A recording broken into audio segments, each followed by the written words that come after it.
surface, and we are living on this surface, and when we measure it, it's flat, and it's like that's it.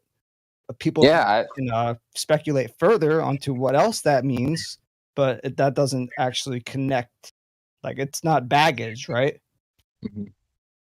Yeah, I think it's like it's a very humble is like the word I keep coming back to, but like also like I don't want to use the word simple. It's just like kind of clean. I don't know. It's like it's clean and simple. That was perfect. Yeah. Perfect words. Clean and simple, because that's all it is. Yeah. Yeah. Exactly. Like you can make it more complicated. You can dig into it and start. Because the problem is it starts with the Globers, right? They say, oh, it's round. Okay. Well, then they go on and make all these other claims about the sky and everything. They're the ones with all the claims. They paint the whole model. So then they run away from the flat Earth claim or from the globe Earth claim. A lot of flat earthers, new flat earthers, kind of think that, oh, well, that means I need to explain all these things that the Globers already have explanations for, when that's just not true. Right. Well, can you imagine a future at any point where flat Earth has more resources to expand its knowledge, and so perhaps we do go further into Antarctica, or perhaps we do like meet the dome's edge? Could you imagine that as a possibility? In which case, you would have more answers to more questions. No, I can't imagine it as a possibility. The Antarctic Treaty says that's not a possibility, so it's not imaginable. I mean, like the governments could be overthrown, and like that's not going to happen. So we already know that we can. That's imagination. I mean, there could be like a. No, it's not imagination running wild. It's just like. It's it's true. The imagination can truly run wild in this sphere, but it's not that crazy to think that we'd go further into Antarctica. Or here's another question. Here's a question: what do the governments know? Like, let's say they have military in the North Pole. What do they know? Military doesn't know. Information. Need to know basis. All they know is they patrol the Antarctic Treaty. That's it. You don't think the military or some classified project has there's all kinds of shit going on down there, but people in the military kind of need to know basis. So none of them know. So there's human beings that know more than we do, like know facts and knowledge and answers to questions that we don't have. Okay, facts and truths, absolutely. Okay, so it's feasible that one of them would talk to you personally, be like, look, I was part of a secret not if he wants to government agency. Well, not if maybe he does. The safety of his family. or anybody around him. I'm just saying it's possible in the first place, because like it's not really about who says what, right? Your first question was more accurate in terms of like moving forward. Like the best thing to do would be to explore, right? Even though, Antarctic Treaty, we can't go. But you have the right idea. Yes, the answer would be to go and see for ourselves, not hope that one of them who already know will bestow their hidden knowledge upon us, and then we have to trust them. I know. I want to go to the North Pole. I want to go as far south as we can go as possible and see for myself. Or someone can go and bring a camera or whatever, but I don't want to just hear about someone's like Admiral Byrd, all that crap. I don't buy none of that crap, dude. Yeah, I agree. I don't really buy it. Antarctica. Nah, dude, I don't buy that shit. Yeah, that seems way too Gaia TV. Yeah, there's multiple suns. Oh, the dome. Yeah. There ain't no dome, dude. Anyone who says there's a dome, you don't know anything, dude. But you guys, what I hear often is there must be an antecedent to gas pressure is containing. Container. A container. Perfectly fine to claim. Absolutely, I agree. But that's a dome, isn't it? Yeah. Or what is a better what is wrong with the analogous term of a dome to? Maybe it's the best container. It's the best shape. It's the strongest shape you can have. So that's why they use it. Maybe it's a tent, like it says in the Bible. Okay. Sure. So, I mean, it's not crazy to say a dome that is there, His point is that nobody can claim to know the shape. Right. And I know you guys have seen it, pictures from Antarctica or like maps, and it's like there's certain parts of Antarctica that are like, it'll be labeled dome this, dome B, dome C. and they're like, "Look, there it is, the dome." But no, Right, Everybody okay. looks at the camp names and says, "Look, that's the dome." no. But here's something that I don't see a lot of people talk about when it comes to the dome. If you look up the definition for the word dome, one of the like if you go down the list of all the different uses, one of the ways the word is used is to describe a rounded off mountain peak. So what's in Antarctica? Mountains of ice. It's like the highest elevation average out of the whole world, and I'm sure there's probably some mountains there, and maybe some of them are rounded. Maybe that's what they mean when they say dome. We found a dome. Yeah, maybe. Well, how about this? The old toroidal field. So we can measure magnetic fields on the Earth, and one of the good cases is that the magnetic fields we measure map really well onto a flat Earth as opposed to a spherical Earth. You don't work on a spherical Earth because there's no South Pole. What's that? What'd you say? I couldn't hear you. You don't work on a spherical Earth. There's no South Pole that you would think would be there. Right. Yeah. Right. Well, even besides that, they like the magnetic fields just kind of don't make sense as they try to map it onto a sphere. No, they all make on a sphere. No, doesn't work. So Yeah, exactly. far, So what you said was they have this supermodel, right? But you just now are destroying it piece by piece by yourself. well, no, All they really have is the thought that there's a ball floating in space. Everything else is, well, how does the water stick to it? Gravity. Well, gravity doesn't pull gas down. Okay, so that's out. All right, so that one's gone. It's so easy to just take apart the globe immediately.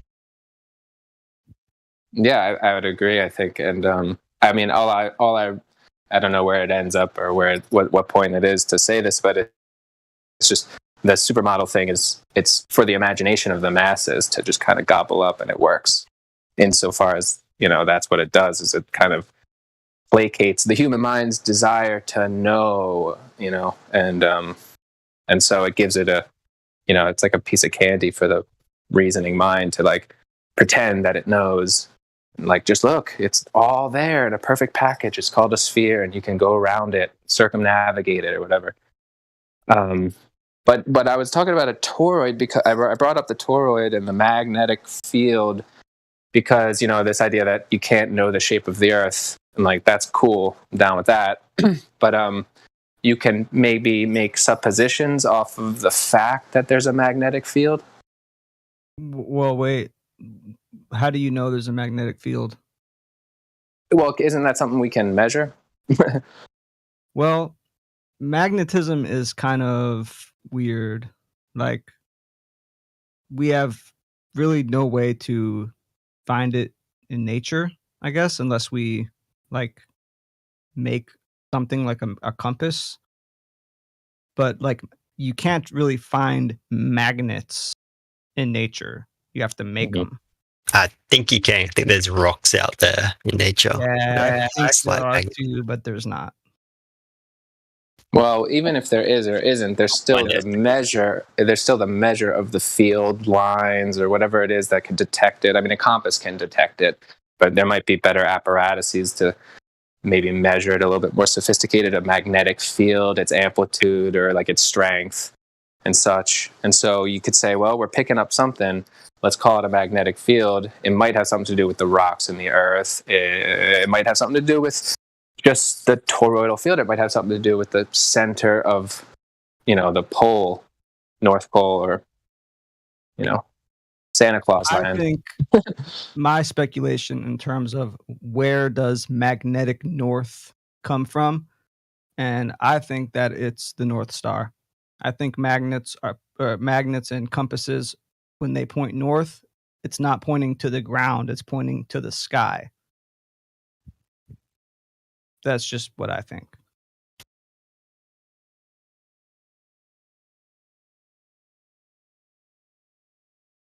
That's interesting. I mean, my first thought is the way I think of it is, a toroidal field, and then so you have the flat Earth, and you have the central magnetic north, and the reason why it's a magnetic north is because that's the center of the toroidal field. The reason why I'm going to guess it points north because of this. That big electric field that's happening right there.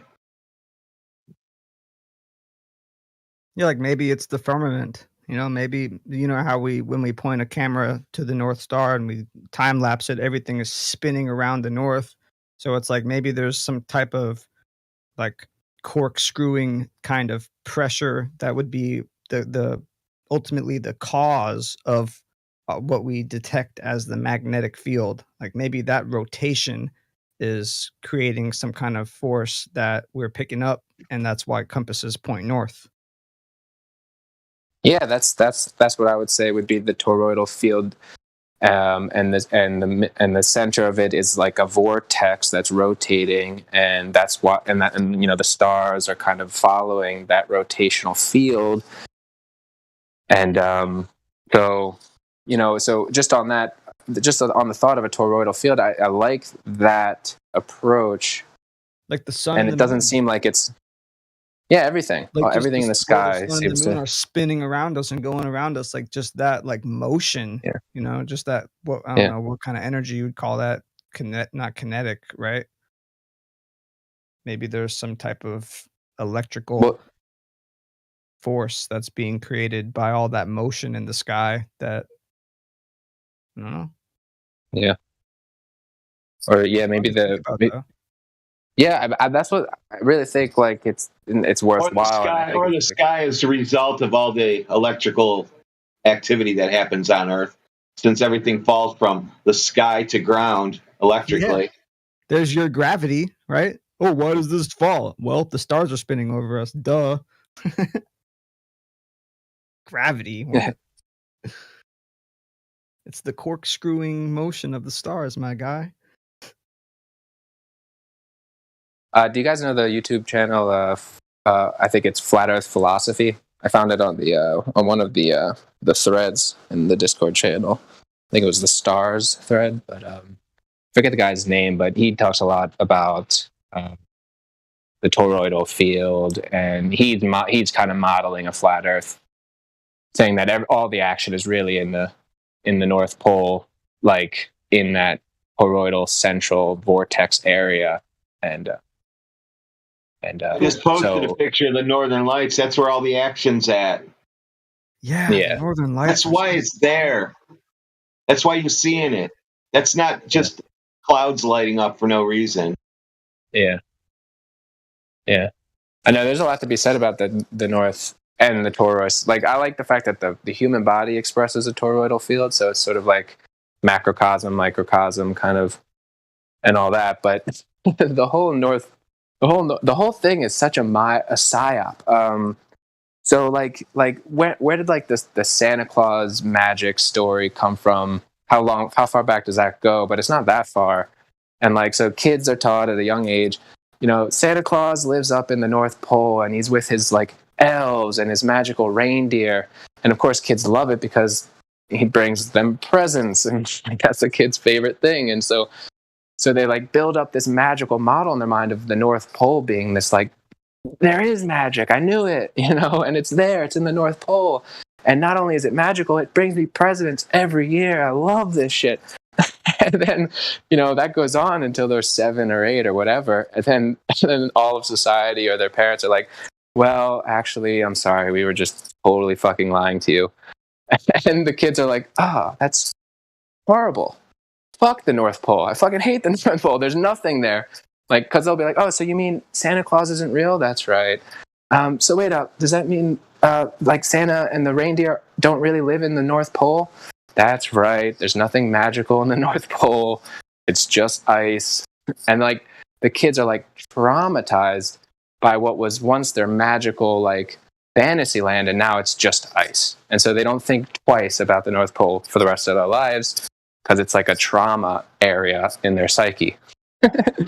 So you see what I'm trying to say? It's like it's a mind control, and like and I can even see how it affected me. I wasn't terribly devastated, but it was like, yeah, that sucks. I thought magic was real. I never stopped believing that magic was real after that. But I think, it's like they gave you the first magic trick, the North Pole, right? There's no poles. So if they got you thinking, okay, there's this place called the North Pole, and then they fill the North Pole with all this magic crap, Mhm. and then they Yeah. take it away from you later, Mhm. but then they leave you on the North Pole with nothing. But then you still it's like the whole point of it was just to get you on that North Pole. Right? Yeah, for sure. Yeah, yeah, So then you're yeah. like, oh, Santa's not real. It's like, well, you didn't Yeah. think about the North Pole not being real, did you? Like, no, All you just right. thought about the reindeers and all the other BS that came with Santa.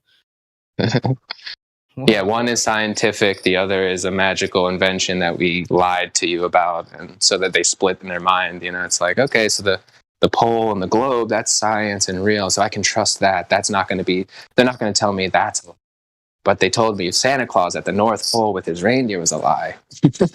So it's just like a split. How that disconnects the child from the family at that point too. Now you're the child of the state because the state now gave you the truth and your parents lied to you. So now you're going to just trust in what you hear in school now because you know the North Pole is real, but your parents, they lied about Santa.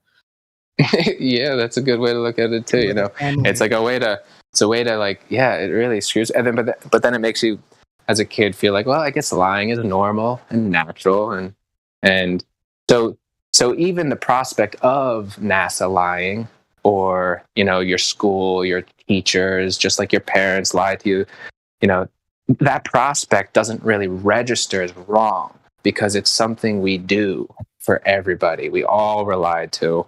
And so you could tell somebody like, hey, you know, NASA's lying. They're like, I don't care. That's what we do. You see what I'm saying? Yep, they normalize lying. Yep, Yeah. that's definitely true. Christmas is, every which way you look at it. Like you can look at it from how we're talking about it now, but I think honestly the worst part about Christmas is just like the religious part of it, where it's like the origin of it is obscured with all types of different stories about where it might have come from. But I don't know, man. I've done a lot of digging into Christmas in my day, and I am certain that it's like a pagan, ancient, even like Egyptian origin where they were worshiping some child of Nimrod and Ashtoreth in the Bible. And yeah, I'm pretty sure Christmas has biblical foundations, like the zodiac religion and stuff like that is all associated. Like Christmas and Easter are basically two parts of the same holiday. Like Easter is the worship of the moon, Saturnalia, or Christmas was the worship of the sun. Yeah, they're all like really, really connected. Yeah, I know. And like, oh, it's a mushroom trip. Oh, it's all about tripping mushrooms. It's all about right. There's all kinds of different like stories people have fleshed out to try to like explain Christmas as some type of like just some nice little family tradition that carried on through the years and just got lost in time. Nah, dude, that shit is evil as hell from the start, and it still is. And now it hijacks Jesus, right? Now it's all about, oh, it's Jesus's birthday. It's like, nah, dude, y'all are blaspheming when you say that. You don't know when Jesus was born. You're gonna try to hijack the Bible and hijack the church so that you can celebrate your pagan ass holiday. Nah, dude, that don't fly.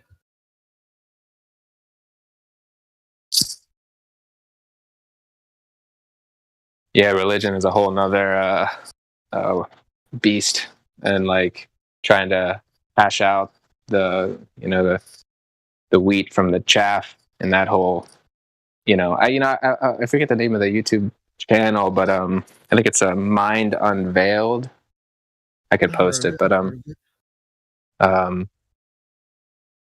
it's like I guess the fun.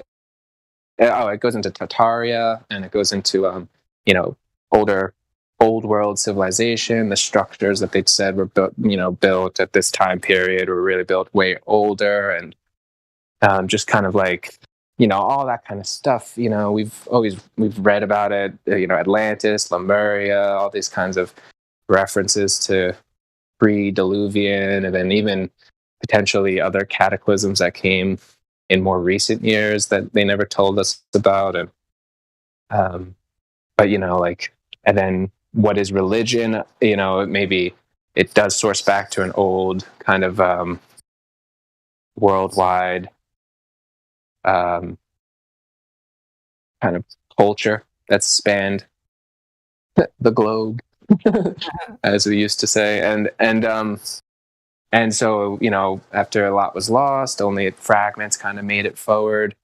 And of course, you had like the bastardization of it, and then the secrets being kept for control purposes. And is there really like esoteric knowledge and power in these kind of religious and mystical kind of teachings? Of course, like that's totally what it is. And then it would probably, one thing that I've been thinking about recently is, the flat Earth, quote unquote, model, or just the idea that the Earth is flat, and then that there is a center to this flat plane, topographical plane, and at that center you have where the magic really is, and the toroidal center and everything, and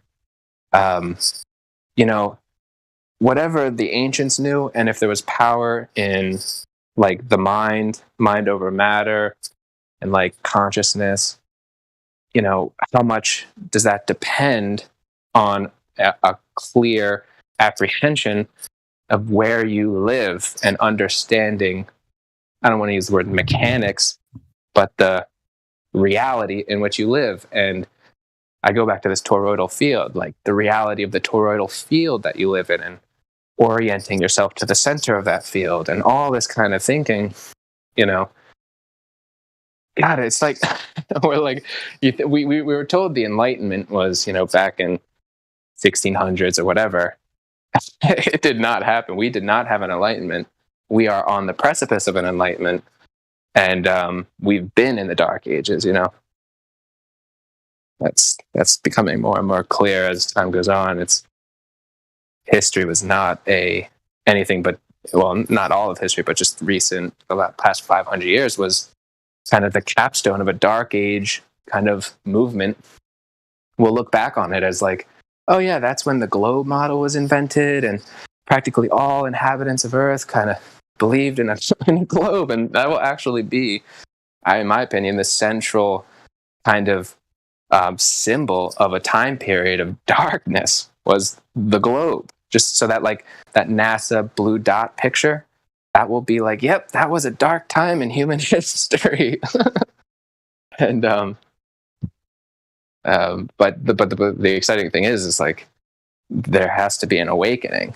Kind of goes to golden age, dark age, golden age, dark age. And if you think about it like that, we're coming out of the dark age. What are we capable of doing in a golden age? And like, what is the knowledge of the golden age? And just to think that flat Earth is like the premise of our knowledge of where we are in a golden age. It's just so wild, really.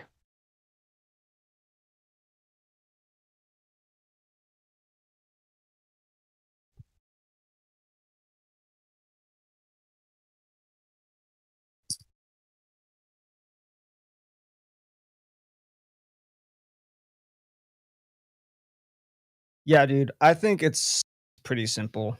Like, I mean, I've heard about all that stuff, Tartaria and all that, like mud flood and Yeah. the Diluvian area stuff. I mean, I'm familiar with all that stuff too, but I think that the answer is just so simple. I mean, the Bible's true. The flood happened. That's what we call the mud flood.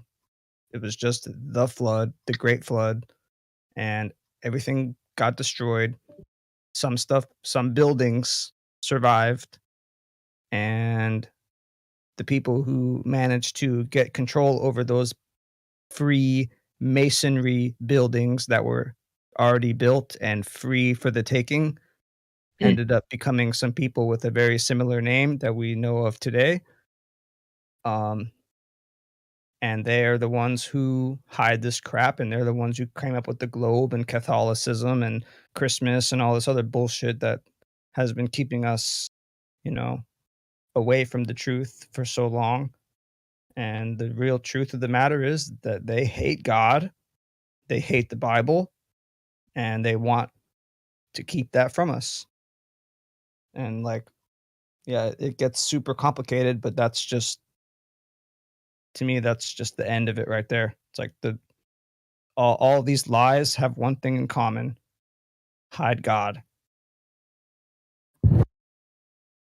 I like how you say Freemasons, as though like the Mason buildings were just Yeah. free for the taking. It They got reminds off me of the boat. They got off Noah's Ark, and Ham. I think we Ham shall call was one of his ourselves sons. Freemasons. He we walks get around, he finds some free masonry buildings. Huh, what are these? Where these masonry buildings come from? I guess I'll take these. And then for the history books, we shall say that we founded it. Yes, yeah, found it, right? Yeah, found it. Yeah, that's funny. I just came across that little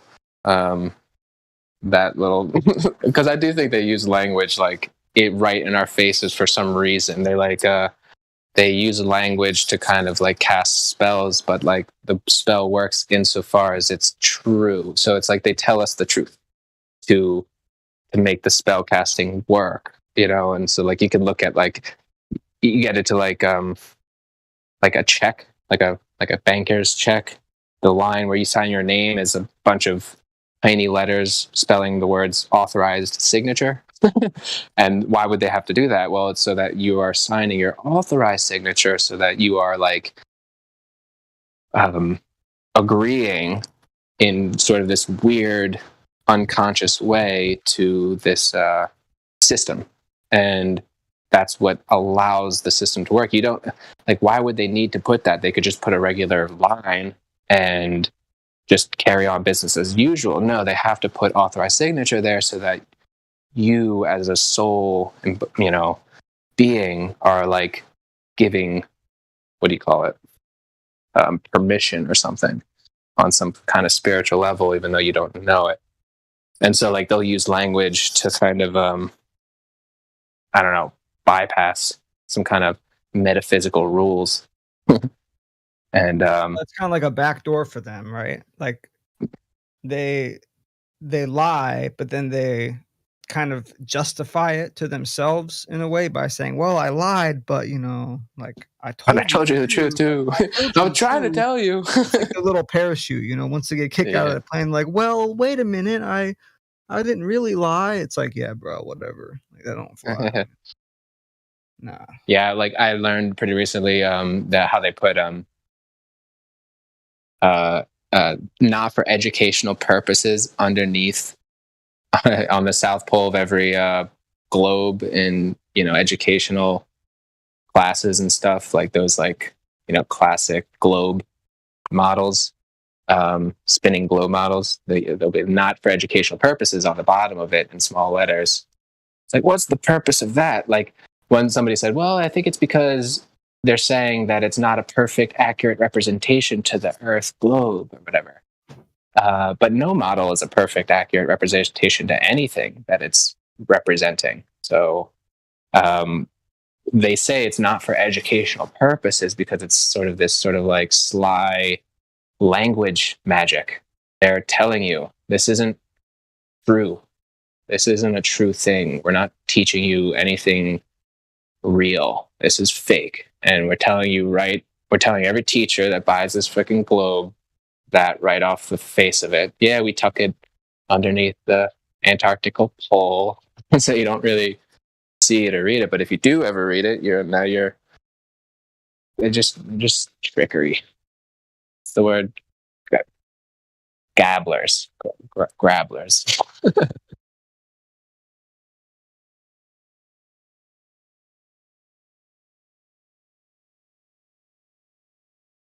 But credit to them, you know, like, well, not credit, but like props, because like, damn, they like that heliocentric model.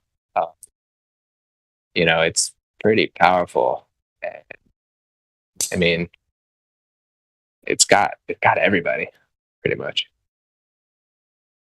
So like, there has to be an element of truth in it. I mean, in the sense that like I kind of like to believe that humans don't fall for false 100% false stuff. It has to be 50% true and then 50% of it false, and then they'll take that bait, you know? No, you're lied to at the beginning with 0 truth, 0 false. You have no, you don't have that. Like You don't have at a you don't super even young have age. you don't have 50% or 100% or anything at 5 years old. Well, let's think let's say you have a soul, you are a soul.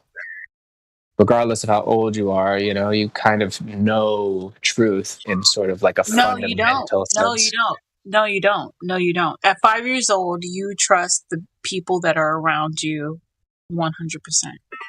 You have no range of, there is no range of truth.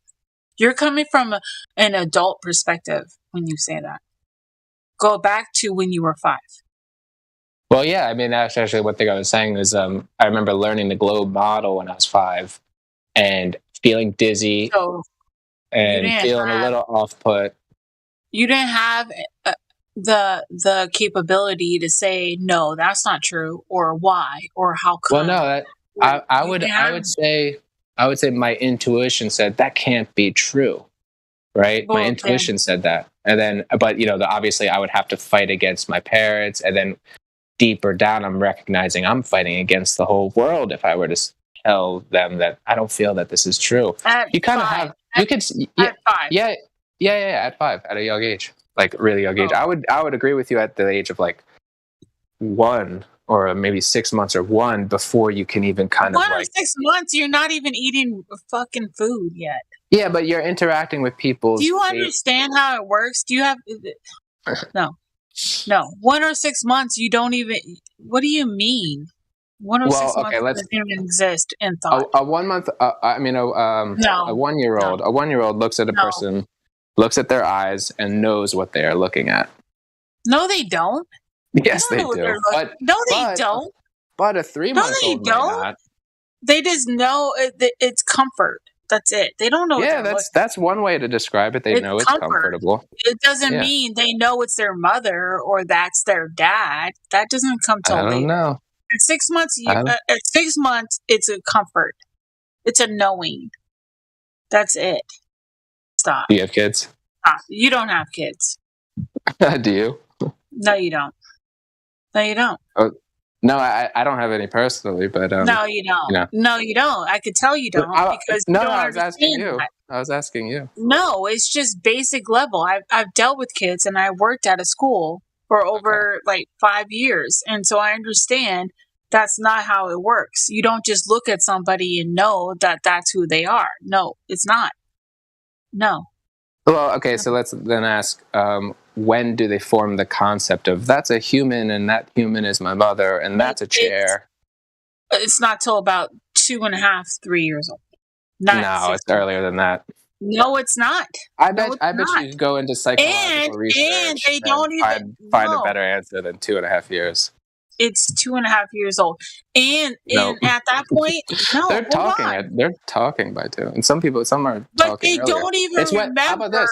When they start talking, that's the answer, dude. But they still don't even remember. So even if you talk to any adult, practically any of them, and you say, "Do you remember when you were 2?" They would say no.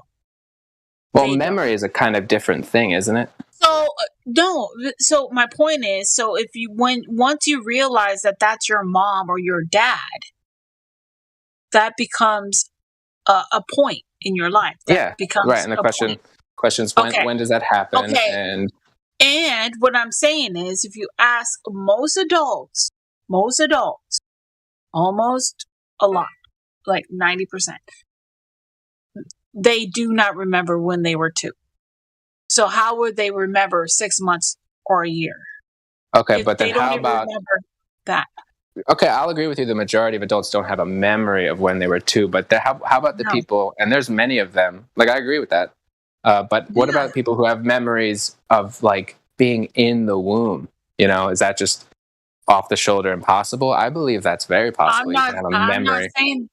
I'm not saying that's not off the shoulder, but it's definitely not common It's not at all. Yeah, okay, fine. It's not common, but a human being might have had that experience. In which case, they were cognizant.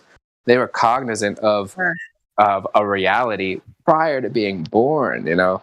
Yeah, What I'm that's trying to fucked suggest, up. And they're probably it's probably traumatic. Very I mean, their experience doesn't I suggest have it's somebody traumatic. in here. I have somebody in here. Where is he? Christos, where are you? Light of Christos, are you here? He remembers stuff like that. Where is he? Is he in this room right now? Or did he leave? Yeah, one could say we all have like a subconscious memory of it. In which case, No, I don't it remember might be being in access. my mom. I do not remember being in my mom's belly, and nor do I want to. No, thank Hey, you. it might be like a glowing kind of like That was my heavenly first state, global. you know. That was my first globe lie. Is in my mom's belly. Things seem very roundish in here. Yeah. Light of Christos, are you in here or no? Light of Christos. Ah, fuck that motherfucker. Anyways, to tie it back to the original point, it was the idea that you have a barometer of truth no matter what age you are. And so if they're going to try to hoodwink the human species, it can't have zero truth in it. There has to be truth in it for you as a human being who has a barometer of truth or internal compass of what's That's true. not true. That's not true. Well, I think I just made a good case. No, I don't think so. Mm-mm. Yeah, we all know what's true, even in the womb. Hey, are there any mods on right now? Because Light of Christos, he can't talk. I guess he needs to be VC. Oh, there my boy is. There's my boy. Yeah, he needs to be unmuted. Thank you, Busho. Yeah. Is there a mod in here? Yeah, I'm he sure can there put a is. VC check in like everybody else, and we'll check them in. Yeah. Oh, go to VC. Check in. He doesn't know. He doesn't know. He's new. You got to read the welcome when you first get here and help. I gave him a link. Maybe the Read. link just brought him straight here. He's hard at reading, poor guy. No, I'm He can barely talk.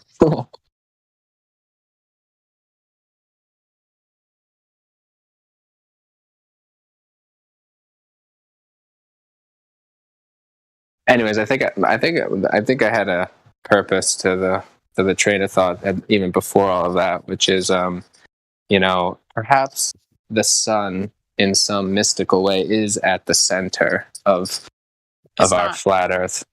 No, Well, it's not the sun we see. Not the sun we see. I'm not saying that, but maybe the sun that we What? see is a What sun? projection from a central sun. What That's sun? which what? What sun? The If sun it's we not the see. sun- If it's not the sun we see, then what sun is it?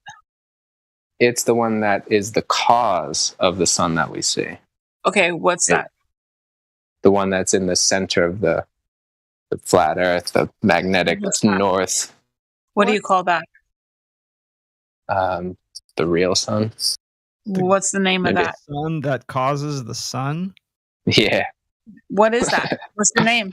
What's the name of that? I don't know. I just invented it. It actually goes to okay. flat Earth. Jesus. It goes to no. It goes to flat Earth philosophy. He's like, you Can guys he posted go that on into your thread. detention now? And he should go into detention. I talk about the ether, and this motherfucker is making up a new sun.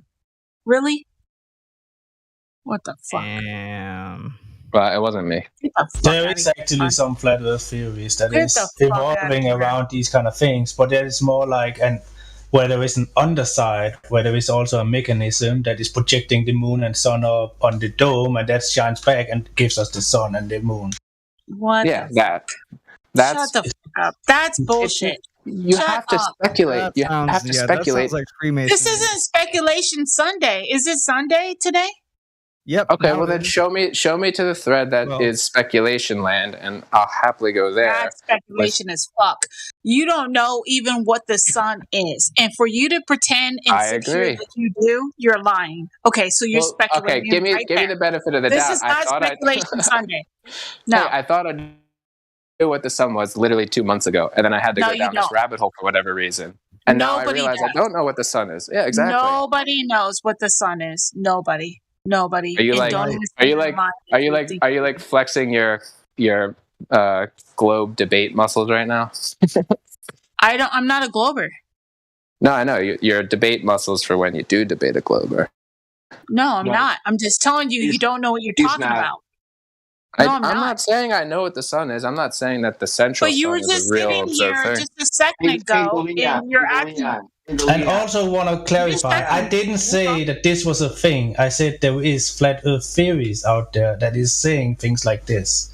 Yeah, it's a thing.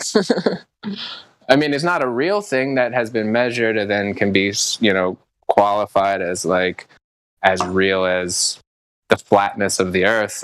Okay, but it is just speculation. Okay, but It's this about is that. a speculation Sunday, so we can't just sit here and just make Yeah, up but we shit. were literally just having a great conversation. Okay, can I make up a speculating story on the too? age. Can I Yes, make up a It story is. too? It is actually not. Hey! It's actually not making up stuff. This has been I'm gonna make up out shit there. too. Then Maybe you I'm gonna shouldn't start interrupt making me. up shit too. I'm not Yeah. making Yeah. anything up. This has been out there for years. It's not new. Yeah, but it's Okay, well, bullshit. we're gonna make a new story today. Okay, says you. Let's That all is get bullshit. together and make a new story. Yeah. No, this is a great story. It's bullshit. No, I got a Okay, question. she though. I says got a it's question. bullshit. Hold on. It is That bullshit. makes it even- You it know makes it it's even bullshit. greater now. You know it's bullshit. Yeah. You know I'm it more is. convinced of it at this moment in time. You already know you're full of shit. I wasn't didn't know- wasn't sure about it, but now I am sure about it. Yeah, you were. You were aware that you were full of shit. You help me. You kind of act as my compass right now. No, you were the compass Yeah. of your own bullshit. But you were just waiting for somebody to catch it, and I caught it. So shut up. You're just flexing your muscles. It's all right. I'll be your bench What press or muscles, whatever. bitch? What muscles? He's The muscles angry, that you're dude. You gotta obviously leave her What alone. flexing. muscles? Dude, she is What angry. muscles? What Yeah, muscles? the anger muscles. I'm not angry. I'm not angry.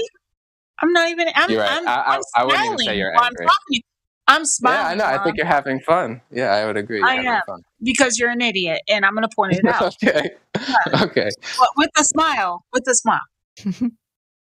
Want a Happy Meal too? Oh, what did I walk into? Where did we? Bullshit. Wait, I got a question. Who here Hey, wait, has this guy's seen gonna the think I'm a Northern Glober. Lights? Has anyone here seen No, the check it Northern out. Lights? Has anyone here No, I'm seen- just. I'm only here for like 5 minutes, guys. So, but anyways, I was trying to talk to the Leon earlier, and he pops in here. You know, doesn't say anything, and then he leaves. So, and now he's on. Well, that's interesting. Yeah. I had to get a VC check-in. This is actually my first Discord experience. Well, you've been in here in this room quite a bit, but you Yeah, have yeah. His last because he's full of shit, and I'm calling him out on his bullshit, and he's laughing. Don't take this as Don't take this as your first impression. Man. This is there's some It is. history here. It's my first impression. It is I just my got first in here. Leon, All right. Leon, are you Glover or what do you guys? What did you guys bring up? We were speculating about the center of the flat Earth. center. Why are you Like, you know, speculating on this? I don't know, because we've done everything else already. Like you said, I No, was we kind of listening in for a few days. I don't think we have. Okay, well, we've done everything that needs to be done relative to the globe model. That shit is out. So what do you do after that? Well, we keep bringing more information to the people who don't know, man. That's the thing. We don't just skip Okay. the part. We're just gonna go ahead and That's cool. move on. That's cool. So if there is a globe person that comes on and has any questions, like, you know, then you should definitely address them and keep it nice and crystal clear about what we possibly know. But I think it's a perfectly good way of enticing interest in the flat Earth to offer in the open a speculation that's not baseless. What? What's wrong with the speculation? Why do we need to give people hope on something that's not there? Well, it's not. How are you not going to there. verify it? what's- Are you going to what's- go to the what's- sun? Well, okay. This week we were kind of having this conversation earlier. It's the military probably is at the North Pole. Do we call it the North Pole? What do you call it? Well, check it out, man. Like, so I can get you. And I get your so, like, No. get So you. they know, they have knowledge that we don't. So human beings know what's going on at the North Pole. Slowly roll. Hey, I've only got like 5 minutes, so I really don't have time to speak a lot. So, but I get what I was gonna say. I get what you're saying about speculation and that, right? We usually do that on Sundays, but if you wanted to entertain something, because That's a real thing. That's a speculation Sunday is a real thing. I didn't make it up. I didn't make it up, bro. I thought pointed you out. Interrupting, dude. Let him finish the Speculation sentence, Sunday. dude. Stop. Yeah, listen. We give some breathing room to everybody in here who have their speculations. I say that Monday through Saturday is business as usual, and on Sundays we just kind of like let our hair down and we talk about whatever we want. Like it's any speculation that you've had within the flat Earth community, and we do it that way because it kind of lets everybody enough time to like degauss, get it all out, and then Monday through Saturday we just like we put the hammer down, so that way everybody knows speculation Sunday. Let's do it, So it's easier. Cool. It's just order of things. That's all. That's all it is. But like for here, we just kind of go over the understanding of like what debates are going on, like everything that has to do with like why people aren't understanding the flat Earth, the way we're talking about it in this forum, just other things. But okay, that's a great question. That's the question I would love to go off of is why don't people understand the flat Earth, or what's the hesitation between going from a globe to a flat? Yeah, I'd happily discuss that question, and that's gonna. It's check it out, man. It's ignorance because their knowledge. Well, it's many things. Yeah, ignorance. No, sorry, I keep cutting you off, but. It's many derivative things, but the main topic that we're talking about with why they don't understand, it's ignorance. They don't know the truth. All they only know is they're filled with the knowledge of the globe Earth. So that's it. They're ignorant to the fact that they don't know any of the truth that we know. So when we start to discuss things about the flat Earth, we have to first address their ignorance. That's the first thing you have to address. If you don't address their ignorance, you're just going to give them point for point. You're going to tell them, hey, look, this is what we're talking about. They're going to be like, nuh-uh, here's what the real truth is. It's a globe. And then you're going to be like, nuh-uh. And then you're going to be rebutting him back. It's just going back and forth, back and forth, back and forth. But if you address their ignorance, why they don't understand what they're talking about, then it becomes clear to them that they don't have an answer. Then you can open up and talk about flat Earth, because then it gives you an option to now, give them what the truth is all about, instead of them trying to fight you on every step of the way. Does that make sense? Yeah, sure. I would say that's definitely. Right. You probably have way more like I said, I was 2 months into this, so I don't really know. I haven't really debated a glober in my life yet. Check it out, man. Like in this forum, I would advise you to click on everybody's name, because then you'll start to see who's who in here, and especially in this forum, it does matter. It matters in here because people have like been in here for quite a while in this particular forum. It doesn't matter if a person's been a flat earther for 20 years. If they haven't been exposed to this forum, they have no knowledge of what we do here. So this forum has like order. Like there's no glober holding office in here whatsoever. It's all flat earthers that hold office. So we are the ones who have curated this forum for your benefit and for everyone's benefit. So yeah, we do have order the way we do things here. But also, speculation. We do it on Sundays, but we're saying that so that it doesn't cause chaos between like Monday through Saturday, when there could be a glober that pops in here and all of a sudden they're like, "Whoa, what's going on? You think there's 3 suns?" Like, you know what I mean? You understand what I'm saying? Yes. Okay. So we got an order the way we do things, and click on everybody's name if you know, like, so that way you don't step on anyone's toes, like that are moderating this forum. And then no worries, man. But just I would say in here, just respect the forum, because this is an intellectual forum, and it's not like a shit show here. Like, we will get on people if they interrupt others when they're talking. So anyway, but I gotta get going, man. I'm already running late. But all right, thank you, Biggie. God bless. See you, Rose. Take care. God bless. Yeah, see, right, so speculation back to the Sundays. No, wait. I'm just kidding. I think there's a sun that creates the first sun, which then creates the next sun, and so on and so on and so on.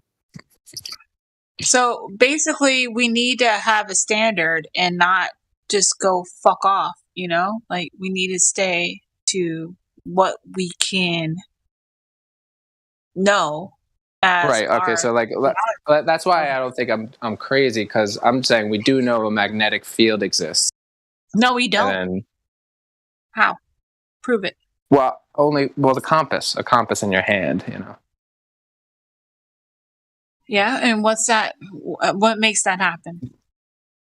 The magnetic field. I don't know. What's the magnetic field? Well, okay. What is anything? What is Earth? Well, no. You keep saying Earth is flat. No. You just brought up the compass. Stay at the compass. Right. I'm saying the compass points north because there's a magnetic field. You're asking me what is a magnetic field. I'm telling you that I don't really know what magnetism is. Then don't bring it up. Well, then can you tell me what matter? What is matter? What is matter? You keep saying Earth, matter. What is it? What is it? Yeah, what is it? What is matter? What is it? Tell me. No, I'm asking you. And then you can't really give me an answer. You can't give me an answer, but I'm not going to tell you to not talk about it.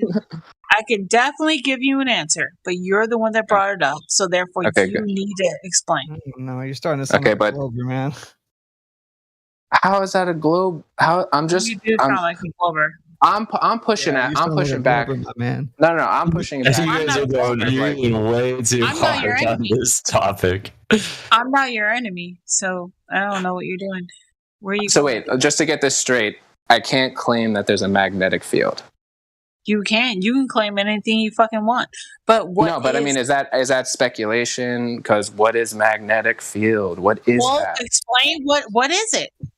What is I don't know what it is. Just like you don't know what matter is. Why are you bringing it up? If you don't know what it is, then what do you think? Okay, fine. Let me give you. Okay, fine. I'll give you a definition. It's what our compass points north.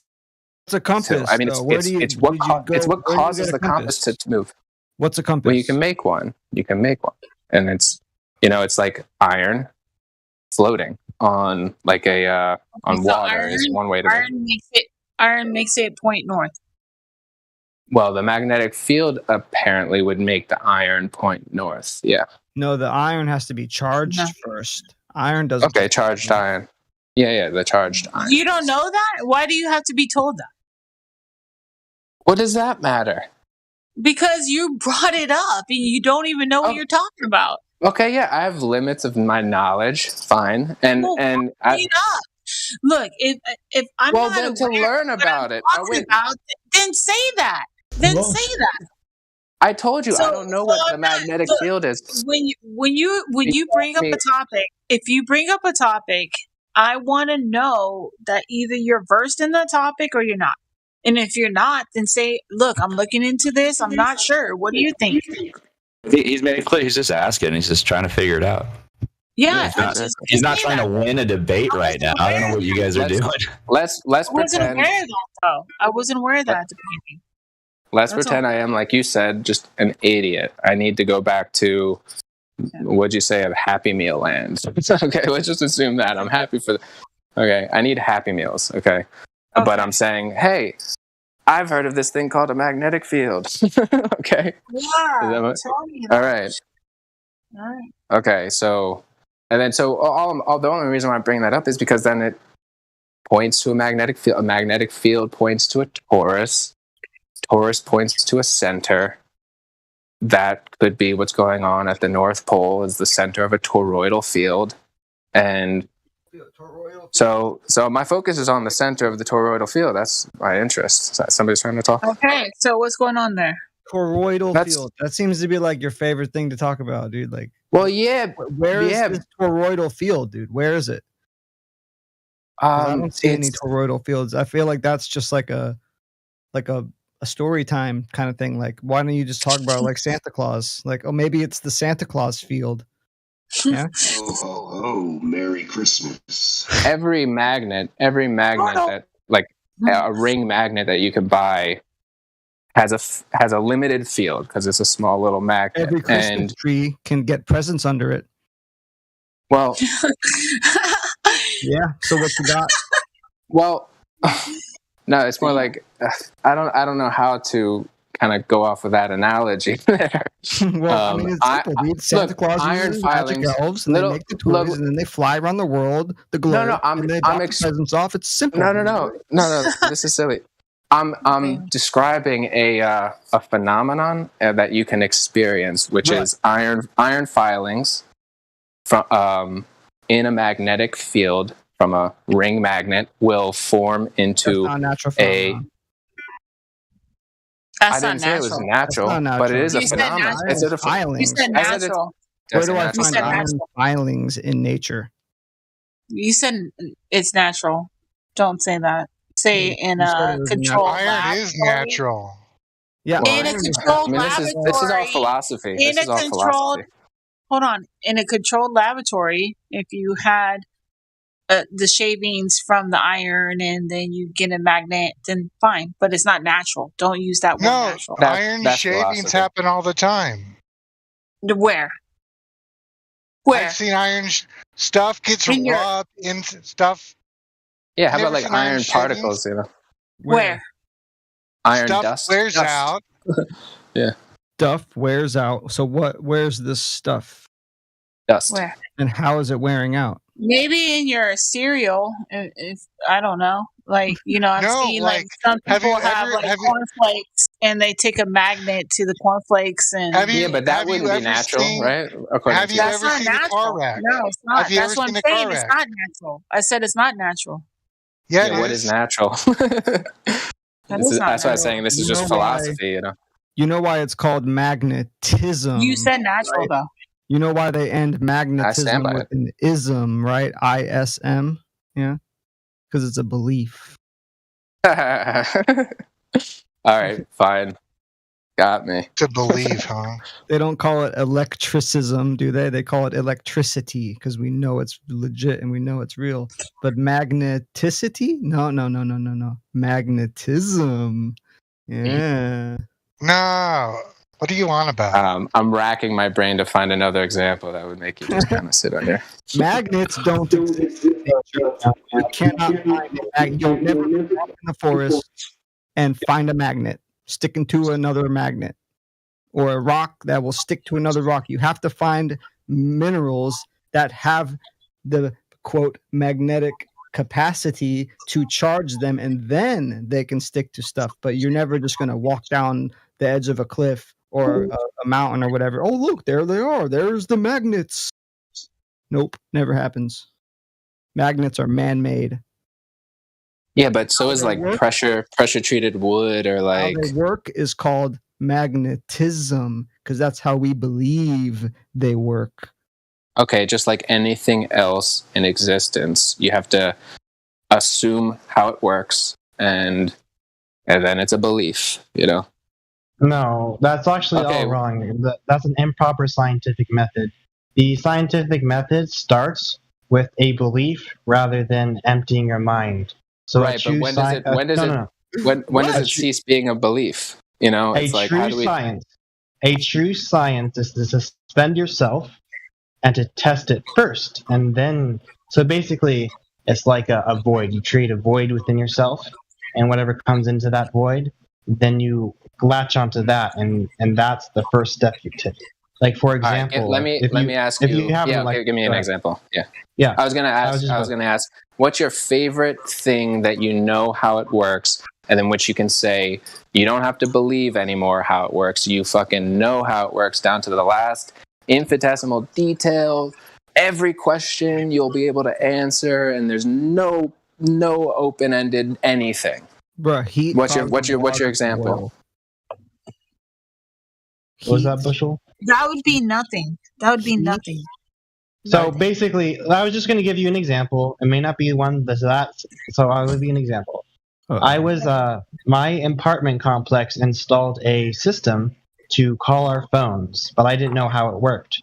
But instead of having a presupposition about it, which changes the result, all I did was experiment. I experimented first, then a result came, then the hypothesis came. That's how it works. Mm-hmm. You experiment first, and then And then you get a kind of a conclusion of like, okay, now I have a better idea. You know, my hypothesis holds water, and so you have a better idea. I'm just saying, how can you know? How do you go beyond belief in kind of like the basic sense? How do you? So belief requires faith. Belief requires faith, and that means that you have to admit that you don't know. But if you already but we admit, don't know. if you already admit that you don't know, then you can start to learn, right? That's how you learn, by admitting that you don't know, and then all I'm saying is we're always not going to know down to every phenomenon. So it's just that's why I said at the beginning, it's just philosophy. We're never going to know everything. So it's just wait. Can you know anything? That's a good question. No, it ain't. Wow. The language. I'm asking. Okay, what do you know? What do you know? Can you think you can absolutely know anything? Yeah, I do actually, and logic is the reason why that's possible, and that's nice because logic, logos, and that would you can kind of make a metaphysical proof for there being a creator because we can know this, and it kind of like branches down from the existence of things being logical. And so wait, so you're saying that the only way to know something is through logic, not science? No, that's a misunderstanding. No, science is logical. Science is logic. That's a misperception. Yeah, I would say science would be like the application of logic. But just like for an example, like we were talking earlier, like matter. Okay, do you know you're holding it's like what is matter? We don't know. Although I know. All right, so there was some research I was doing on matter, where if you put it under a microscope tightly enough, it will dissolve before your eyes. You can look beyond the subatomic particles, and there's nothing there. It's just empty space. So it's kind of an illusion, in essence. And once you learn that everything is frequency, whether it's light or sound or even hard objects, everything is frequency and vibration, no matter what it is, then that changes everything. It's basically a big, giant singularity, Yeah, I like that. That would be the model I would use. But then you're like, what is a frequency? And then it's like, what is energy? And then before you know it, you're in the land of, oh, right, we can't know what we thought we might have been able to say. Oh, that's known or something. So it is. It always is a tree. Right. So this all comes back down to what is truth.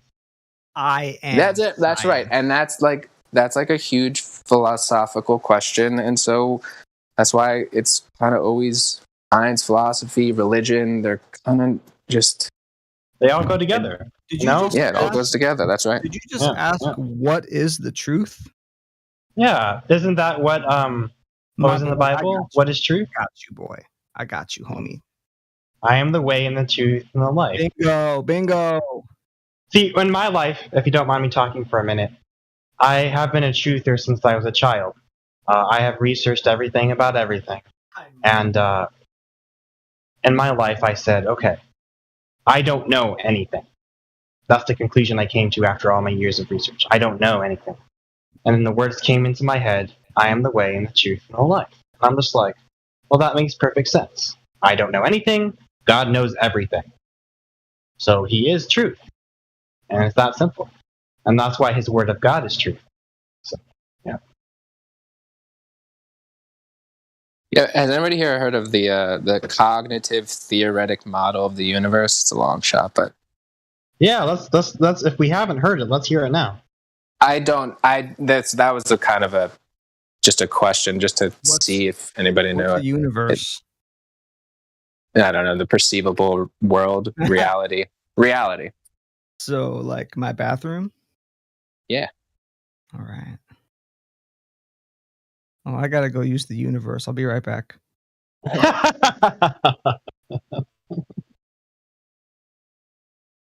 Yeah, isn't that a question? What came first, matter or consciousness? Spirit. Good question. Well, in the beginning, the Bible tells us everything was water. So that was first. No, in the beginning was God, not water. Wasn't the word of God? No. In the because, beginning was God, the Word. Here's the thing. Listen. So God existed in something. God created things out of something. So God existed within the water. God was the water.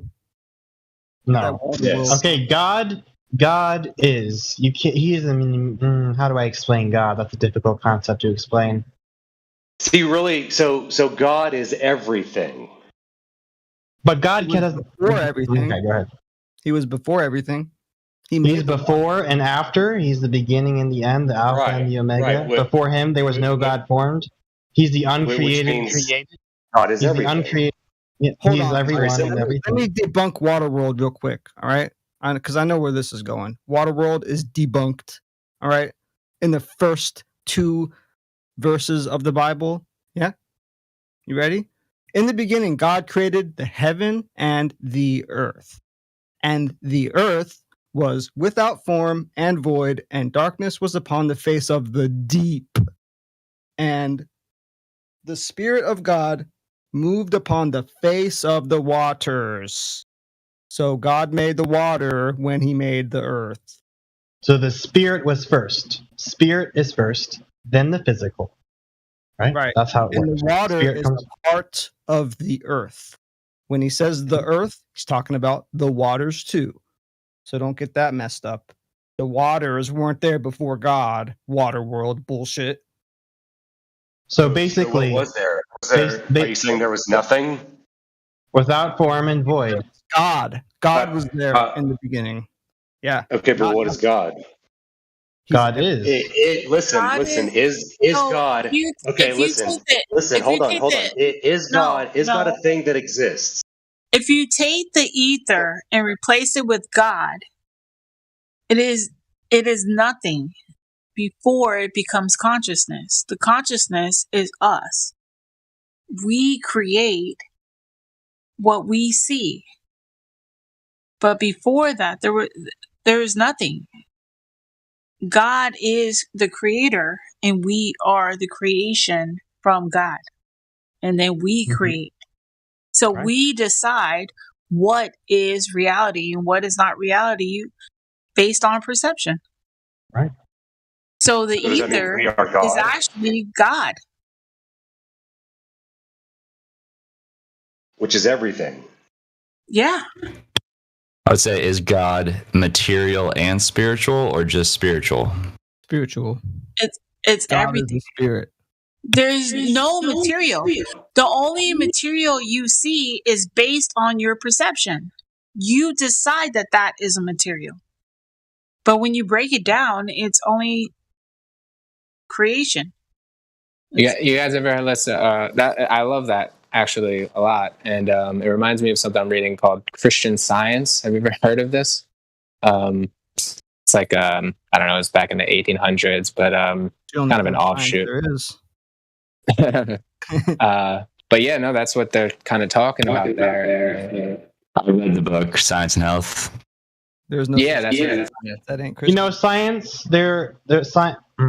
Before you guys were talking about truth, but lies do not have any truth in them. You can't give truth to lies. There is no truth in lies. See, people who say the Bible contradicts them. How do I reveal this? People think that the Word of God contradicts itself when it doesn't. It reveals a contradiction within themselves. Oh, because it is a perfect reflection. It is a perfect reflection of themselves. Amen. Amen. I could give you a basic summary of Christian Science real quick. It's like that God is a spiritual. They have 7 synonyms for life. God is life, truth, love, soul, spirit, mind. Basically, so that you are made in the image and likeness of God. Therefore, you are 100% spiritual, 100%. The image and just a child of God, instrument of God, like that. And then basically what the book is about is that when you understand this, just intellectually, you can align your thoughts with this truth that you are, when there's when you're faced with disease or struggles or whatever, you can be like, okay, well, I can turn to God. I can I can go look inward and know that you can align your thoughts with these things. You can pray. You can meditate on these things, and then you experience healing. That pretty much sums up. No, when you repent from the heart, you receive the Spirit, and then the Spirit of God dwells in you, and then all things begin to change.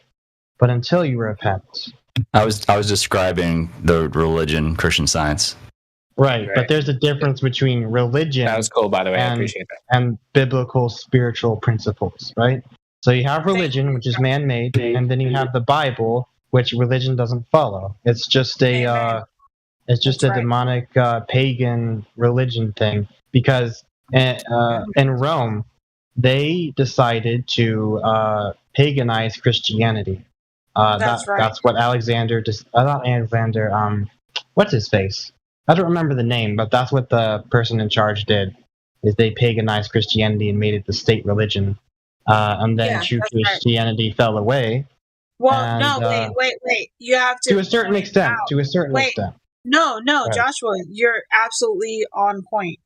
But you have to point out that the Vatican actually made it more acceptable for the heathens and the pagans to accept the Catholic religion, because it's not Christian, it's a Catholic religion.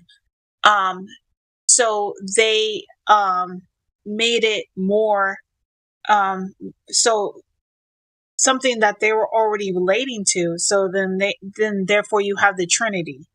So you have three gods, three entities, where the pagans were used to that. They were like, yeah, we pray to multiple gods, right? So yeah, we have the Trinity. And then the Catholic Church made that more accessible to the pagans. We need to point that out as well. Mm-hmm. Also, I want to point out James chapter 1, verse 26 and 27, if somebody wants to go read those. What about it? You can read it out loud. I can read go it. ahead. Go for it. I read this one all the time, but it seems to not Turn your mic up. anywhere. Turn your mic up. All right, hold on. Let me hear you. All right. First James 1, 26 says, dun, dun, dun, dun, dun. If any man among you seem to be religious, and bridleth not his tongue, but deceiveth his own heart, this man's religion is vain. Pure religion and undefiled before God and the Father is this: to visit the fatherless and widows in their affliction, and to keep himself unspotted from the world. Pure religion. Pure. Yeah.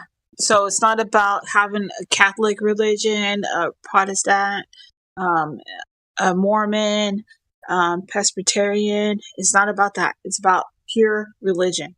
That's the only religion you should follow. It's in the Bible. Biblical. Not man-made bullshit. Right, but then what I would think of as religion too is what you were describing earlier, which is perception and how that defines matter. And I might be kind of mischaracterizing it how you were describing it, but like if a group of people can perceive it, then it becomes matter, and otherwise it's not material. I look at that as where does that fall in terms of religion? No, it has nothing. I'm not saying that it's religious. This is scientific, and science is actually about control. But there is some people that are actually scientists, that are not trying to control the perception of humanity. Their problem. We actually have those, but they actually get killed when they come out with truth, right? Because they need funding and so forth, and so they just shut the fuck up. But the point is, there is scientific proof that when a certain amount of people come to a conclusion, that becomes reality. We know that with even, I don't even want to say the word, 19, that just happened, right? All these people came to the conclusion it was real, and, they all believed it. It doesn't mean it was. I never got it. It's been 3 years. I haven't even been sick, I wish we could talk openly about this topic, because this is I'm keeping it. Good topic.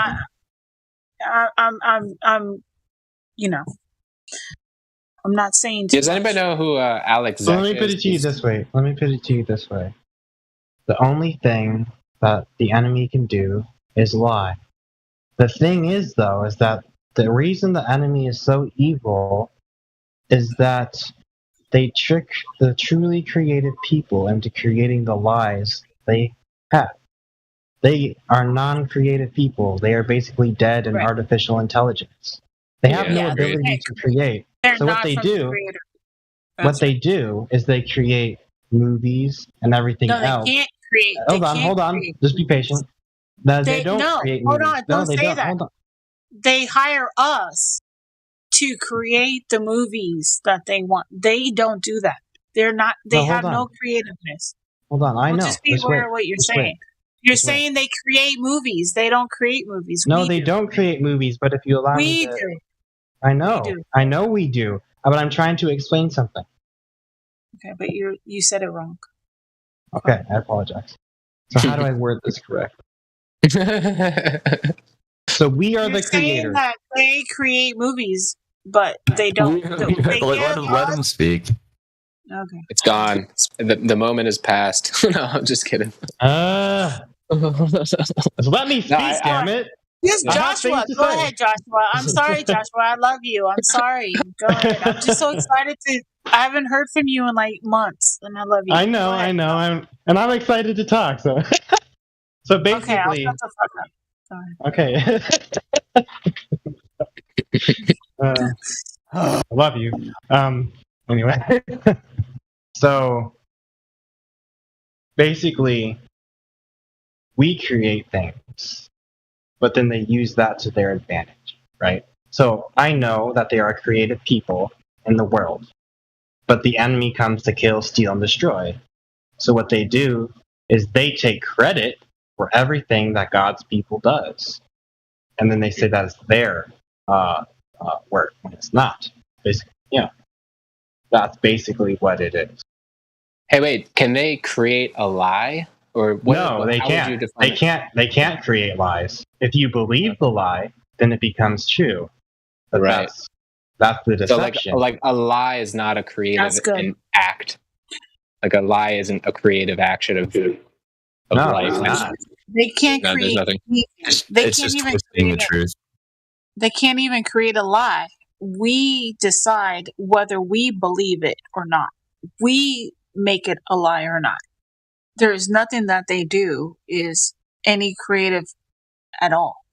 Zero. So like the globe model was we a lie. accept that. Yes, but but who invented that? Who invented?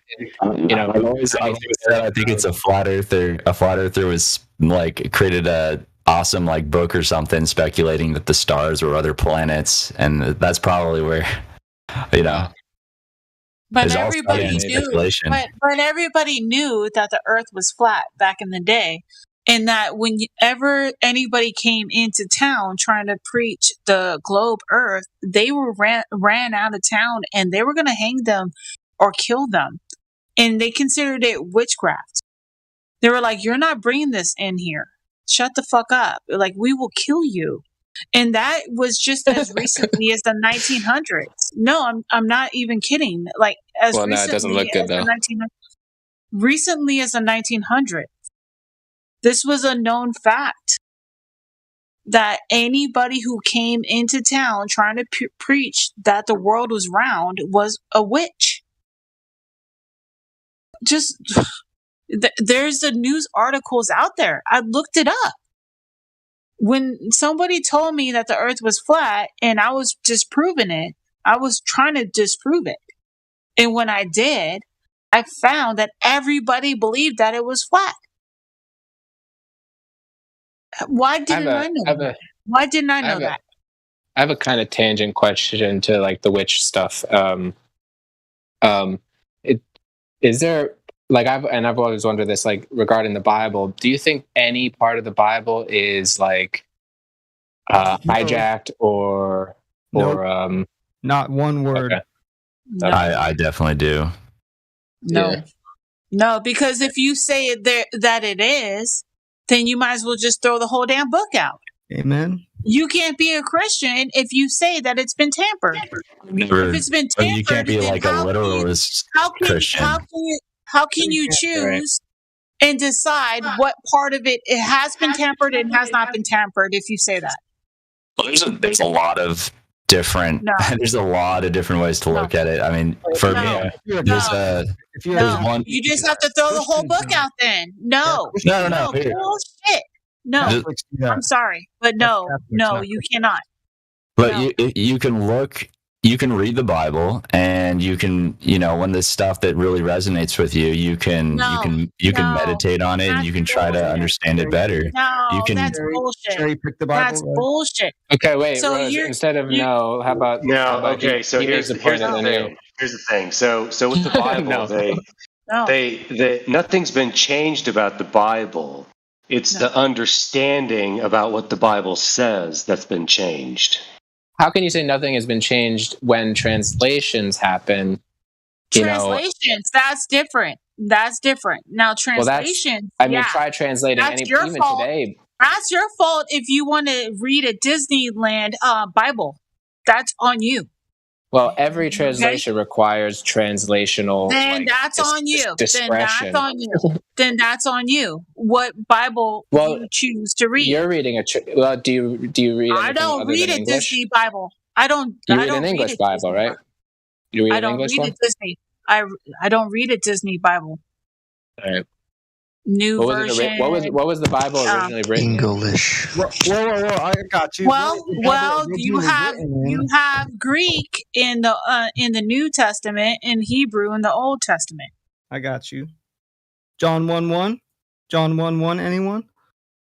In the beginning. Go ahead, push on. In the beginning was the Word, and the Word was with God, and the Word was God. When? So that's the original right there.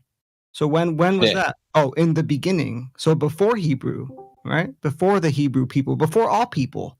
The Word. Okay, but there. that's not the Bible. That's like the Word. That's the Word. That's the Word. The Word is the Bible. The Word is God. The Word of God. The Word. What are you talking about? What are you talking about? The Word. The Word is God. Greek. No, the Word. The Word is God. The Word. No. The Word. Hold on, bro. The Word is God. The Word is God. The Word is God. Yes. Okay, so is that the English Bible?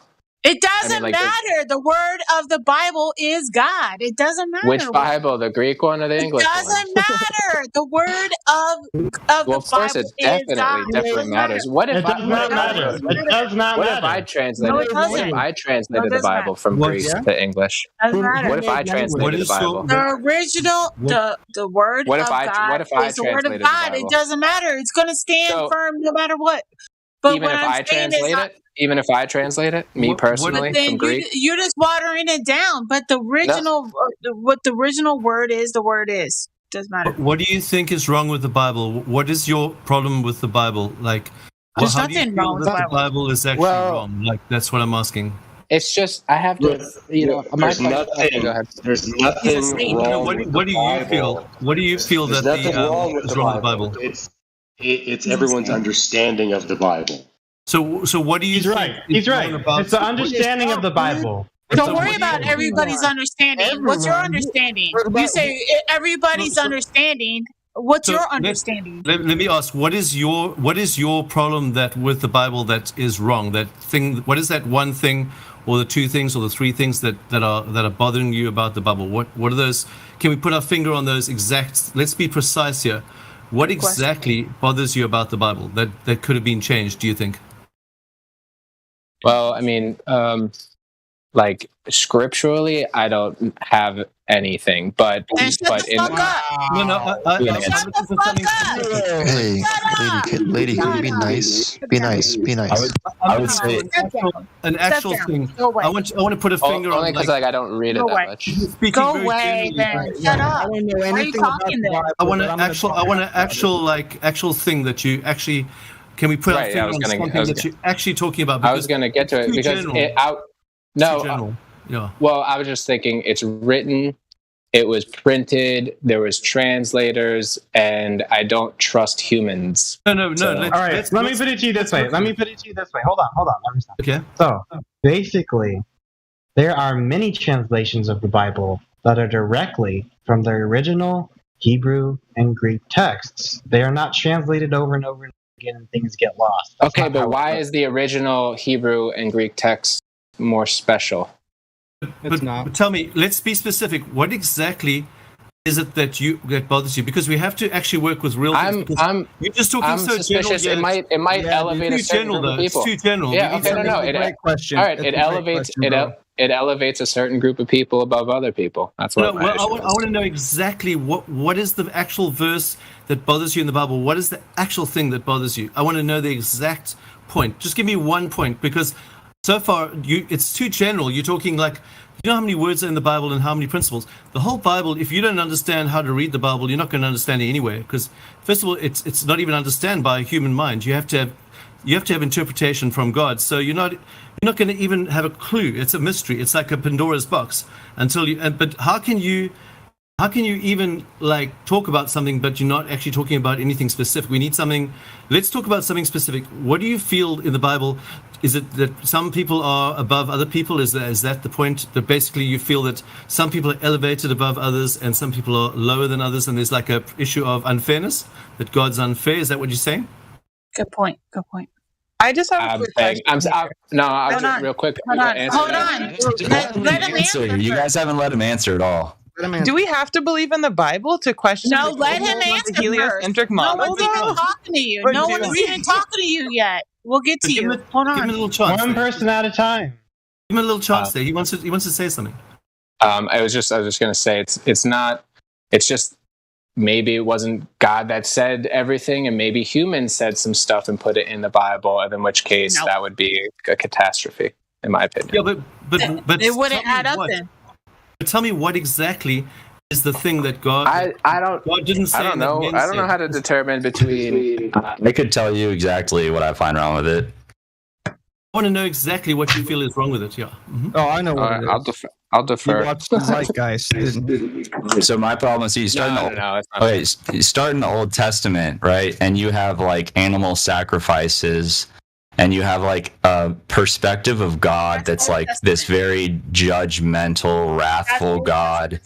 And then it's like that, and then it's like when you get to the New Testament, it's like a more clear perspective of God. So it's like, to me, it's like you when you're reading the Bible, it's like you see as they get closer and closer and closer, a better idea of God as the Bible goes forth until you get to Jesus.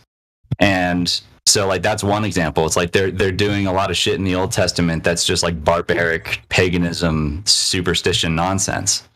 Yeah, that's what God was dealing with the people like that. That's because, God had to deal with people who are stupid, just like everybody else that we're dealing with, even in here to this day. It's the same thing.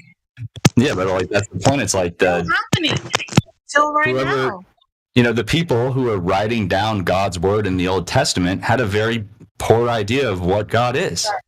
Well, that's true in a sense, because it says the Old Testament is a shadow. So that means they were only seeing the shadow. If you see a shadow of a person, do you have a good picture of that person? Not really. So they didn't have a good picture of God. They had a shadow form of God. They kind of saw him a bit. They saw right and wrong, a few things like that. They saw the law, but they didn't have a good picture. Only some of the prophets had a bit better picture, but they also didn't see God fully all the time, all of them. But I agree. It's like there was definitely obscurity of God's character. They didn't know him all the time, like all of them didn't know him. It says in the Bible that they didn't even know him. The Jews didn't even know him. God said, "You didn't even know me. You walked through the desert for 40 years and you didn't know me." But he wasn't talking about everyone. There were exceptions in that group, people that did know God, but most of those people didn't know God. I would also say that what I get from like reading the New Testament. So you have, I would also say that his disciples, obviously did not have a clear picture of God as Jesus did, and I don't think they understood everything that he was trying to teach them, and that it's just their explanation of their experience. But Jesus is God. That's the thing. He is God. So obviously he knows who he is himself. God knows himself. I mean, there's no question about that. Right, but there's no gospel of Jesus. I would say that's not true. The word of God. The word of God. The word of God. It's the word of God. Jesus is the word of God. He is the one that's all about. The whole Bible is about Jesus. If you read, he should have just written all 30 years. Just write some books. The lenses of the Bible to read the Bible through are Jesus, right? The person of Jesus, and that is the Word of God. The Word of God is not the Bible, by the way. The Bible is just the words. It's called the Word of God, but the actual Word of God is Jesus himself as a person. So Jesus wasn't before creation a magic book that floated above the earth with power shooting out of him and created the earth. Jesus is not a mystical book that just floats around. He's actually a real person. So he's not a book with like 66 books that floats around and now let's worship the book. We don't worship a book, we worship God himself. But the book shows you who he is. Now it reveals him, and he speaks through the people in the book. But the whole book, if you don't read through, if you haven't met Jesus personally, and you haven't had an experiential encounter with him, and you actually experienced him in real life, you can talk about him all day and look at the Bible all day. You'll never figure God out ever. You can't figure God out by looking at the Bible without God. You need to meet God, right, and experience him, and then you got to understand what he did on the cross. That he died for our sins, and he died to make us children of God, and he died to kill our old nature and make us a new nature, a new creation. There was a rebirth. Being born again through the cross. That's very important. And if you don't see those things, then basically the Bible is totally obscure. You're not going to understand a word of it. You're going to go completely off track, like millions of people do. Millions of people claim to be Christians, but they haven't got a clue of those principles of the cross, the new birth, the resurrection, and Jesus himself as a person. Unless you understand those principles, you're not going to ever be able to understand the Bible, and you can't even get close to understanding the Bible, because the Bible is not interpreted by human understanding. It's only interpreted by the Holy Spirit. Amen. Yeah, that's why I'm a big fan. Very well said, and I appreciate those words. I got a verse from my boy. Thank you very much. Yes, thank you. That was wonderful. So the guy said something about Jesus should just write the Bible himself. You should just have the gospel of Jesus. Well, Jesus actually mentioned that at some point, right? In the book of John, chapter 5, he says, Jesus speaking says, "If I bear witness of myself, my witness is not true. There is another that beareth witness of me, and I know that the witness which he witnesseth of me is true." And he's talking about John the Baptist. So Jesus says himself, I can't bear witness of myself, because then my witness is not true. That makes me think of. It makes me think of that metaphysical principle that Rose is bringing in, which is like combined perception. The witness that Jesus is talking about, he's talking about himself. He's talking about the Father in heaven, right? But he's not talking about John the Baptist here. He's talking about himself and his Father who's in heaven. He's the right. You have the Spirit. You have the Spirit and the Father and the Son. No, that's wrong. Look, it's after. Let me just keep reading then, because if I read one more verse, you wouldn't have said that. There is another that beareth witness of me, and I know that the witness which he witnesseth of me is true. Ye sent unto John, and he bare witness unto the truth. But I receive not testimony from man, but these things I say, that ye might be saved. He said, I sent John to bear witness unto the truth. But John is a man. Yeah, a lot of people bear. But man cannot testify of God. That's all that could testify of God, because Jesus said he couldn't. He said, if I bear witness of myself, my witness is not true. Mm-hmm. But the Spirit within him and his Father is his testimony and his truth. Okay, you got chapter and verse for that? Well, that's what the Bible teaches. I mean, I just read Jesus' words, bro. He said, but they were the words. They were the words. They were the words of John. I got a question. I got a question for everyone. So it's like text. This is Jesus speaking. That was John writing. But do you understand what he means? Do you understand what he means by that? Yeah, and I read it again. Read it again, and I'll break it down. You could read it again. Well, I'm just saying, it seems like you could take it multiple ways. Like you can interpret it a couple ways. Nah, man. John the Baptist was a witness, but the witness that God is talking about is not man. That's what that Bible verse is teaching, right? So the witness is himself and the Father. You know, if you read, you can read other verses in the Bible that will prove this. So I'll let you guys do that in your own time, unless you want me to pull that up. All right. When Jesus asks, or when Jesus says, like, you know, Jesus says something. Let's say he says, "Be therefore perfect, even as your Father in heaven is perfect." How would you guys go about understanding that? All right. So basically, how it starts out is you are convicted of sin by reading the Word of God or hearing it. And then that begins the process, right? And it starts with belief and faith. You don't know if he's real or not, then you start believing and having faith. And then as long as you start to repent, right? The first part of this is repentance. You repent from the heart. That's the key there. When you repent from the heart, then you receive the Holy Spirit. And then the Spirit does the work in you, right? Because that's what the finished work on the cross is. It's not by our own might, right? Right? Faith comes first, then works. Kind of. It's a singular process. You can't have faith without works, and you can't have works without faith. So you have the faith, you repent, you believe, and he fulfills the law within you through the Holy Spirit. You can't do it on your own, right? Because works without faith is dead. So basically what you do is you try to be perfect according to the Word of God, to be obedient to the Word of God, and then eventually you will come to know the truth so long as you strive to enter through the narrow gate, right? And it's amazing because the Word of God creates a maximum amount of resistance in people. And what I mean by that is you have to strive to enter. But once you enter, then you enter into his rest. See? So, yeah. Okay, so like to me, it's like you're intellectually trying to wrap your mind around what he's saying. And to me, what I would do is, let's say I read that, "Be therefore perfect, even as your Father in heaven is perfect." What do? I want to, like, to me, it's the logical, obvious thing to do is you need to be still and be silent and surrender. Or in other words, meditate, or, people's idea of prayer is usually not that. But Jesus says, go, enter into your closet. And that means shut the door on your senses, allow your thoughts to flow, and just be still and surrender and listen for that still small voice. You take in that thing that he said, whatever he said, and you meditate on that. Be therefore perfect, even as your Father in heaven is perfect. And you let that, you listen and patiently wait for an answer from God. In this experience, you experience God within you. The kingdom of heaven is within you.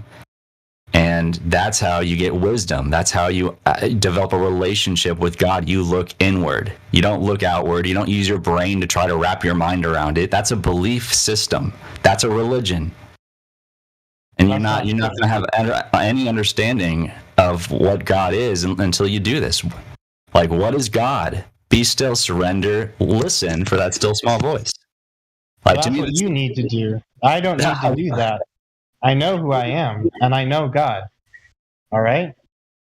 I'm not trying to be like a dick about it, but I've known this shit for a long time. It's just super obvious to me, but it's any spiritual, like, it doesn't matter what book you're reading. If something sticks out to you and you think it's powerful, meditate on it for a month, and you experience spiritual healing and more. It's not. No, hold on. It's not by yourself. It's not by yourself. You cannot do this by yourself. It's only by the Spirit of God do you come to know God. You can't do this by yourself. That's what. That's kind of what he was saying. That's how I heard him. That's exactly what I'm saying. What I'm saying is that you need the Holy Spirit. First, you have the Spirit, then these things can be done. The like, Holy Trinity exists within. It's the all Holy about Trinity the- exists within. It's all about How what can it exist within you if all you don't about- have the Spirit of God? It's all about what Spirit Jesus of said God in the comes cross. with us when we become to this human form. It is within. So it's all How about do you believe we have to earn the Spirit of God? So it's all about what Anyway, my Jesus. question is: Do we have to subscribe to the Bible as the word to question the heliocentric model? That's my question as a new. No, you don't. No, you No, don't. you don't. Yeah. Where did you get That's that what from? it's starting to No, you sound Where did you like. get that from? That's Rose what would it's say starting yes. to sound like, and that is wild. Talking No, about I said, where Okay, did well, you get that's that not what from? it's supposed to sound like. So we can just turn it Where did back into flat Earth. No, I didn't say yes. I said, where did you get that from? I don't know. Y'all are Probably getting your pretty, tone of pretty voice. like Bible Well, don't worshipy in a push it flat out of Earth your form. ass. Is that a real question or not? That's my real question. Yeah, is that what this is about? Are we gatekeeping flat Earth theory only to people who strictly subscribe to the Bible No, and that's a then kind of completely argue? different topic. We're not on that topic at all. Like what? Station Rose, calm down. I understand why the new person would have that impression, having walked in the last 30 minutes. I've been here for longer than 30 minutes, but it quickly devolved and became strictly like, let's argue about who believes in the Bible and who doesn't. Let's not. Yeah. Y'all can believe in the talk Bible. about optics. So here's the issue. This is what Yeah. typically happens. So when there's no globe heads in here, right? You get a bunch of flat earthers who start talking about the Bible because that's typically the only thing everyone else disagrees on once they realize that the Earth is flat. So. So if there's any globe heads, or we could speculate and start telling us that we the Earth could is speculate. small, show us evidence, stuff like that. But otherwise, I Speculate guess. and chill now. So what's your question then? What's your question? I asked my question several times, yo. I don't even get it. I don't even get it, though. Then you weren't listening because I asked it. Doesn't make I said, sense. Are we gatekeeping flat Earth theory? Only reserving it, and your flat Earth theories are only valid if you also worship the Bible. Is that what's happening here? Okay, so first of all, there's no flat Earth you're theory. a flat earther. Okay, so the Earth is. Hold on, Rose, can you hear me? No. Okay, so I'm you're sorry flat. not being So politically you're an correct in atheist. my flat Earth terminology. Yeah, correct. Yeah, because once I do that, you'll stop asking the question. You're an atheist. So you're a flat earther and you're an atheist? I'm not an atheist at any means, but I align more with this 77 con person's perspective of the word, if you will, than anything else I've heard. So what do you mean? So do you believe that the earth is flat? Yes or no? I do believe it's not a globe. I'll say that. But there is no creator. I do believe there is a creator of some kind, energy of some kind that yeah, I have spirit. I have mind, body, spirit. I'm not here to be questioned for my validity from you right now, though. I was just posing a topic as an observer. You're Dude, the you're one intense. I don't want to talk to you. Wait, You're correct, not your mom. He's very confrontational tonight, not your mom. Not you. The other one is very confrontational. You're right, not your mom. I can tell, yo, and I ain't here to do I get enough of that bullshit at work all day. I am not here to argue with you. I'm just making some observations. I'm also not here to be interviewed by any means. No, thank you. Then shut the fuck up. You shut the fuck up. You're being so confrontational. So let's talk about flat Earth. This is a flat Earth service. So you wanted to ask some questions maybe about flat Earth. Did you have some questions, Thillison? I don't have any questions. No, I just hope the conversation can get back to that. It would be much more enjoyable. I mean, we don't mind talking about flat Earth. We're just talking about it because, I mean, I tried to reach out to you, but I don't think you saw me in chat. I was trying to ask you if you were here, but I thought maybe you weren't there, so I just carried on with everything. But we try to reach out to you guys, and we want to know what do you think, and if you don't want to talk, that's fine as well. But we have some. Do you want us to tell you why we think the Earth's flat? Would you like us to go through some things or some ideas why we know the Earth's flat? I mean, well, there's that old book that mentions flat Earth. I'm just kidding. We can definitely tell you a few things that we found out, and we got quite a few things on that. So if you want us to give some information on flat Earth, we can definitely go that way. Would that be good for you? Would that be helpful? I am not here to say, here's where we should lead the conversation next. I was just here as a newbie to acknowledge the fact that this quickly turned into a debate on the validity of the words within the Bible. Okay, and I agreed with you, and we changed that. So we're moving on now. We're ready talking about flat Earth now. So I'm not here to like propose the next topic or be like, hey, you, not your mom. I did. I'm in charge right now. I said we can move on. So what do you want to talk about? Who is that voice? Is that a moderator? I did. Who's saying that? No one lights up green. I'm so fucking new to this.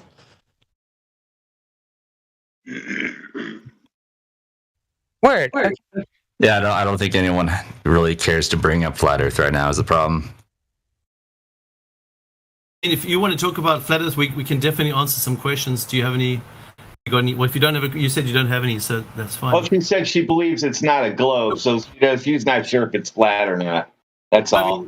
What, you want to talk about flat Earth, or what do you want to talk about? Like, I think it would be cool to get back to that conversation that I think Philion was mentioning about like the compass and like what's in the middle, like the north, pointing to the north. I've heard some things about that being like the kind of energetic center, if you will, and just because a compass points north doesn't mean it's pointing up necessarily, it's just pointing to the center. So I think that kind of conversation was like much more productive than.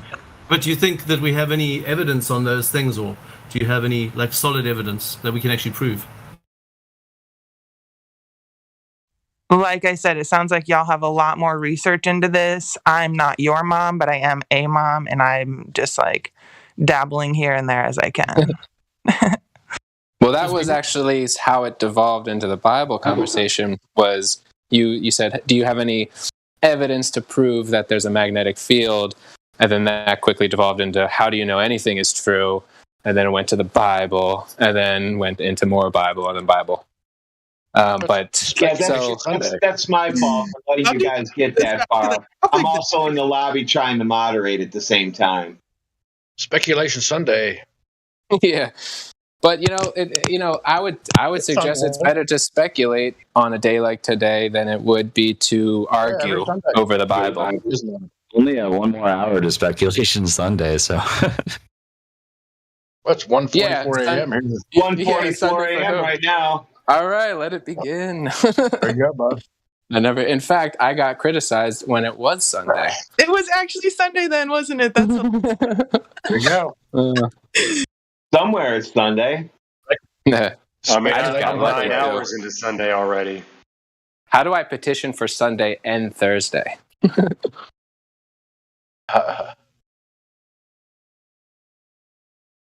I don't know, maybe one day is enough. I don't know. 24 hours, I guess.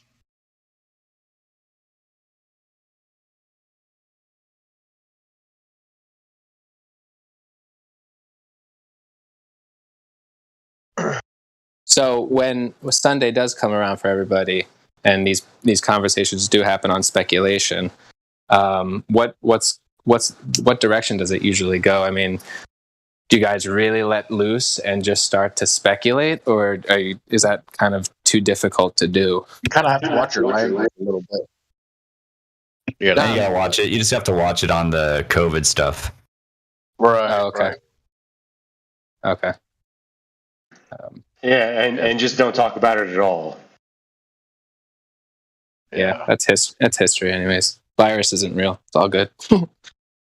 Well, it goes to that sometimes. We start talking about the controllers and all that crap. It's like, yeah. Sometimes it heads in that direction. Like I seen a thing today on the news. They were talking about, I guess the government's got a new like entity. It's supposed to be for reporting UFOs. I think it's called AARP or something, or AAOP. Instead of just having, the the other entity that they had, whatever the office was, the official reporting site, like they got to keep changing stuff up. It's like they want to keep us on our heels. In other words, it's like, I don't know if people want to talk about UFOs or whatever, but I don't think that there's, I think it's something that, I think it's like a demonic thing, but but I think they want everybody to think it's like, oh, these are little gray guys or your buddy. No, I think it's something nefarious that's, whether it be from another place or from something that's nefarious, I believe. But, Yeah, it's true. If I might interject, I haven't really wrapped my head or really thought about the ET question in my short weeks and month now. Really fallen into full-blown flat Earth, and really kind of just sitting in that world. But like, you have the gray ETs and like ET abductions and stuff like that, and potentially literature going way back that's kind of points to this kind of stuff.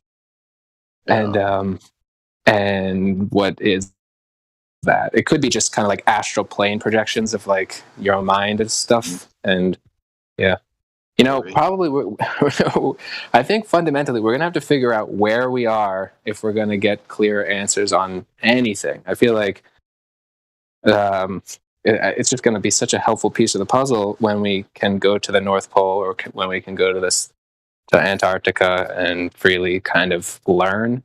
So I feel like we're stuck until we can do that. And so in lieu of being able to do that, you have to do it in your imagination and start to feel it out that way. Then maybe things will open up as time goes on. Yeah. I was kind of looking into a little bit of the stuff today and how kind of psycho that group was, and and some of the stuff that they did, like the workings, and then how sort of afterwards, it's like, that guy died. That Parsons, he died. Like, I think they said it was 40 days after that. So they say if something's been opened up, the person who opened it has to close it, and he got killed in some kind of explosion. Supposedly. Well, I mean, it was after that, after the explosion, he got killed.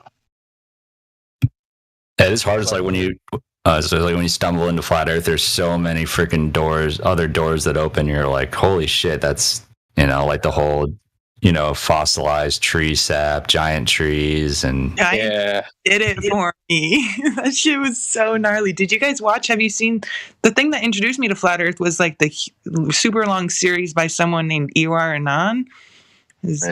Y'all familiar? Yeah, that was the first one documentary I saw.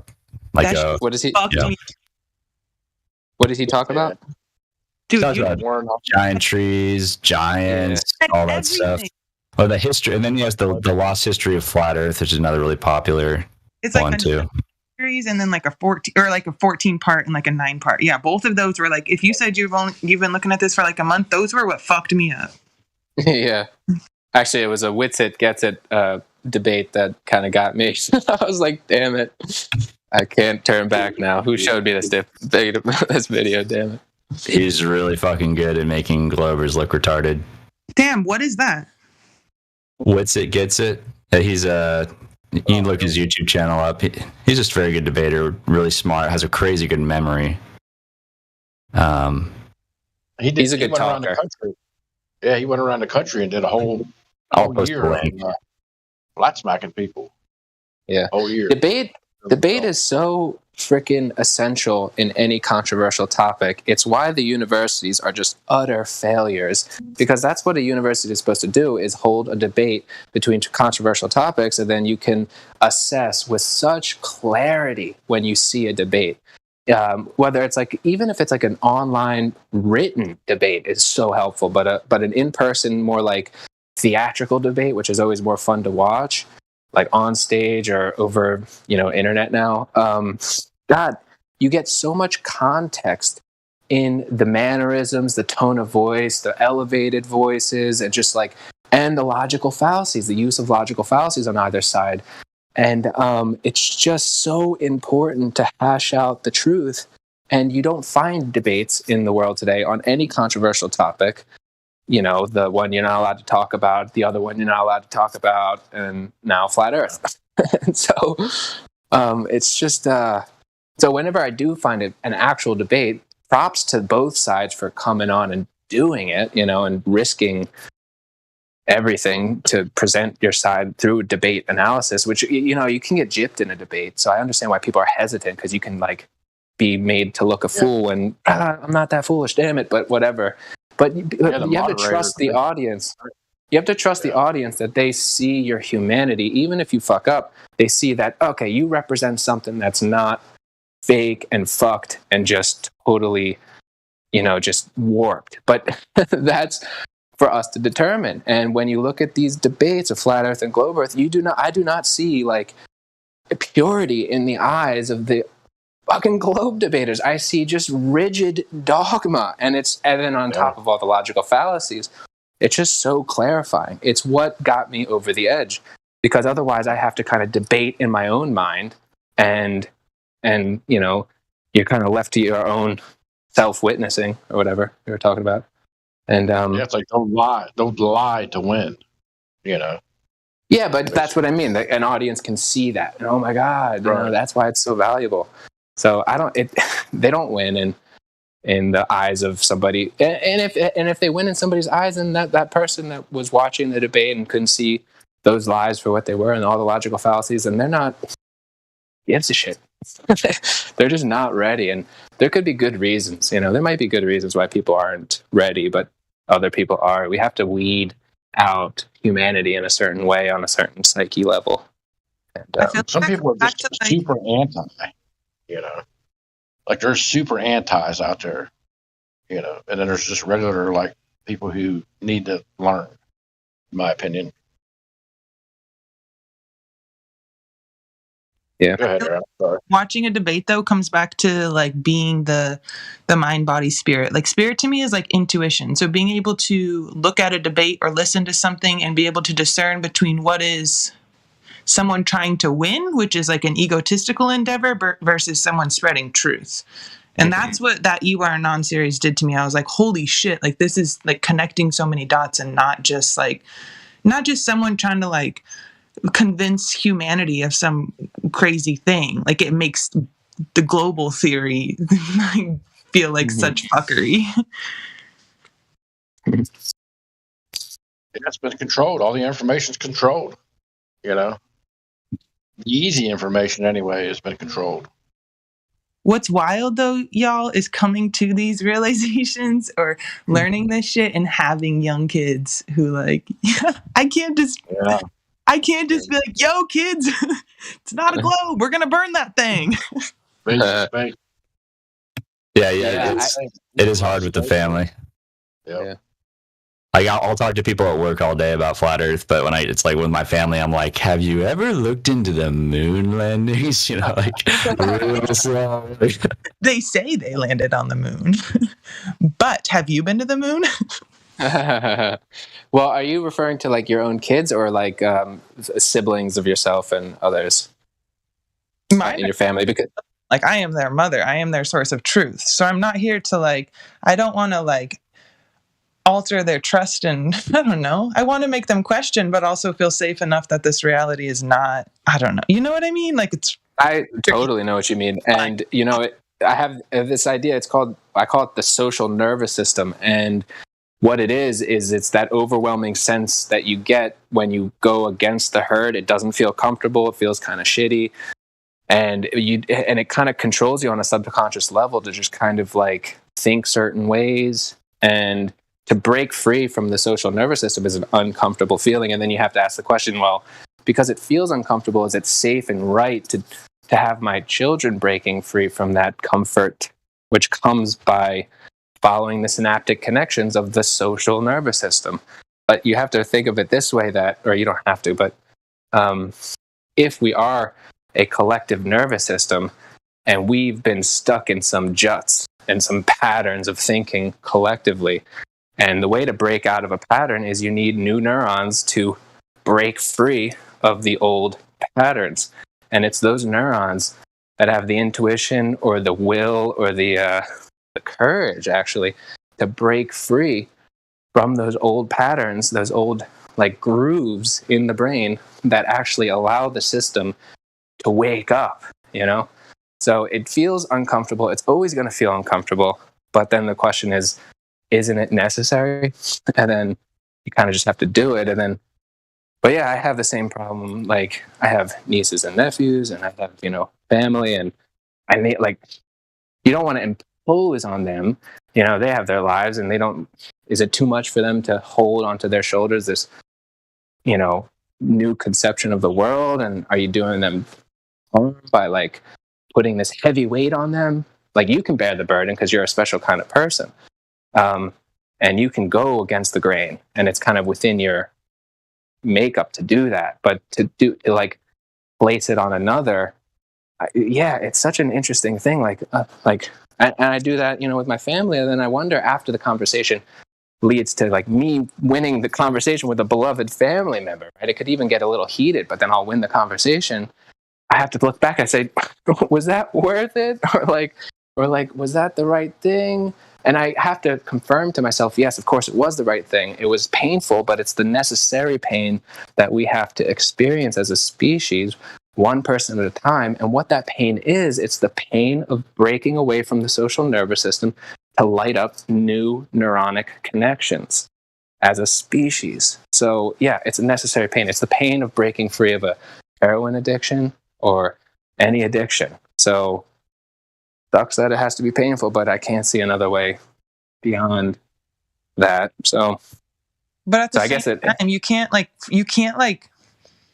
can't just like give. In my experience, it's hard to give another human something and say, "Hey, this is truth. Believe it." Mm-hmm. Like, you kind of have to just present the alternative way of thinking and let them choose to like either support the neural pathway that's strong and comfy, or to like move beyond. And that goes to the whole thing of like, is this human willing to move beyond? Some humans just don't have the capacity for that. Yeah, 100%. And when you were talking about a debate where you have somebody either debating for their own ego, which is to win the argument, or what else would they be debating for? They're debating to discover the truth for themselves. So if you're trying to prove the flat earth for another person or for another group of people, you're actually not intellectually I won't say coherent, but like there's an intellectual dishonesty there. But when you're proving the flat earth for yourself, and that's your modus operandi, then you're intellectually coherent and honest and strong, you know? So that's one way to think about it, is what's your motive? Is it to really convince another person or to convince a group of people?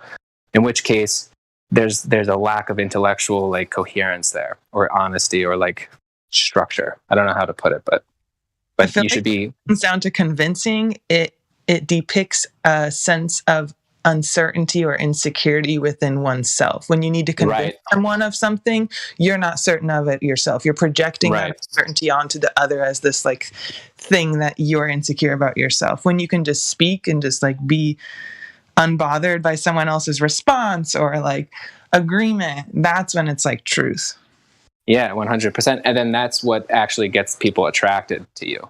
If you're begging them to agree with you, or you're fighting them or whatever, they automatically are repelled from that on like a deep level. And so you find out you don't go anywhere. Which is why, like, you know, nobody changes their politics at the bar, in a bar argument. You know, nobody. The only people who change their political opinions at the bar are people who were ready to change their political opinions that night. You know, people who were ready to... Who already didn't have strong political opinions. Right. They're like, tonight, they might not be saying this consciously, but they're like, tonight I think I'm ready to kind of change and evolve. And then they have a conversation with somebody, and that person that they had a conversation with maybe strikes a chord. And then that person who had that conversation, it might even be a little argumentative, but it would just be they think, oh my God, I'm changing the world. But really, they just happened to have an encounter with somebody who was at that point in their life that was ready to kind of evolve in a different direction. And so, that's why the news is so powerful. They don't actually change people's minds. They just cast a net, and then the people who are ready to change their mind get caught in the net, So yeah, everybody's got to do it in their own way, individually, and so yeah, they look to debates and they look to other people to kind of give them a gauge, like to entice them or not. But if they're not ready for it, then they're just not going to do it. And it's interesting. I was aware of flat Earth back in 2016, and then 2020. I was like, oh wow, this could be the truth. I remember talking to my brother. I was like, man, if I had to die and I had judgment in front of me, and it's like, is the Earth round or is it flat? I would say it's flat. Like, don't kill me. Like, I was talking to my brother about this, but I was like, and you should do the same. Like if it comes down to it and you had to make a decision and if your life depended on it, I'm telling you, it's probably going to be flat. But I wasn't so certain about it. I wasn't willing to go all the way in until another year or two later when I watched the debate. And now I'm like, yep, I have to accept it. I have to be all in. And so that's why I'm here on this Discord channel, like trying to like talk about it. It's like a therapy session or something. Yeah, I remember like when I first like allowed myself to consider. I was like, okay, I'm pretty sure. I watched that What on Earth happen. After I was like, okay, I'm pretty darn sure the Earth is flat. I don't know anything about the topic, but I needed like a good 6 months just to digest that that's a possibility before I was even ready to like learn and educate myself. It's a hard one. That's exactly what it was for me. 6 months. I needed therapy after I watched that, and the dude who introduced me to that wouldn't even talk to me after that. I was like, you just rocked my world. We need to talk.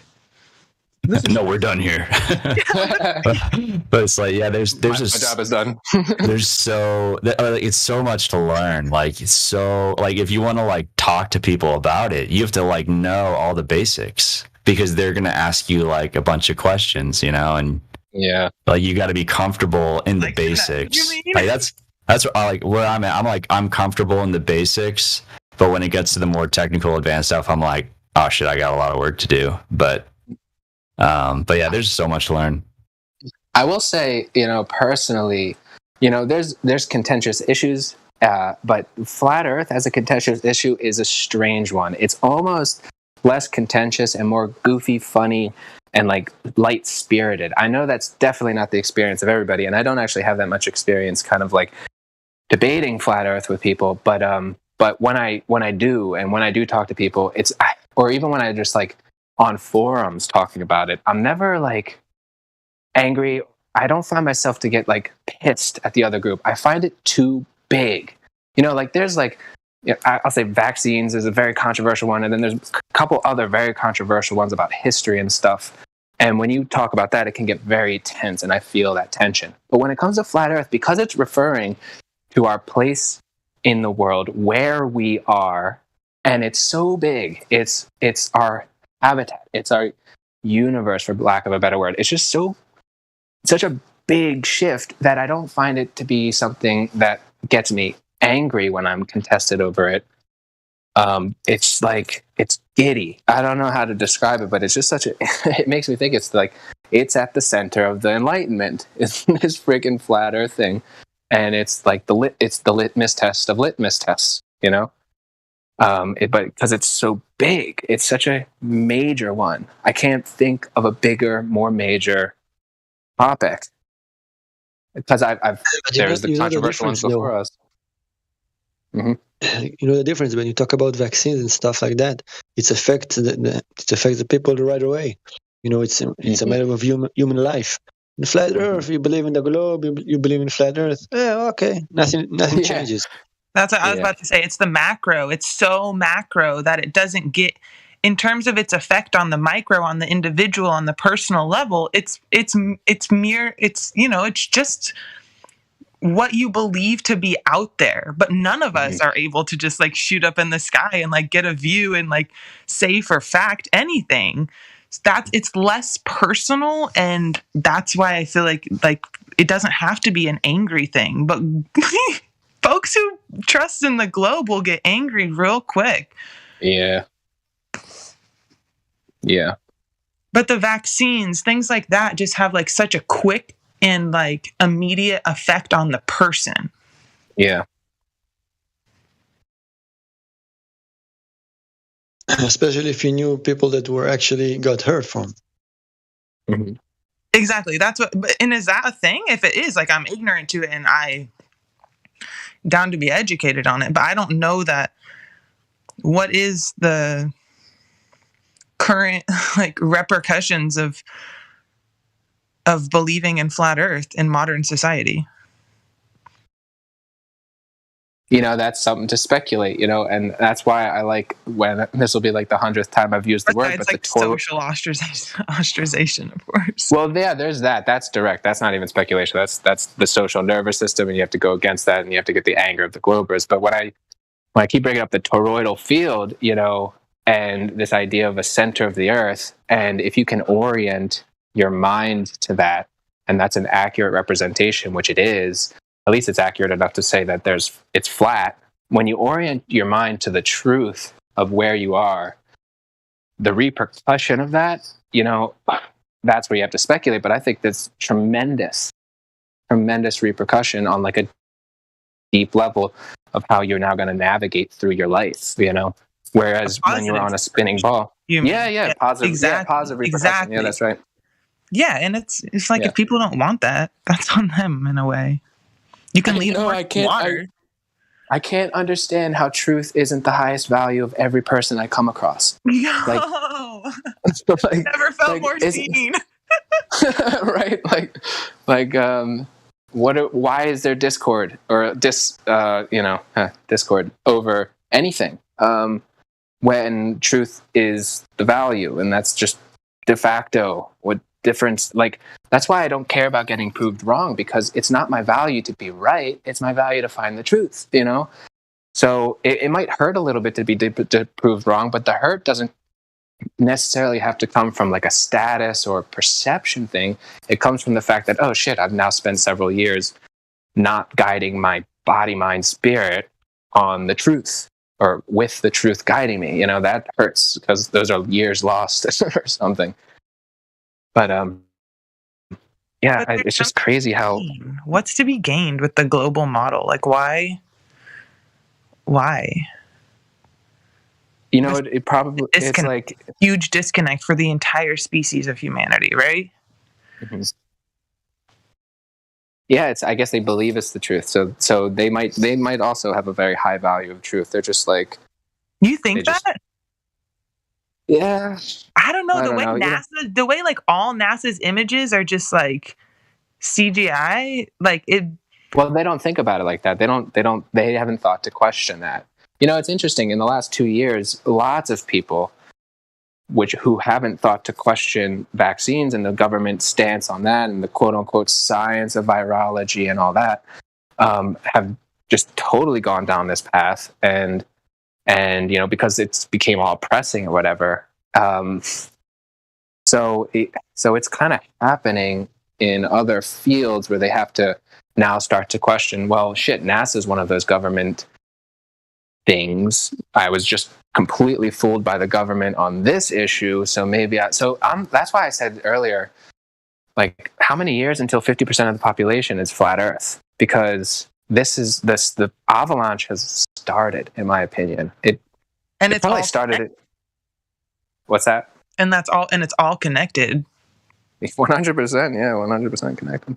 I feel like disconnecting humans from the truth is an attempt to weaken, you know, a species' capacity for enlightenment, or like to live. Like, if we read about beings, you know, Tartaria or Lemuria, and how much more just like almost magical seeming life on Earth could be, it's so controlling to disconnect people from that truth.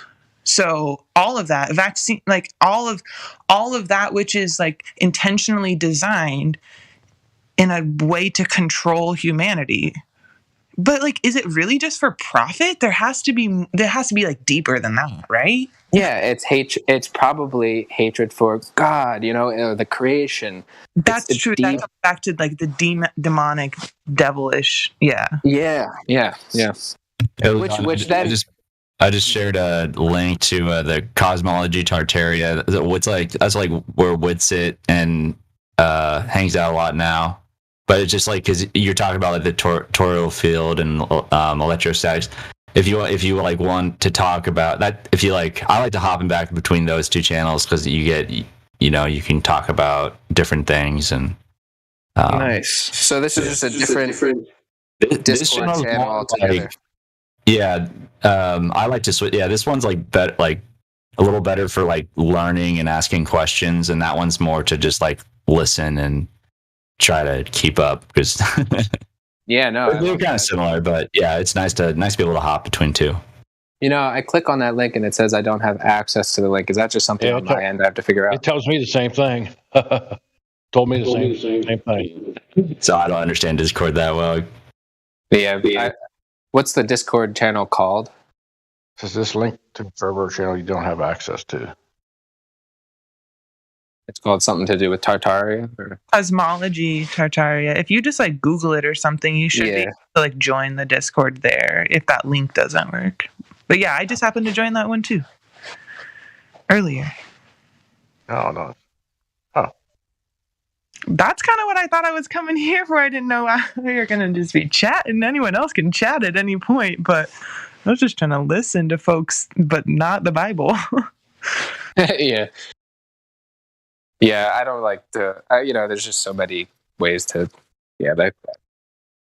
that's why I say speculation should be more than just Sunday, Although I don't really know enough to really be judgmental or anything about the way things are done here. But the Taurus, that's where it's at. Because your body has a Taurus. Okay, so in regards to the Bible, the thing is, it shouldn't be disregarded because it is something worth discussing.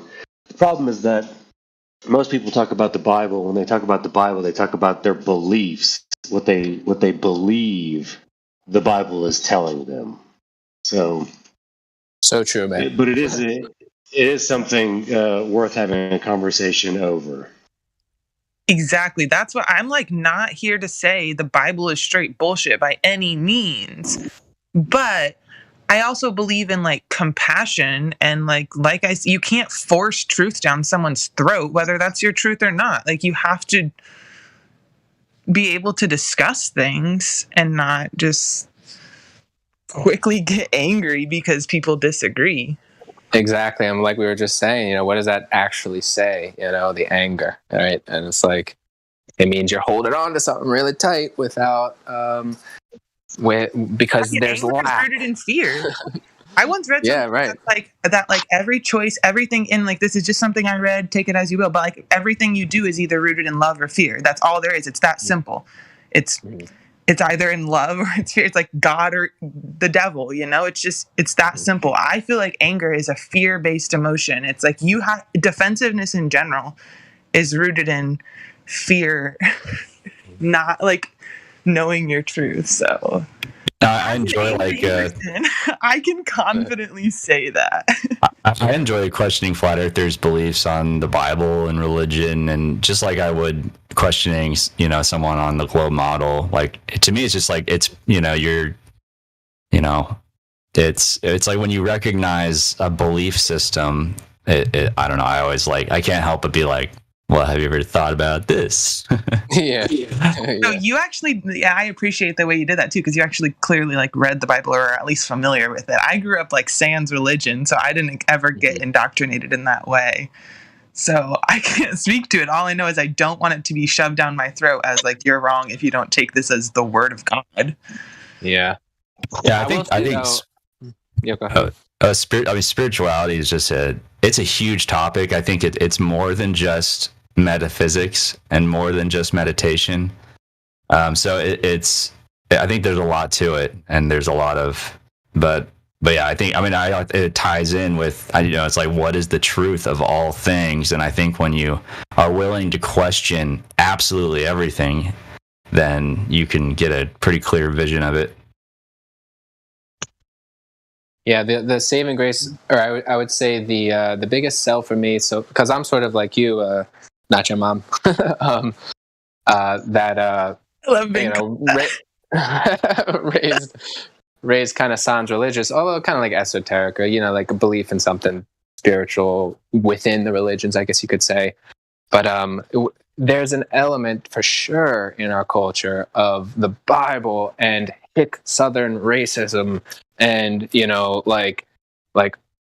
just everything that's bad with the world, how it's been projected through media and Hollywood and such, and how they've tied that with the Bible. Like all the scary movies are always like cross-Christian related, and it's just like, so anyways, like there's a message that's definitely trying to skew the Bible in a certain light.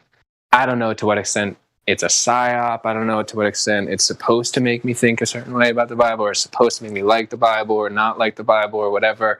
But I definitely recognize that with respect to that social nervous system kind of thing, they want you to think that the Bible is sort of this, like, I don't know, bad thing in the simple terms.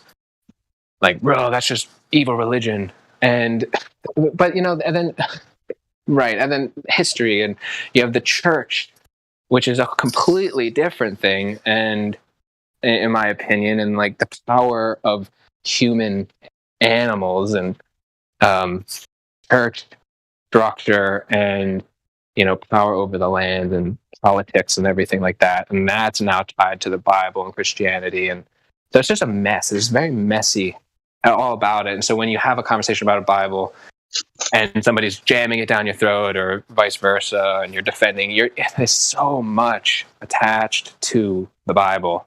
There's all of history of the Catholic Church, there's the Pope, there's the just on and on and on of things I don't know how to think about, and most of it reeks. And so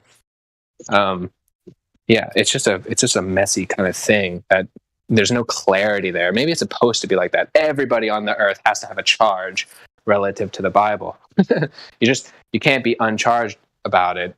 Like even if you think you are uncharged, a Bible falls on your lap, you might be like, whoa. Like, it's not just any other book. No, like, I don't know of anybody who's free of charge over that book. My perspective is like that. I do think Jesus was a real person, and I think he did a lot of shit. Like, he was just such an example of truth that like it just like shook the foundations of the world. And it's like that his story like spread throughout, everywhere. And to me, it's like this last like 2,000 years is like, or however long it's been, but just feels like, I don't know, I feel like they would probably have just tried to alter the Bible, suppress the truth, twist the truth, like, and just like, just that's just kind of the nature of how things, I don't know if you guys know what I mean, but yeah, definitely. That's sort of where I'm at as well. It's the historicity of Jesus is actually a central point, because, and it doesn't, does that eliminate you from being Christian? Or in my mind, no, it doesn't. Like there's this guy. He's not as known as he might have been, but his name's Neville Goddard. Does that ring a bell to anybody? Anyways, he has an interpretation of the Bible that it's all a psychological text, and Jesus is really a metaphor for your own imagination and the creative power of the imagination. When you say I am, you're actually invoking the literal name of God, as the Bible says, I am that I am. And so there is no historicity to anybody in the Bible. That's kind of an extreme way to put it, but the Bible is actually, and so the way I interpret the Bible now from that lens is that there's actually a psychological technology in the parables, in the stories of the Bible, relative to your imagination, relative to your energy field, or let's just say your creative power. And potentially that technology has kind of been mandated to exist. It has to be a part of the human experience. It has to be available to people, but it's also able to be perverted and skewed 50-50. So that's why I think maybe 50% of the Bible is is misdirection, and then 50% of it is glorious truth relative to these deeper psychological principles that are vital to life on earth as a human being. So the historicity of Jesus, I don't know. Like, maybe not, or maybe yes. And actually, it was interesting when I did watch another debate of Witzitz, and he actually went into the Christianity, and he seems to think that Jesus is a historical person, and I actually don't know the research on it either way. It's more just philosophical in my mind. I'm happy to take a philosophical approach on stuff like this and be open to either one, but I would be actually interested. I have another approach from it because I actually used to believe in Jesus. At the time I would call him Yeshua, because like there was no J a certain time period back. But if you actually look at, you said 50% you thought was true and 50% could be a misdirection. I think the New Testament is actually the misdirection. I feel like the Old Testament is actually what's true, because even if you believe in both the old and the new, the old is the foundation. You can't have the new without the old.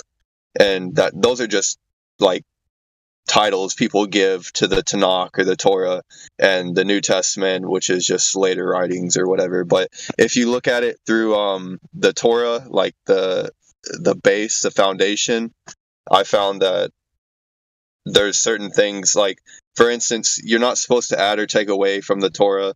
So if you add anything or you take anything away, that's a huge red flag. Like, so I think that Jesus is actually like a false prophet. I think he's added things. Like, for instance, there's a time of him and the disciples gathering grain on Sabbath, and he's being questioned about it.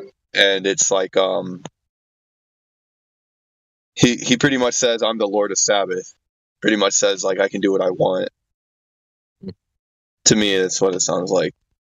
The Torah, is the Torah your book? Yeah. Or okay. All right. Can I ask? Are you Jewish? I don't. No. I don't follow Judaism, just because it's the same thing with Christianity. They add a whole bunch of things, and I think that when men get involved and they put their own beliefs and their own teachings into things, and it's not necessarily actually there, that's the problem. Mm-hmm.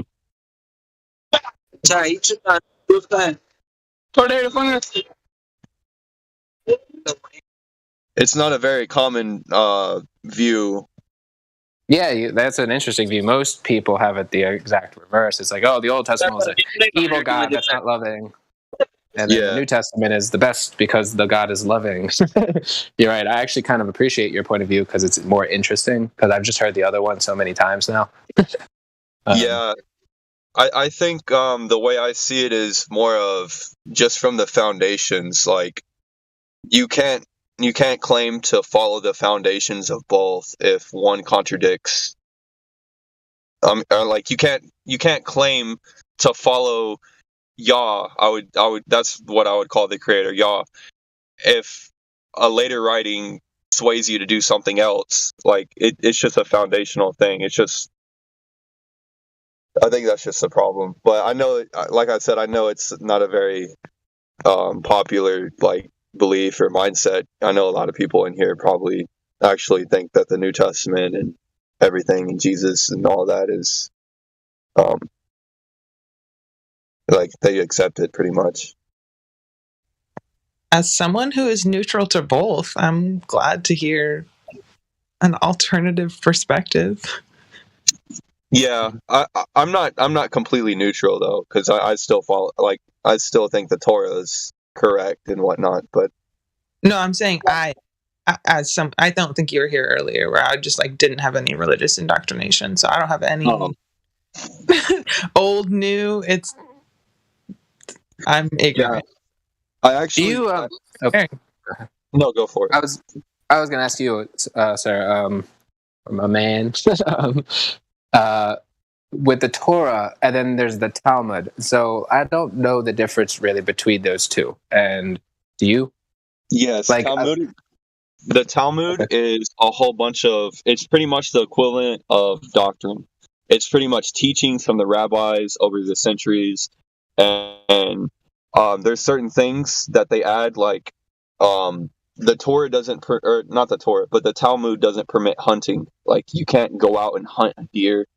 They think that that's violating like the slaughter laws or whatever. And it's not actually in there. Like there's nothing in there that says that you can't actually hunt, but it's just the way they interpret certain texts. Or like another one is like meat and dairy. They say that you can't mix meat and dairy, but the verse that they use is wildly like out of context, because it says you're not supposed to boil a calf in its mother's milk. That doesn't mean you can't have any meat with any dairy. That's not the same. So that's the Talmud that says meat and dairy. Yeah, that's the Talmud. So that's not in the Torah or even the Bible. It's okay. They're making an interpretation off the text, so they're not actually. It's just their interpretation, and I think it's wrong. But yeah, like I hear stuff about the Talmud, like pretty reprehensible stuff in there, and it's like kind of like racial superiority for Jewish people, but also like to a nth degree of like just pretty depraved. And so I have in my mind, okay, Talmud no good. Torah may be one of those kind of like ancient spiritual texts, like the Old Testament of the Bible, or like anything in Hinduism potentially. So yeah, that's okay. That's sort of how I always saw it too. Okay. Sure. Yeah, it's the way I see it. The reason that I still hold to the Torah, even though I rejected the New Testament, is because I think for me it makes sense for there to be some kind of instruction, or there obviously if you're a flat earther, you know that there's a creator. So for me, it's like kind of intuitive to think that creator would actually give us some kind of instruction. And yeah, I mean, in an ideal world, I would want that instructor to be kind of direct, but then of course that's what that's the heralding of the prophets and all of that, the ones to get that direct instruction. But that's why I don't understand, like there's like the natural movement, like nature mysticism, and like getting in tune with nature as a way to know God. And I like that because it opens up the potential that you're now going to open up your natural instincts to then hear the message that shouldn't be reserved for prophets, and it shouldn't necessarily be relied upon in a scriptural delineation, because there's so many problems with scripture in the sense of interpretation and such. But if you can get direct insight, like intuitive hunch in a moment-to-moment basis, I mean, that's called being in the flow. That's the flow state. I bet you that's way more valuable than knowing the truth about any sacred text. Is if you could get into the flow state, I'll take that over, quote unquote, the truth about the Bible any day, because the flow state will get me, just on the right path every minute of every day. And so I'm all about nature as being kind of the avenue to open up that doorway. And so that goes into, oh, well, then that's witchy, and then that's like the way pagan or whatever. The way I see it now is I feel like I'm looking at creation to kind of get a better understanding of the creator. It's like, I don't know, I love nature and all that. I love scenery, mountains, all that. But like ever since I became a flat earther, like I've been way more in tune with the creation than I was before. Like I've been way more observant of things. I used to never look at the stars or the moon or like anything, dude. Like I don't even know. Like it's kind of weird, but now it's like I'm always looking up. I'm always looking around. Like it almost brings you to more of like oh, I just heard gunshots. It makes you more of like I don't know, you like explore more, I guess. Yeah, definitely. I had a similar story in the sense of, not like having utter appreciation for nature, but actually kind of liking indoors and like kind of being a little bit more I love the woods always, so I can't really say that, but yeah, truly, I mean, I remember when I learned the heliocentric model to a little better kind of literacy, in the sense of like, okay, this is how the moon is supposed to work and the sun, and here's how the ecliptic works, and hey, did you know that those bright stars are on the ecliptic, which means they're probably planets. And I just got to be able to be a little bit more like versatile in the heliocentric model, and I'd talk to my friends about it, and I'd be like, hey, do you get it? Like, the moon is on the opposite side of the earth and the sun's over there, and that's why it's full, and like, that's a star, and the reason why I know it is because it's on the ecliptic line of where the sun rises and sets and whatever. And the point of the story is because their impression, so many of them, is always just like, don't comprehend, don't compute. I never knew it that way, and they didn't teach me that in school, and they just don't like settle into that model. Even though I was understanding it better and I was doing good at describing it to them, they weren't getting it. I never saw like the teaching moment of like the light bulb moment of like, oh my God, yeah, totally. I had to learn that model, and then I was starting to explain it to people, and I'd realize most people don't even freaking know how the freaking ecliptic works and the planets revolving around the sun and just anything about it when they look up at the night sky. When they look up at the stars, they don't know what they're looking at. And I tried to explain them the heliocentric model, and it never clicked for them. And these are just normal, average friends, people, and it's just, there's no like spark. And I bet you the reason that's my experience, and I bet you the reason that happens, because it's the wrong model. It doesn't click with their soul. They're like, on a deep level, they're like, nope, I just don't want to know. I don't want to like in tune myself with that, because it just doesn't feel right. You have to be like a college student and really work, and then you quote unquote click with it, and then now it's your property, and now you have to defend it and feel very smart because you know it, and yada yada yada. But for the average person who doesn't care about being smarter than everybody else or whatever, it just doesn't click. But I bet you, when we get a more cohesive or broader model of the flat earth, and we say, this is what's actually happening and why, and it's going to click for them. They're going to be like, wow. And it's never going to leave their brain, because it's the truth, and it's just going to make sense to them. And now every time the sun comes to them and the moon comes to them, they know exactly what's going on because they were given the true model. Yeah. So so that's why I'm like hunting for the model, because I want to be able to explain this to other people, and and see that light bulb moment. It's the best thing with other topics. When that light bulb teaching moment happens, it's like, yeah, and you learn as you teach. And but I can't really do that in the flat earth world yet, because I don't have answers that are pretty important. And it's hard to give somebody a model and say, look, fundamentally, the most important part about this model is that you have to humble yourself and you have to say, I don't know. And that's just, but there's beauty in that too. So I might have to just change my ways. What do you think that you would need to like understand better to, I guess, really? Okay. Yeah. Good. Okay. So yeah, this is a good segue. All right. We're talking about flat earth. Yay. The stars, southern stars, northern stars. That's probably a big one. Yeah, definitely things relative to the sky, and the reason why that's our weak point, because who gives a shit about what's going on in the sky? The Earth is flat; it's measurably flat, et cetera, et cetera. I care what's going on in the sky. Okay, I want to know what the sun and moon are. I want to know how the stars work. What's their origin? What are they revolving around? Yeah, it'd be nice to know how far away they are, but that's not even as important. I just need to get into like an understanding of where I am.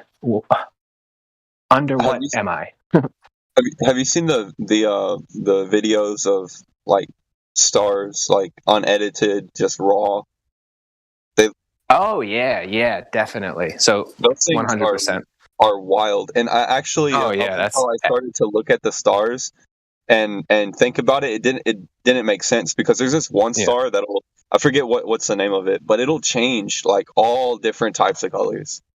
Yeah. And that thing's supposed to be like insanely far away, and it just looks like it's changing colors, but it's going through some kind of cosmic dust or some crap like that. Like, and that's the only that's the way, that's why it looks like that. Like, that's like their explanation. But right. No, that was like, yeah. Huge. That was huge. Learning about raw, unedited photo and video of stars and the planets. Huge. Absolutely monumental for my personal sanity and happiness. Okay, because what that showed me was, oh, they're clearly not planets. Okay, like material Earth body planets or whatever. Yeah. So what are they? They look like energy frequency vibrations, maybe plasma balls potentially, but maybe just plasma eyes in the sky, or just something plasma. And then when you go into sonoluminescence and the sound becoming light, and the idea that it's a fluid medium up there, and that sound vibrations could create the expression of a star light. That I mean, I can understand why people are so biblical, you know, when they think about, and for good reason, you know, you look at that and you say, okay, the stars look like sonoluminescent phenomenon. What is sonoluminescence? It's sound creating light. And then so, okay, there was a word and it created the heavens and the earth. And boom. So it's perfect there. But as to their rotation, as to their celestial mechanics and like retrograde motion of the planets, and you know, I'm just loving thinking about how it all fits. You know, there's a very interesting, you know, Gnosticism. I'm sure you've heard of Gnosticism, but and Gnosticism is like, you can't know God. Like, pretty much, it's like you think there is a God, you just can't know him, like, more or less. Well, there's agnosticism, and then there's the Gnostics of old, and then so people think that they're just Christian offshoots, potentially, just talking about Jesus and talking about Christianity from a different angle.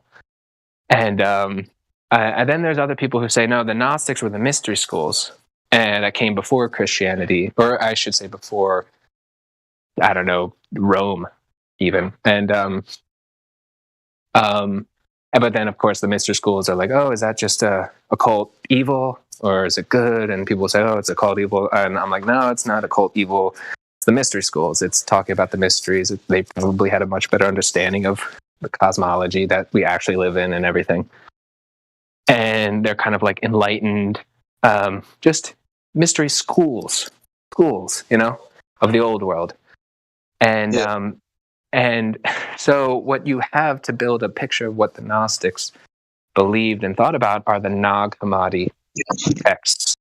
And, you know, these are the texts that were discovered in Nag Hammadi in Egypt, written in Coptic, very messy portfolio of files of, you know, parchment. I guess it was parchment. And but in it they had books, and these books talked about many things. It would appear like potentially it could be talking about Christian, Christos, you know, the word Christos and stuff.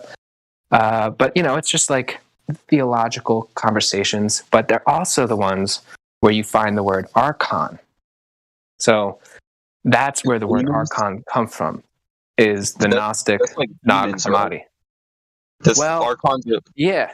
They're like demons. It comes from the word ruler, archon, to rule, or archi. Yeah, I've seen some stuff with people think that like parasites are like literal physical demons. Yeah, I that makes sense. And the way that the ruling class is very much behaves like a parasite. If you look at history and all that, they parasitize a culture until they blood dry, if the culture didn't kick them out, right?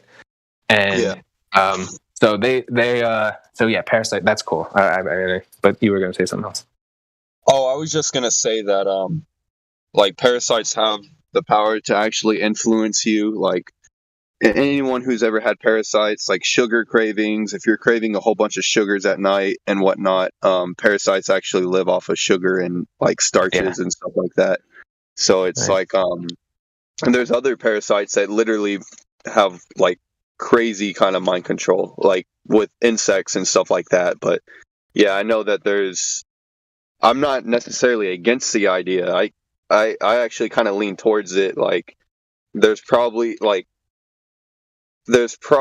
some truth to that claim, like, but it's all just speculation. Like, yeah, I know. Well, I mean, okay, so what the Gnostics and these Nag Hammadi texts are painting a picture of is the archons being these kind of like cyborg accidental creations. Like they were anomalous creations, not supposed to be here, but here they are as a result of the creation story that the Gnostics talked about and told.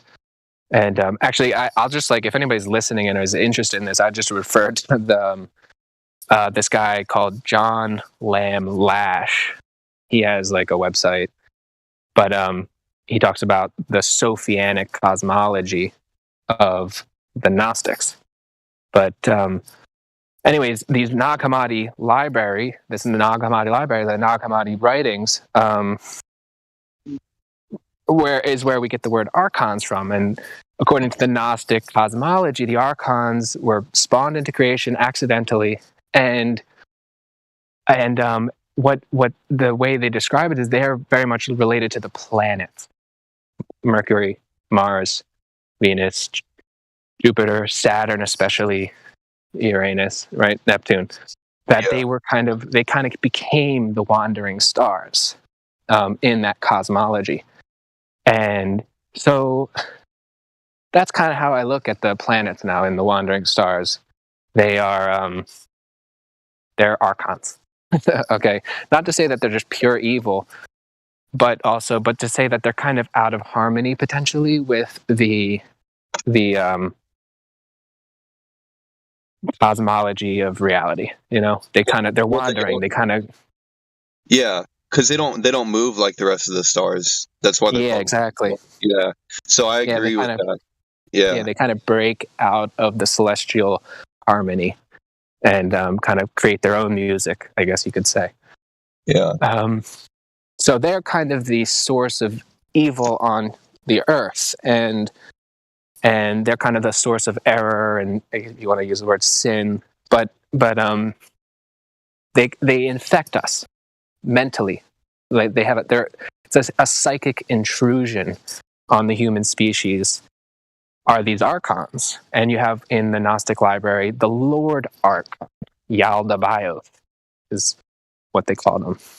And so the Lord Archon infected the human species, and they infected even a group of the human species, right? And that's the parasite class that throughout history has been parasiting civilizations and trying to, rend asunder truth and, harmony on the earth. So, it's just an interesting cosmology of the Gnostics as told from this kind of Sophianic cosmology that I really like. And, but to the planets, and when you realize the planets aren't bodies, like Earth-like bodies, but are kind of sonoluminescent formations from sound, I don't know, you can go on and speculate, but really what I hope one day we discover is, what does the flat Earth really amount to, and the center of it, and it's all the questions that we inevitably have, and how does it make sense? Yeah, people just want answers, and I feel like that's like what you were saying earlier. Like that's the appeal to like the globe that people have. Is they have all the answers. Like they claim to, at least. They claim to know everything pretty much, and there's no mystery to it. It's like, yeah, just give them enough time, they'll figure it out. But yeah, I don't think that I don't know if we're ever really gonna know like certain things, just because they're probably out of reach. I think they're out of reach. Like, I don't think we're ever gonna be able to go to a star or anything like that. Not physically. And when we find out what they really are, it'll be dumb to even want to think about going to a star. You know. Yeah.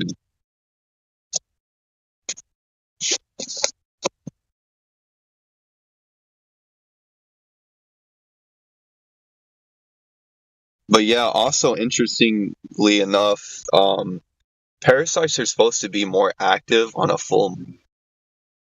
Whenever the moon's full, it's supposed to actually drive parasites. Like they're just more active during that. Oh yeah, we dive into the parasite stuff a lot on this channel. Oh, that's cool, dude. I'm actually kind of more or less like new to the idea, but like for me, a lot of it just makes sense. Like, I mean, definitely. I used to actually be on a carnivore diet, and I actually used to go to the extreme to where I would eat raw meat and everything. I don't do that anymore. I don't think that's the healthiest way to go. But yeah, I probably definitely got some parasites from that. I used to get steaks from HEB and just eat them raw on my way to work.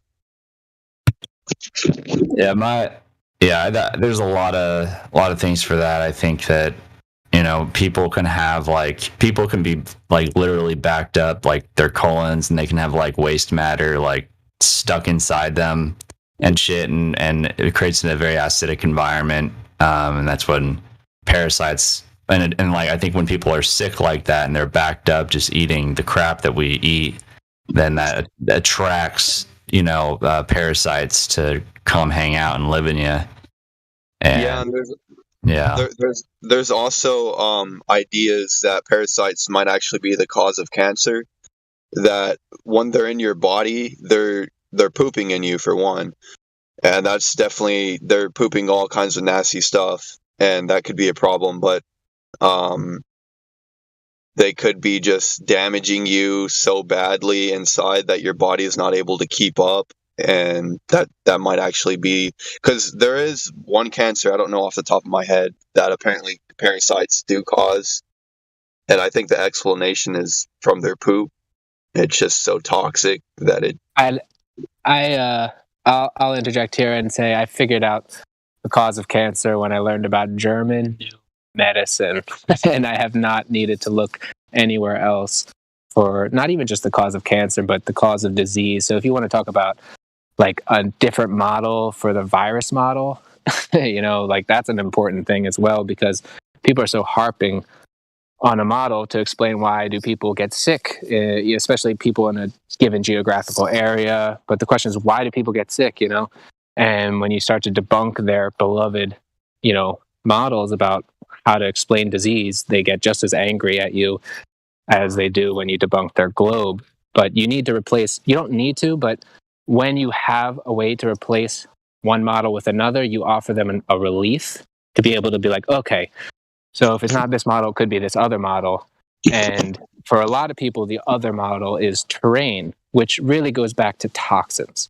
And so the cause of disease is toxins. And interestingly, the word virus in Latin means toxin. And what you had in the 1800s was, you know, people looking for toxins and looking for microtoxins, and they called them viruses, communicable microtoxins, to try to explain the cause of disease.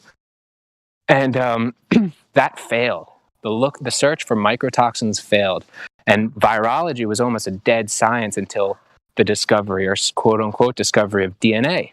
And once DNA was discovered, immediately virologists who were formerly looking for microtoxins said, nope, we are looking for a pathogenic DNA molecule that can replicate and pass from person to person. And so we've had that model ever since. But so the real question is, if not a virus, if not a toxin, then what is the cause of cancer or diseases? And German new medicine done deal. In fact, there's somebody who might be kind of floating in and out of the flat Earth circles, but he's in this virology debunking conversation. His name's Alex Zek. Alex Zek. He's cool because he talks really in depth about virology as a science, but he will reference German New Medicine as well. And so I don't know how far off topic we can get, but German New Medicine is one of the most fascinating things. I think it's very flat Earth compatible and Bible compatible because it's talking about the mind-body connection, and the connection is in the brain. At least with respect to diseases, the discovery of German New Medicine is a discovery of Hammerherds, as they're called, formations in the brain that are responsible for what we call disease. But really, we've been misunderstanding disease as a phenomenon. This new discovery completely changes our understanding of what disease actually is. It's a recovery, for the most part, a tissue-specific recovery, symptomatic inflammatory rebuilding of tissues after a stress phase in life. And so the stress phase necessitated tissue adaptation, which often goes unnoticed, but it's all part of your stress adaptation to a specific problem in life. And so you're stressed out like fuck. And then the stress is over. And then, I agree with that, dude. Yeah, that's what happens. So why do people at the end of college semesters, the semester's over, or it's like the last week, so you know it's practically over. You're like, okay, that's behind me. And then you get sick, right? It's because your body's like, okay, stress is over. Now I can rebuild my tissues. Tissues, grow tissues, right? And so in deep cancers, what you're looking at is that phenomenon just with greater depth and more intensity. So the damage to the tissue is intense, and now the growth or the rebuilding of the tissues is intense, and it requires a lot of effort in the body, and it can be pretty intense. But that's the phenomenon, that's the explanation, and you can find it in the brain. It's not just a theory, it's locatable in the brain. So if somebody, like a German medicine person who studies this, looks at a person's brain scan, not knowing anything else about the person, he can assess this person has a colon cancer, this person might have a bronchitis because I see that he is in the stress active phase, right? And so after that stress active phase resolves, he'll start to have tissue replenishment and inflammation of the bronchioles. But right now he does have an active growing colon tumor, and that has its own stress phase purpose for why a colon would grow cells. It has to do with having to pass a morsel through the body. So it's this whole paradigm of medicine right there for the taking if you're interested in a new model that's not the pathogenic toxin model. And so they want to keep us scared constantly with all this fear. 100%. And then we get sick, and then they get more money, and the whole cycle goes through, right? And that just goes back to like controlling humanity and blocking enlightenment, like as a species. If you keep people sick and feed them shit and full of parasites, then you can't ever focus on like wanting to know truth if you're just fucking barely alive. Yeah. Also, there's parasites actually in tap water. There's parasites that can't be killed by chlorine. Yo, tap water is fucked. We're fucked. Yeah, dude. and it sucks because right now I don't have the funds to afford, collecting rainwater and doing all the plumbing for it. I don't even have my own house right now. But unfortunately, I have to deal with tap water. Like, I have to take a shower, and it sucks, but I think detoxing parasites is like probably a really, really big key to just living healthier and not having anything influence you from the inside. And honestly, it's a terrifying thought. And I agree with a lot of what you're saying. What, Leon? I'm gonna call you Leon. But all right. You didn't have a correct way to pronounce your name earlier. Like you just said. Yeah, it's true. So it's open for debate. No, it's Leon. I feel like what a lot of diseases is actually just consuming a lot of toxins all the time.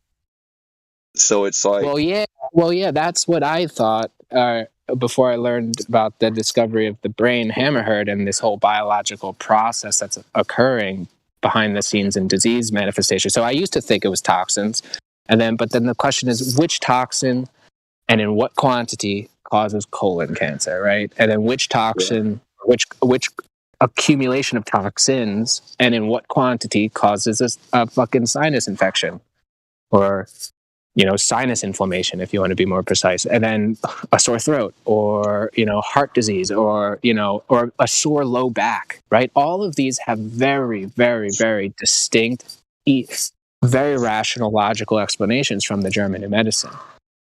Each one of these is a different tissue type, a different organ in the body, and the organs, just like you, respond to life and life stresses. And so these organs take it upon themselves to adapt, just as you would adapt to these stresses. And there's different kinds of stresses that you experience in life. And shocks, really, they're unexpected, stressful shocks that take you by surprise. And they initiate from the brain, measurably, visibly, organ adaptations. And the majority of these organ adaptations go unnoticed until the shock is over and resolved, and then the organ starts to repair itself. And so we've been calling disease a malignancy or like a breakdown of the body, when in reality, the majority of diseases are the body's attempt to restore tissue that was stressed the fuck out for a period of time. And that restoration process can be too much for the body to handle. But essentially what happened was the body sacrificed itself during the stress phase to help the body and the mind overcome this specific stress in life. And these stresses can last either a day, a month, or many years, So the logic of this discovery just pinpoints every unique kind of disease to a place in the brain, which is measurable and visible, and then to a kind of psyche environmental experience that would initiate that brain program. They call it a program, the biological program that goes from the brain to the organ. So what it means is you're integrated with your environment through your psyche. And it's a mind-body paradigm. We always knew the mind-body paradigm was like super important, with the placebo and the nocebo discoveries. You knew it was going to be, that was the frontier of understanding health, because somebody could take a sugar pill and heal, And so you knew it was something to do with the mind and body. Now it's a science, thanks to the German New Medicine and these just simple discoveries of the brain, So it's now a science, and now we have to ask the question, so, how does the body and the mind, what is it really? And knowing what we know now, that the body and every tissue of every organ is conscious of your environment, of your story, of your life experience. So it's really profound. It's like the flat earth of medicine, in my opinion. It's big. Yeah, so that's really interesting. Do you have a good source for that? Like you could drop in the chat, because I would actually be willing to look at that. Because I know for a fact, I guess I shouldn't say that. I'm very skeptical. I don't believe that viruses are a thing. I don't believe in a half dead, half alive nonsense that causes all disease. For me, there's got to be a better answer than that. Like, I don't even think that there's really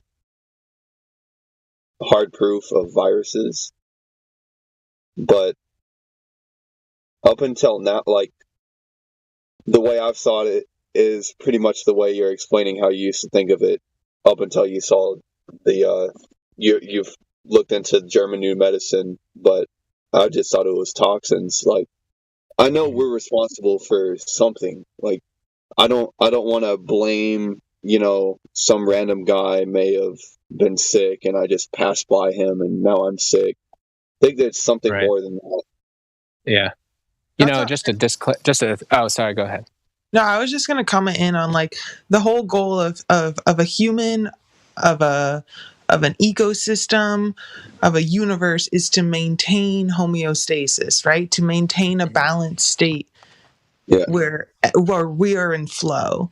So when we are in a system where we're like, you go to the grocery store, I don't know, I grew up on standard American diet, cereal for breakfast and fucking hamburgers for dinner type shit, you know, like the concept of vegetables being like more important, like colors in your diet. That's foreign. That's like what privileged people in this world get to experience, right? The idea of like, you are what you eat. So the whole model that you've just described, I follow that dude on Instagram too, but I didn't ever dive into it so much. But that makes so much sense, because when we're constantly inundating our bodies with all these things that are not conducive to high functioning, then the body is going to have a response to that in an attempt to return to homeostasis. And when you treat the attempt to return to homeostasis as the problem, then you don't get to the root of that which caused the attempt, which was all of the shit that we intake, whether it's drinking tap water, eating fast food, or like having a job that stresses you out and has cortisol pumping through your blood. Like whether it's psychological or physical, it is having a detrimental effect on the body's capacity to maintain homeostasis, to return to that state of balance. And that doesn't seem innocent to be existing in a world that's set up like this, because when you place humans in a constant state of stress, then again, you're not able to have humans who reach their full potential. And when a whole society can't reach their full potential, then they're easily controlled, constantly stressed out, and you can feed them the news, and a lot of them get caught in the web rather than just a few. Yeah. It's all related. It's all an attempt to weaken the human spirit and avoid humans actually living up to our potential. I believe we're magical humans. It's just like everything we imagine doesn't have to be imagination. Yeah, so true. I love that homeostasis. But you know, one thing, as we like fight against the shit that they put into us and the fucking chemtrails that they throw on top of us and fluoride in the water or whatever, you know, pushing back against that, you have the movement of like, you know, cleanliness and diet, you know, clean out your body, detoxify. But when we have this belief, and this is the disclaimer, there is definitely poisoning. Poisoning exists. You can poison yourself and get a, quote, disease from that. And by disease, I mean like internal organ destruction or like internal organ failure or bleeding internally. You know, different toxin poisonings will cause specific kinds of symptoms. Like Ebola looks like it was a poisoning event. And potentially even the Black Plague could have been a major poisoning event, you know, in history. And you can get poisoned. On that, if you think of like polio is aligned a lot with like spraying DDT, and as a reaction. Yeah, exactly. DDT poisoning, and even autism looks like it could be like certain intense autisms could be poisonings. So I think autism definitely is. Yeah, so that's definitely real. You have to be on guard against poisonings. But what I find in the maybe called truth movement or the pushback movement is this hypersensitivity under the belief that toxins, in quotation marks, which could mean anything really, causes cancer, causes disease, willy-nilly by some mechanism that we still don't know today. And that actually is a destructive mindset. It can really torment a parent of a kid. It can torment any individual as they hyper aware of their environment. Don't eat that. Don't do that. You know, don't do this. And then anybody who like passes by you with a cigarette in their mouth, you're like, oh my God, fuck. And really, all I just want to say is it's actually not correct to believe that the cigarette smoke is going to cause cancer. It's hard for people to like understand. Once you learn the German medicine, it becomes easy to let go of that belief. But the cigarette smoke actually doesn't cause the cancer. There's no mechanism by which the smoke causes the cancer. And by extension, fucking aluminum in soda cans isn't going to cause cancer in the colon or the kidneys or something. The mechanism by which we get cancer, and then by extension, all organic diseases, barring poisoning events, is mediated from the brain. You can predict the disease by an analysis of the brain. Doctors can't because they don't know shit, and most people don't know to look. But you can look in the brain and find these formations and make predictions that are completely 100% accurate relative to whether a person's going to get sick or not with a specific disease. So this is actually an exciting aspect of this new phenomenon. And there's a guy called Stefan Lanka. He's big in the no virus camp, but what he's focusing on is the German New Medicine now. And he's actually somebody who goes back in history to 2016 when there was the quote-unquote German measles virus case, court case. And he was taken to court by somebody because he offered $100,000 to anybody who could prove the existence of the measles virus. And of course, some scientist was like, I'll take that, and goes to court, wins in the lower court because the judge just defers to the expert. Says, okay, I defer to the expert, but it was going to be appealed, easy to appeal that. And so in the higher Supreme Court, this guy, Stefan Lanka, wins the court case, right? Making a case that the measles virus has not been proven to have been isolated, identified, and shown to be pathogenic even, and all of that. So he wins this court case. Of course, the news media only ever reports the first court case, which he lost on a kind of just a hand wave verdict. But he won the appeal. But anyways, this guy's focused on German medicine now. And he spent all his life focusing on viruses. And his whole thing is that because what scans the brain and what you can observe these formations in the brain with is a brain scan, a computer tomography scanner, a CT scan. And he's like, we can create a scanner that's smaller, cheaper, that anybody can have in the comfort of their home. And if you just imagine this, imagine a scanning device that you put over your head. It's like a halo, potentially. You just kind of hover it over your head, and you kind of put it around your head so that it measures your brain. Real easy, non-toxic, so it's not X-rays. It's some other kind of magnetic resonance imaging that picks up these formations and locates them in the brain. And it can tell if it's in the active phase or in the recovery phase. And so with this in mind, you can take this, you can measure your brain once a week, see if there's any new formations that you have to be on the lookout for. You can measure it every day, and be very up to date with anything that could be going on in the brain relative to the organs in the body. And you would have complete predictive power over disease, the sniffles. But what will be the approach? Cancer. What will be the approach that you will take once you find out that there is something affecting a certain region of the brain and therefore causing some type of adverse reaction, causing disease? What will be the approach? What will be the fix? So that's what it is. The fix is to identify what caused the brain formation.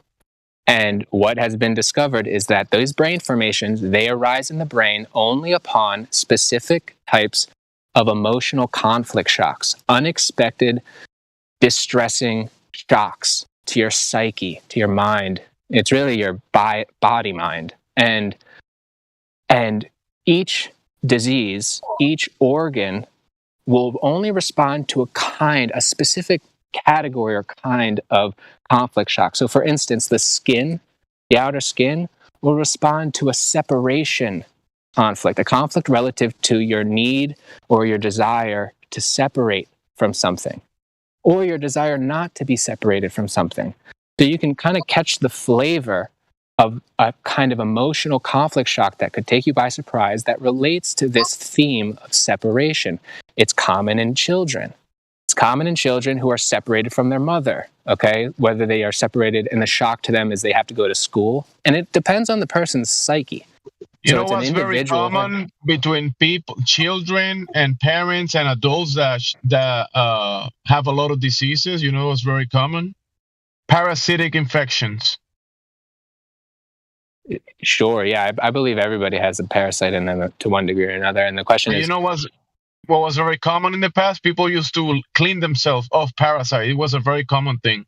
And these days, the modern medicine, I mean, we overdose in toxins overdose in foods that the body doesn't need, and we have a deficiency of the food of the nutrients that the body needs.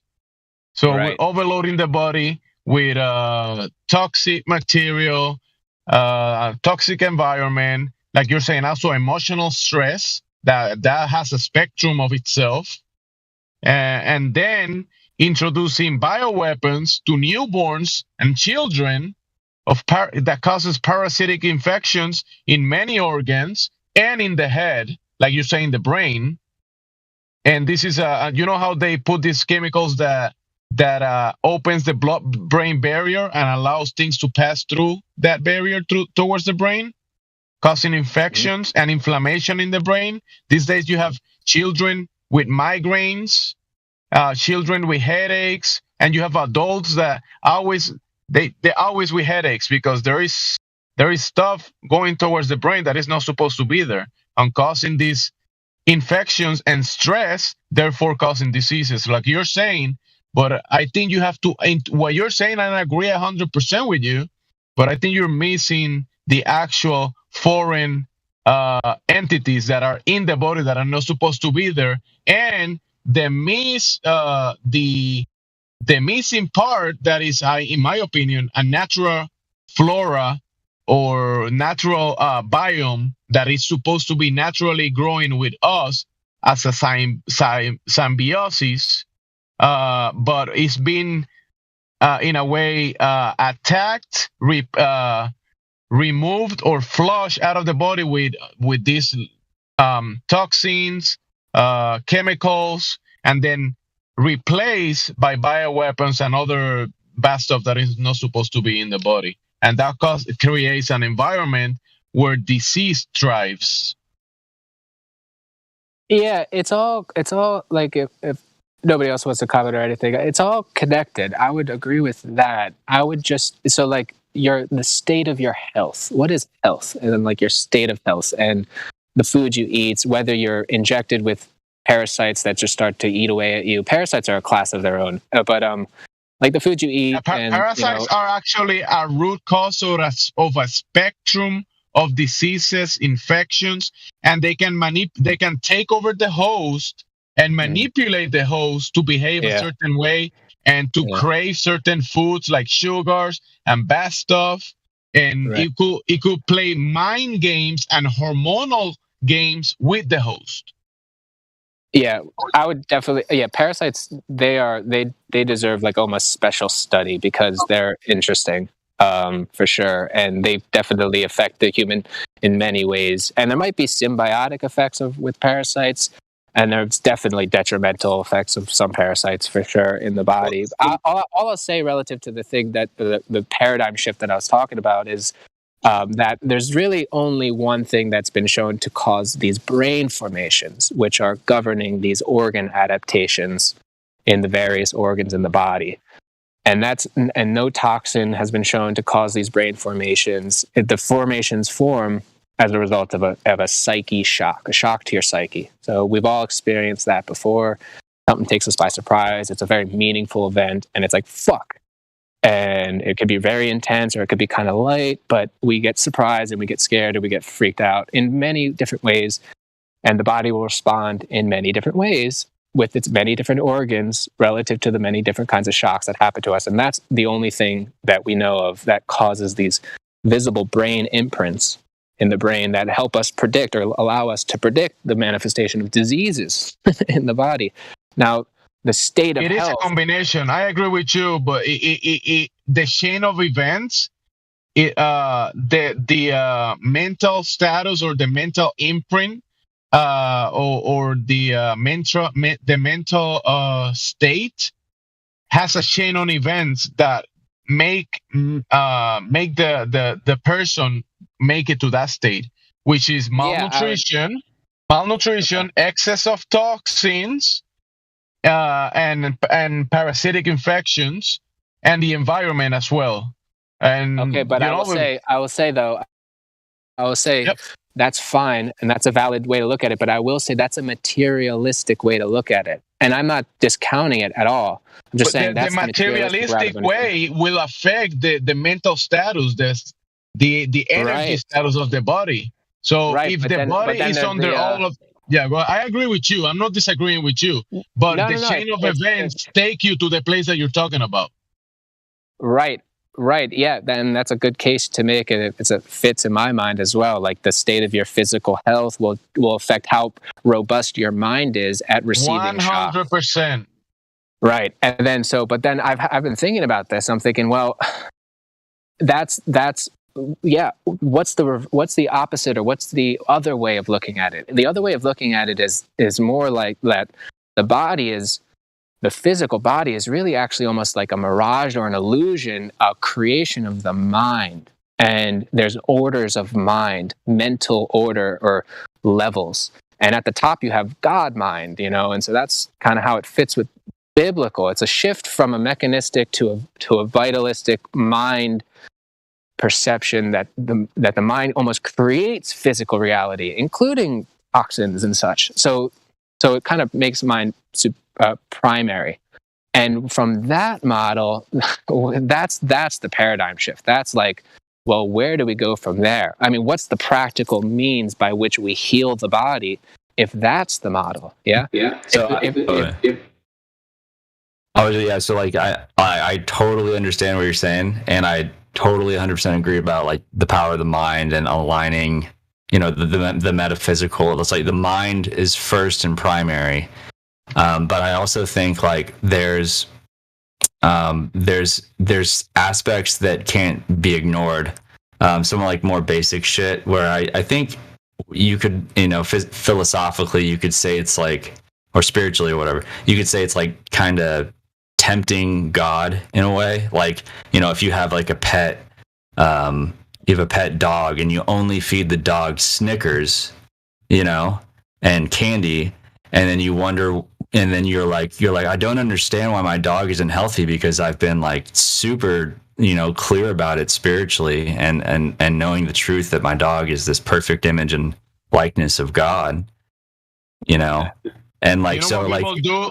My bad. Go ahead, bro. I interrupted. Oh, so yeah, no. So that's just like, I think that what I've seen, like, because my family's actually like that. They're very metaphysical, but they think they can eat whatever they want because of it, and so they're eating just complete crap, and they struggle. And like some, not all of them, but some of them do struggle, and it's like there's some common sense there, like where you're. I think the sin is one of the deadly sins is gluttony. So if you're eating like just super fried, heavy acidic food all the fucking time, then you're like praying about it, I think you're like working against yourself in a way. So then I think that's why we need to be clear on the truth of, what are we supposed to be eating? And then I'm also a big fan of fasting. I believe the body heals itself when you allow it to. It's another powerful tool. So I think there's more aspects, and but I know where you're coming from metaphysically. I think it's even more important, but I think there's more aspects to it. Yeah, was it you? Something like that. I agree with both of you. Like, Leon, you're speaking from like the metaphysical, like emotional, like mind-body connection for sure. Totally valid. And I'm literally reading about, as someone who's like a parent and very interested in holistic approaches versus the allopathic model, I'm pretty into that. But at the same time, like the Snickers analogy is amazing, because it's like we are still material beings. We still have these fucking meat suits living on this world. Like, we still have to make our meat suit function. Like, we can't just eat Snickers all the damn time. There's something to say about like the purity of the mind that comes from folks who like eat whole foods. And the end product of the mind, depending on the environment, and the meat suit itself, depending on the environment, and actually being affected by the environment, and obviously it's dependent on the nutrients, on the food, and the excess of toxins and foreign invaders of the body. This is an actual thing. Like I'm telling you, parasites. It's been demonstrated, and there's many studies that show. I know I'm mentioning this, but parasites can manipulate the host, can play basically chemical warfare with the host, and make the host kill itself, basically. Yeah, I know parasites are fascinating. Dude, I have to be infected with parasites. I fucking love I think horrible. I think we all are, to be honest. No matter what you do, it's just sort of. Fast. Is it 7-7 Khan? Is that who was just talking earlier a second ago? Yeah. Oh, okay, all right. So was it you that was talking about that Christian Science? You gave a summary of it, or was it somebody else? Yeah, that was me. Oh, okay, all right, yeah. Well, anyways, yeah. That so all I just wanted to bring up there was like, yeah, that topic of the body and the mind, the metaphysical and the physical. You know, it is.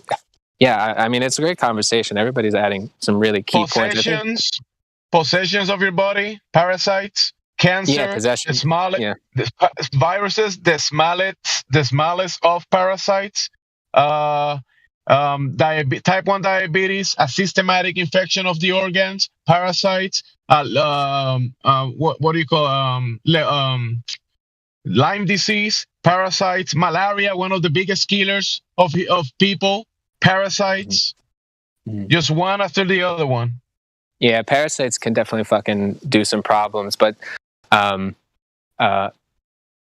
not the problems of everything. So yeah, there has to be an amalgamation of causes for all the symptoms that people experience and quote diseases that people experience.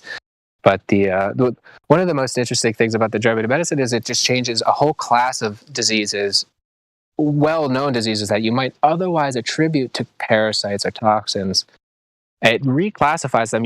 We shouldn't call them diseases anymore per se. We should call them biological programs of nature, and they are meaningful, intelligent adaptations that come with consequences. And it's just a completely different way of understanding a plethora of diseases. Now, definitely parasites cause diseases, and poisoning causes diseases. But there's people with reported certain diseases like Lyme disease that their mind will go to a place that they will wake up, do stuff, get in a vehicle, and they don't even know they did all that the whole day.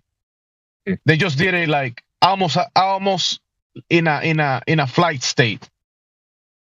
They'll wake up in a highway driving. They're like, where am I? Where am I? Actually, basically mental illness, even infertility, but in both men and women. Parasitic infections, okay? Feminized men, parasitic infections. Remember the homosexual stuff? That's a topic we haven't gone to. Yeah, true. That's a very important topic. Yo. All right, we might shift gears in a minute. Remember when they said about men, homosexual men carrying disease and giving this disease to each other? Parasitic infections.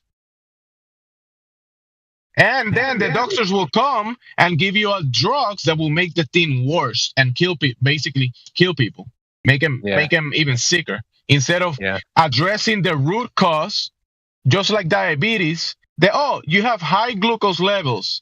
Your body doesn't metabolize glucose or carbohydrates. Let's inject you with pig insulin. Boom. And they're addressing the side effects, not the root cause, which is a systematic infection of many organs, including the head. It's cool that you mentioned the head, right? In the brain, actually. So that chain of events is causing the body to not be able to metabolize glucose, sugar, fructose, carbohydrates, causing what people describe as type 1 diabetes, right? Or the other diabetes, which is also a systematic parasitic infection. I just push back a little bit. This is all fascinating. I give all of that 100% of my ear. I just push back because one thing that could be done with the parasite is it could just be unleashed to explain everything, right? The question is always going to be what causes the parasite to infect this person but not that person, right? That's an interesting question to meditate on. What causes a parasite to infect one person but not another person? It's like, is it just diet? It's a whole plethora of things. there's from a materialistic point of view, there's so many potential variables from different walks of life that will give you very many different answers as to what keeps you safe from parasites. And so medicine will say, oh, you need an anti-parasitic. Somebody else will say you need a special diet. Another person will say, you know, but you know, it all becomes kind of simplified in a beautiful way when you potentialize the cause of even parasite infection to be something mental, emotional, and because the mind is what opens up or closes down these opportunities in the body to become a host for even a parasite, right? And so or even to be susceptible to trauma. Imagine coming to the world as a newborn. Not even trauma. I'm even just more metaphysical. Like the mind might be the operant power here with respect to even parasitic infections. And you know, I people behaving like animals. People behaving like animals, getting the suit. The people being injected with foreign DNA from animals, from other human beings. A male being injected with the RNA and DNA from a female, right? Injected with pork DNA, dogs, worms, and then you see them behaving like animals. Metaphysical? I want to chime in on something, guys. I appreciate the discussion. When you guys talk about parasites,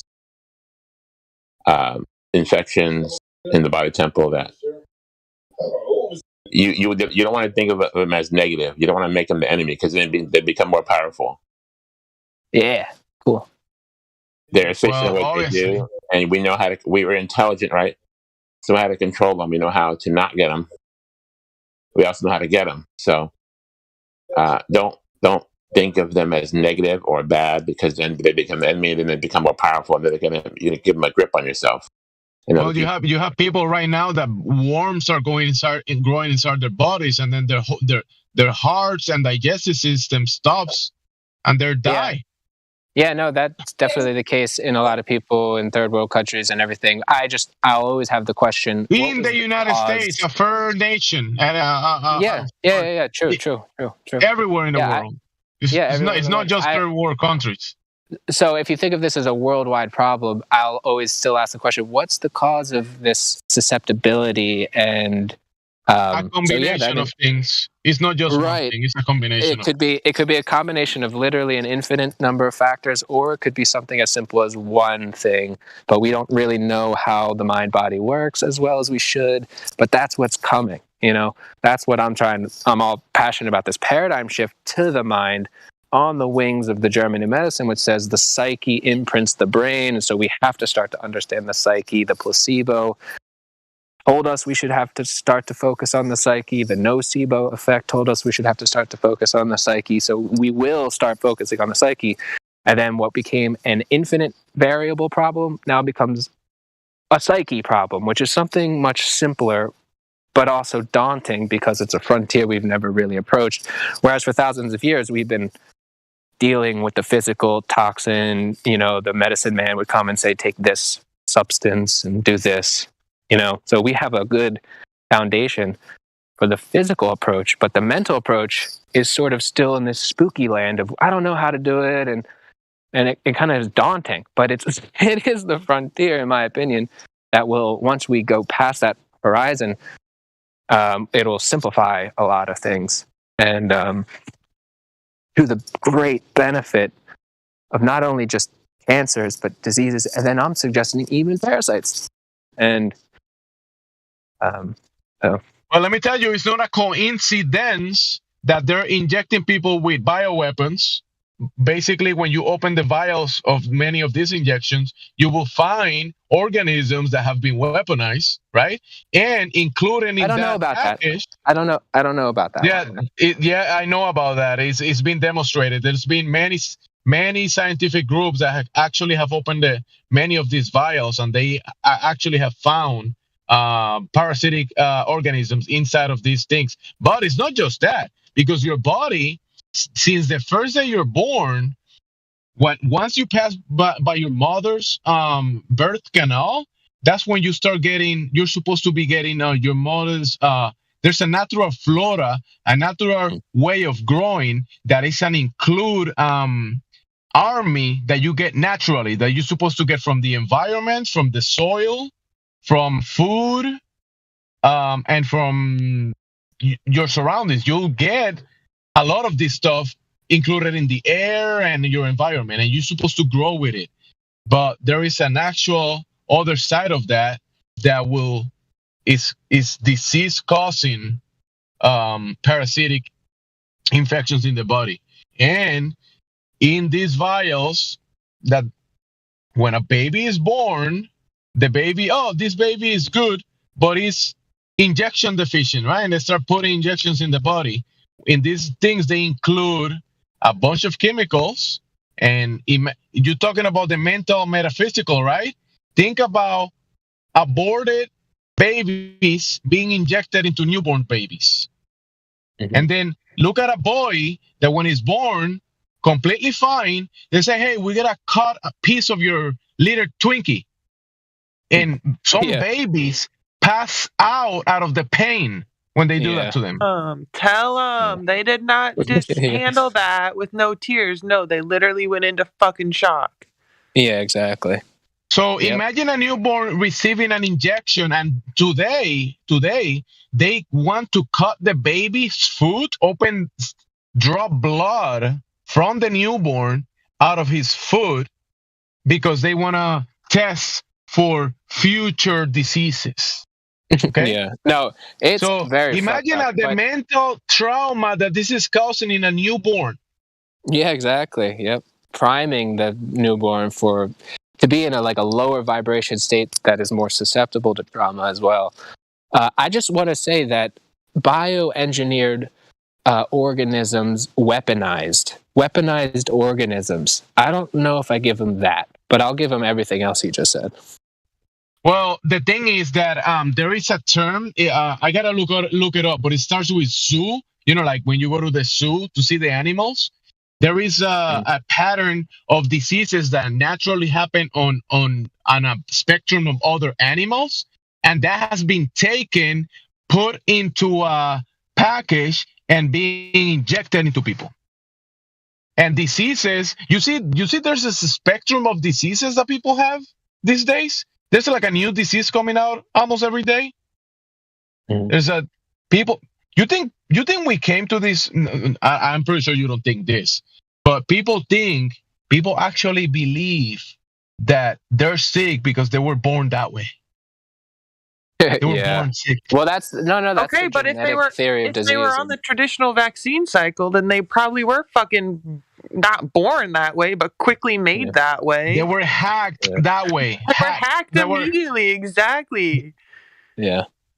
I argued this in my microbiology class one time because we were literally learning about when the immune system forms a response. Oh God, you probably got murdered in public. The immune system doesn't reliably form a response till after Sister, 2.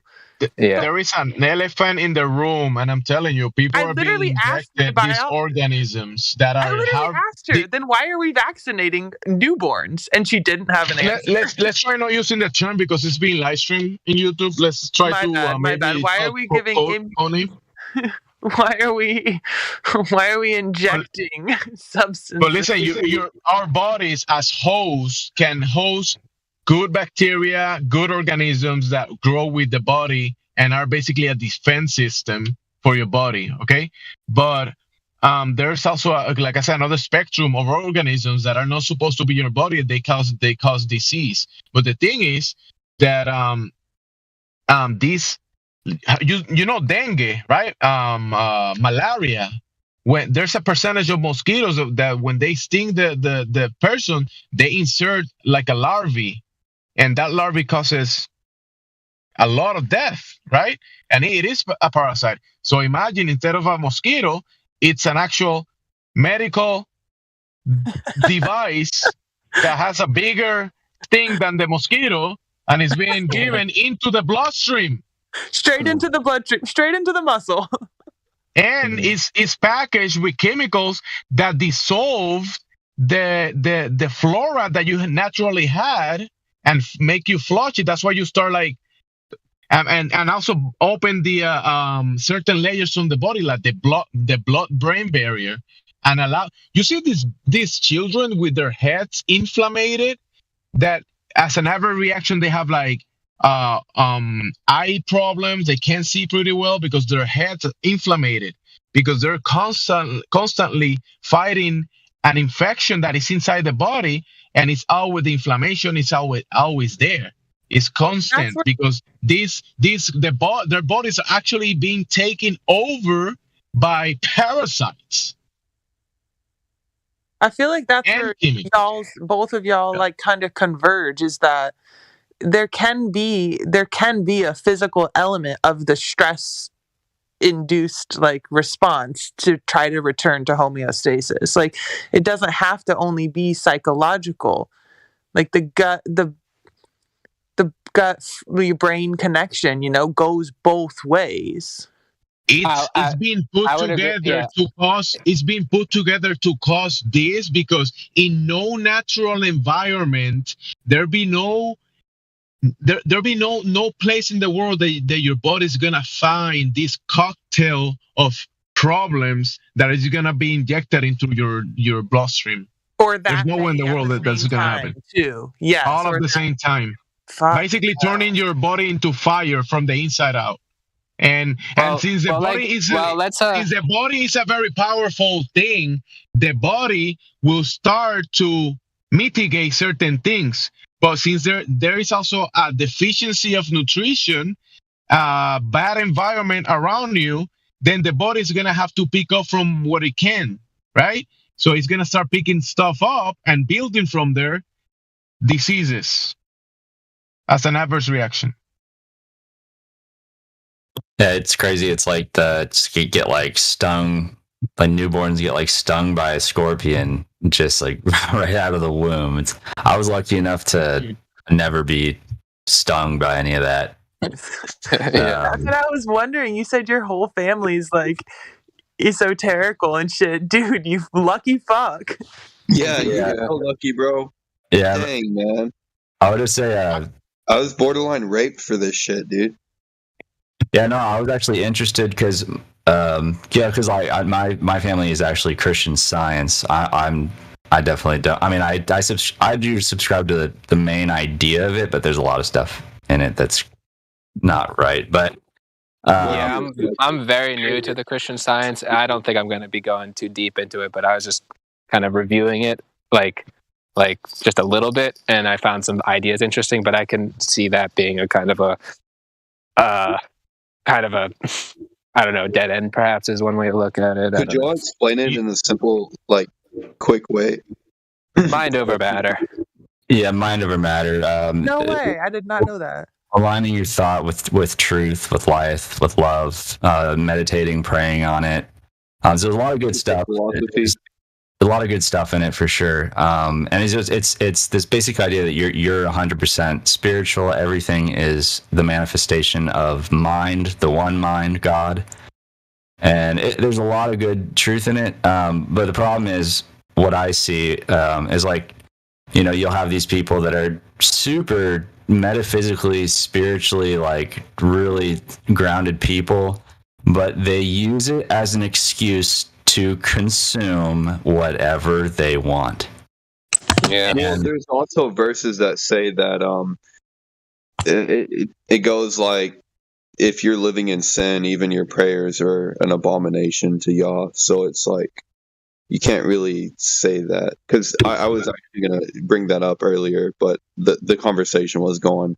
But whenever you said that, like, you have, I think you said family members or friends that they'll eat whatever, but then they'll pray for like health or whatever. So that's like that. Your prayers are an abomination, but your prayers still work, though. That's the thing. Yeah, I must will have his prayers answered, right?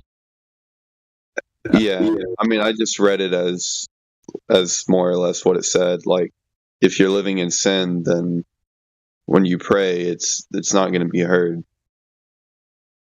It will, though. It's almost hypocritical, though. How are you going to pray about something? Your faith is going to work regardless. It's an abomination if you're evil. But so there is no cause and effect relationship. You can just pray something. I mean, do bad deeds and pray the bad deeds, and nothing is gonna come back because you prayed. No. It's like the I agree with this perspective too. That the only way for that sin is forgiven is if you stop sinning.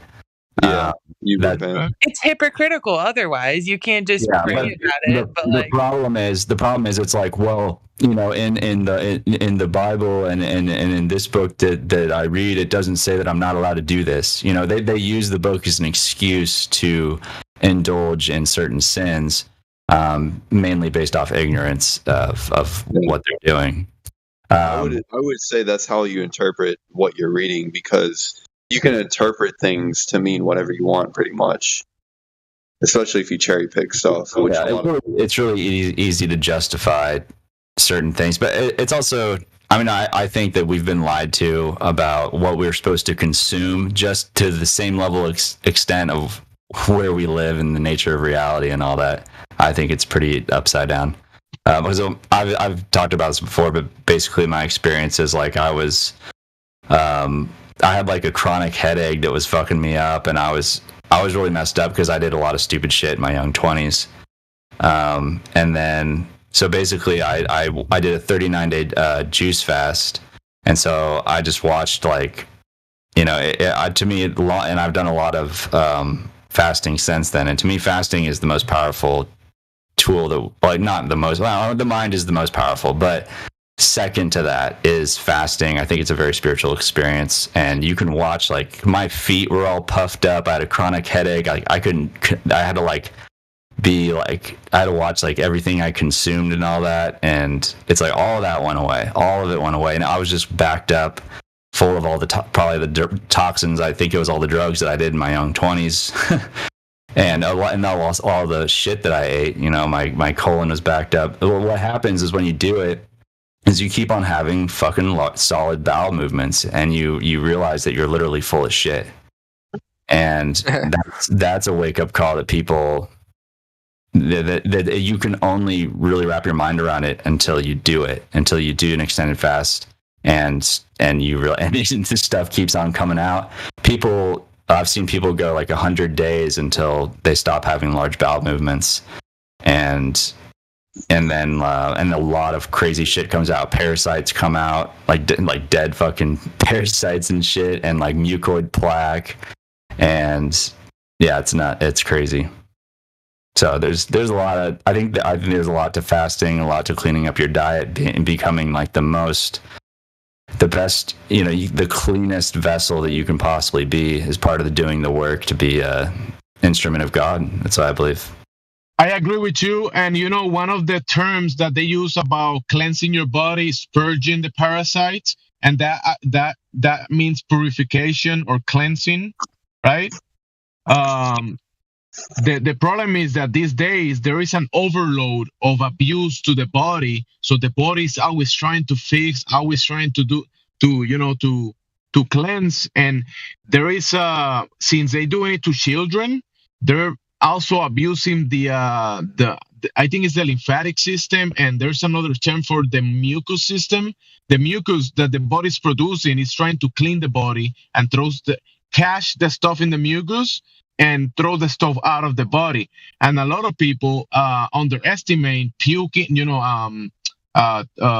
spitting saliva. They swallow their saliva, coughing in the mask instead of coughing everything out. A lot of different things, and the body gets very tired because if you're abusing the body and not enough nutrition, too much toxin, no fasting, like you're saying, fasting is definitely an amazing thing. I agree with you. Not enough of all that, and too much of the other stuff, too much of the abuse, that definitely creates havoc in the body and creates the environment for the possession of your body by manipulative beings, hosts, parasitic infections that actually can manipulate the host and, like I'm telling you, mentally and hormonally manipulate the host and make the host behave certain ways that are detrimental. To switch things up here for a second, because we're talking a lot about like internal mind influence, if you will.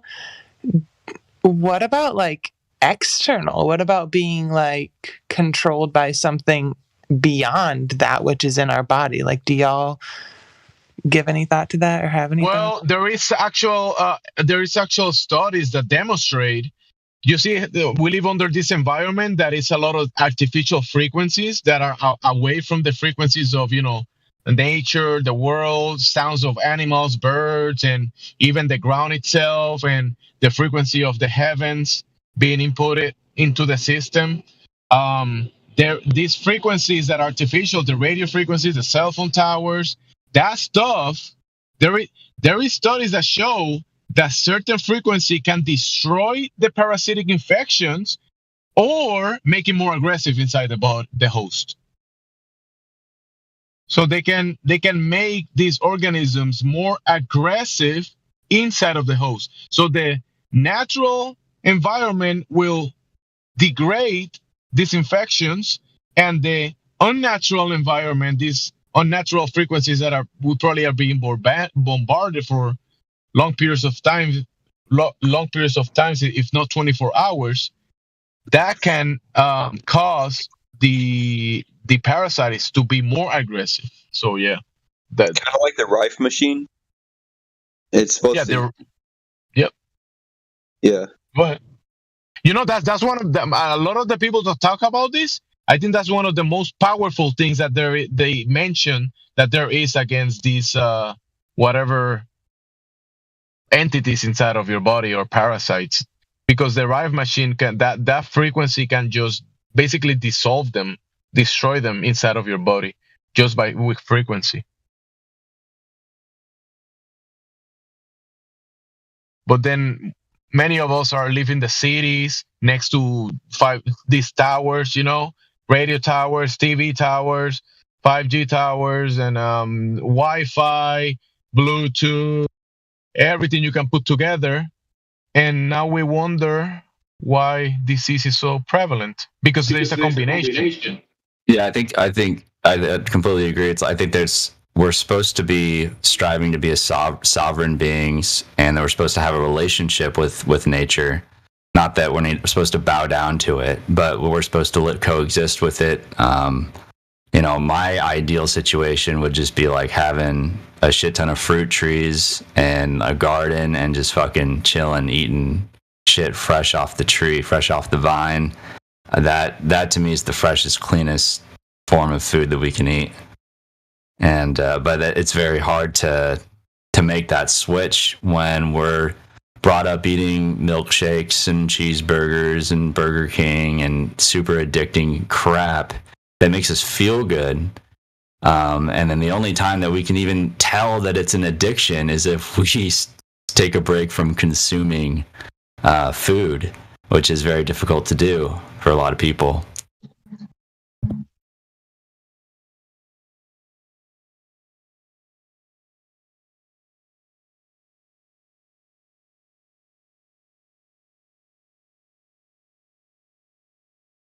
Oh shit, was my mic on just now? It was on, yeah. Everyone's just pause. Really mulling in that. But my perspective, it can be very a debated one, but I think that there is a pretty simple truth out there. It's like, everyone argues about what we're supposed to eat, but to me it's pretty simple. It's like, are we carnivores? Are we omnivores? Are we grainivores? Or are we frugivores? And if you look at our anatomy, we're identical to frugivores. We have nothing in common with omnivores, nothing in common with carnivores. And so, but it's my perspective is that cooked food, I know I've had every fucking addiction you can imagine to drugs and everything. And cooked food is, to me, what I've experienced to be the most difficult one to break. And that's why I think people get disconnected, because when you cook food, you alter it and you're able to consume anything that you would never consume in its raw form. That would even include rice and and bread and pasta and all that shit too, not just dairy and but yeah. So that to me, that's a red pill. It's tough to swallow. It seems really extreme to a lot of people, but my experience is, well, I've been diving down that for a while, and it's like the more I fast and the more I raw fruits and vegetables I eat, the healthier I am. Night and day difference. It's black and white. But that is a very difficult. That it's not an easy road to walk down, because we can be very, very uncomfortable just to cut out one thing from the food. Like try to cut out cheese. That's probably the most addicting food there is. Do you ever go down there, look into medical medium? Yeah, I know about it. Yeah, but juicing. That's what I do. Like my favorite, like water fasting, I wouldn't recommend to people just getting into fasting. I would recommend juice fasting first. It's much safer, much easier to do. And so I just juice like 4 to 6, liters or mason jars worth of like watermelon, apple, orange juice, anything you can think of juicing. Yeah, and then you just drink that, and that way it's like it's mostly water. Like watermelon is like 98% water, but the way that water's structured in fruit, your body absorbs it like 10 times better than just water, and you're also getting calories and carbohydrates. So it's not like a water fast where you're water fast, you have to you can't even go to work or anything. You have to lay in bed all day. And how do you maintain life? Yeah, you have to put your entire life on hold. Yeah, very difficult. It can also be very dangerous if you're dehydrated, which most people are, and you go into a water fast dehydrated. That's very dangerous. But for juice fasting, you get more hydrated as you do it. You have carbohydrates. You can go to work. You can do chores. You don't need to put your life on hold, and you can experience for yourself how much shit is inside of you, and it's a huge wake-up call. So the problem is, if you go say you do a 7-day juice fast, you feel so much better after that. All of a sudden you're able to consume things, consume something you weren't able to consume before, and then that's another then you have to so it's hard to clean that. The trick is to do a fast and then eat, try to eat a healthier version than you were before. Yeah, that's the hard part. Yo, I've been needing to fast and thinking about it for so long. I'm scared. Yeah, it's only I would say the first 3 days are a little uncomfortable. But then your body settles right into it, and it just becomes a routine. And if you really need to fast, if your body, if you're health wise, you won't want to stop. The first time I did it, I went 39 days, and I was like, I could have gone a lot longer. I was like, oh, I wonder what eating food is like. I forgot, And but yeah, that's a whole nother journey. And then, but I also agree with what Leon is saying too.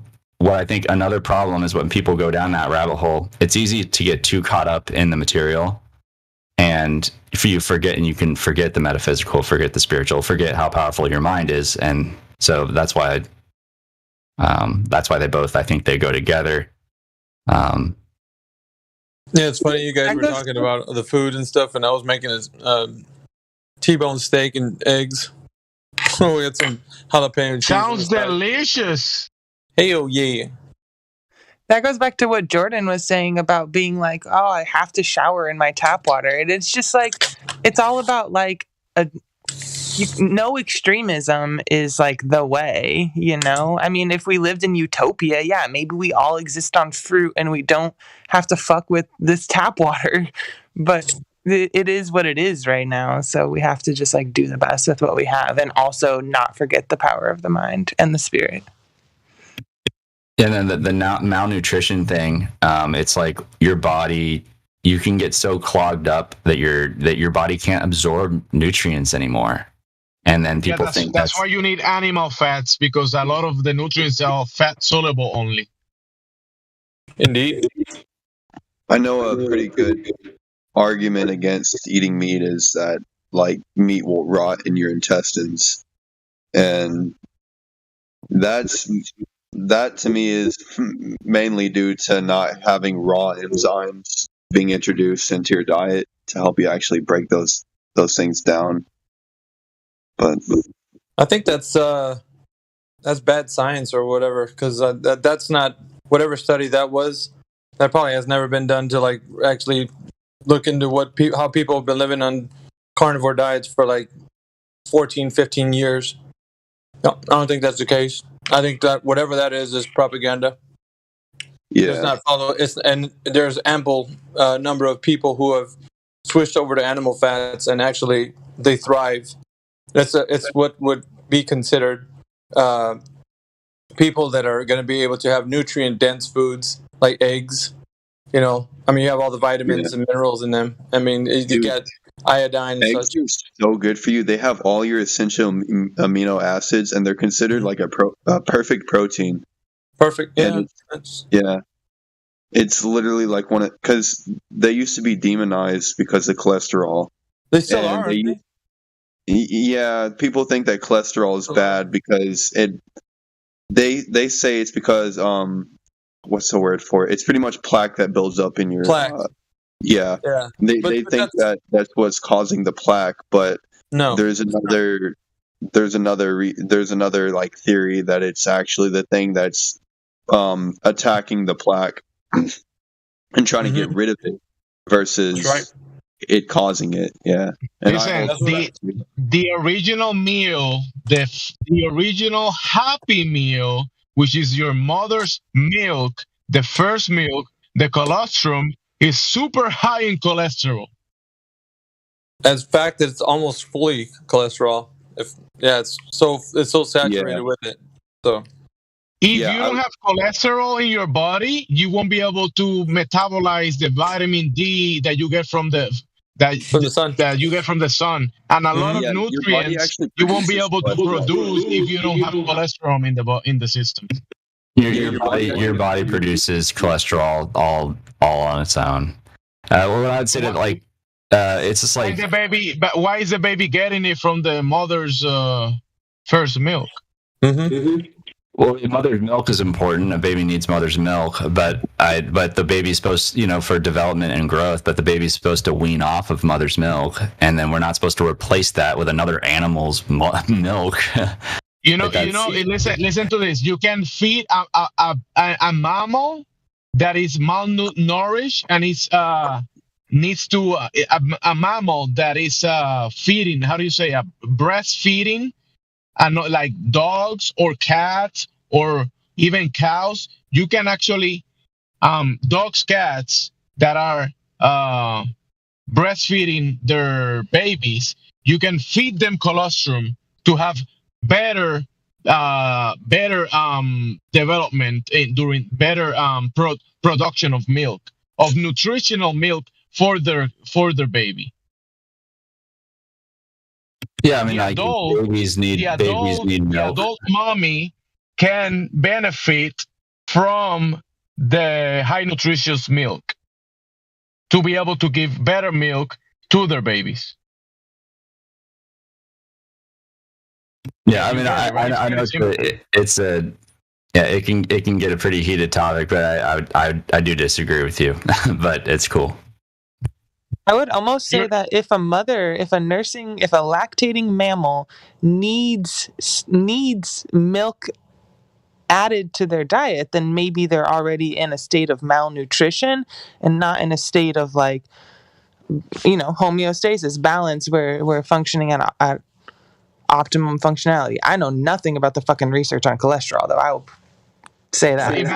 Imagine these cats and dogs inside of people's houses. Eating people's regular diets like grains and vegetable meals and having the same diseases, taking the same shots, right?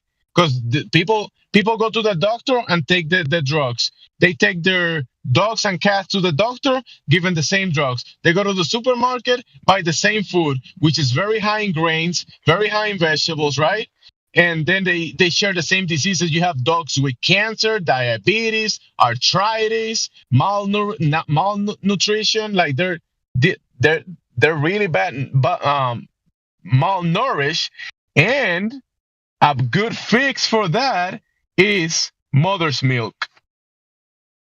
Yeah, so what I'd say is like let's say you take like a gorilla, right, and you start feeding it chicken and rice, feed it a human diet, and then you like, oh man, it's having it's lacking in nutrients. We need to give it some more extra nutrients.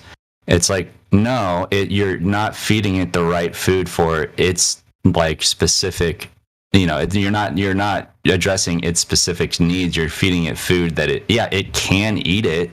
Yeah, the gorilla is in the wild and it's gonna eat whatever it has to eat. The gorilla knows what it has to eat. Humans will come in and say, "Hey, gorilla, you need to eat what we say," but the gorilla is fine doing what it's doing. People can thrive eating what they eat in different places, right? Go to the Eskimos. The Eskimos live pretty well, and all they eat is mostly fish and meat, and they live okay. Other people in the equatorial lines, in the tropical areas, they do a combination of protein, animal fat, animal protein, and they do fruits, and they do pretty well under that environment. So, I mean, it's not just one thing.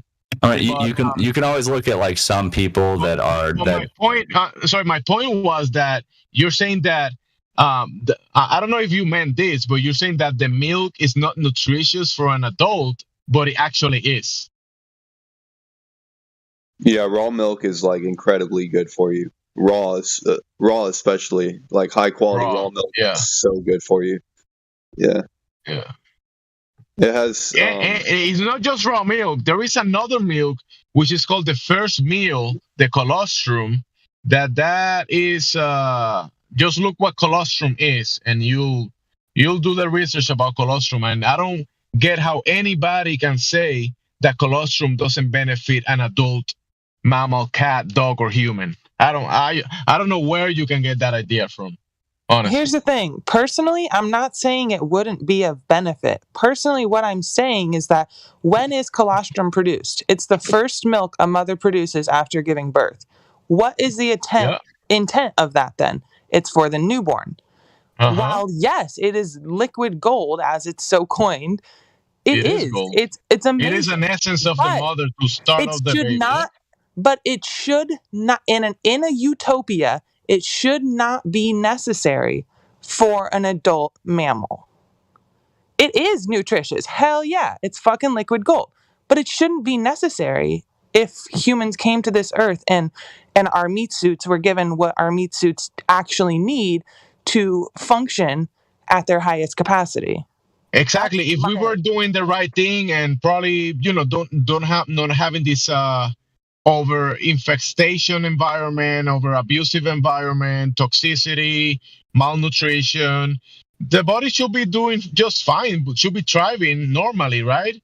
But in a malnourished state, you can fix that with animal-based diet, and colostrum is at the top of I wouldn't say probably top of the pyramid on that, but colostrum is very high up. When you get a malnourished, sick person or animal, you can feed them colostrum and they will get better. So there's value there.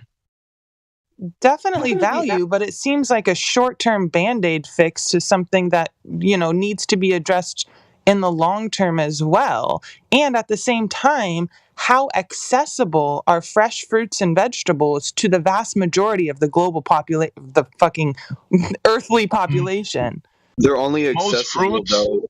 They're only accessible though in our current economy. If we were to not have, ships give us goods and whatnot, or get our fruits and vegetables from South America. If you were basing it on the cycles, of the year, you will have this fruit once a year, not the whole year. You wouldn't be able to have a banana all year long, every single day. Yeah. And if you found the banana in nature, you wouldn't even eat it. You will look for something else to eat. I would just say that you wouldn't have access to all the fruits and vegetables that we do nowadays if you were just they're man-made. Most fruits and vegetables are actually man-made. They're genetically modified. The fruits and vegetables that people speak so highly of, they don't realize they're genetically modified from their original state. Please do the research on your fruits and vegetables because their plants are deadly to you.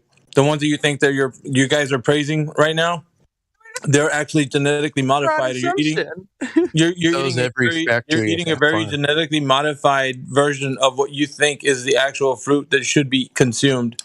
Everything's been tampered with. That's what we've been saying. That's why this forum is so important. I'm aware. I'm well aware. I just want to cut you off and say, well aware of how conventional agricultural practices have fucked the whole produce, the idea of what we think as fresh fruits and vegetables. But that doesn't take away from genetically modified or some sort of like fresh food will always be better than the shit you find on a supermarket shelf, without a doubt.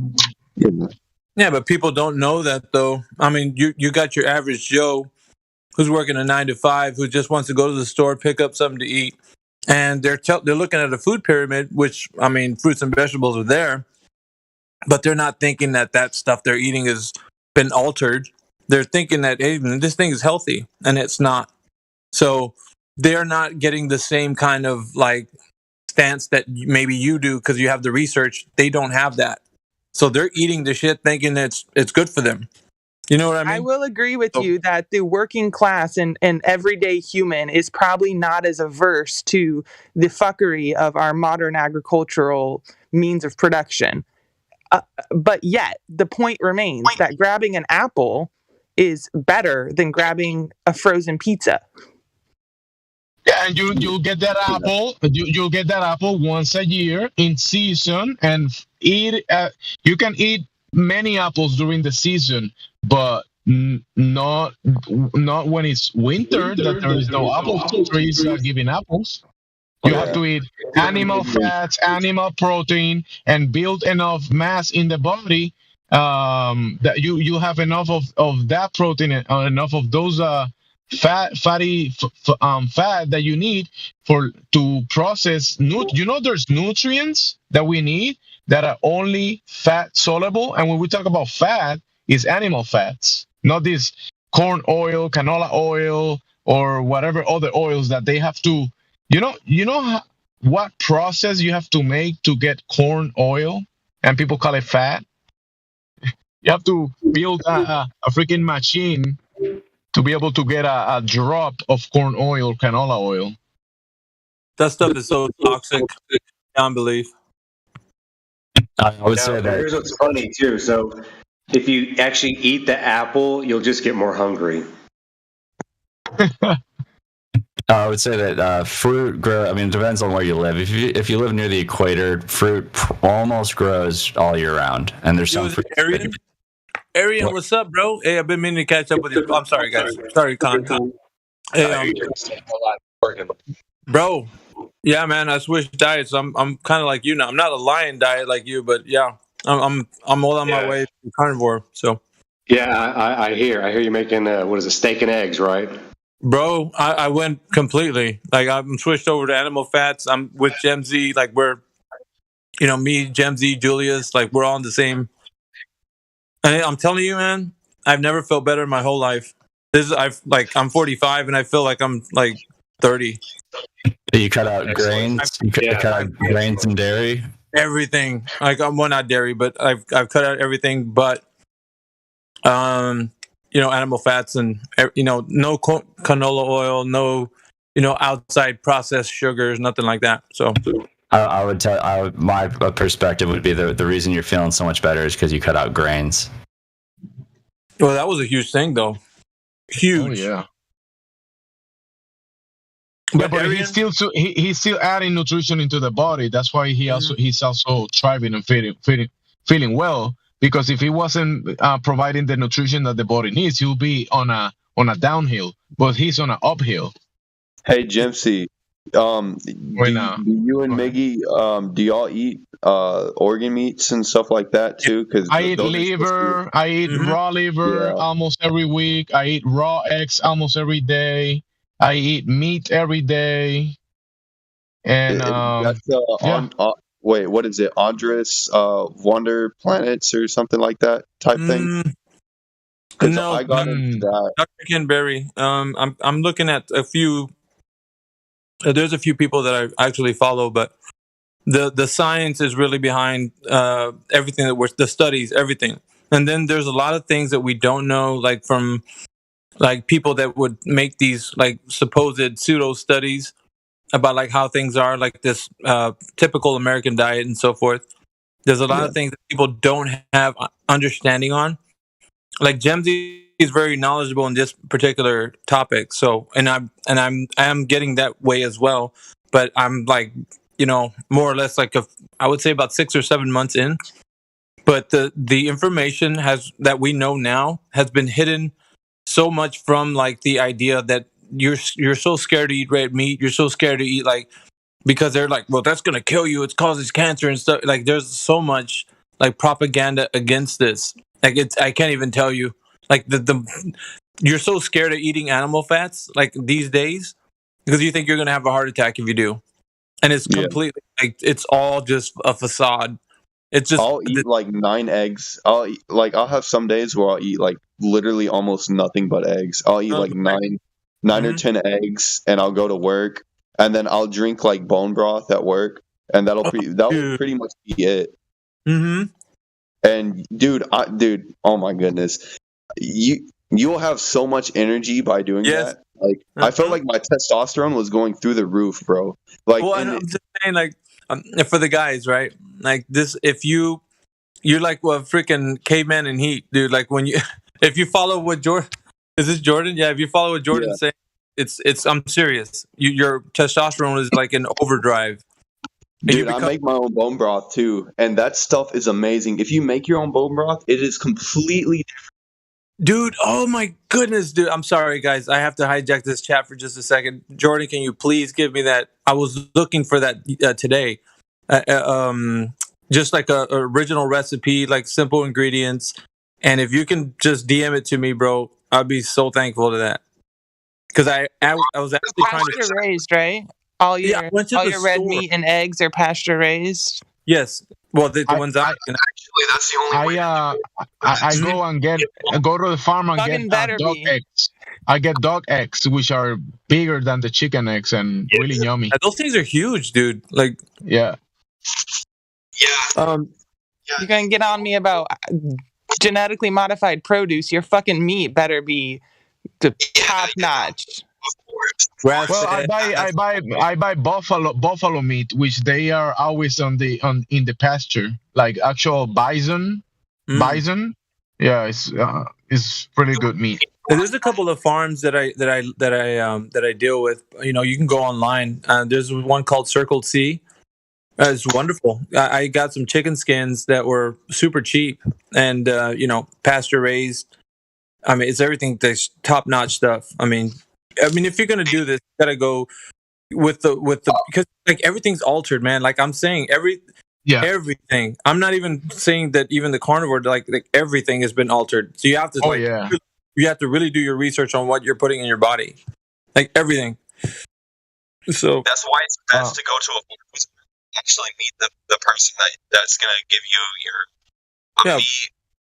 Anything like that, whatever you're gonna go get, it's best to go and actually meet the person. Because me and my wife, we've been trying to kind of beat the system, more or less, and we've been going to the farmers market for about a year now. You gotta get closer to your mic or check your mic because you sound like an AI, like a robot or something. I don't know. Far away. Yeah. But yeah, we've been going to the farmers market for like a year now, and we've met all the people, and we can go out to their land or whatever to see whatever they're growing or whatever livestock they have. It's really awesome, and that's how you get a higher quality. And it's actually cheaper because if you want the high quality route, for us, we live in DFW, so we have to go to Whole Foods or something like that, and that shit is so expensive, bro. If you go to the farmers market, it's cheaper, and you get better quality stuff. It's crazy.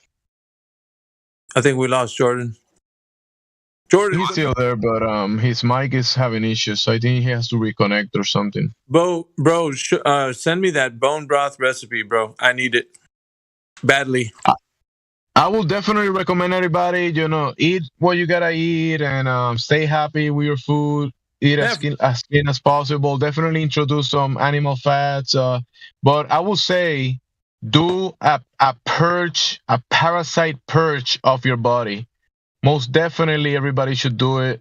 And clean your body of parasites. And there's natural ways to do it. And there's also man-made molecule compounds that are pretty effective on getting rid of these invaders, these invaders of your body that are playing chemical warfare against you and playing mind games, controlling your mind actually. And this is there's a lot of science behind this. So purging the parasites is being done by it's been done by all the generations in the past. And a lot of people know about that, but these days it's being thrown under the rug. Like also parasite cleansing, it's just under the rug these days. And even desensitized and in the news they ridiculize it. It's like they don't even talk about it. The doctors these days. So yeah, it's an important thing to do in my opinion. So do your own research about cleaning, purging the parasites. Yeah, that is important. Good thing. That's a good thing about a keto diet or carnivore diet too, is because you're reducing all the sugars and starches and whatnot, so you're not giving them the direct food source. But I would say that like now where I'm at is I would still eat like honey or like some fruits and whatnot, but garlic is like a really anti-parasitic. And if you're gonna go I still think the keto diet is where it's at, but I would say like those few carbs that you get a day, eat like garlic. If you're trying to intentionally parasite cleanse, eat garlic and pumpkin seeds. Yeah. No, I'm agreeing with you, Jordan. Dude, I need that bone broth because I bought an Instapot because I wanted to make some really good bone broth, and I was gonna go on YouTube searching out some good simple recipes. But if you have one, I think I'm more or less, because there's one that I was looking at where you get the bones and you bake them in the oven. You get caramelized, get them, and then you put them in the Instapot and whatnot. But I mean, if you got a better recipe, dude, but it's gonna have to wait till the morning because my wife's the one who actually made it, and she actually put chicken feet in it to add to the collagen, and it was so good, dude. Yeah, I drank it every day for like 2 weeks until we ran out. But I'd be in your debt, bro. Tomorrow, whenever you guys you're around, I got you, bro. I'll send it to you tomorrow. But she's asleep right now. She'd be pretty pissed if I woke her up. And you're like, babe, can you give me that bone broth recipe right now? She's like, what are you doing waking me up? Yeah, it's crazy, dude. It looks completely different. Like bone broth is like Jello. Like real bone broth, it's pretty much like Jello when it's cold, and you have to heat it up because it has so much fat in it and so much collagen. It's some good stuff, dude. Yeah, my joints. I need to be because I haven't really, because I've been getting some muscle cramps because I just started work. Electrolytes. I need the electrolytes, bro. I need that bone broth. Yeah, the bone broth's really good with that. I know, especially getting into like a carnivore diet, the fatigue is like the biggest turn off to it. The initial fatigue, I would say, but it's literally just the carbs and whatnot, like you're craving, and your body not really being adjusted to working off of fats versus carbs, and you're not really your metabolism's really not flexible like it should be. Yeah, it's called the keto flu, what you're describing. Yeah, it sucks, but you also have those days where it's like you're so worn out, but then you'll eat like fish and you'll feel that rush of energy. It's like really crazy. Yeah, I get that with eggs. Yeah, like when you're famished and you're like, oh man, and then you eat those eggs, you're like, you just want to run. Yeah, dude, you're not actually tired after you eat. It's so crazy. Like, you're like, I actually have energy after I eat, as versus to just being lethargic. What's even crazier is that I would not be able to eat meat at night and then go to bed. That would like, I would be so messed up, like eating something heavy and then going to bed. I couldn't do it. And I slowly started to be able to like eat something late at night and just go right to bed. Now, if I do it, I feel great.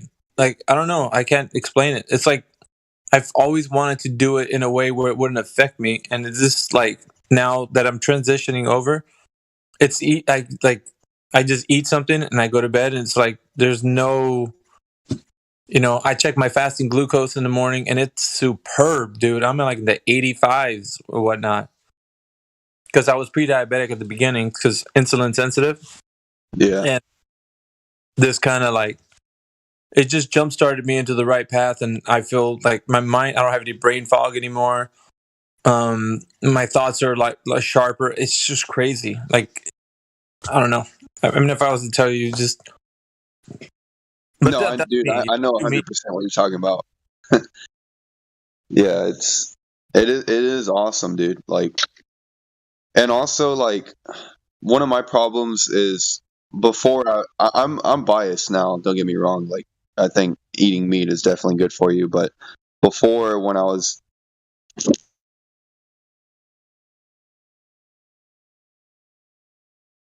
Oh no, they got him. The vegans. The vegans got him? Finally? Yeah. Just kidding.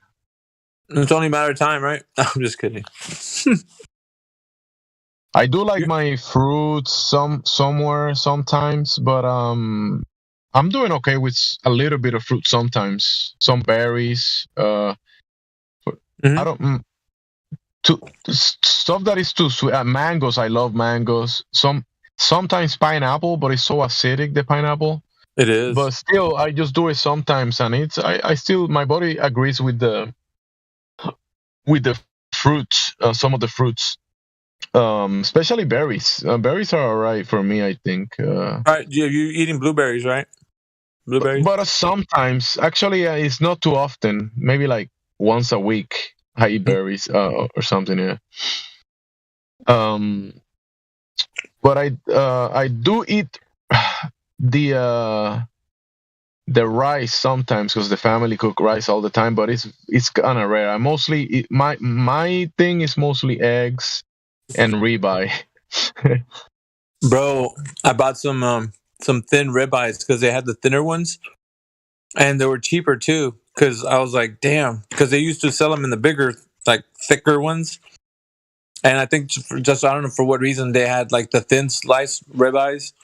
I loaded up, put them all in the basket. It's great.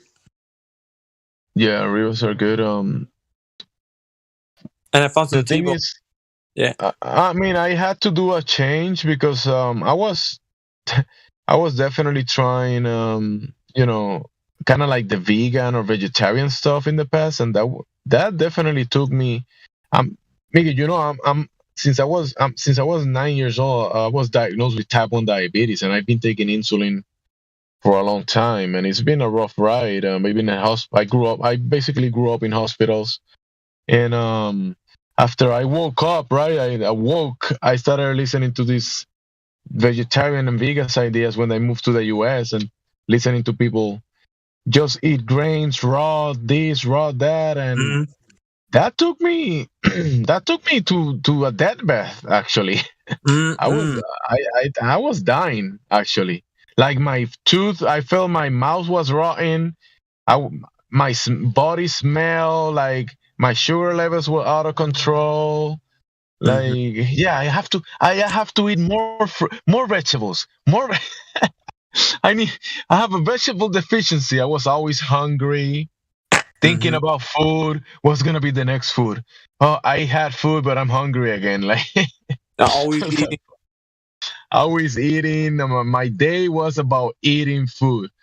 But now I can eat like once a day and I'll be fine, or twice a day. I wait until I'm hungry, like for real, and then I go eat all this meat, eggs, and chicken and whatever I want, and then I'm fine. Same here. That's what I'm doing now. I do it sometimes twice a day as well. I like, eating a little bit twice a day, or eating a bunch once a day. Yesterday I ate probably like, I don't know, it was like over 3 pounds of meat and chicken, 3-4 pounds. I ate a lot of food yesterday because it was like almost like easily 14 hours that I was like without. I was drinking a lot of liquid, mineralized water that I do with magnesium, and that kind of like hydrates me. I have 2 types of magnesium. One that flushes me, like it will just help me flush. The other one hydrates me. It's different types of magnesium.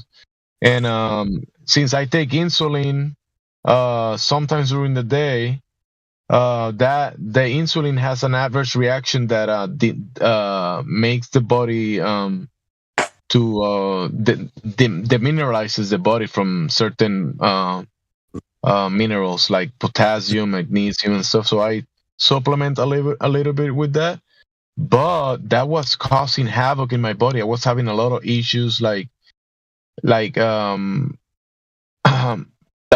circulation, not blood pressure, but I was feeling like my energy was so low, and I started eating more strictly this type of way and supplementing a little bit with the magnesium and the potassium, and I feel normal.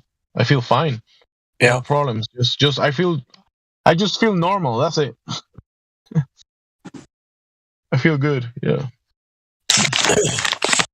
Instead of feeling like I'm dying, like the worms are. I also did the purge. I've been doing some deworming stuff, and that definitely reduced the inflammation and it helped with the.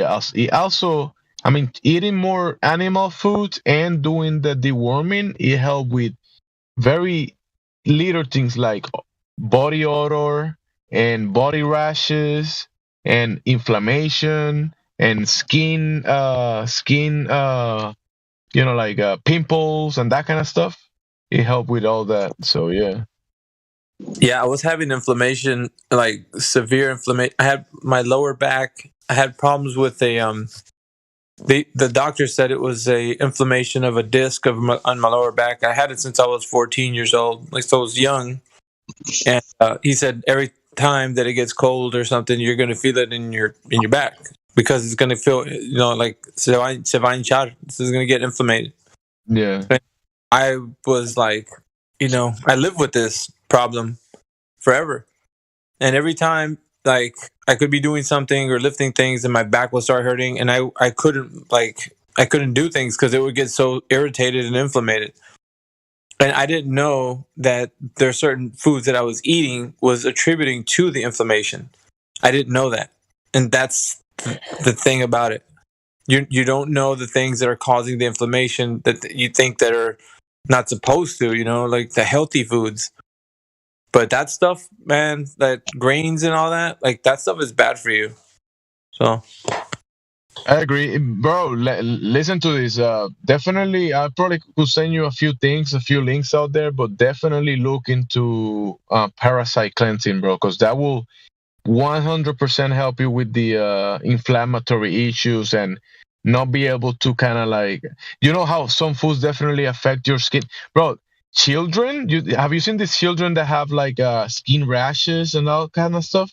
Those are many times parasitic infections, and when you clean their worms, they barely ever have any skin issues again. Like if you actually purge them out of the worms and clean the worms out of the children, you see their beautiful skin glowing.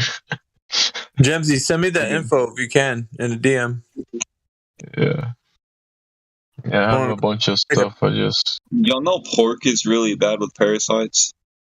Yeah, pork can have a lot of parasites. Yeah, I heard that. And many foods can have parasites. some more than others.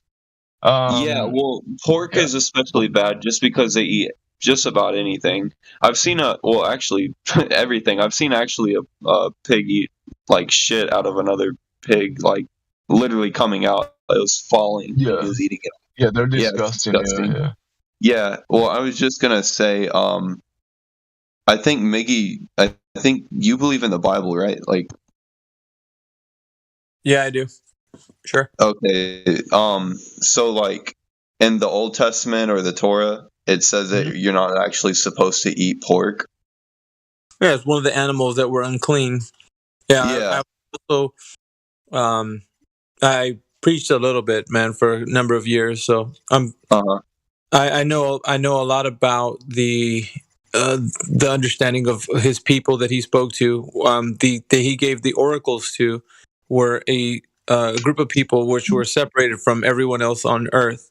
So these people were to have the written, the laws of God's laws. Like, so they were supposed to carry the oracles of God as in his people. So they were to be separated by circumcision and by the things that they did, the 615 bylaws, I think there was, that the things they had to follow. There's a lot. Yeah, the 613. But there's a lot there that was instituted for them, but what it was a perfect way of living under God's law, and no man was able to carry that burden, not one, because even of course the word says there's not one that could do it. There was not even a single person. So there was a what can I say, like a show of righteousness through like the deeds that they did, but it was works based. So they were doing something to be favored by God, right? So because he said, do these things and this is how you should live, and so on and so forth. But what they didn't understand is that it was more of a spiritual circumcision that they were going to get from to be separated, because they were a people that he was commanding, do this, don't do this, and so forth. Okay, so there's the things that we're not supposed to do, right? Like don't eat pork, and there's a couple of other animals that were off the menu, right? Yeah. But like catfish, anything that doesn't have fins or scales, like any sea creature, all shellfish are unclean. Yeah. So there's a lot of that fall into that category. But here again, and I know this came to be more because there's a lot of people that follow just strictly the Torah. And, there's the debate where it comes into where you find out that people would say that if you eat this, then you're not following after God. You're just following after the way of the heathen. And, you're probably not going to be in God's favor because of it. Wait, because of eating like the way that he told you to, or like you would say there wouldn't be like favored for listening, I guess. Yeah. So he's not gonna be listening to their supplications or prayers and such. So they're still his people, but they're stiff-necked, and all throughout biblical scripture, that's the way the representation of those people have been, right? Well, a remnant of them weren't. But the majority of people that were considering themselves, a part of his group were the ones that he led out of Egypt. The vast majority of them were actually poisoned and destroyed in the desert. I think the first generation that came out of Egypt. So there was actually some Egyptians that left with them out of Egypt. Right. Yeah, and they went into covenant with him when they went. So, and also it says that in Deuteronomy that you can't like add or take away from the words. Right. So I would say that you can't. Go ahead. Yeah, I would just say that you can't like take anything away from it either. Right, because you can't do it. However, if something comes from him, then he said it, right? Wouldn't you agree? Yeah, if it came from him. Something comes from him, then he said it, and then it's like the person that he tells something and they're like, no, I can't do this. This is not the way I should be doing things, right? You would think somebody would disagree, even if it came from God, which is what happened. In the New Testament, we see, like, I don't know, maybe you're just strictly Torah, but I'm speaking to people that are in the canonized, version, which is, I mean, I even include Apocrypha in that, but just for the sake of like anybody who's really strictly on the 66 canonized biblical stance, I would say that even in the New Testament, he did tell Peter the same thing. And there's been obfuscations from people who would advocate that strictly Torah, I would say, were the ones that would advocate that he didn't mean that and so forth. But he plainly speaks to us in the way he gives the word to the prophets and the disciples and such. So he showed Peter a vision, right? And I always go to this because, and not only the vision, but I go into where Paul talks about it as well. But Peter was given a vision of all the animals that supposedly God commanded him. He showed him 3 times. And I think the triple emphatic was to actually solidify the point that Peter was going to be going to the Gentiles, which were not his people. And because of such, in those days, you'd have to like sit down and have a meal with them. And having a meal with somebody was a sign of respect that they would like now listen to you, or they open up their house to you because it's like an invitation to eat at somebody's house was basically like they're welcoming you into like having a stay, or letting them continue to speak, or it was just an open way that you could talk to them. So a meal with somebody was extremely important. And so he showed the vision to Peter, and it was like kill and eat, and he said, by no means, Lord, because he had a strict diet, of course. And so this is one of the things he said to him: do not say that the things that I made clean are unclean. So in preparation, because it has dual meaning. It's a duality. And duality means that he was also going to be talking about the people who were not his people, that he was going to bring the good news to, the gospel. So in order for the gospel to reach them, there had to be a bit of like moving aside of pride and like prejudice for the for his people only. Like there was now going to be an invitation for all people, and for that to happen, like there had to be a letting go of like these preconceived notions of like the law. And because even Paul would admittedly said, because he went and go speak to all the people, right, like the Gentiles everywhere. Yeah. And it was difficult because they were stiff-necked, and it's like they ate what they ate, in the lands that they were. And it's like, how can I tell them to abide by the law? Like the law is rigid as it is, and God's people have a hard time abiding by it, much less these guys who are like, they don't live by the oracles of God. So they don't know him like the way we do. And so going to them and having that kind of conversation to these people, he would have to like be welcomed there so he can speak about the gospel. But there's a few things he said that he would want them to know about God, like that they kept. But I don't think menu was one of them, like their menu. So the things he did say, do not drink blood. There was a couple of things that he said don't do, because of course we understand parasites are carried through the blood and such. But there's a lot that we misunderstand because I've spoken to people who actually say that it's a sin to eat pork and such, and Paul goes into it, and I think thoroughly really speaks of this, because when of course Peter had the vision, and then Paul says, the food is for stomach and the stomach is for food, but in the end God will do away with both of them. So there's something that's going to take place, that the food that we eat here is not going to be something that condemns a human.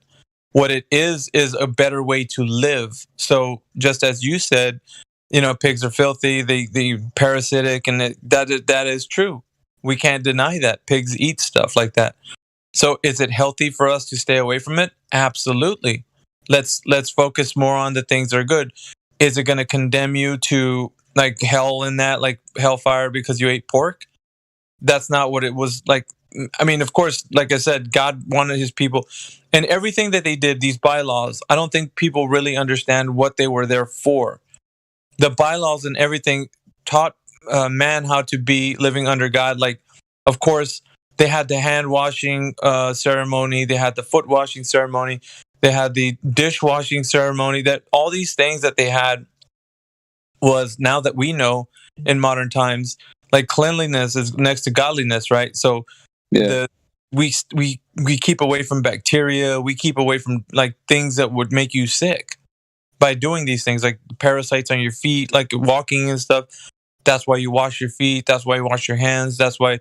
And they were doing this back then, before all of this became popular, and like, modern science so-called was like, hey, it's good to wash your hands with soap and like all this other stuff. These guys were doing that way back then. God already commanded his people how to live. So their bylaws were actually showing them how to live with their physical form, their existence here on earth. So that's what the bylaws were. It's okay. So one day to rest, and the other 6 to work hard, and that was so the body can regenerate, recuperate, like get back what it was like exhausted with throughout the week. Also, what to eat, like what foods would be most efficient for you to like consume, and like everything. And so they were given this instructions, and these were all beneficial for the person. But now these other guys, these so-called heathens, right, outside of God's people, were going to be taught God's word, like salvation, Yeshua and what he came to do. And you had like these people that we're going to have to speak to. So how could you go into a place and speak to these people and condemn them for eating pork when that was probably the main dish for these guys? And there was many, many, many different heathens that were eating this. And now talk about like, well, there are generations of people that were going to eat that because that's what they were. They raised hogs, and so it's like going to farms where they had hogs, and then saying, okay, well, God doesn't want us to eat these animals, and so on. And do you think the people that food was sustaining them, they were going to stop eating that? And like, how could that wouldn't be just for God to be like now saying, okay, now these people that are eating hogs, they need to stop that? I see what you're saying, but I think I view it more as like, if I go back to the Torah as like the foundations, and I see anything that's outside those foundations, I can't like build on it. Yeah, and here's the thing he said, right? So Paul said this: if anybody wants to keep the law, they have to keep it down to the letter. Everything, the 600 and, like you said, 13 bylaws, perfectly, without any misstep. And there hasn't been a soul that actually kept it, because in the word it says there's not one who does good, not even one. So the idea behind it was to show man's sinfulness of what do you call it? It's a high level of something that you had to keep that was not going to be able to be kept. As like by no man could do this. It's like there was one, even if you messed up once, you've already broke one of the laws. And that's how perfect it was. It was so perfect that no one could keep it. Therefore, Yeshua was like needed in the fact that he was going to be the one with grace and mercy, and he kept all the laws, every single one, and to the jot and tittle of everything that was written. So for him, being the propitiation for the sin for the man, like because of the fact that what the law was meant to do was to reflect how sinful we were. That's what it was meant for. It was a mirror, so we could see how bad we were doing. Therefore, we needed a savior. So that it was so you could recognize that's what the law was put in place for, because the law was to show you how sinful you are. Unless you think that you're righteous enough to keep the law, then you wouldn't need a savior. Do you see what I mean? So it was important because it was there to all the mandates, what he prescribed as for somebody to be like right in his eyes, righteous, let's say. And there wasn't not one that could keep that, save Yeshua. So he was the only one that was able to abide by everything that was written.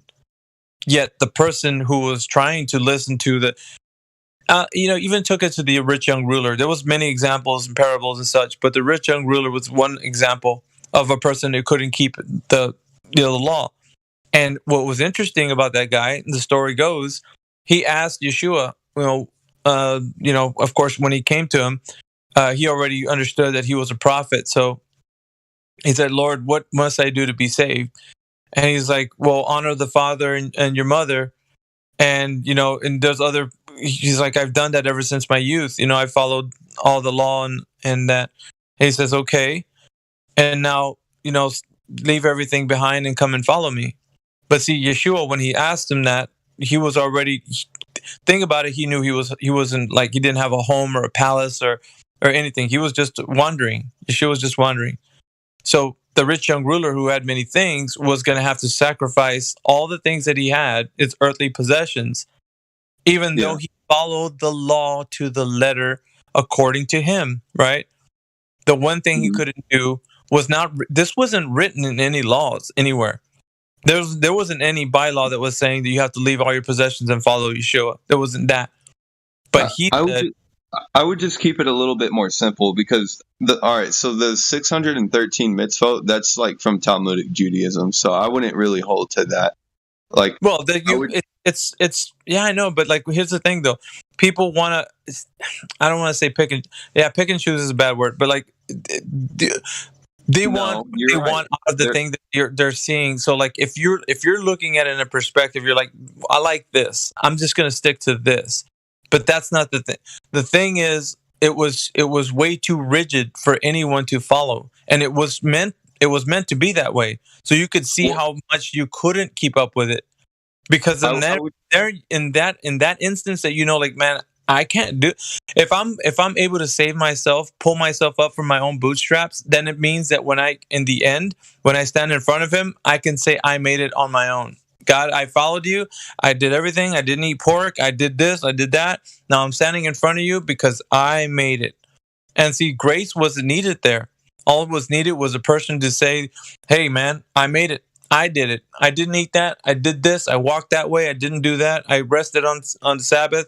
And once you do that, then you become your own savior. And it's never been the case. Because if you need a savior, that means you couldn't keep the law, because it was reflecting how bad you needed a savior. So here's the thing, and it's kind of sticky, right?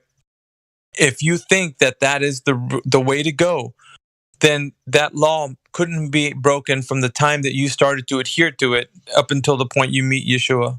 Or, you know what I mean? Like, that's on you though, because I don't. That's a whole. The Torah followers, like, they're the ones that are going to have to be standing in front of God at some day and said, but Lord, did we not perform any miracles in your name? Did we not do these things? Lord. And he will say, I never knew you, because of the fact that you didn't need him. You only needed to be righteous and according to the law. And so that was, like, for me, I think that's the big giveaway, that people don't understand the fact that the need for the Savior, grace and mercy, were given to you freely. It's propitiation for your sins. And if one is to say they have not sinned, then they're the ones who really are steeped in it, because of the fact that we all, it says there, and the word does tell us, right? We all have sinned, all of us. So for us to say that our righteousness will get us through the door, I implore you to actually, I want you to reconsider. I don't know how far you're already in this. You probably have years on it already. But if there's ever a time that I would just say, please pray about it. Just pray about it. That's all I would say. Because I've talked to many people about this, and many of them are really staunch in their position. They're like, I'm not going to change for anything. I'm like, that's fine. I'm not going to want to change you, but just pray about it, because of the fact that there's a lot in there that I think people are really they're really staunch in a position on like they're just like, I'm not gonna, no Lord, I won't change this, I won't eat this, I won't do this. But because of the fact that we acknowledge how sinful we are, I think that we need to be saved every day. So salvation is not just a one and done. It's a continual process throughout your life. It's, you need him daily. It's because he's a high priest, right? So as the high priest in those days would take your sins and would then put it on the goat, and then the goat send it out into the wilderness. But like that, there's a lot of things that were actually shown with the ways that were done with the Levitical priests that were doing these rituals. They were doing it so that it was a foreshadowing of the one who was going to come for the salvation of the people who were awaiting that. So the law and the rituals that were being done were all foreshadowing the one who was to come. And so the one who was perfect, who was going to be doing away with that, was going to actually show everybody how much they needed him. So, and that's the thing, when we say we don't need him, we only need ourselves, then it is ourselves who bring about salvation, not him. So that's why he turns to you and says, I never knew you. Who are you? You say that you've done these things and for God, but I've made a way for you. Yet the way was made by you.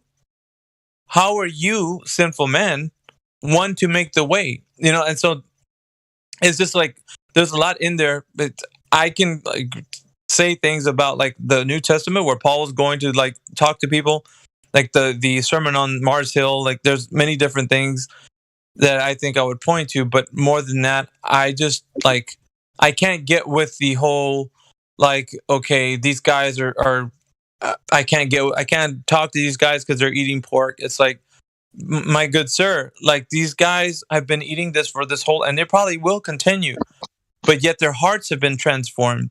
They now know they needed a savior. So to that, God will say, because you've turned away from the sinning that you've been doing, and maybe let's just say pork winds up killing the person because he had parasites from it or whatever. But their death, it doesn't matter. In eternity matters. For the rest of eternity matters. This life is but a short time. Like we're only going to be here for a good 100 years. I mean, if you live correctly, try to do your best. Yeah, no, I agree with you. But what I'm saying though, bro, is like I will never say anything to lead you astray from what you think is the right path. Because what I will say though is, from what I've learned, right, my walk, is that I've seen many a righteous person say things that it sounds like if they were back in those days, they would have been perfect to be Sadducees or Pharisees easily. I could easily see them as a Pharisee. And what Yeshua was condemning was those who would say that they have the knowledge of God and the oracles, yet they have no heart. Their hearts are far away from him. Their lips are praising him, but their hearts are way far away from him. Yeah, Paul's actually the way I got into this, because I actually started to see things that Paul was saying that was just like a pretty direct contradiction to Torah and whatnot. And yeah, it does seem that way. But Paul was very he did, because I mean there was a I think, who was he with? He was traveling with Peter. No, not Peter. It was not Ananias. And the other guy that was traveling with him, but maybe it was Ananias. Somebody told him that he was like already too far into like with the Gentiles. Like he needs to do something to at least show that he's still one of God's people. So he went and did the ritual of the cutting of the hair. Yeah, the Nazirite vow. The Nazirite vow. So that was but just to show everybody that he wasn't like outside of he didn't want to be like just saying, let's just do away with everything, and make it sound like he's not a part of it anymore. So he had to make it shown like it was a demonstration, right? So this was kind of like he did this in public. So people could see him do it. So the Nazarite vow was like, it was significant enough so that people can say, oh, wait, look, this guy was speaking to us, and look at, he's over here with these guys who don't associate with us, because they wouldn't associate with anybody. And I think some of the Jewish people today are even that way. They won't associate with you. It's like a club. Yeah. So that's what I don't want this to be. It becomes a club. So the people in the viewpoint of like the Torah, and even some biblical Christians, will take a look at it like a club. Well, I'm a Protestant. Well, I'm a Baptist. Well, I'm this, I'm that. Whatever denomination you're from. They start naming these things, right? And what happens, it alienates people who need God's grace and mercy. And it's not about joining a club and saying, hey, come join my club. No, that's not what it's about. It's about following after the one who saved you from your sinful state. Because you can acknowledge that you can't do this. So when you say, I'm not going to make it, Lord. I'm just not going to make it. Tomorrow I might wake up and I have an evil thought, or something might pop in my head, and I'll go astray. And if it was up to me, if I was pulling myself up from my own bootstraps, I'm done. I'm so done. I'm not going to make it to where you're at unless you save me. And so that kind of reaching out to him and saying, Lord, I can't do this without you. And if I'm going to, I can't. Like, there's nothing in me that's going to make me, my works are like filthy rags before you. Like, there's nothing that I'm going to do that's going to make myself approved by you. However, you have already done all the work, so I'm going to trust in you daily. That because I already know, like outside of your hand holding on to me, I'm not going to hold on. Like, many times my hand would always want to let go, but you're the one holding on to me. So, you know what I mean? And that's the way it seems. It's like, it's not that people needed a Band-Aid. We were a freaking corpse in the underwater, floating, bloated, and the fish were picking at us. And he breathed life into us and brought us back to new life. So it's a resurrection from, I see what you're saying.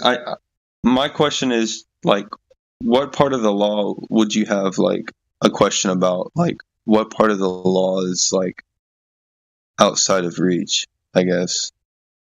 What do you mean? I don't know. Honestly, like, I would say that you follow a lot of it just by default.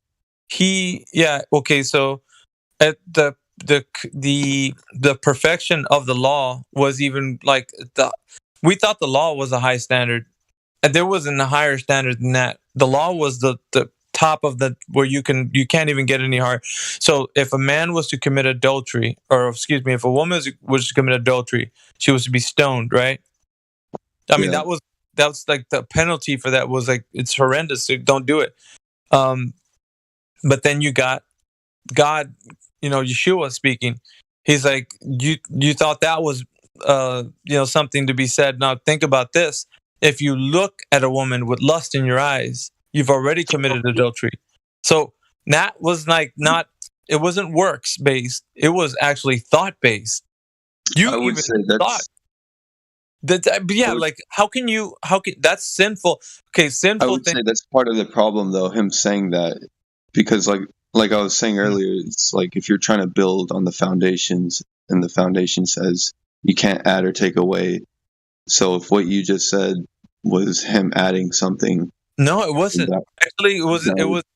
Here's the issue, Jordan. What people don't understand is that's the way it always was. Because the first inclination, the heart is deceitfully wicked, and people don't, no one knows what the heart is, but it's deceitfully wicked, right? So it talks about, like, already the heart back in the Old Testament was already that way. So people didn't know, like, people have to be told things, right? So, like, they thought it was just, okay, I committed the act, therefore that's the sinful thing. No. It was you thinking of it before, and there's Proverbs that talk about it, right? What the Lord hates. Yeah, he hates feet that rush to do evil, like shed blood, haughty eyes. Like, he already said that in Proverbs. So when it was in the Old Testament already, He's already talking about it. So it was already something to be known, but the people were wanting to know what his laws were so they can abide by him and not do the thing that what God said not to do. But the place where sin originates is in the thoughts, in the mind. And that's what Yeshua was exposing. He was already talking about, like, this is what I'm saying. It's not just the act of committing adultery, it's the thought of doing it. It's already committing adultery. So he didn't add, he's telling the people, you guys don't get it. It's you guys were thinking it's just committing the act. It's actually thinking about doing it with that person that is sinful. Not just the act itself. It's the thought. So he was telling them deep things because they were standing on their righteousness. Well, I didn't do this. Well, that's fine. Did you think about it? Because if you did, you've already committed adultery. So you didn't have to commit the act. You just had to think about committing it. You could have probably even ran through what it was like in your mind, the whole thing. And that's sinful. So he was exposing them, you see. But this was already talked about in Proverbs, and it was already God had already spoken about man's heart. But man needed to hear it, what it was. So the completion, right? The completion of what Yeshua was saying was that, no, you guys were talking about the act. I'm not. I was always talking about, it was your mind. It was like where your intentions were. That's what it was. It always was that. So he was emphasizing the point that they didn't realize because they were all about works-based. Well, let me do this, Lord, so I can be righteous in front of you, right? But meanwhile, their thoughts were, who knows where.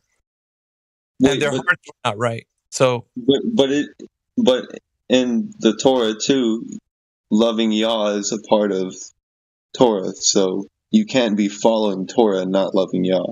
Right, but their idea of loving him was works-based. And so works-based was the attributing to, like, what are we doing tomorrow? Well, we're going to temple, we're gonna do rituals, we're gonna read, we're gonna do. To them, it was works-based. So a lot of the people that follow Torah, and you know what I mean, but when I'm saying this, it's works-based. So what they do is they do things, and whatever they do, that's the righteousness they get counted towards. The thing for following God, the ceremonies, and I'm not saying that that's not something bad because He commanded those things, right? But they were thinking that is the way they love God because they wanted to know, tell us what to do so that we can do it, so that thing that we do, we can be pleasing to you. So, and yeah. A lot of people yearn for that. Just tell me what to do, God. I just want to do that thing so I can do it and I can be favored by you. So a lot of people, they just want to do what God wants to tell them to do. But it's more than that. Right? It's like you can do all those things, but what good is that going to do if you don't need God every day? Like if you don't need Yeshua to rescue you from yourself. And there's no salvation there. It's like you're going to come in front of him like, I've did all these things. All these things I've done. Do you see all the things I've done? I brought 100 souls to you, Lord. But what good is that verse later? It says, "You workers of iniquity." Right. He's turning away from people who are against the law, not the people who are following the law. He doesn't say, "Turn away from me, you workers of the law." He literally says iniquity, and you might want to look at what that means. But do you think that people saying that they're following the law means that they're following the law? That's not the case, ever. Do you know what the law is making you follow right now? No. What I'm saying is, like, if you say law and you say the followers of the law, that almost puts people in a righteous state. Do you see what I mean, Jordan? So if you say that, it sounds good to the ear and it's pleasing to say because it's like, well, that guy's following the law. How do you know? Do you know the thoughts and intentions of that man that you just talked about? Do you know that he thought about 10 wicked things before he came and talked to you? You don't know that. Have you thought of 10 wicked things before you came and talked to him? You only know your own heart, and you know it's deceitfully wicked. You need a savior. But if you continue down the path that you are, it's almost like you're solidifying like the law being the only way that you will be rescued from, a fate that's going to be apart from God. And that's what I'm saying. It's like, I don't want that to be the end for you. Like I would always just implore you, like, just please, like, pray about it, because this has been a bit of a hot topic for people in the same. And granted, you might feel like you're standing on good, solid ground, and I'm not going to move you from that if that's the case. But just please pray about it, because there's many people that I've talked to that are in your shoes that would just say the same thing, and it seems like they're trying to justify themselves in a position where they're going to be favored by God in a way that they want to be in a group of people, right, that are also saying the same things. No, we are the holders of the law. That guy follows the law, this guy and me too. Like, and that doesn't mean a hell of beans about anything if you don't need a savior. So anyway, it's just, I don't want to take up too much of your time, Jordan, because I like, you know what I mean? Like, it's definitely all about love, bro. So I don't know. You sound like you're knowledgeable about things, but I'm not going to move anybody on what they believe for sure. I'm just putting stuff out there for you to like kind of think about. No, I appreciate that, bro. Yeah, no, I know what you mean. Like, it's something that, you have to have conviction. Like, it's something that, like, I feel like I've seen certain things of, and sure, I just can't unsee it. So it's like, yeah, you walk the path that you walk, man. Like, the only thing, I'm just a beggar telling another beggar where to find bread, bro. That's it. I'm not gonna ever be like, hey man, I'm your teacher. You need it. That stuff is, I don't do that. I will say, however, what I learned from my walk, because I've looked in those avenues like you're talking about, but I had a good friend of mine that was, walking that path, and I talked to him. We had a long discussion, but similar to like the way I'm talking to you right now, because I like talking to people just like people. There's no, I don't have anything invested in it, bro. Like, you go where you go in eternity, if that's where you think you're gonna go. But what I picked up from my knowledge was, he wants us to be real with ourselves. We know that. I mean, bro, I'm in a fallen state. I can't make it without him, like, every day. And I'm real with God. Like, I'm sinful. I don't do things right sometimes. I stumble in my walk. Like, I have bad thoughts, but I can't live without him. Like, without him, apart from him, I don't think I can make it. I probably go crazy. Anyway, I don't want to get too far into it, man. Like, yeah, no, I know what you mean, dude. It's we can have a better discussion, probably in a different room or something, because I think we're gonna bog this one down. Yeah. Apologies, everyone. I have to say apologize for everyone. But yeah,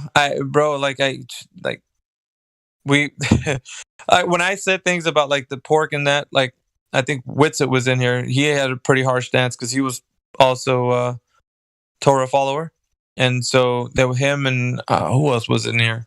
Gregory, I think his name was. Respectable people. I love them both. Like, I'm not ever gonna say like, man, I hate those guys. That's their walk. That's what they want to do.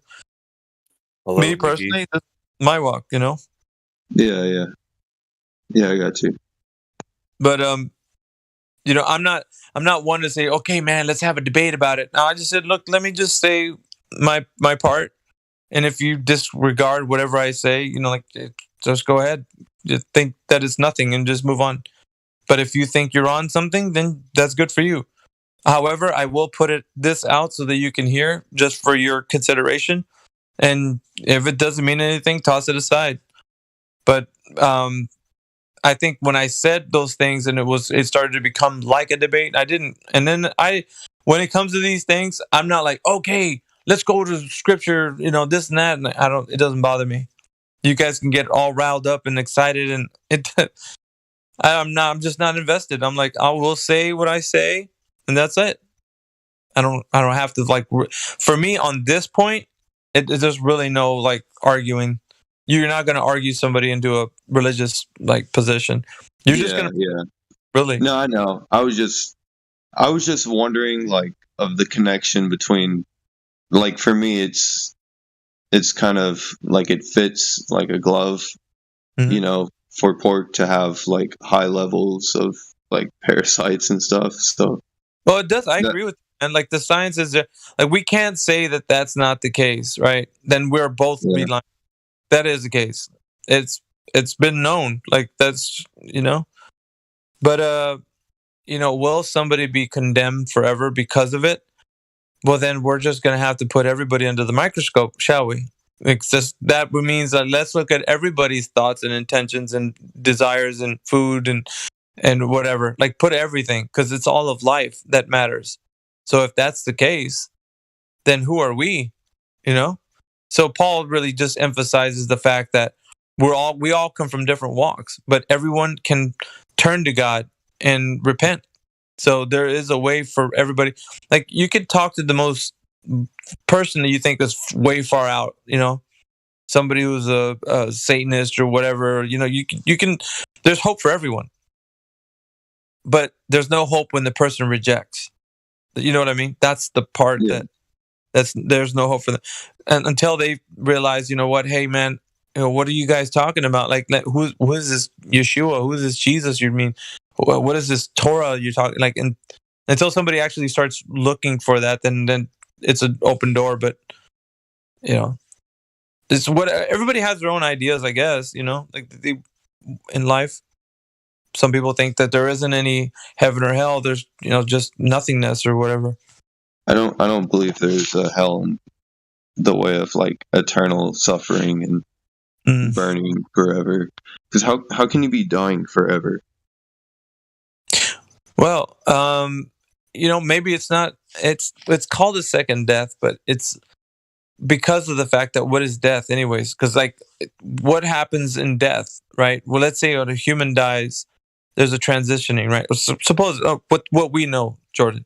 Like everybody else might not agree with this, but with what we know, you know, maybe more of a biblical stance. You know, you transition. It's a transitioning. It goes from one state to the next, from a physical form to a spiritual form. And you know, that also comes back to the day of judgment where you get back your physical form. Everybody's going to get back a physical form, and that physical form will be judged, and then it'll be the second death you go through, which is those who followed the Satan and his minions will be cast into the lake of fire alongside with him. So now, however you take that, whether it's like an evaporation or an eternal suffering or whatever that it looks like, you know, like that's up to you. Many scholars have like kind of thought about what that means, but like I'm not. Dante's Inferno, huh? Like Dante's Inferno. Yeah, kind of like that. But I mean, there's that, and then there's like the idea that it's just like you know, if you were to burn paper, like it just evaporates, it's gone, like it's just gone. You know, different state rather, but it's not the state that it was. But the idea that the smoke of their torment will rise for all eternity, like there's other things that were attached to it, but not so. How can I put it?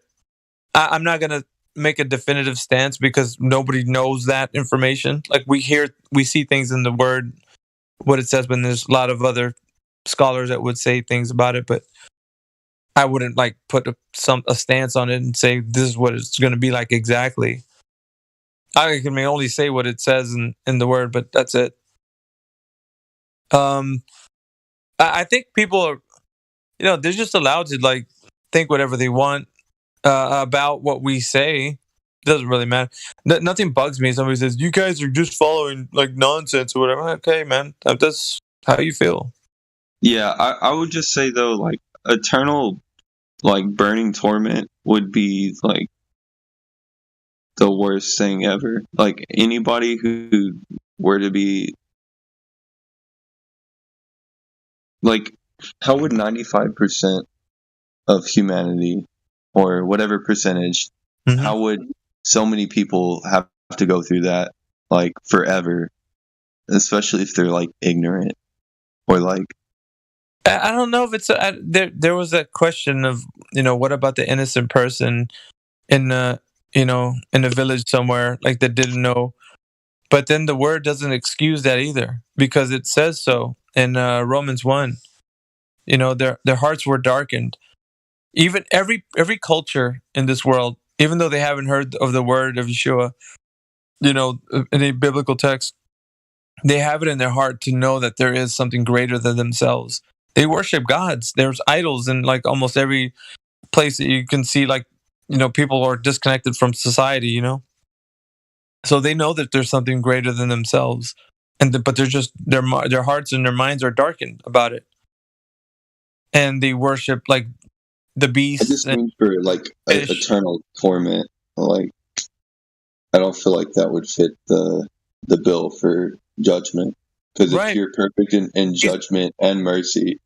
Well, he's a righteous judge, though. Think about it like that. He's a righteous judge. So everybody who's ever lived in a position that they could cognitively understand, I would say this: those little children and those who have mentally challenged kind of like status, I think they're kind of excused from this because of the fact that the little children, the babies and such, they don't have the ability to think about sin as somebody who's developed or past the age of accountability. I think that's different. But the guys or the people who are accountable for, because they think of evil things and they want to do them, I think, you're held accountable. But no, I mean more so like the punishment for the ignorance. Like, I don't mean like. It's you might think it's you. I think it's you're confusing ignorance with rejection of knowing. There's rejection of knowing, Jordan. You can't dismiss. Okay, so I think you're being a bit kind of like, how could somebody know? Well, I would say this: how does anybody know? Don't you have a calling on your heart? Like, it's irking you? Because you could easily. No. I just mean like purely the punishment. I don't mean like. Well, no, I'm telling you, like, how can you get from the righteous like judgment of that person? Wouldn't you rather like your ignorant family member, I would say, to just be like one and done, destroyed, or burning forever? Like that. No, it's. I think. So, what's happening here is like you're judging by moral standards, by human standards. This isn't a position for you to have in the first place. You didn't create everything, so like I'm gonna sound a little bit like obtuse or harsh, but since you didn't create everything, it's not yours to decide whether this is going to be the case or not. And here's the skinny about what's going to happen. Because of such things, you take a lofty position and then become the arbiter of what's good and what's not. And that's not up to you. You aren't the founder of good. You didn't decide what is good and what is not. That was already been decided and given to you. Now you might not like it. You might say, I disagree with this, but it's not. It's God in whom you're disagreeing with. Like, I don't think this is right. Well, it's not me or anyone else. I think you're disagreeing because this is what's going to happen. And it's not like nothing you can do is going to stop it. I think the only thing you can do is kind of complain about it, which is like really nothing at all. It's just you taking a moral, kind of like a human viewpoint on it, but you don't see that the creator that made everything gave everybody the ability to see his creation for what it is. He gave everybody that ability and the calling on their heart. Everybody has that, Jordan. There isn't any excuse.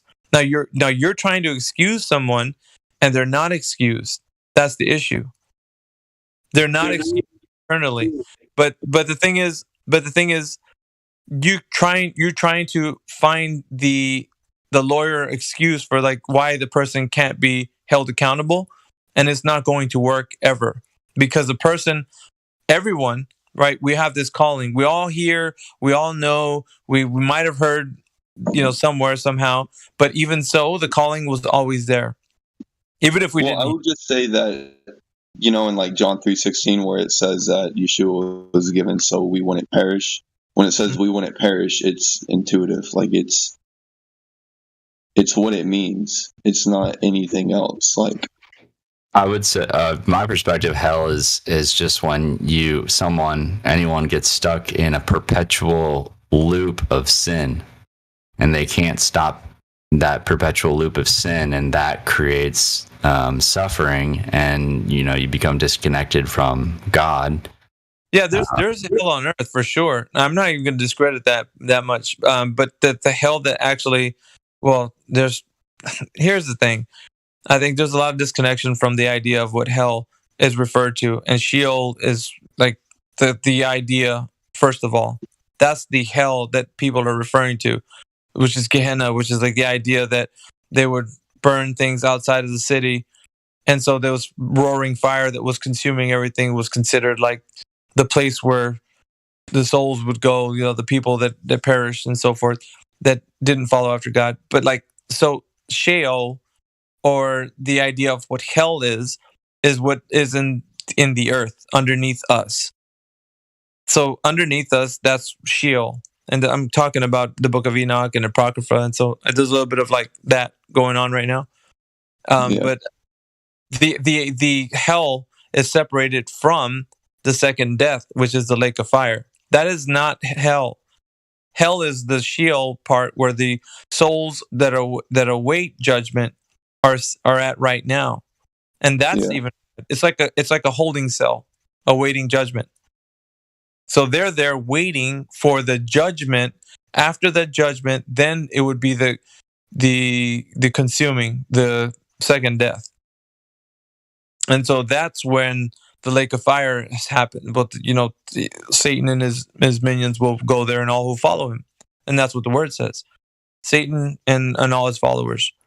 And who follows after Satan? Of course. Yeah, it's talking about Gehenna. That's right. Oh no. Actually, Satan and those go to, what is it? Tartarus. Tartarus. Yeah. Well, yeah. Okay. There's a lot of study there, but but there's people that would follow after him because, of course, you don't have to go far to see in this world, or even being a truther, how much wickedness there is with like satanic things, right? It's woven throughout like subliminal messaging, and like we're getting into some like crazy things now, but yeah, this stuff is bad. So it's prevalent everywhere.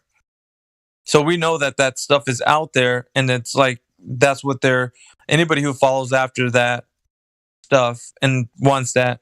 But here's the thing, man, like no one's excused to say that, oh, I was innocent, I didn't know it. No, you can't. People want to take that stance because of the fact that it sounds good, right? Like, well, he was innocent, he didn't do anything. Like, no, you can't do that, because everybody has that calling on their heart. We all do. Everyone does. I'm telling you, save the children and those who are mentally challenged, let's say, who don't have the ability to save those guys. But the rest, you're held accountable because you knew. There's no excuse. It says there in Romans 1, there is no excuse. And so his invisible qualities and his divine nature were demonstrated throughout creation. But people's minds were darkened, and they created idols of beasts and other things. The creation, and they worship creation rather than the creator. That's what it says, Jordan. And it's separate from those who heard Yeshua's word. It's separate because their minds were already darkened by the whatever things of this world were happening. And that's the righteous judgment over them. That's the righteous judgment over those people. The ones you say that are, they do. Who's that innocent person I just spoke? There isn't any innocent person. Not one, because it says so in the word. Not one is righteous on earth, not even one. Not even one. There is not one single person you can point to and say, well, this guy didn't hear any word of God or the Bible or anything. And that's apart from what I just said, because it had nothing to do with them hearing about God's word. It was everything to do with their mind was darkened and created some kind of idol or something of who they think God is, Well, or what they who worship. was it? Zechariah, who was blameless before Yah. Zechariah. Yeah, what was the reference of the? Can you paraphrase what you're referencing? That was the paraphrase. Zechariah, and it was two people. It's somebody and Zechariah were blameless before Yah. But I don't have it. I don't know where that's from. But I think I know what you're talking about, but if you go into like what you're referencing, I'd probably remember. Anyway, but yeah, no, it's getting late, man. I'm about to have to go. But yeah, me too. It's been a good talk, Jordan. Like I'll still be. Oh, by the way, it's Speculation Sunday, guys. So that's probably why we can be a little more freer today to talk about things. And we try to keep it like, try to get all your speculations out today, because this is the day to do it if you're in here right now, if you're listening to me. I feel like walking on eggshells sometimes, because I feel like when I speculate, I'm like, ah, dang, they're gonna. Well, no, listen, they might man. think I'm not speculating. No, check it out, man. On Speculation Sunday, we let our hair down, so it's anything goes. And make sure that you always tell people, hey guys, Speculation Sunday, because like a lot of people don't know, but it should be a thing. Like I always say, business as usual during the week, because we always have to make sure that everybody who comes into the stream listens to us talking about flat Earth and so on and so forth. And sometimes we have our speculations, like I do. I got quite a few. But I don't mind talking about them. And the thing is, like, yeah, you might feel like we're walking on eggshells, but on Sunday, yeah, you got a good reason to bring your speculation, because we're all talking about it. I'll give you one. The giants of old, the Satan's, or not Satan, the fallen angels. They're the Nephilim that were around. Well, shoot, man, you're pretty knowledgeable about this stuff too. So. We haven't talked, Jordan, but sounds like you know what you're saying, at least. Yeah, I mean, I just look at stuff, man. I don't know. Like I'm surprised I haven't talked to you before. Are you new? You just joined the server or what?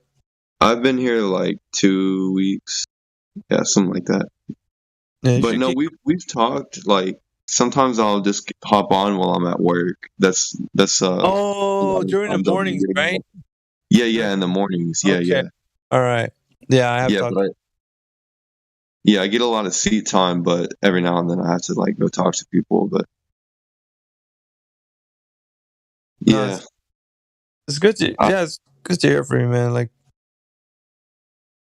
I'm really interested in the Bible, dude. Like, that's like one of my biggest things. Like, honestly, after I got into flat Earth. And then I realized all the flat Earth stuff in the Bible. I was like, some of the stuff that you're even talking about, like it parallels the walk that I'm having. So the same diet is like almost like we're mimicking almost the same diet, almost the same, following of God. Like it's crazy. Yeah, check it out. Also in the Torah, it says that we're actually required to eat the lamb or goat if that's all you have for Passover. So that's something that I do. It. It's delicious too, nose to tail. Delicious. Yeah. Oh, I know, man. That's the way to go, dude. It's kind of like the Indians. And have you seen the what is it? It's in like Arizona somewhere. The Decalogue stones. Have you heard of those? That sounds familiar, but no. It's like the commandments were written on these stones, and I think it's Las Lunas in New Mexico. But it's like a stone. Yeah, it's like a stone they found, and apparently, like the Native Americans, like were following. Like, it's crazy. And yeah, I'll maybe talk to you some other time about it. But yeah, I got a lot of information about that too. Oh, really? Yeah. Yeah, hey, and I'll send you that bone broth tomorrow. Yeah, I appreciate it, man. Dang it! Yeah, You know what? I don't say things are coincidence. There's another thing. I'll just leave you with one more thing, man. But I do believe that everything has been predestined. So for me, I take a very different route from like maybe you might have. That's the only thing we might disagree on. That you think there's free will, but I think that we do have a will. It's just it's already ordained to happen as such. We don't know that, of course. We're not God, but we only know our choices from like how we make them. But it's already been, planned out. No, so. I agree with that, dude. You do? Yeah. We're more like than I know then. Anyway, yeah, but that bone broth, man, I was searching for it like yesterday and today, and I was like, I don't know, man, if I should go down a journey of like videos and trying to find a good recipe. Yeah, but dude, I'll send you a great recipe. You might, I don't know if you'll feel weirded out by the chicken feet, but dude, like, if you put Spanish, bro, like I grew up eating that stuff. Oh yeah. I ate cow's tongue, bro. Yeah, see, that's the way to go. Literally eat everything. Like the only thing I don't like is kidney, bro. Have you ever tried that? I'm sure you have by now. No. It tastes like piss. Yeah, maybe I won't. Maybe I won't. Since you said that, maybe I won't try it. But I mean, yeah, you can get supplements or something just to kind of. I mean, if you really want to get that. Yeah. For you though, but yeah. I would definitely, if you eat kidney, definitely get all that like tallow and suet off, like all that organ fat off, because that makes it even worse. If you ever try it, it's so gross, bro. Oh, you could mess liver up too, man. You know that, right? Yeah, well, some people just don't like the texture of liver as is, and like my wife's like that. She doesn't like the texture. Get some carnivore crisps. What's that? What is that? Like those keto like little snack things? Yeah, you get there's. Is it carnivorecrisp.com? And they have a variety of like different. They have liver even. One of the stuff you can get. Oh yeah, I know they have those like desecrated like organ supplements that you can buy from this doctor. He's like a carnivore doctor. I forget his name. Paul Saladino. Yeah. Oh, Paul. Yeah. Yeah. He goes against Ken Berry though. Ken Berry's. He's like, well, one thing I disagree with Paul is when he eats fruit and honey. Like. Yeah. I feel like honey is still good for you, but I don't know. Yeah, I type 2 runs in both my mom and dad, so I just want to stay away. Yeah, it's probably a good thing for you. Yeah, just I'm sensitive to that stuff. Dang, maybe you're like walking evidence that it's not good for you. Well, yeah, because I can't have certain. Period. Even the fruit, like I was telling that I know it pisses people off, I think, but it's the truth, man. It's like we like fruit and stuff. Like people like eat the fruit. I'm like, no, don't eat the fruit. Don't eat it. The honey's so good, bro. Have you ever had honeycomb? Honeycomb and honey is like so good. Yeah, and then that's. And I'm not disagreeing with you, man. It's like, imagine, like a really good honey tea. Like, oh man, it's the best. Yeah. But I think that bone broth is what I'm aching for, man, because my joints. Hey, that bone broth also is good for if you're parasite cleansing, because the parasites mess up your gut lining, and the bone broth actually helps repair it. So it's like it helps you from parasite cleansing too. Dude, yeah, just you probably get up late like me tomorrow, so just whenever you get up. Hey, Mickey. Hey, what's up? No, I'm good. If you're looking for like the richest collagen you can get, oxtail. Oh, dude, I just bought some oxtail. It's in my fridge. Just put the oxtail in your pressure cooker, and there you go. You have gelatin. You know she's talking. You know she knows what she's talking about because she's not from America, and Nice. they actually use stuff like that. She sounds like Karma, who I know in here from Dre's and Karma. Like they're from Iceland. Where are you from? Just wondering. Take a 'Cause I know wild guess. Iceland. I know French eat organs and whatnot. I don't know if. No, I'm South African. Oh shit! Hey, well, actually, they teach French in Africa too, so that's not. Yeah, a little bit more to the north. I'm in the south. I'm in South Africa. Snowpia. Snowpia, is that your name? Snowpia. Do you have the recipe Yeah, for it's that? actually Sophia, but I think it was either Crypto or Arian who changed it. Oh my goodness. So do you have the recipe for that?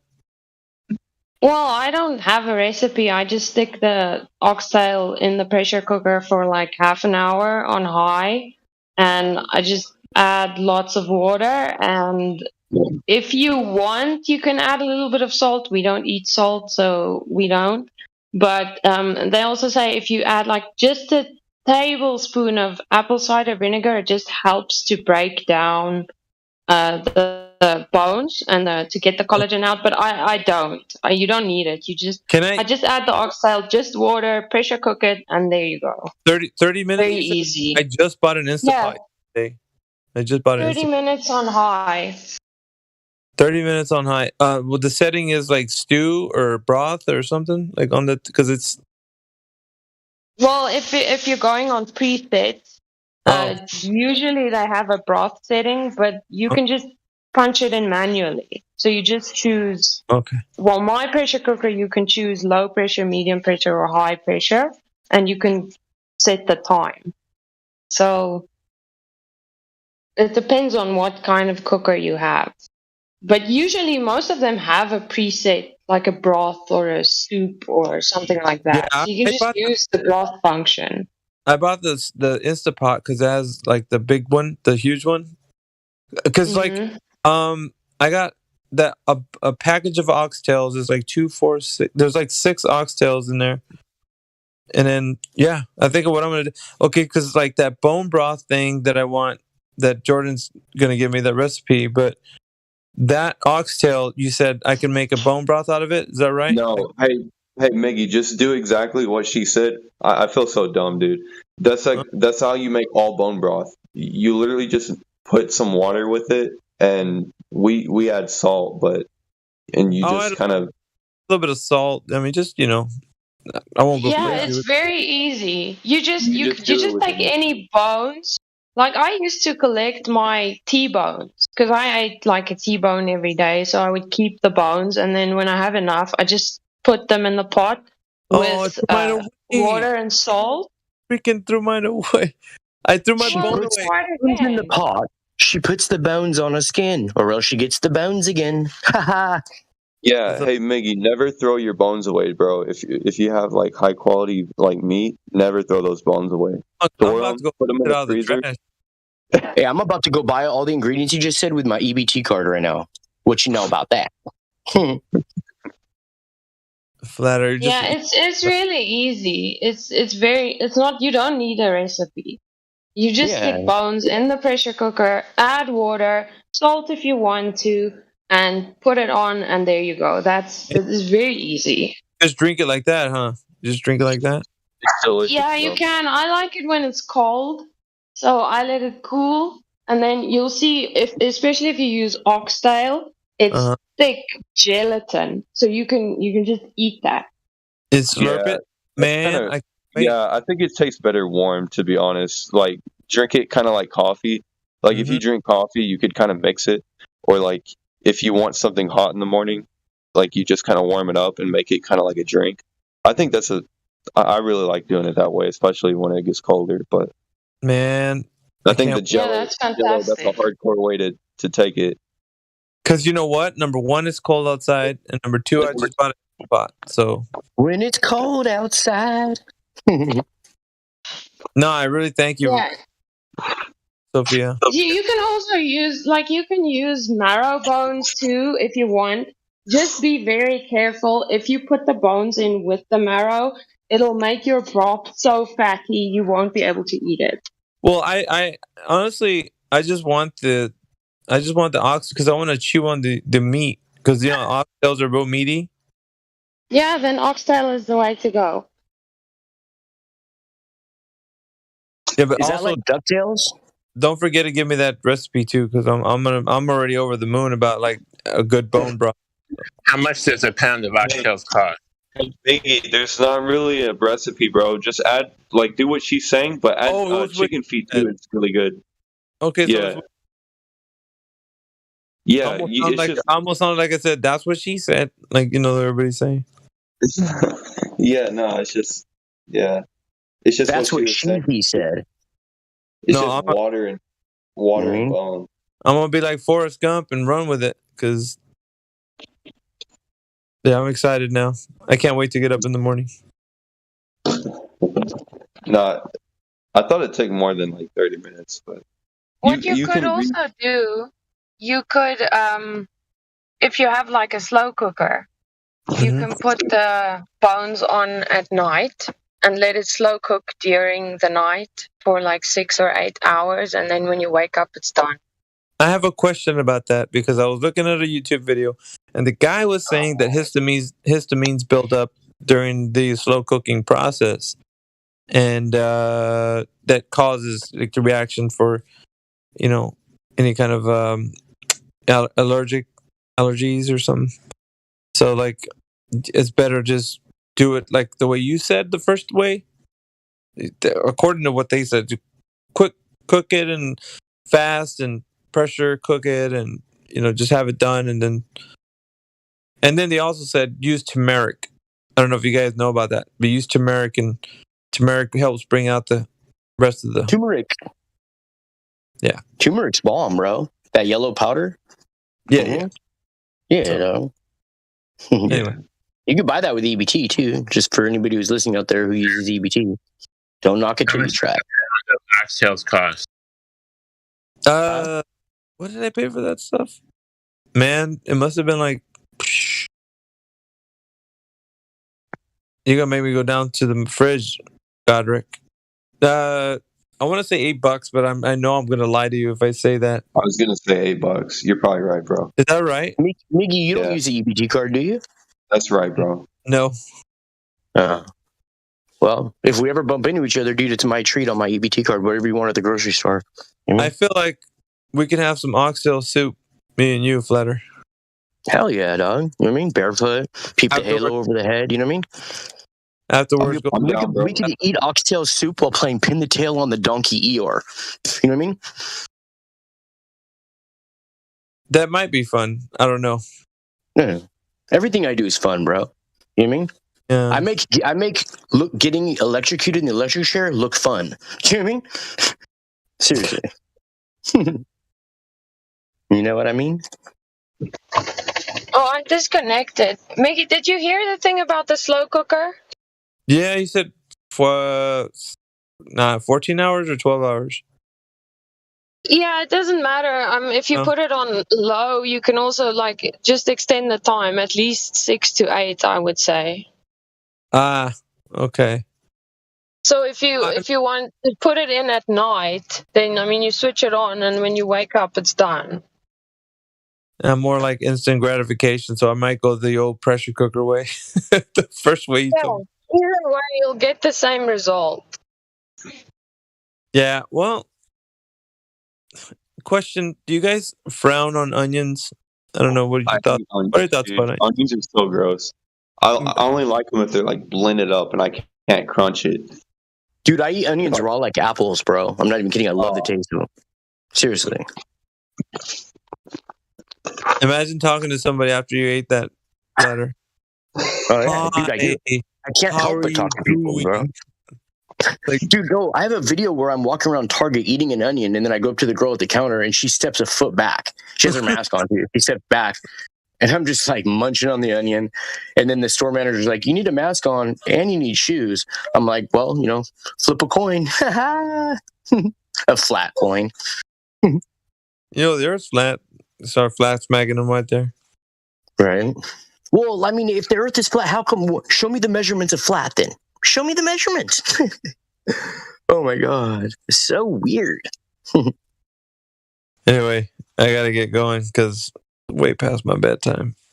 I know, Miggy. I know. You know what I mean? Don't worry, Miggy. I got this from here. I got this. You know what I mean? I got this, bro. You know what I mean? Capable hands. You just got up, didn't you? Me? No. I just got off work a couple hours ago, and I've been just, doing my thing. Walk around the neighborhood. The gangbangers run up to them, running up and banging flat Earth. You know what I mean? The whole enchilada. All right, I'm gonna leave you in Flatter's capable hands. Godric too, I think, but I don't know if Godric's up anymore. All right. Peace out, bro. That almost say. Miggy, can't you see? Somehow this Discord is so FE. You freaking... All right, man. Later, bro. That was a legend. That was a legend in the making.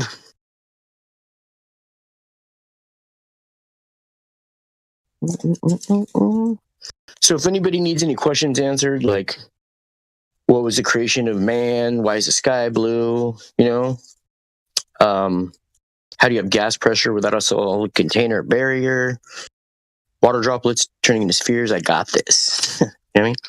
Why would they lie? Why would they lie? Got this.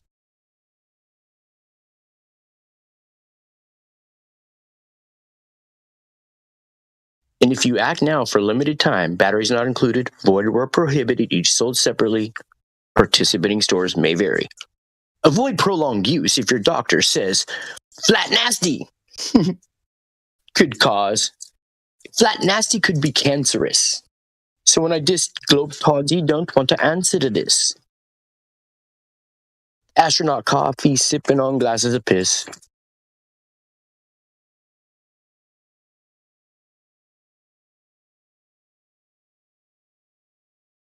I can't answer all these questions at once. Please, people, one at a time. There's enough time for everybody. Come on. Everybody got their Kobe Bryant autographs, number 24 on their chest. Come on, I want the one and done.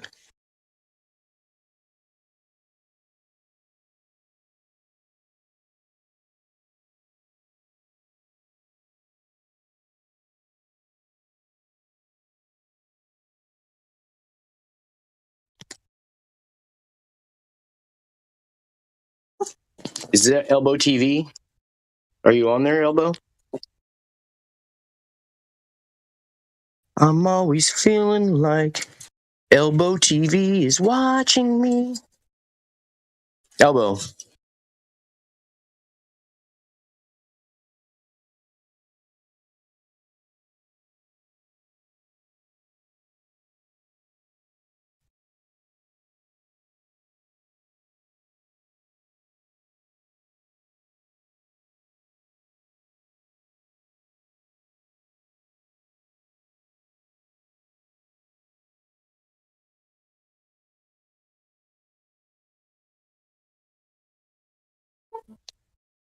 Yo, Blood Cut.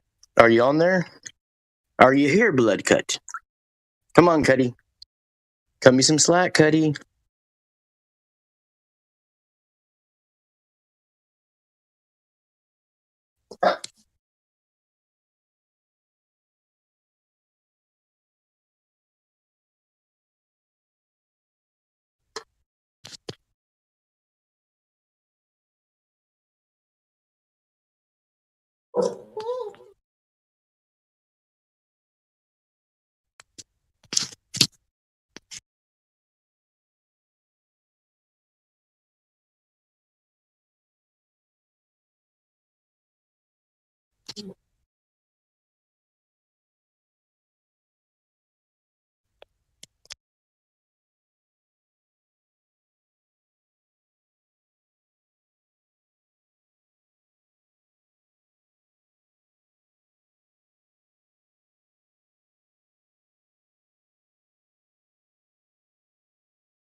Ladies and gentlemen, let me explain to you the definition of illegitimate.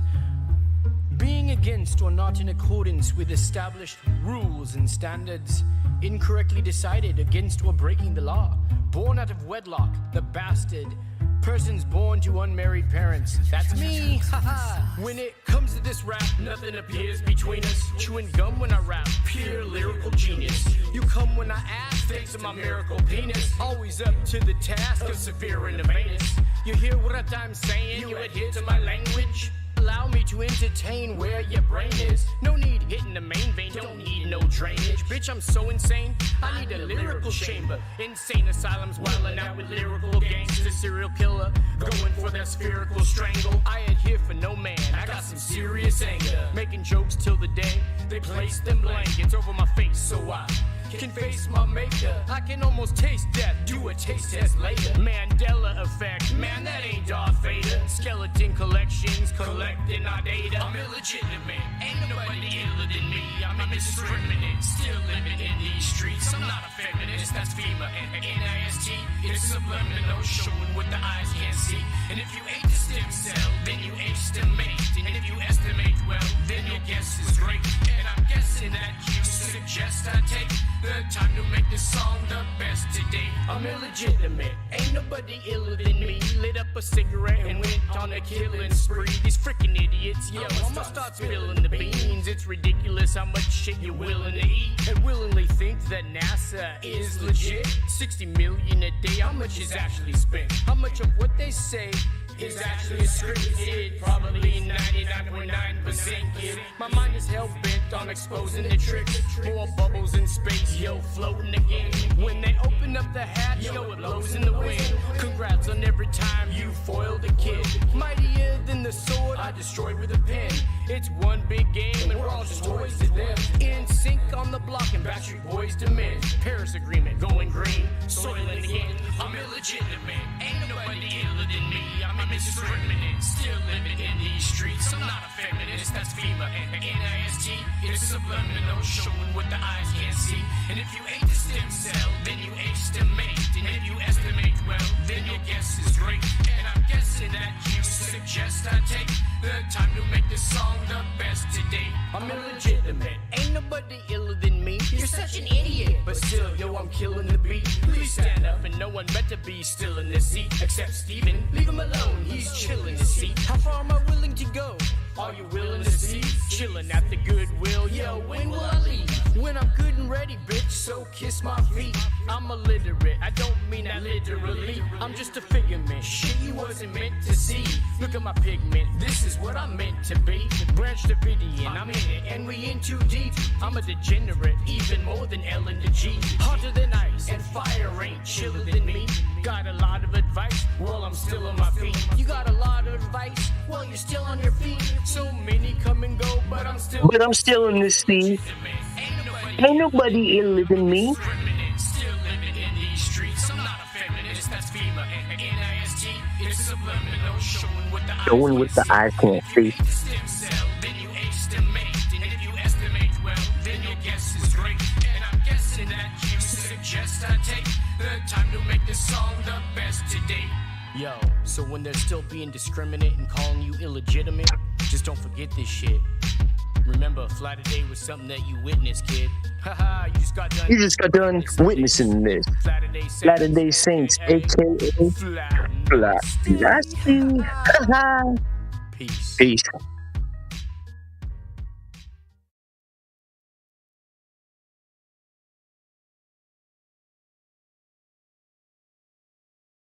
Beautiful work, bro. Beautiful work.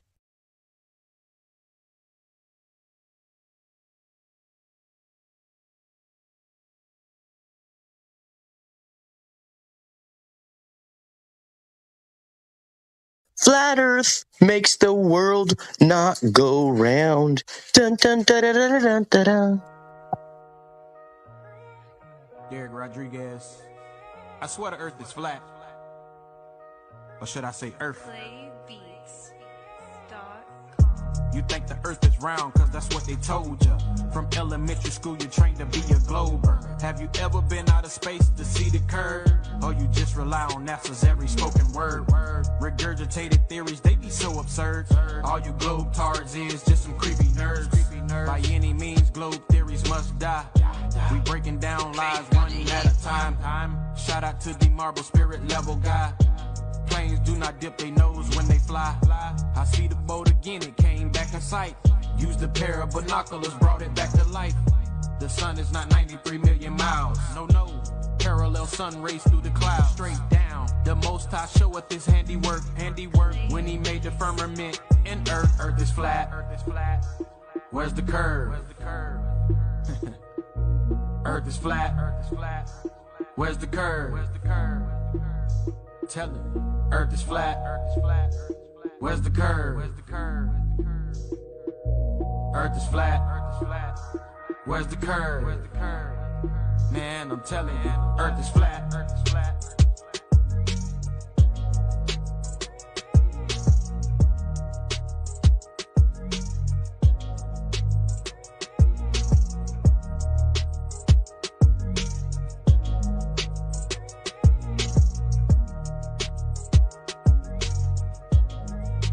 Said Rodriguez. I swear the earth is flat.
Offering is the truth.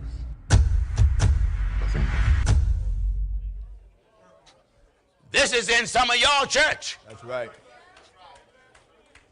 Thank God for television. This is in some of y'all church. This is in some of y'all homes. That's right. Now, your pastor is telling you Jesus' birthday is coming on the 25th. Amen. Your pastor is a liar. The Bible ain't never said Jesus was born December 25th. No. Not only is your pastor a liar, your mama. That's right. You talking about my mama? Your mama. Amen. Your daddy. Children, there is no Santa Claus. Your mama or your daddy both them presents. There is no Santa Claus. Stop lying. This is heathenism. Heathenism. This is paganism. That's right. This ain't got nothing to do with God. That's right. That's right. That's right. Amen. 10th chapter, book of Jeremiah, real quick. Let me read it. Jeremiah 10, we'll start at verse 1. Come on, son. Hear ye the word which the Lord speaketh unto you, O house of Israel. Hear ye the word of the Lord that's coming to you now, Dover, Delaware, and the world. Thus saith the Lord. Thus saith Geno Jennings. Thus saith the Lord. You hear this now? You've got to be a hypocrite to go back to your church tomorrow. You got to be a child of hell. When you go back home tonight, when you drive up to your house and see it all lit up and that fake manger got down there, hey, tell me, who's that little dirty, ugly baby you got on your lawn? Who's that dirty, ugly plastic baby? That's right. You got on your lawn. Amen. And on your church grounds. Amen.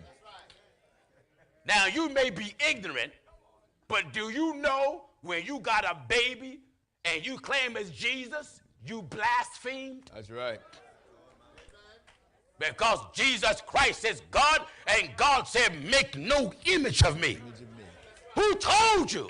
See, that's blasphemy. Yeah. Why is it, Pastor Jennings? God ain't no baby. That's right.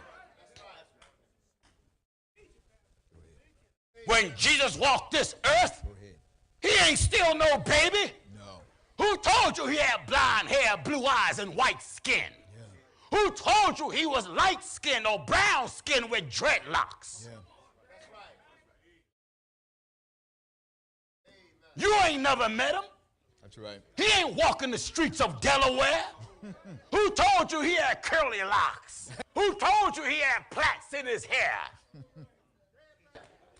And when you go back home, you take that manger and collect it and put it in a plastic bag and set it out on trash day. Amen. Well, Pastor Jennings, that's the Christian thing. That's paganism. Amen. That's idolatry. Yeah. Who told you Mary looked like that? Yeah. Who told you Joseph looked like that? That's right. I want you to get the old troublemaker. I want to bring you back the Bible and get you away from these foolish church traditions. That's right. Everybody go hungry all year, then the church get a spell from hell and want to give out turkeys in December. Hungry all year long. All year long, folks is hungry. And then the church get a spell from hell. And all of a sudden want to get involved in the community, you bunch of heathens. Amen. Jesus stayed involved. Yes, he did. Didn't he? Yes, he did. Go ahead. You see, you talking about you in a Christian home. Yeah. A Christian home, and you got the symbol of a heathen. Amen. Finish up Jeremiah. Hear ye the word which the Lord speaketh unto you, O house of Israel. What did God tell us? Thus saith the Lord. I want you to judge yourself tonight, Delaware. Thus saith the Lord. Learn not the way of the heathen. What? Learn not the way of the heathen. I want you to judge yourself and ask yourself, are you a heathen tonight? Amen. A heathen. Heathen. Not a Christian, a heathen. That's right. Yeah, a heathen. Yeah. Not a Christian, a heathen. Heathen. I want to emphasize on the H, a heathen. That's right. I want you to get the breeze. The Bible says Jesus breathed on them. That's right. A heathen. Amen. Judge yourself now. Amen. Judge yourself. Yeah. All of you that say Jesus was born December 25th, you lied on the Son of Man. That's right. You lied on the Messiah. That's right. You lied on Christ. Yeah. When you go to a church and your preacher got to preach a sermon, you got a heathen for a pastor. Are you listening to the old troublemaker? Thus saith the Lord. Thus saith the Lord. Learn not. Learn not the way of the heathen. And be not dismayed at the signs of heaven. Why? For the heathen are dismayed at them. Read to Dover, Delaware, what the heathens do here. For the customs of the people are vain. Anything that's vain is no good. No good. What do they do, son? For one cutteth a tree out of the forest. Oh. Cut it. You ain't got to cut it now. Yeah. They cut it for you and sell it to you. That's right. They cut the tree down at the forest. What they do, son? The work of the hands of the workmen with the axe. What they do? They deck it. With what? With silver and with gold. Deck it. Deck it. And what did God call them that do this? Learn not the way of the heathen. And what do the heathen do to the tree? They deck it with silver and with gold. It's right there. Fa la la la la la la la la. You sang a liar, just like you tell one, you liars. That's a lie. Amen. You lie. You thought you was a Christian, didn't you? Mm-hmm. The word Christian means being like Christ. That's right. What do Christ and Christmas got in common? Nothing. Nothing. Because Christ is not a heathen. That's right. He ain't never left on record when his birthday was. No. Never. Never. Customs of the people are never. Give me the first chapter, book of Luke. Let's see what month did Gabriel came to Mary. That's right. That's right. In the book of St. Luke, chapter 1. Follow me. And we'll start reading at verse 26. Move quick. And in the 6th month. In the 6th month. The angel Gabriel was sent from God unto a city of Galilee named Nazareth. And what? To a virgin espoused to a man whose name was Joseph. Now, Gabriel came to Mary in the 6th month. In the 6th month. So that means she conceived in the 6th month. That's right. With the English calendar, the 6th month will be June. That's right. June, July, August, September, October, November, December, January, February, March. That's a whole different season coming. That's right. That's right. They don't care. No. 6 months. In the 6th month, the angel Gabriel was sent from God unto a city of Galilee named Nazareth. 6th month. In the 6th month he came. That's right. It didn't even give the date of the 6th month of the conception. No. It just said the 6th month. That's right. That's it. You bunch of heathens. Amen. Now go home to your lighted up house. Go home to your light up house. Amen. Because when you leave tonight, you know you're a heathen and not a Christian. That's right. Pastor Jennings, I'm a Christian. I don't care what you say. Give chapter and verse again. Jeremiah chapter. Wait a minute. Where? Jeremiah. No. Jennings. Jeremiah. Geno Jennings. Jeremiah. Geno Jennings. Jeremiah. I didn't call you a heathen. Jeremiah. That's right. The prophet Jeremiah. Hear ye the word which the Lord speaketh unto you. Who said it? The Lord speaketh unto you. The Lord said it through Jeremiah. You got Santa. If you listen at what they say about Santa, they put him in competition with God. Yes, they do. Because according to the Bible, God knows what you're thinking. That's right. It is God that knows whether you've been bad or good. Amen. And it is God that's everywhere. Yeah. God didn't make reindeer to fly. No. Santa is everywhere. Yeah. In one night, he's everywhere. You bunch of lying heathens. Amen. If there was a man named Scrooge, he had the right spirit until 3 devils came to him. When the 3 devils came to him, he got nice too. Amen. If there was a real Scrooge, he was all right. Okay. When he was against Christmas. Yeah. That goes to show you what happened to you when you go through these churches and they got Christmas wreaths on the door, Christmas wreaths all on your house, and you talking about a Christian family. You a bunch of heathens. Thus saith the Lord. The Bible speaks plain. Thus saith the Lord. Amen. Learn not the way of the heathen. Read what the heathens do. And be not dismayed at the signs of heaven, for the heathen are dismayed at them. What do the heathens do? For the customs of the people are vain. You may as well go take your stuff back to Best Buy. As well take your stuff back to Best Buy, Radio Shack, Walmart, and Target, and Kohl's, and Macy's, and JC with her pennies. Amen. May as well take your gift cards back. Yeah. You heathen. Amen. You a bunch of heathens. That's right. When you holy, you don't give gifts to celebrate a lie. You don't accept gifts. You don't participate in Christmas parties on your job. That's right. You don't even bake nothing for the party on the job. That's right. Anything that endorses Christmas, God's people take a Bible stand because we refuse to be heathens. Amen. Amen. Are you listening? Amen.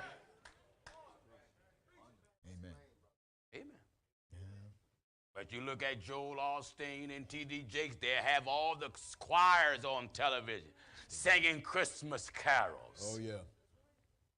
Bunch of heathens. That's right. I'm going to point you to the Bible. I'm going to point you to the Bible. If you don't want the Bible, stop telling people you're a Christian. Right. See, the people want the parts of the Bible that don't hurt them. Lord is my shepherd, I shall not want him. Daniel in the lion's den, and Meshach, Shadrach, and Abednego. That don't hurt you. No. John the Baptist was in Jordan baptizing people. That don't hurt you. No. Preachers will tell you that all day because he know that stuff don't touch your sin. That's right. You will sit there with your second wife and blow kisses at her while he talk about Meshach, Shadrach, and Abednego. Amen.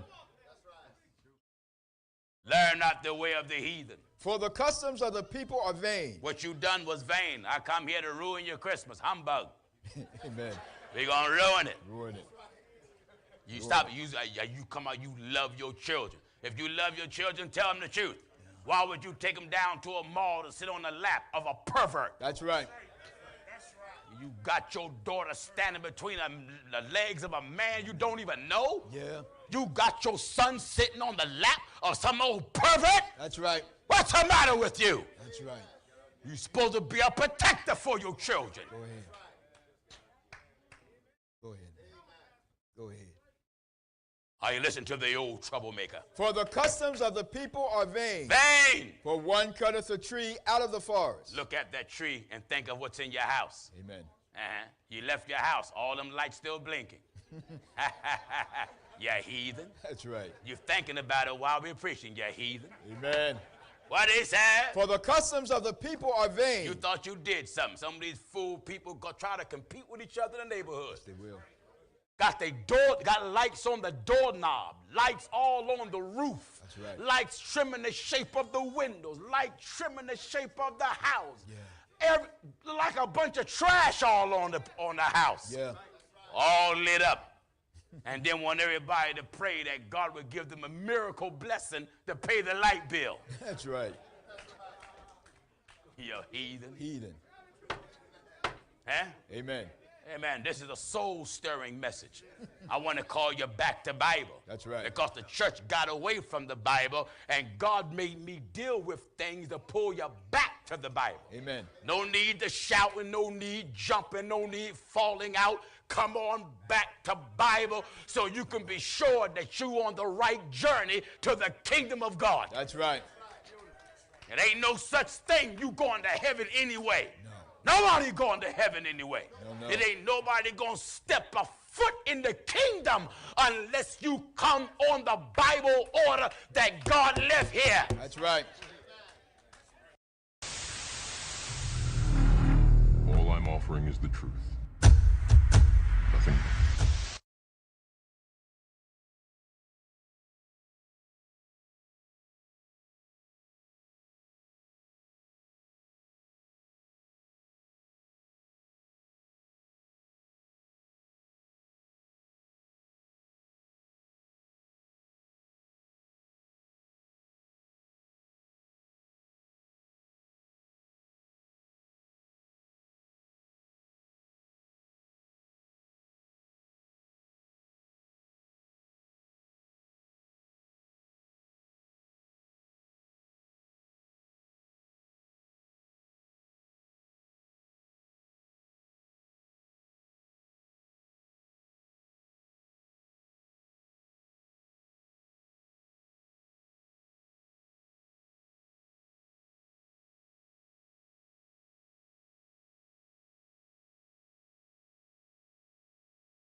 Pins somewhere.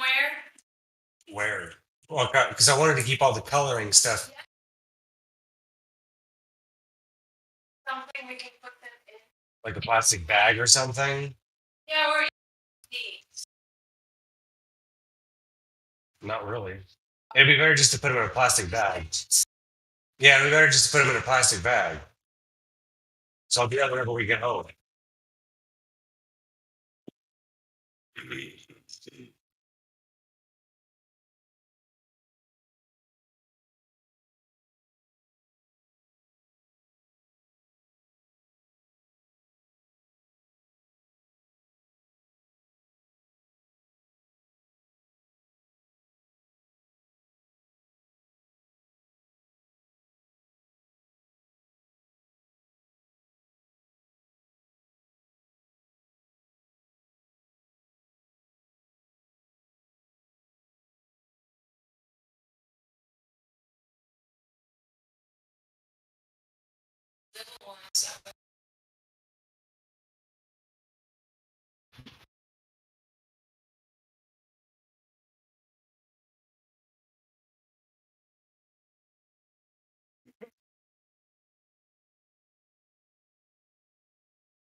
Doomsday.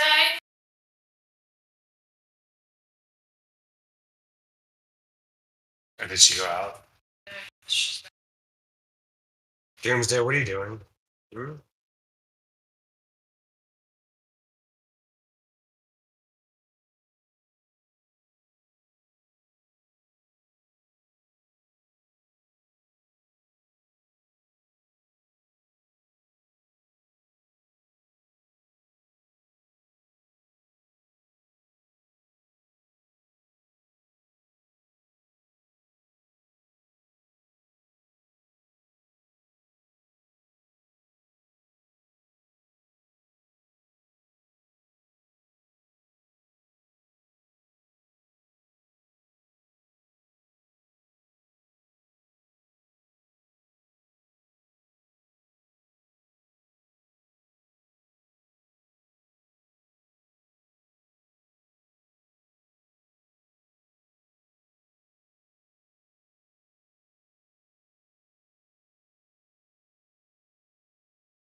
Doomsday.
What?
she get that? No clue.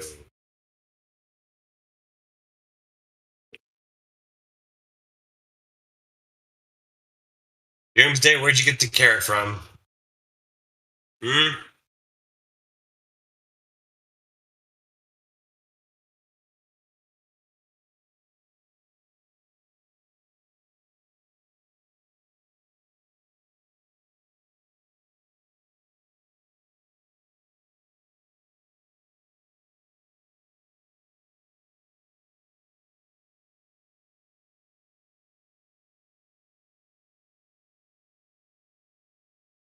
Where did she get a fucking carrot from? Uh, Doomsday, where'd you get the carrot from? I didn't even see you. Well, she did go outside, didn't she?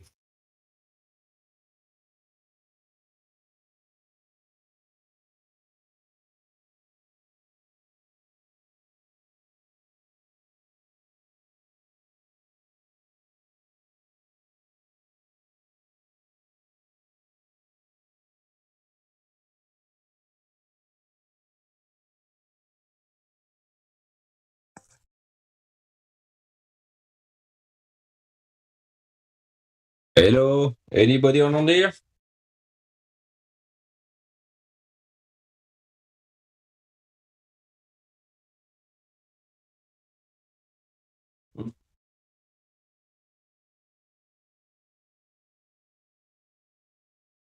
Yeah.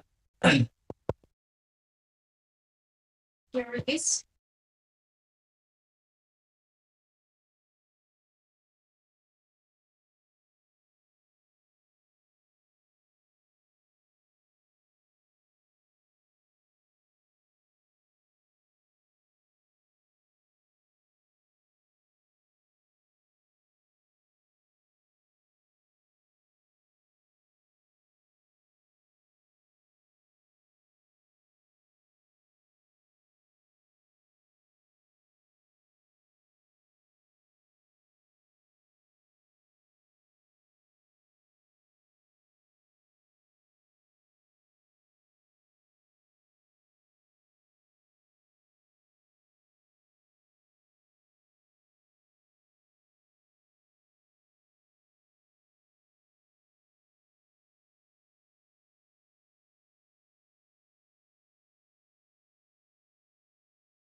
At the turn of the 17th century, shortly after Queen Elizabeth's advisor John Dee was corresponding with Gerardus Mercator regarding the polar magnetic mountain, Queen Elizabeth's personal physician and knighted president of the College of Physicians, Sir William Gilbert, wrote his opus De Magnet, in which he argued against the prevailing belief of a polar magnetic mountain, claiming instead the Earth itself to be a great magnet. Coming in the wake of the Copernican revolution, Gilbert's new model, in stark contrast to the long-held, now deemed unscientific notion that compass needles were attracted to a lodestone mountain at the pole, proposed that the Copernican ball Earth actually generated magnetism from a hypothetical molten metal core, which caused a constantly moving dipolar magnetic field over the globe. To this day, Gilbert's hypothesis remains pure speculation, since no one in history has ever come close to penetrating or perceiving the supposed 3,950 miles to the ball Earth's core. In reality, the deepest drilling operation in history, the Russian Kola Ultradeep, after decades of work and dozens of broken drills, managed to penetrate only 8 miles down. So the entire ball Earth model taught in schools, showing detailed descriptions of a crust, outer mantle, outer core, and inner core layers, are all purely speculative, as we have never even broken through beyond the crust. Furthermore, there is nowhere in nature that molten metal retains any significant magnetic properties once heated past the Curie point, let alone create some convoluted, constantly moving dipolar field, as Gilbert claimed then, and proponents of the globe still maintain today. Several decades after Gilbert's De Magnet made its impression on the world, another knighted president of the Royal Society, Sir Isaac Newton, would write the influential Principia Mathematica, where he proposed the concept of gravity to account, among other things, for how people could exist without falling off the underside of Copernicus's ball Earth. Coincidentally, or perhaps conspiratorially, a couple centuries later, it would be yet another royally knighted man, Sir Ernest Shackleton of the Royal Navy, who would allegedly complete that upside-down journey under the globe, becoming the first person to reach the so-called southern magnetic pole. Back when the Earth was perceived as a level plane, there was only one pole, the North Pole, directly below Polaris, which was both geographically and magnetically the center point of Earth. Due to the hypothetical globe's hypothetical dipolar magnetic core, however, there suddenly became new frontiers to discover. Not only did Earth have a geographic North Pole in the Arctic, but now its geographic antipode, the South Pole in the Antarctic. Since Gilbert's magnetic poles were caused by perpetually shifting molten metal, there now also came into existence constantly moving northern and southern magnetic poles as well. And lastly, Earth's magnetic field was claimed asymmetrical, so that the constantly moving north and south magnetic poles were not even antipodal, meaning a straight line drawn from one to the other failed to pass through the geometric center of their globe. To account for this, two more theoretical poles, known as the geomagnetic north and geomagnetic south poles, were also added into the convoluted mix.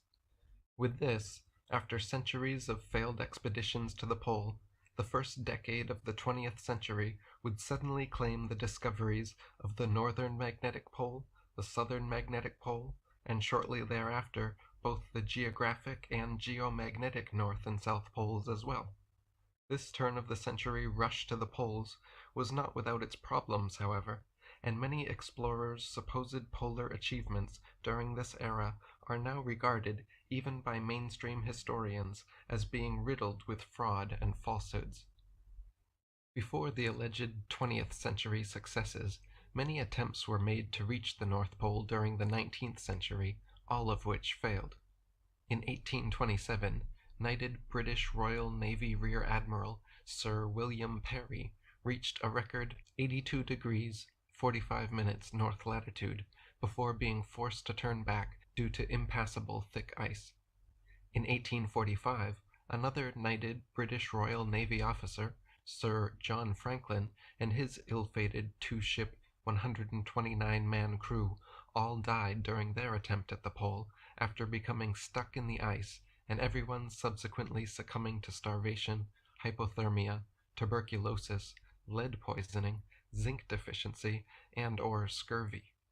In 1875, yet another knighted British Royal Navy officer, in fact, the Knight Commander of the Royal Order of Bath, Admiral Sir Albert Markham, made an attempt at the pole, reaching a new record 83 degrees 20 minutes north latitude before turning back due to rampant scurvy and lack of equipment.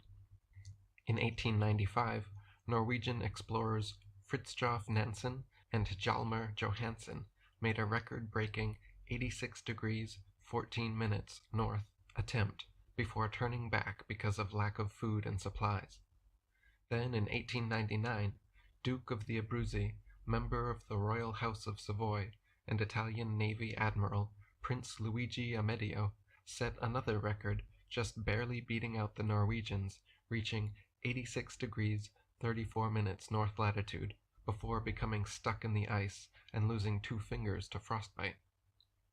Finally, on September 1st, 1909, Arctic explorer Frederick Cook became the first person in modern times to claim attainment of the North Pole when he cabled from the Shetland Islands after a 15-month trek back, alleging to have reached the pole on April 21st, 1908. That day, the Evening Mail headlined, "Dr. Cook reaches North Pole," and the next day, the New York Herald headlined, "The North Pole is discovered by Dr. Frederick A. Cook, who cables to the Herald an exclusive account of how he set the American flag on the world's top." The news sent America and the rest of the world into a frenzy of media-fueled excitement, hailing Cook as a hero. Meanwhile, another Arctic explorer, U.S. Navy Admiral Robert Peary, happened to be at that very moment traveling home from his own polar expedition.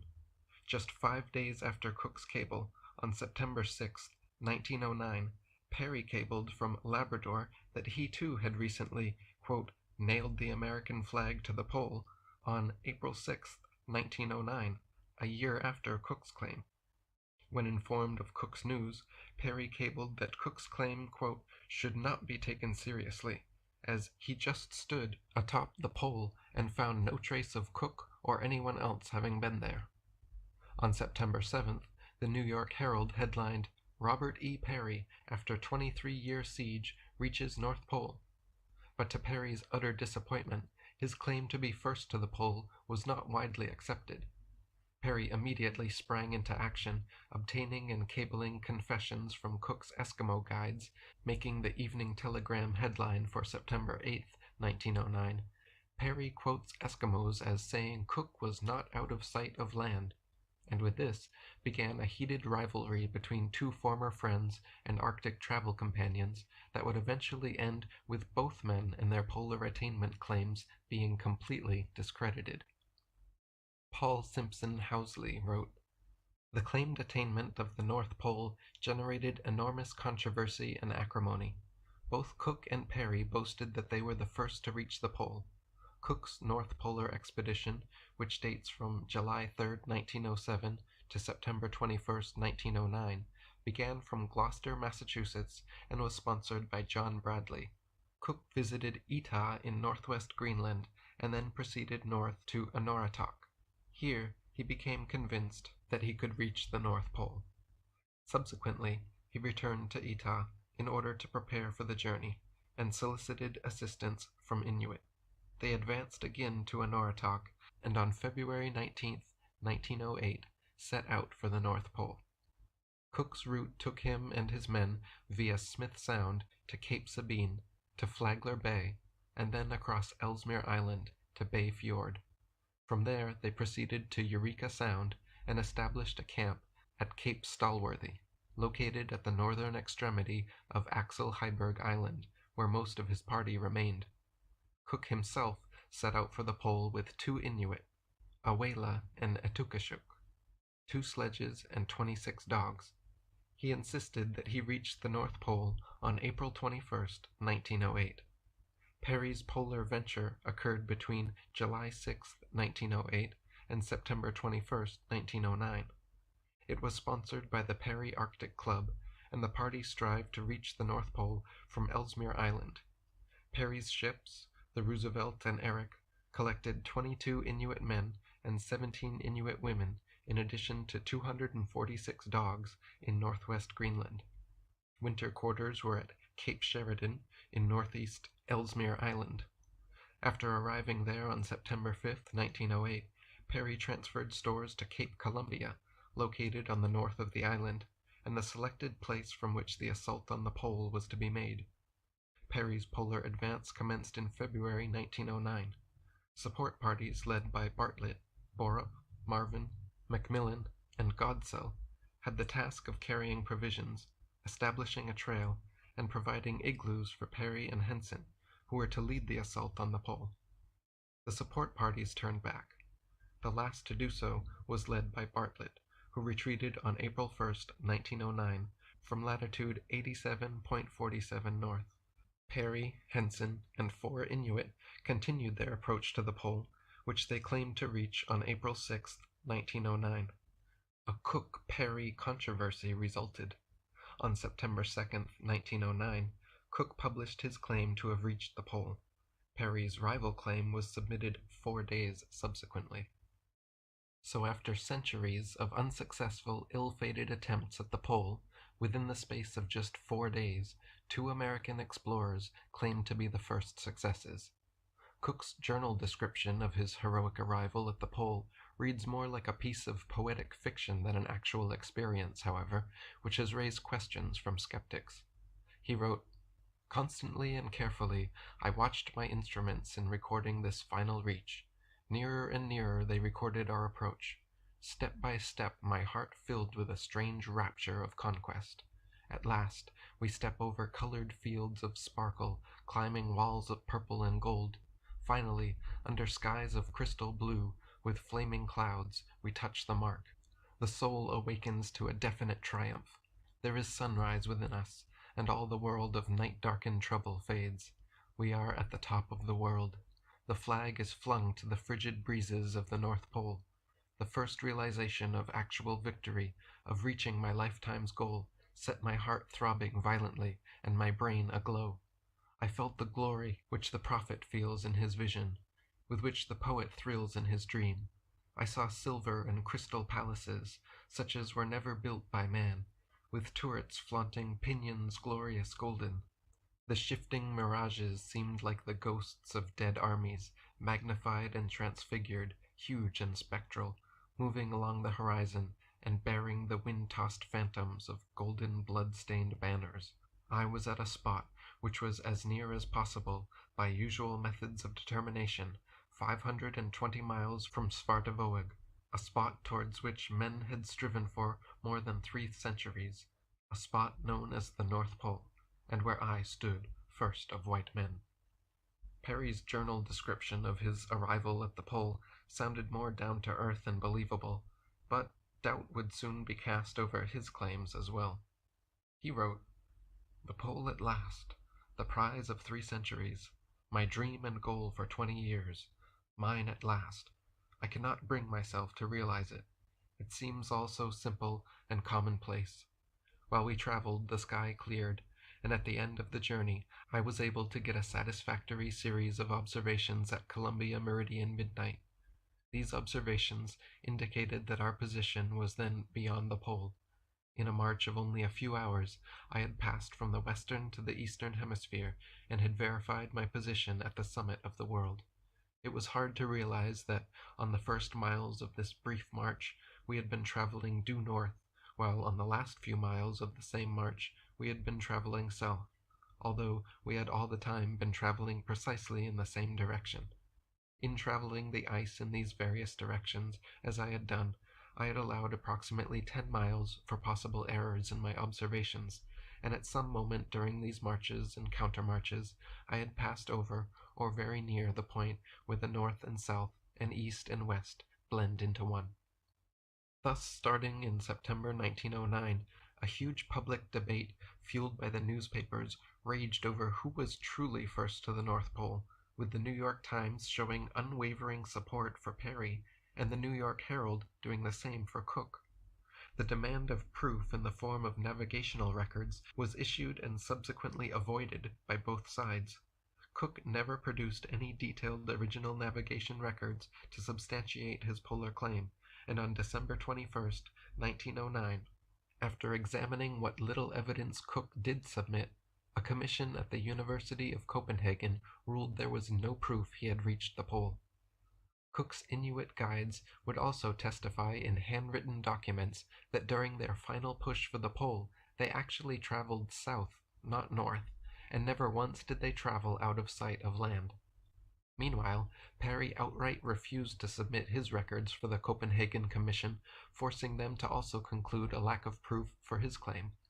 Cook later alleged to have kept copies of his sextant navigation data, and in 1911 published some, only to be exposed as having an incorrect solar diameter during his calculations.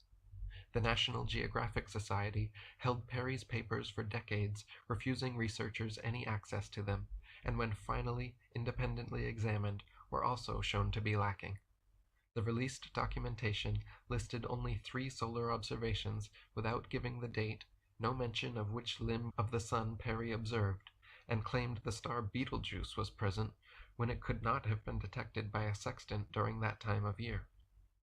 Peary never produced records of compass readings, observed data for steering, for his longitudinal position at any time, and for the final stage in his expedition never took latitudinal or transversal readings, and had no accompanying colleagues trained in navigation who could confirm or deny his work. Even though Cook's own navigational data was found to be flawed, he would still publicly criticize Peary's alleged sextant readings, stating, "Mr. Peary's polar claim rests upon the impossible observations of a sun at an altitude of less than 7 degrees above the horizon.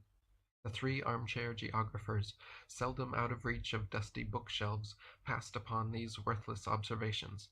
Not one out of 100,000 honest sextant experts would credit such an observation as that upon which Mr. Peary's case rests, not even in home regions, where for centuries tables for corrections had been gathered." Not only were Cook and Peary's testimonies dubious and navigational records unsatisfactory, but the speeds claimed on their final pushes to the pole were also incredulous. Cook recorded on the 4th and 5th days before his support party left that even with full sledge loads, he was able to traverse 29 and 22 miles respectively those days, around double their usual distance covered, yet his Inuit guide, Etukashuk, claimed that they remained in the same place for 2 nights.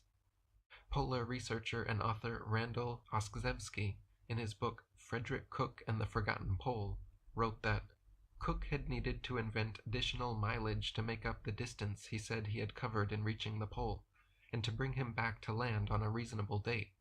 Some of this padding is found in distances claimed for days when they did not travel, but some could have been created by simply changing the units. Since his mileage figures came from a pedometer, it is likely that he originally recorded these figures as statute miles. Pretending that they had really been nautical miles would add 15% to the distance. Peary's supposed speeds during his final push to the pole were even less believable than Cook's, allegedly averaging up to an implausible 71 miles per day. His last 5 marches, while accompanied by experienced navigator Captain Bob Bartlett, averaged no more than 13 miles per day. Once his last supporting party turned back, and Captain Bartlett was ordered southward, Peary's alleged speeds immediately doubled for the next 5 marches. Then, Peary claimed during the final 8 days that his speed quadrupled from a base camp to the pole and back, covering 296 miles, 198 of them in just 4 days, giving an average of 49 miles a day. This figure, however, is before factoring many more miles of admitted detours due to navigation errors, drift, avoiding pressure ridges, and open water leads, which critics claim bring the figure closer to 71. No other explorer before or since has ever claimed such ridiculous speeds. Polar researcher and author Paul Simpson Housley wrote in his The Arctic Enigmas and Myths that those records failed to confirm that Perry reached his goal, and such observations could certainly have been faked. Perry fails to provide a detailed account in his diary. Moreover, he should have presented a well-kept log of his final approach that included checks on compass variation and on his latitude and longitude made by providing altitudes of the sun, planets, and stars at various locations. Polar pack ice is difficult terrain to traverse.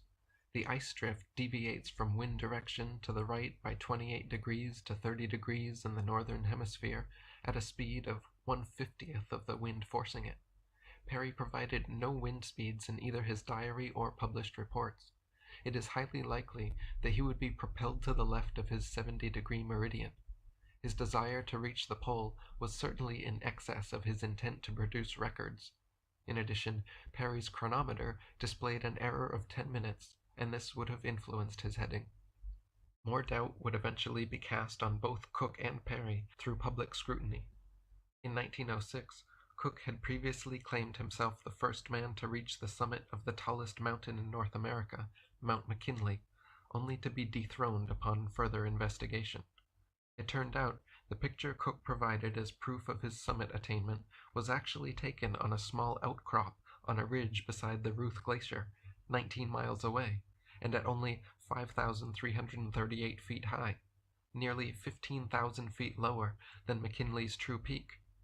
Cook's sole companion during the 1906 climb, Ed Barrell, would also later sign an affidavit admitting that they had not reached the summit, including a map showing the location of what would become known as Fake Peak, where Cook's picture was actually taken.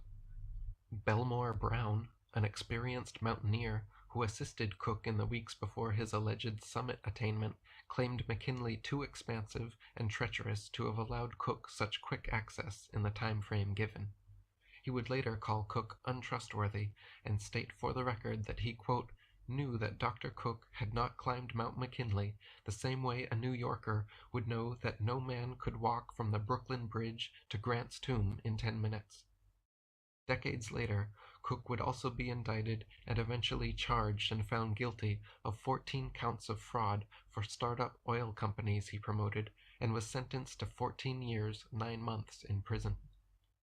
As for Perry, his obsession with the pole caused him in the first 23 years of his marriage to spend only 3 with his wife and family, missing the birth and tragic death of his son. While in the Arctic, Perry cheated on his wife with a 14-year-old Inuit girl named Alaquacina, who would eventually bear him 2 children named Kala and Carrie.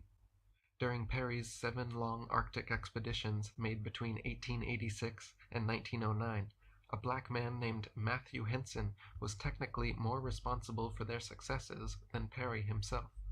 Henson took care of the other men, dogs, and supplies, spoke the Inuit language, pulled and fixed the sledges, and Henson even dragged Perry himself around during their final expedition, since Perry had lost 8 toes to frostbite on their previous journey and could barely walk. Even still, Perry had secretly planned to leave Henson and the Inuit guides behind for the final stint so that he could claim the pole solely for himself. His plan never came to fruition, however, and upon realizing he would have to share the fame, Perry immediately stopped speaking to Henson. The man who had engineered his success, saved his life on a previous expedition, and remained unwaveringly loyal to him for over 2 decades. As Perry had once written in a letter to his mother, quote, I must be the peer or superior of those about me to be comfortable. Historian Fergus Fleming called Perry, quote, the most unpleasant man in the annals of polar exploration. And polar researcher and author Bo Riffenberg wrote that he, quote, was perhaps the most self-serving, paranoid, arrogant, and mean-spirited of all 19th century explorers. He was suspicious of and hateful to those he considered rivals, either in actual geographical discovery or as heroic figures. He was condescending and insensitive to his subordinates, and he was ingratiating and servile to those he felt could help his quest for personal glory. Another man preparing for a North Pole expedition in 1909 was accomplished Norwegian explorer Roald Amundsen. Upon hearing word of Cook and Parry's alleged successes, however, Amundsen decided to turn his attention towards the Antarctic and the South Pole instead. Unsure his patrons and crew would accept this change in plans, for the next 2 years Amundsen lied to everyone about his true destination, telling even his entire crew that they were traveling north to the Arctic Pole, right up until their ship, the Fram, was departing from their final port of call, Madeira, when he let everyone know that they would actually be going to the Antarctic in search of the South Pole. After some initial insubordination, ultimately everyone went ahead with his drastic change of plans. Upon reaching Antarctica, Amundsen brought 5 men and 52 dogs with him for the final push to the pole, and instead of bringing enough food along for everyone, Amundsen had his team kill and eat over half of the dogs used to carry them there. On December 14, 1911, they would allegedly reach the geographic South Pole, to be confirmed by Robert Falcon Scott of the British Royal Navy, who just happened to be in the Antarctic about to launch his own polar expedition. Just 1 month after Amundsen's alleged attainment of the South Pole, Scott's team, already en route, would arrive and confirm Amundsen's claim. The problem with Amundsen, Scott, and all subsequent South Polar claims, however, is the following. On the globe Earth model, the geographic South Pole is located at 90 degrees south latitude, where all 360 degrees of longitude converge to one hypothetical point in the middle of an Antarctic continent.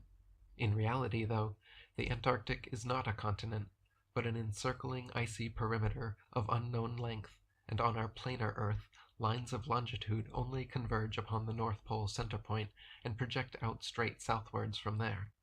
1 degree of latitude is approximately 68 miles, and the Antarctic ice begins around 70 degrees south latitude, depending on access point. Therefore, no matter what meridian of longitude followed, after traveling south across the ice significantly far enough to the 90-degree mark, several hundred miles, the pole has been achieved. In other words, the so-called geographic South Pole is just an arbitrary point in the Antarctic along any line of longitude significantly far enough south where all lines of longitude on the globe converge and become 0 degrees. For ease of transportation, supplies, and navigation, all South Pole explorers just retrace their paths back to their boats, though if Earth was truly shaped like a ball, conceivably they should be able to simply continue a straight-line path and come out the other side of Antarctica. No explorer on foot or by air has ever done such a south-north circumnavigation, however, because it is impossible, as the Earth is not a globe. For posterity, Roald Amundsen would be credited not only with being first to the geographic South Pole, but also first to winter in the Antarctic, and then subsequent expeditions to the Arctic would claim for him titles of first through the Northwest Passage, first to cross and first to circumnavigate the Arctic Ocean, first to the ice pole, the Arctic Ocean point furthest from land masses, and after widespread distrust and dispute of Cook and Parry's claims, a 1926 expedition would see Amundsen reclaim being first to the geographic North Pole as well. Reminiscent of the 1909 Cook-Parry controversy, however, a similar media-fueled heated debate raged in 1926 as U.S. Admiral Richard Byrd allegedly reached the pole by plane just 3 days before Roald Amundsen did by dirigible.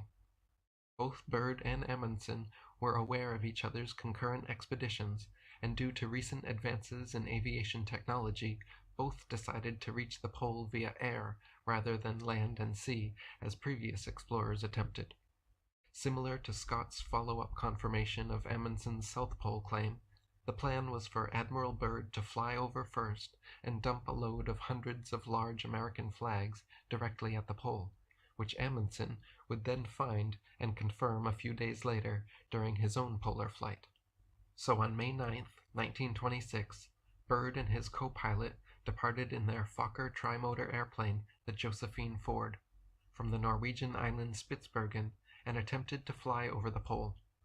Just 15 hours and 57 minutes later, including an alleged 13 minutes of circling the pole, Byrd landed back at Spitsbergen, claiming to have reached the pole and traveled a distance of 1,535 miles. Upon return to the United States, Byrd became a national hero, promoted to the rank of commander, and was awarded a Presidential Medal of Honor at the White House. Roald Amundson's airship, the Norge, allegedly floated over the pole 3 days later, on May 12th, but was unable to confirm Byrd's attainment because Byrd never ended up dropping his cargo of U.S. flags over the pole, nor provide a public explanation of why. At first, Byrd's polar claim was widely accepted and Amundsen reduced to second fiddle. But after new evidence came to light and further investigations made clear, Byrd never dropped the flags because he never actually reached the pole. The first public skepticism of Byrd began a year after his death in 1958, when Byrd's colleague, personal pilot during his South Pole flight, and helper in Spitsbergen for the North Pole flight, Bernd Balken, published his book, Come North with Me, which questioned the feasibility of Byrd's 1926 polar claim. Essentially, Byrd's sextant-locked 61-knot mean speed for the first 6¼ hours of the flight, per his own records, in a recorded 7:07 GCT sextant shot, required that to reach the pole at the reported time, he would need to have suddenly, after taking the reading, jumped his average speed over double, from 61 to an implausible 148 knots, in order to cover the final 284 miles in the alleged time allotted. In addition, once supposedly reaching the pole and circling around it for 13 minutes, his written calculations contradictorily still claimed constant 85 mile per hour straight-line speed northward. Apologists and defenders of Byrd dismissed Balken's objections, insisting prevailing winds may have helped him along, until, in 1960, Gösta Liljeqvist, professor of meteorology at University of Uppsala, examined the meteorological records and concluded there were absolutely no polar winds strong enough on May 9, 1926, to propel Byrd so swiftly to his destination. Another exposure of Byrd's hoax surfaced in 1971 with Richard Montague's book, Oceans, Poles, and Airmen, in which he interviewed Bernd Balken, who claimed that Floyd Bennett, Byrd's North Pole co-pilot, had confessed to him before his death that the Josephine Ford had actually developed an oil leak early in the flight, lost a motor several hundred miles from the pole, and subsequently turned back, circling out of sight of land without making an effort to reach the pole. The final nail in Byrd's coffin came with the 1996 release of his personal diary and papers, recording the May 9, 1926 flight. His official sextant reading, typewritten in his June 22nd report to the National Geographic Society, taken at 7:07:10 GCT, claimed a solar altitude of 18 degrees, 18 minutes, and 18 seconds. In his diary, however, an erased but still legible recording shows his apparent observed solar altitude at 7:07:10 to have been 19 degrees, 25 minutes, and 30 seconds. Not only this, but a scrap piece of paper found in Byrd's diary, also in his handwriting, shows a third scribbled solar altitude for 7:07:10 as being 18 degrees, 19 minutes, and 18 seconds. This intermediate scrap paper calculation between the diary recording and official typewritten report shows evidence of gradual doctoring of the raw data in an effort to fudge a believable figure. In addition, Byrd's official recorded sextant data was overly precise, far beyond the capabilities of his or any other sextant available at the time.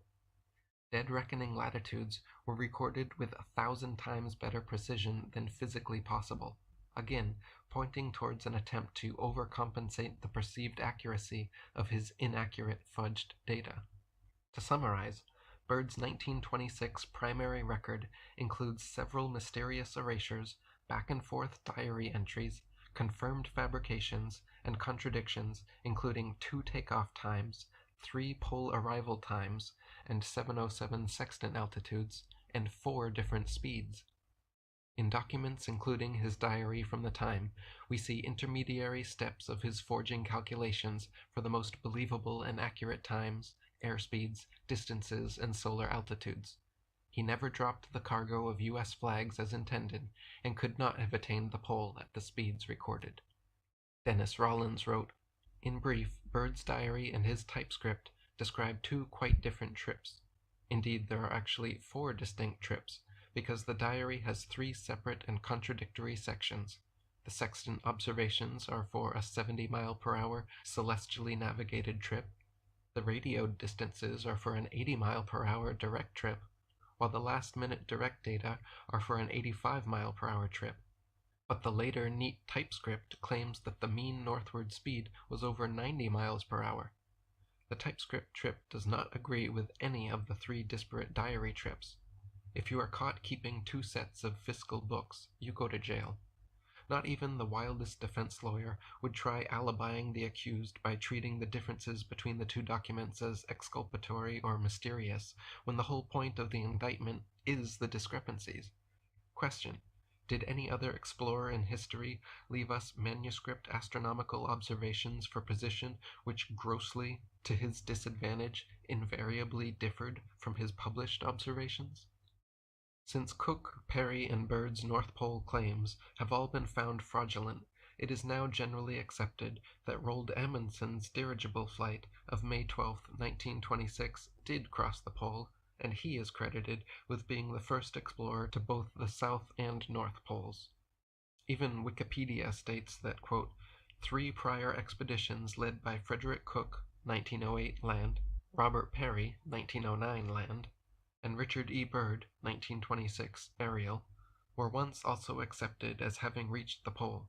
However, in each case, later analysis of expedition data has cast doubt upon the accuracy of their claims. This is also Irish journalist Anthony Galvin's conclusion in his book The Great Polar Fraud, Cook, Parry, and Byrd, How 3 American Heroes Duped the World into Thinking They Had Reached the North Pole. Ever since Amundson's dirigible, the Norge, allegedly successfully floated over the pole, many more explorers have also continued the legacy. Norge designer and pilot Umberto Nobile, along with several scientists and crew, allegedly crossed the pole a second time on May 24, 1928, in the airship Italia, which crashed before returning, killing half the people on board. In May 1937, the Soviet government established the world's first North Pole ice station, allegedly just 13 miles from the pole. Interestingly enough, this station was found by icebreakers just 9 months later off the eastern coast of Greenland, over 1,700 miles away. This was explained as being caused by swift ice drifts, which radically displaced them. In May 1945, David Cecil McKinley of the Royal Air Force claimed to fly over both the geographic and North Magnetic poles. The Soviet Sever II expedition in May 1948 claimed to set foot on the pole, and in May 1949, Soviets Vitaly Volovich and Andrei Medvedev claimed being first to parachute to the pole. In May 1952, U.S. Air Force Lieutenants Joseph Fletcher and William Benedict claimed the first aerial landing at the pole. The U.S. Navy submarine USS Nautilus allegedly crossed the pole in August 1958, and in March 1959, the USS Skate claimed first to surface at the pole, breaking through the ice above it. An April 1969 British Trans-Arctic expedition claimed first to reach the North Pole by foot. August 1977, the Soviet icebreaker Arctica claimed first surface ship to reach the pole. And on the list of alleged polar firsts continue, from first by dog sled to first by motorcycle. In 1985, for a particularly interesting media-hyped first, Sir Edmund Hillary, the first man to stand on the summit of Mount Everest, and Neil Armstrong, the alleged first man to stand on the moon, claimed to land a small twin-engine ski plane and stand together at the North Pole. As is abundantly clear to anyone who has objectively studied the NASA Apollo missions, Freemason Neil Armstrong most certainly did not land on the moon, so it is fair and wise to be skeptical of whether he and his royally knighted colleague Sir Edmund Hillary actually stood foot on the geographic pole as well. As for the magnetic poles, the North was allegedly discovered by James Clark Ross in 1831 at the Boothia Peninsula, named after his father's patron, Sir Felix Booth. This peninsula, located at 70 degrees north latitude, however, strangely placed the magnetic pole well over 1,000 miles from the geographic pole. Roald Amundsen, during his 1903 Arctic expedition, was also credited with discovering a new position of the magnetic North Pole, just 30 miles north from where Ross had claimed. It was later, in 1947, allegedly found again by Canadian government scientists Paul Serson and Jack Clark of the Dominion Astrophysical Observatory, who claimed the pole had moved near Prince of Wales Island at 72 degrees north latitude. Since then, the North Magnetic Pole has continued to be discovered time and again at random places in the Arctic, following no discernible pattern. Likewise, the South Magnetic Pole was first allegedly discovered by Sir Ernest Shackleton during his 1909 expedition, and has ever since been found randomly moving all over the Antarctic. The idea of constantly randomly moving magnetic poles divorced from their geographic counterparts makes it conveniently impossible to independently confirm or deny polar claims by compass. In other words, since the invention of the video camera, any claim to have found the North or South Magnetic Pole can and should be easily proven. By holding a compass and walking in a circle around the North Pole, the compass should always point directly towards it. And by walking in a circle around the South Pole, the compass should always point 180 degrees away in the opposite direction. To this day, however, no such single experiment has been performed to prove to the public that these are truly magnetic poles at all. Similarly, there are no videos from the geographic poles that provide the public with any concrete evidence that they are anywhere but some indistinct, undisclosed snowy tundra. North Pole documentaries always show some man with an icicle mustache and a Garmin counting up their GPS latitude until reaching 90 degrees. There are never stellar readings made showing Polaris exactly 90 degrees above. There is no footage of the 6 months of constant day and 6 months of constant night supposed to exist at the pole. GPS, the Global Positioning System, is based on a non-existent globe and created by the US military.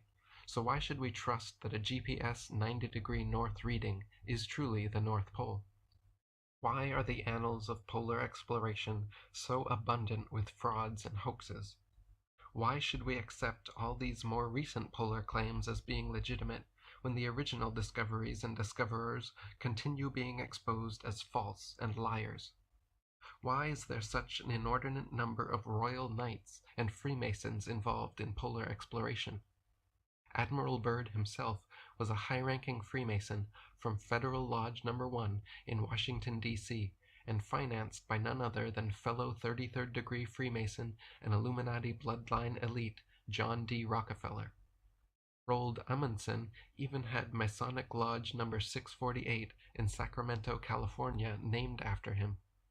If these explorers truly reached the North Pole, then where is the magnetic mountain, encircling whirlpool, 4 directional rivers, and surrounding inhabited islands mentioned by Adam of Bremen, Paul the Deacon, Gerald of Wales, Guido Guinazelli, Nicholas Delin, Jacobus Sinoian, Gerard Mercator, John Dee, the Hindus, Buddhists, Jains, Shinto, Taoists, Jews, Christians, Muslims, the Norse, the Egyptians, the Persians, and literally every single ancient culture on Earth? Are these all to be discounted as completely false stories with no factual impetus? And if the polar magnetic mountain truly is just fanciful mythology and nonsense, how do we account for this same quote-unquote false concept originating and flourishing independently in nearly every ancient culture worldwide?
It's always the jersey, never the sport.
Good morning.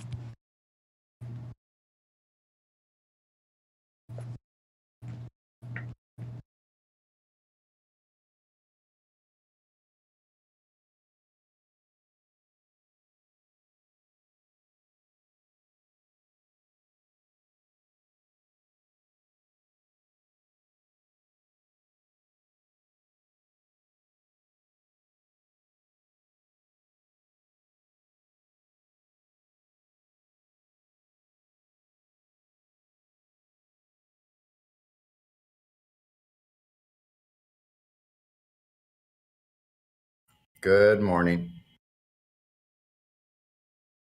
Dang, it must be early over there. Yeah, it's not even 7 yet. What you doing up so early? I get up early. I don't know. I go to sleep early, like at 7 or 8 o'clock. Nice. So I'm usually up at like 4 o'clock. Gotta pee, of course. Yeah.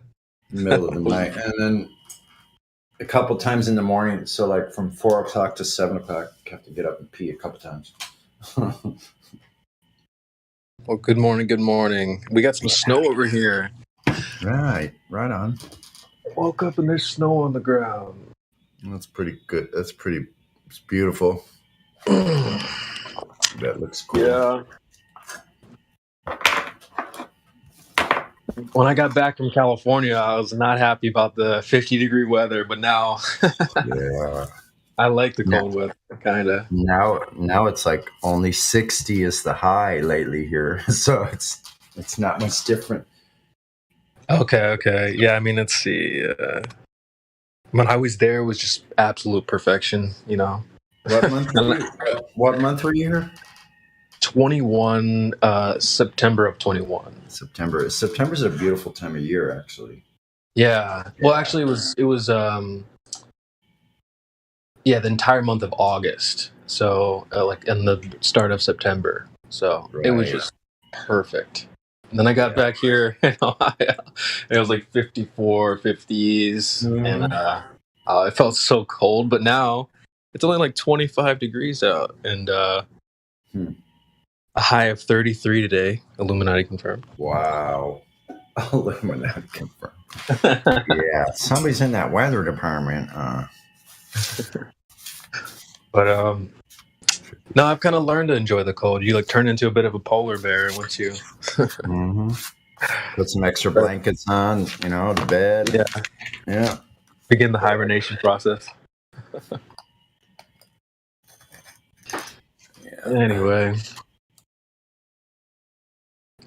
were you here yesterday? Did we miss anything good yesterday? No, I was here sporadically. I was here in the I forget when I came on, in the afternoon, and then I went out for a ride for an hour, came back, stayed on for another couple hours. There was a couple of good conversations. A couple of new people that kind of left quietly. Those are always good. Yeah. They get totally flat smacked, and then they just go, "Okay, that's enough for me tonight." Yeah.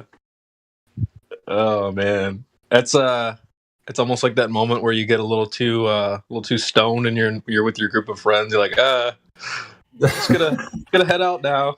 I know, right? Barely make it.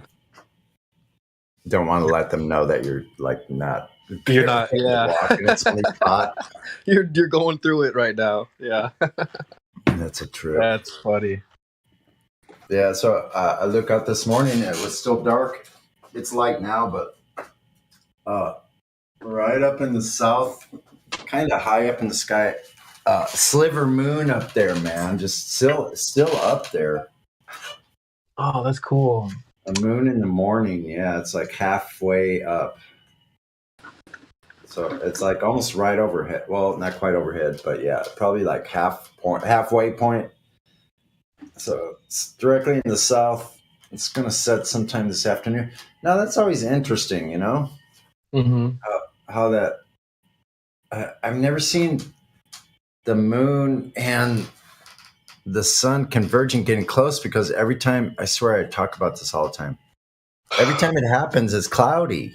Like when it Mhm. starts getting really close to where they would be like right next to each other, then you can't see it all of a sudden. It's really bizarre almost every time.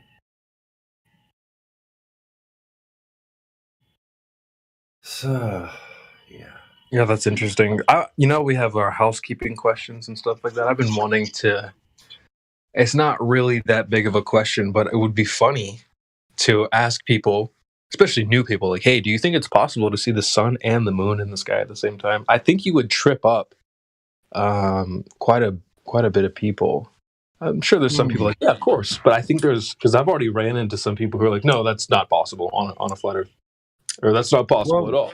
Well, we do usually usually there's a bit of a spread between them, you know what I mean? Like they're not really close to each other. I've never really seen them really close or seen images of where they're really close, but I suppose if it's too close to the sun, it would wash out the moon.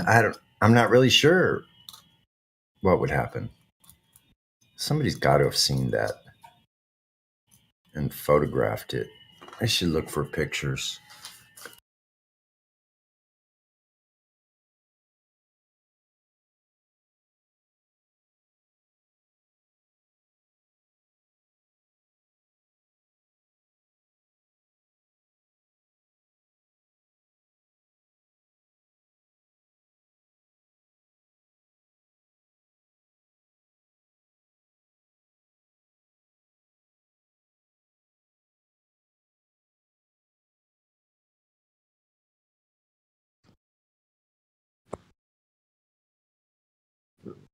I just wonder what kind of smoke the Globers are going to bring today.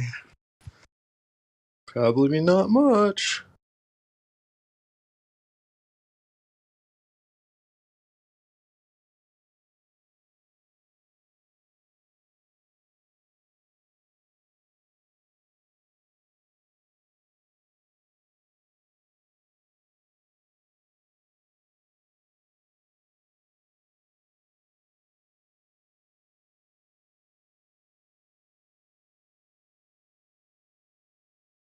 Yeah, you always wonder what they're going to bring. That's true. Here, so here's an image. I think that's a real image. Close together like that.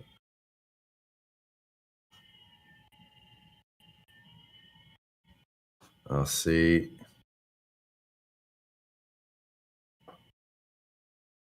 Like I would like to see them both setting over the ocean at the same time. A second, did I mute? No. Like this. Let's see.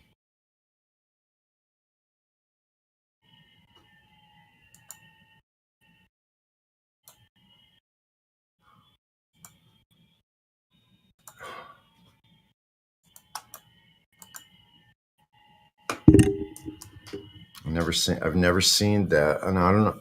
I guess that's there's on this one. They're saying, is that a second moon? So I'm not sure.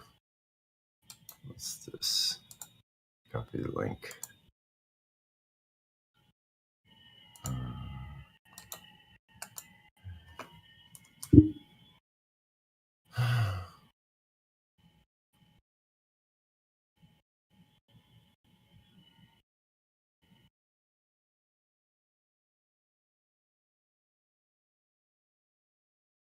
A second moon. I don't know what they're talking about.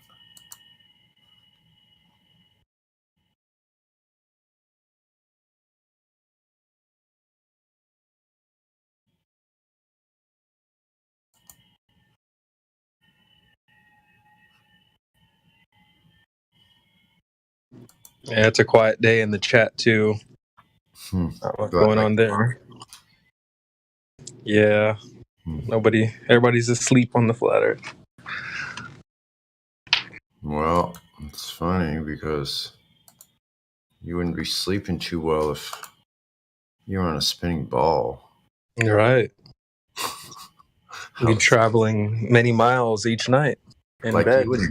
you would know you're moving. Like a fly can land on you and you wake up. Like, what are you talking about? You're not gonna Please, a But little Sonny, tiny breeze. Yeah, if you were born on a train, I know. Exactly. you would know. That's just a ridiculous statement, and I know. you wouldn't accept that. You wouldn't. Like there's a threshold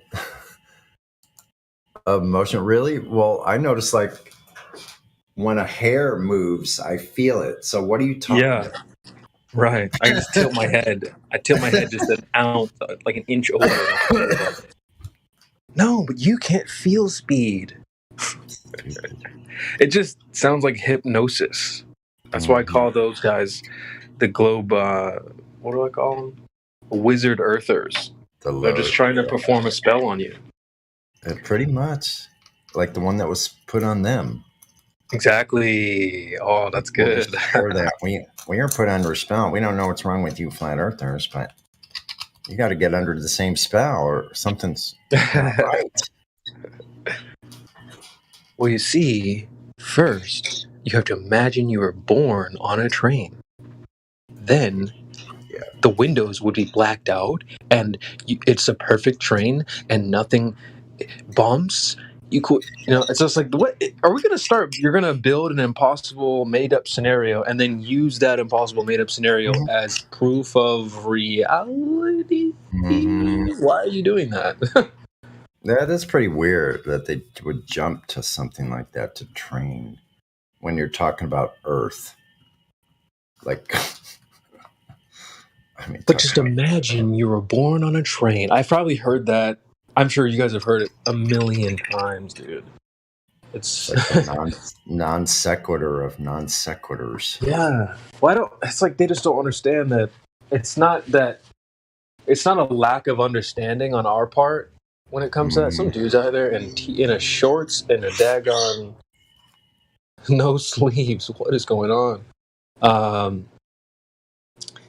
It's like, it's not a lack of understanding of how relativity works. It's just a lack of you proving anything.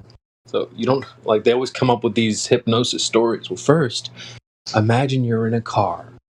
We don't need to imagine. Just prove that the Earth is moving.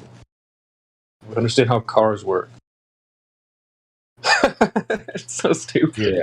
Yeah. Oh my god. I thought it was good yesterday because I had a conversation with someone on here. I don't know if you're on here, but what was it? It was like when they go look at the sun, when we're asked about Earth curvature, or what makes you like, what is your best proof that Earth is a ball or Earth is a sphere? The sun. So then you have to ask them that question, and I asked this guy about the hardware store. Okay, I said, now that would be like going to the hardware store and saying, could you please help me measure my ceiling lamp so I can put in some floor tiles? And they would go, I go, you wouldn't do that, would you? And then he goes, no. I go, well, why not? He goes, that doesn't make sense. He said it himself. I go, exactly. So that's why we're not going to go to the sun when we're talking about the ground we stand on. I don't understand this, like the reasoning behind or the logic behind jumping to something outside instead of what you're actually talking about. Now, if someone did that in normal conversation with anything else, you would go, maybe you need to talk to your doctor and get a medication review. I don't know. I'm just guessing. But that's pretty much, you would go, this person's not cognating too well, because I asked about his left shoe and he started talking about the shoelaces in his other boots in his closet at home or something like that, you know? Right, exactly. No, the left shoe, the one you're wearing, not your boots that you have in your closet back at mom's house. I don't know. I'm just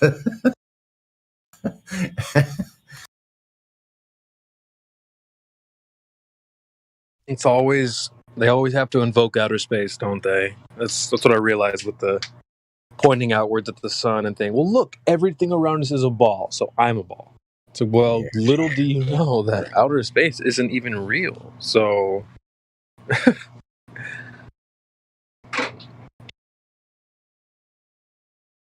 And the guy goes somewhere in the conversation. He goes, "Well, what makes you think they're hold on, how did that go? Oh, why do you think they would lie, like these space agencies and things like that?" I go, "Well, it's more like either they can violate the second law of thermodynamics. Very simple. They can either violate that, or they're lying. There's really Right. only two choices. So." You're going to go with the second law of thermodynamics, or you're going to go with somebody said that they can violate that. So I don't know, man. People don't understand the gas laws, how that actually works. Why things like natural laws are called axioms. They don't get it. but if you have a PhD and you work for NASA, then you can violate natural laws. It's okay. Like, so stupid. That is a great point, though. Either you can violate natural law or they're lying. And if you want to know why they're lying, gather up all the evidence and then go ask them. Why are you asking me? Yeah. Like, I'm the guy that your girlfriend cheated on you with. And you're gonna ask me why she lied about. Don't ask me. Ask her. I mean, that's a really good point.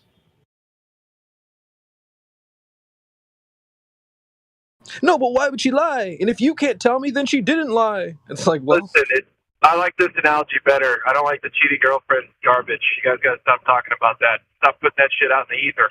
But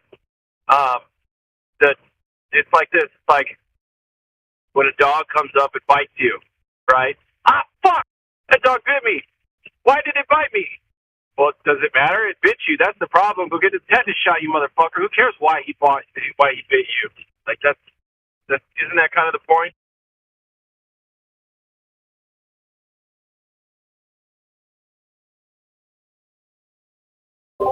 I wouldn't be getting the tetanus shot. Thanks. Huh? I won't be taking any tetanus shot. That's for sure. You know what I mean? You know what I mean? Yeah. I'll play the part of the Like, global. just like asking the dog why the dog would bite you, as if that's going to change the fact that the dog bit you. That's the same thing as why would they lie? Yeah, it's true. Bit you because dogs bite. That's why. Yeah. Liars lie. So why would criminals lie? That's a good question, but who cares? Let's just actually look at what they lied about first. Like let's go to the lie itself instead of like the why. Yeah. They care about me.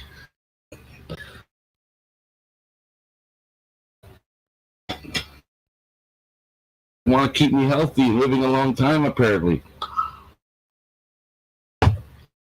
Send me to outer space. They want you to travel to Mars.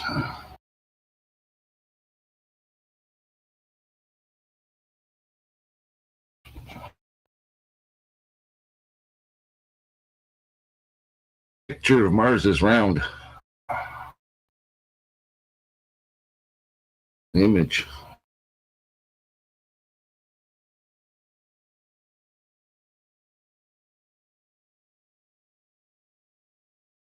I'm not as good as Zern, but I'll play the Glober today.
And the moon is out. And speaking of the fancy moon, nobody from the globe side has ever given me an adequate answer as to why I see blue through the shadow, quote unquote, of the moon. Blue shadow. I can't reproduce anywhere on Earth.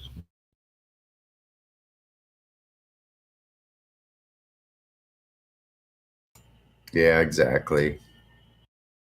Another thing they have no really real answer for.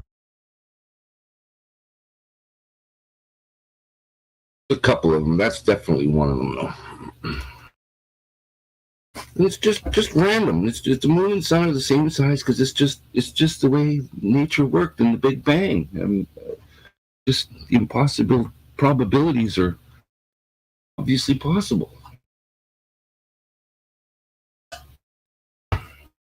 Just threw a handful of nuts and bolts and a wrench out the fucking door here into my shop, and it built something by itself. I know.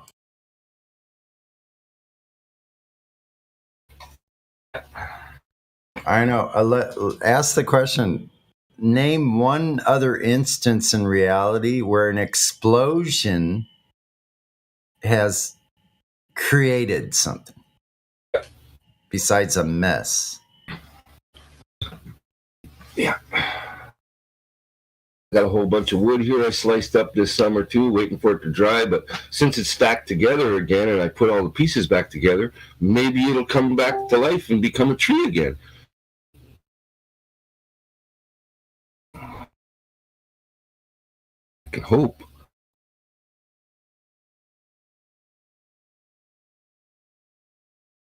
Got a pile of scrap metal over here too. Maybe when I come around the corner tomorrow, there'll be a Porsche sitting there. Yeah.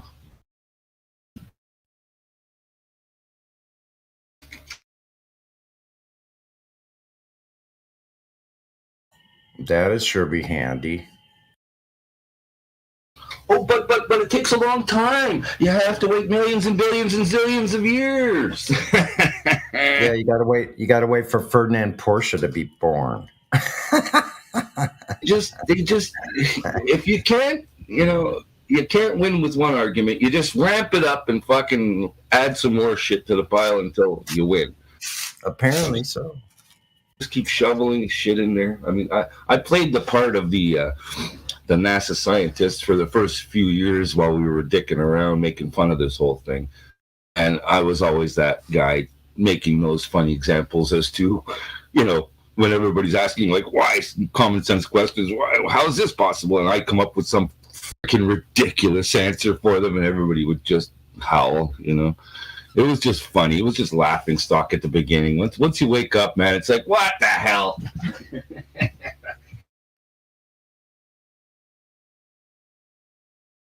Why would they lie? Oh, I could think of a zillion, bazillion light years of reasons I can.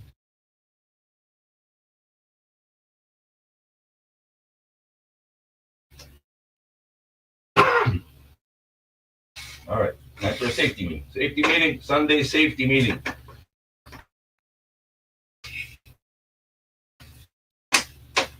Is it Skeptic Sunday? Are we allowed to talk about Bigfoot today?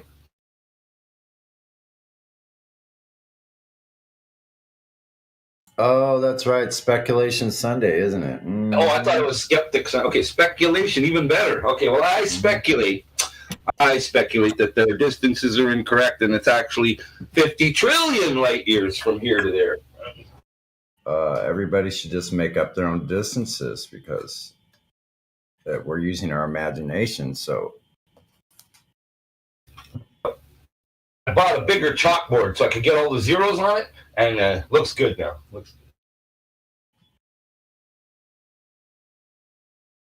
Yeah. What a world.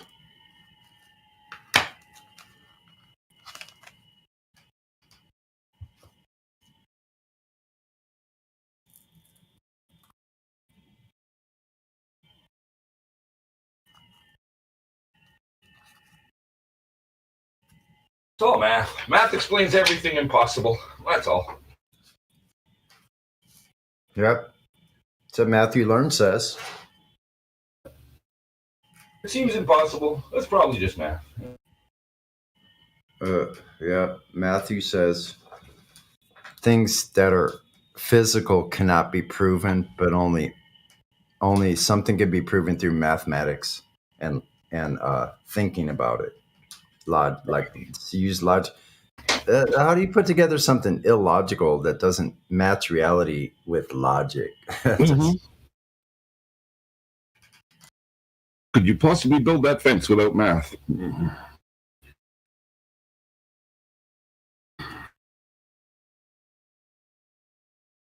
Can you possibly survive without the industry of medicines? You know, it's like everybody's got this crazy one way, no possible other answer. You know, this is it. It's the accepted answer. That's all. A ball. Okay. I'm gonna go land on the other ball. Okay.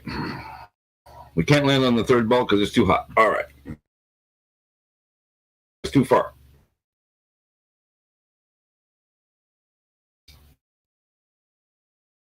Paper mache rocket won't go there.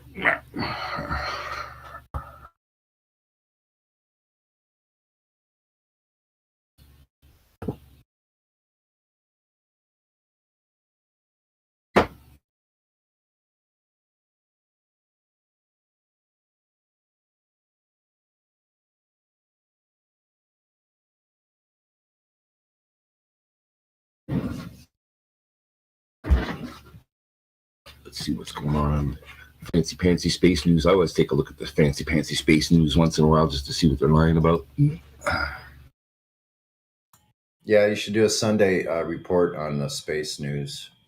I usually do. I have a folder called content that I keep just for bookmarks of NASA's baloney news articles, and it's getting long. I can tell you that. Let's see here. Content folder. And what about your fish stories all put together? Oh yeah, I can make you laugh all day. Here, look. NASA finds 1,284 alien planets, biggest haul yet. Okay, that's one title for you. Let me get my glasses here.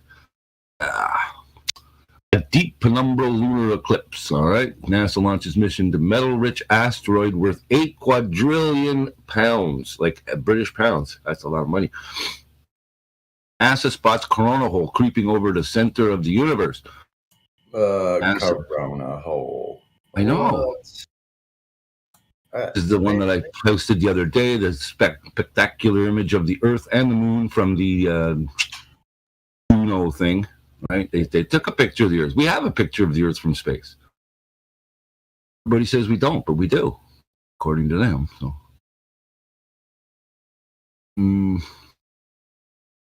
Astronomers spot giant planet with 3 suns. NASA's Juno spacecraft prepares for cosmic date with Jupiter. Lasers could blast astronauts to Mars and protect Earth from... Sorry, I can't read the rest of it here. From asteroids, yeah, of course. NASA put a big disco ball in space 40 years ago. I mean, it's just like, you know, when I see titles like that, I just like, yeah, I'll take that. I'll take that. I'll take that. And folder right here, and we'll just remember that for later. Everybody else forgets. Astronomers discovered a new super Earth.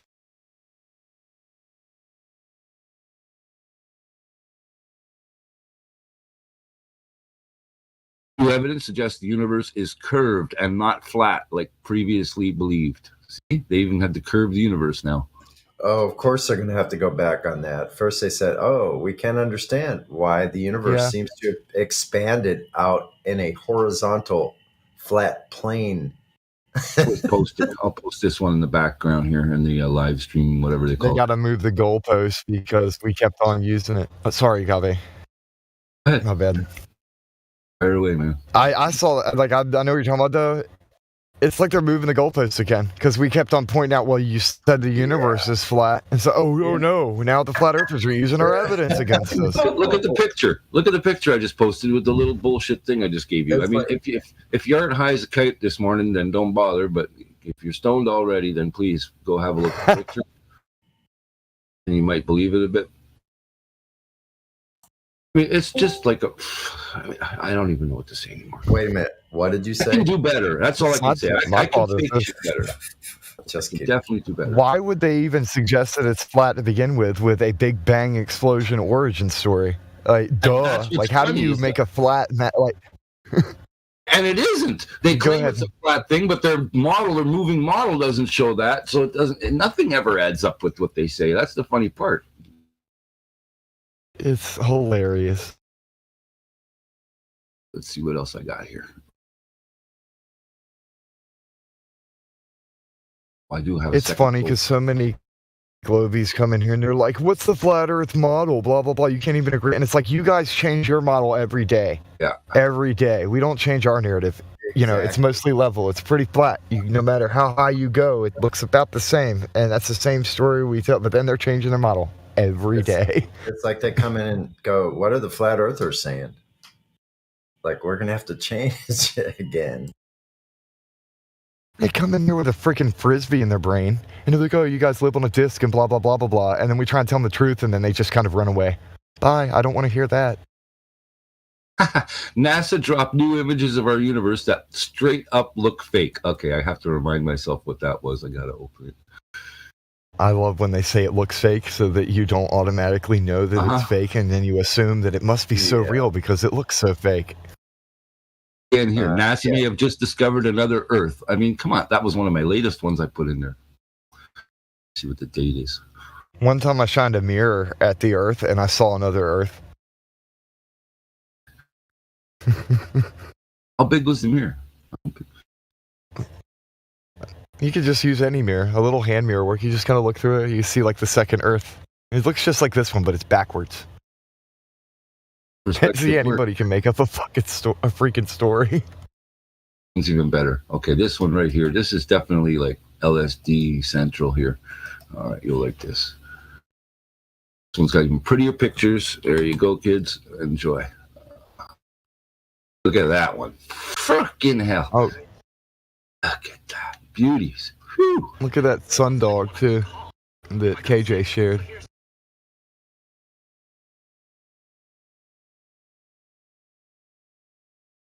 Was from. Wow, that's amazing, you guys. Wow. This one's from 2020. Astronomers discovered a planet nearly the same size as Earth that orbits in its star's habitable zone where liquid water could exist on its surface. The presence of liquid water also indicates the planet could support life. This newfound world, Kepler 1649, 3,000 light years away, or 300 light years away, excuse me. Earth orbits a star. It's about 1/4 the size of our sun. This is like facts, baby. I mean, no problem. Hey, look in KJ's image. Look at all this different little orbs. Like, those don't look. Are those all those little orbs in those different places up in the upper area? In like he's doing an after hours club, like, and this is what it looked like at night inside the place. I mean, so we're both driving to work right now, and she's taking pictures of the sundog. Pretty cool.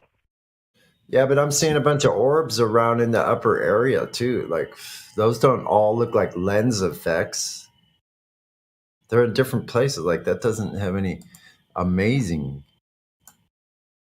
That it doesn't look like anything that's a back reflection from the wind or anything either. I was sitting here talking, I was muted, and then I'm like, why is nobody oh. I was going to say, is there any smudges on the window to make it look like that or something? Is that like we're like trying to... I got to think critically, you know, we got to... Yeah, there's the cleanest windshield, so... So there's no... Okay, so confirmation it's not that, so it's got to be something else. Now, there's not a lot of work, but yeah, I mean, it's not the cleanest windshield, but yeah. But don't judge me, okay? Don't judge me. I clean my car sometimes. Yeah, well, no, I'm just, he had made a comment about the orbs, so I had to confirm, like, okay, so is this from debris, or is this actually something beyond the window? Yeah. I know. I'm going to do a screenshot. Hold on. Let me see. How much more evidence do you need, really? I mean, Let's see here. There we go. I know, right? Like, we got mountains and mountains of evidence that's bigger than the Earth itself, regardless of your belief. Come on now. And you can reproduce our this evidence in is the big lab. as Earth. Yeah, you can do this small scale experiment and reproduce the Wow, sun these belt. things really look weird, man. Our evidence is as big as the entire universe, actually.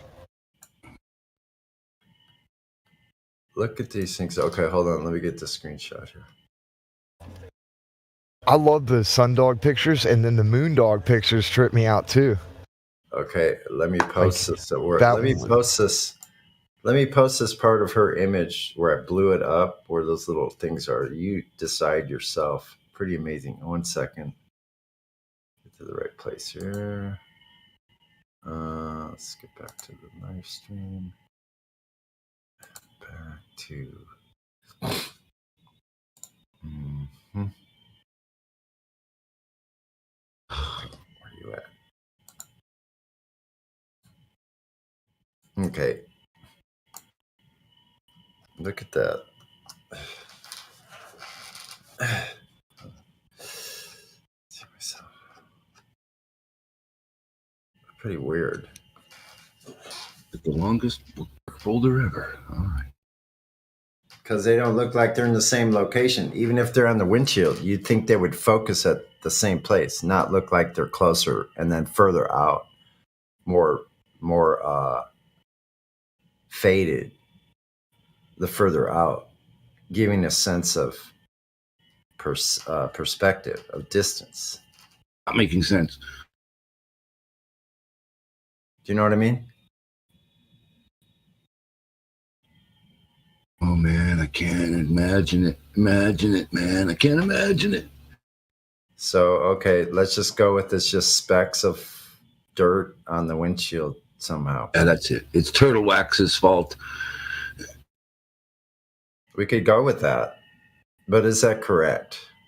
How would it so I'm trying to use my deductive reasoning to look at it and go, okay, so if it is something on the windshield, would it look like that?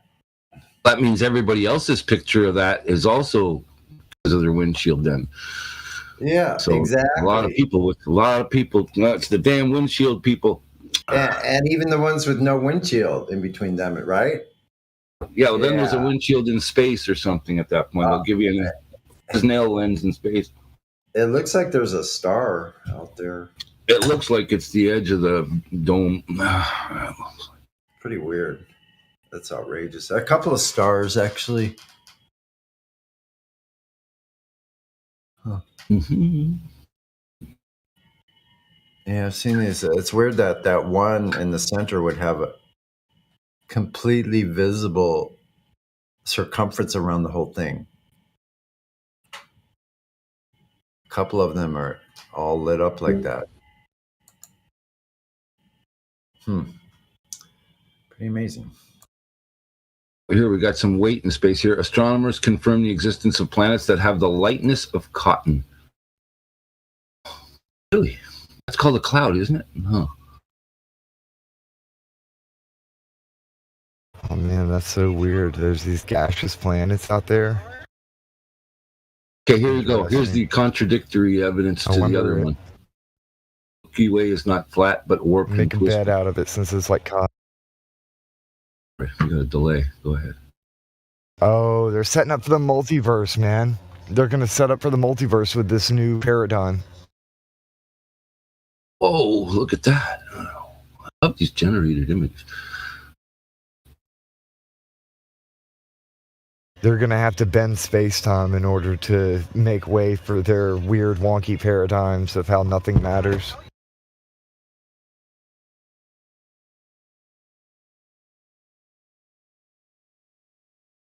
From some of these perspectives out there, like there's an agave in another dimension that's a globe earther that's doing exactly what you're doing, but the opposite, to try and fight against flat earthers. Yeah, exactly. Stand by for the bending, space-time bending procedure. Well, technically, if the time is that they say it is, and then that means that I still exist somewhere in the past as a glober, so I don't know. I used to all think it was true. See, your past self is back there shaking his fists at your future self, like, how dare you? Still hanging on there, back there. No. Sorry, buddy. I left you in the dust a long time ago.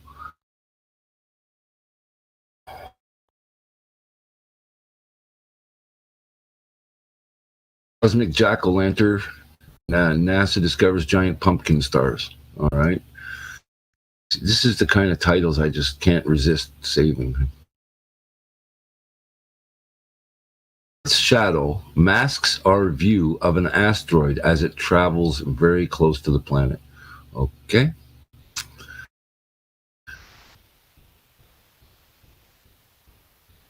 A SETI team investigating mysterious signal from star 94 light years away. Only 94? Not 1,000 billion? I'm going to need a more unbelievable number if I'm going to believe that. Okay, 1,094 light years. That sounds better. That Michio Kaku guy said thousands of billion of light years the other day, or some number like that. I can't remember what he said. It was one of those nonsensical statements that don't make sense in numbers. And I was like, what did he just say? I mean, did he just really use that actual figure as a scientist? You know what I mean? Like it's like somebody making up a bazillion jillion. Yeah, bajillions. Zillions. Just make up a new word to make up. Well, bajillion isn't enough now, so we got a new word. 10 times a bit. Hundreds of thousands of trillions. It was pretty much, that's what he said. And light years, not just regular years. So it's like multiply that some more. Get your big chalkboard out there. You're going to need the big one.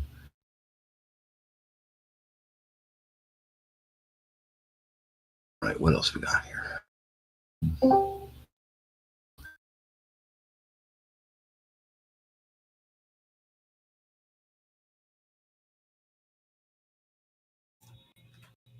What if they have like the AI trying to combat flat earthers, and it can't keep up with the flat earthers, and it just freaking just like crashes. That's why I tell people all the time. That's probably what's happening right now, actually. Yeah, if you're one of these people that's getting watched, I always tell people, like, say the most nonsensical, ridiculous things, type in the most nonsensical, ridiculous things, just absolutely confuse the shit out of the thing. You know, like I say crazy stuff sometimes that there's no way it could comprehend. I just want to see if AI is going to form itself to crazy if we give it crazy. For them to be exerting any energy or any kind of energy at all towards us is one of the most telling things, but people don't see it. Like, you could even play that whole thing of them in Congress talking about it, and people just go, they don't even comment on it. They're just like, Like, this thing's listening, and the phone's listening, and everything's listening, and it's formulating something. So who was doing the lyrics the other day where they literally asked the thing to make them a song or whatever? I was blown away by it. I was blown away listening to that. If that's legit, then that means nobody in the fucking industry of music has ever even written a song. Shit. It means the devil's writing them all. Write me a song. Oh, dude, I was playing with a AI song generator yesterday, and it's so easy to make music now. It's about to get really weird. That's why I like to piss around with the I'm thing. sure they've had stuff like this a while, but it's getting to the point where civilians can just go on there, you type a sentence, and you can make a song. Like normal, ordinary, regular people can just do it. That's why I'm just going to do it. That's why I'm just going to do it the natural way. I'm going to be a big star someday. Just kidding. That's why I mess with the phone. There's going to be a huge market. I don't know one. Sorry, but I was going to say that, like, there's going to be a huge market for natural singers who can actually sing, because we're going to get so flooded with automated singing that people are going to be more impressed by actual, real human beings who can sing. There will always be a market for that. Siri singing a song. That stable. Wait, what? Yeah. People asking for that. What is it? Alexa, Siri? What's the other one? There's like 3 or 4 of those things. Oh yeah. I don't know any Yep, of that. they can just kind of make up stuff now.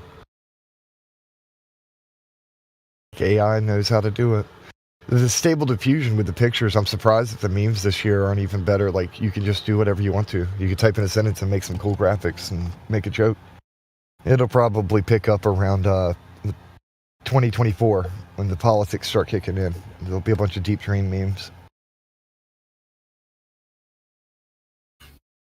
You can mock presidential candidates so easily by typing in, like, this person's face on this body, and then it'll give you a weird image, and you can make a meme out of it. That's what I'm saying. I predict that by 2024, there's going to be a lot of Stable Diffusion Deep Dream memes for political purposes.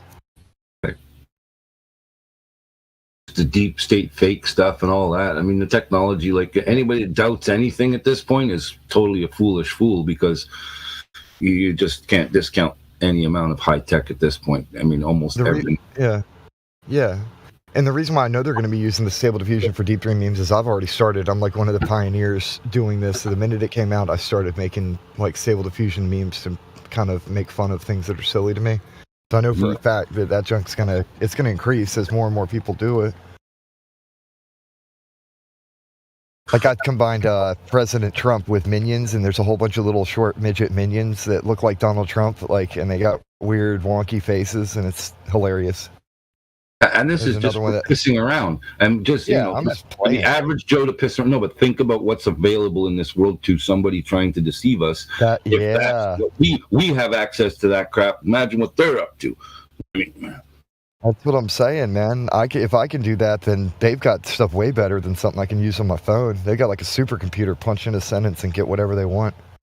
I think at this point, everybody that's got those damn smartphone, FaceTime, everything else, you're always on the camera thing, whatever, they could have create a movie of you essentially being the worst domestic terrorist you ever saw, saying all kinds of things you can't imagine.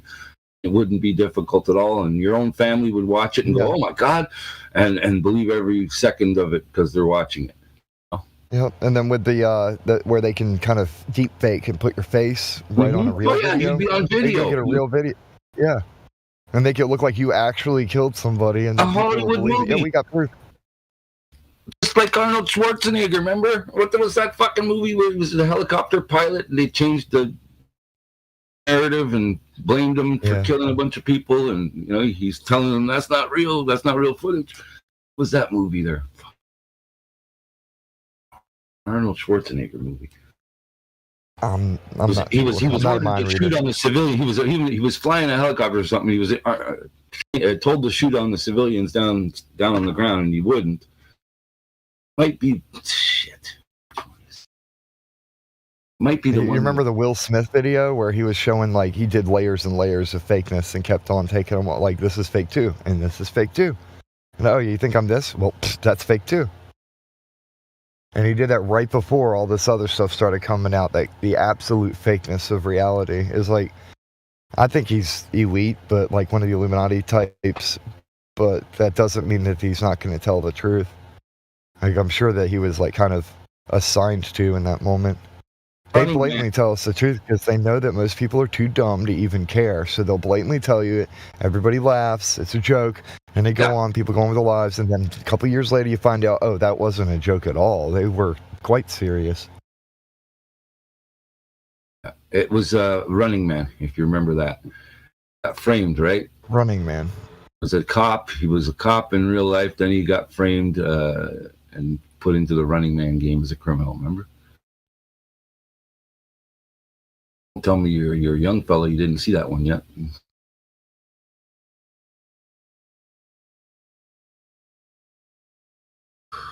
Richard Dawkins, wasn't it?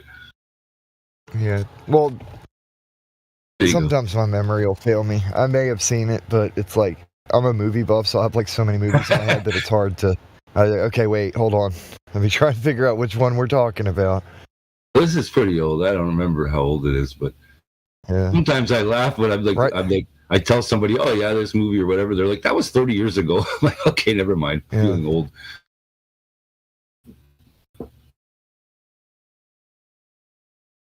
Yeah, I started calculating how long ago certain decades were, like the 60s and 70s and 80s, and I'm like, holy crap, that was a long time ago. I'm getting old. Lose track of time. They start looking back like, damn, it's been that long. Decades fly. Hey, you know, it is weird though that I do have it kind of factored out in decades in a way. It's kind of weird. Like I remember when I was a kid though, thinking back, like, oh, the 70s wasn't that long ago. I was like born in the 80s. Like I'm like the 70s and 60s wasn't that long ago at all. And then now I'm looking back, I'm like, holy crap, that was a long time ago now. It went by quick.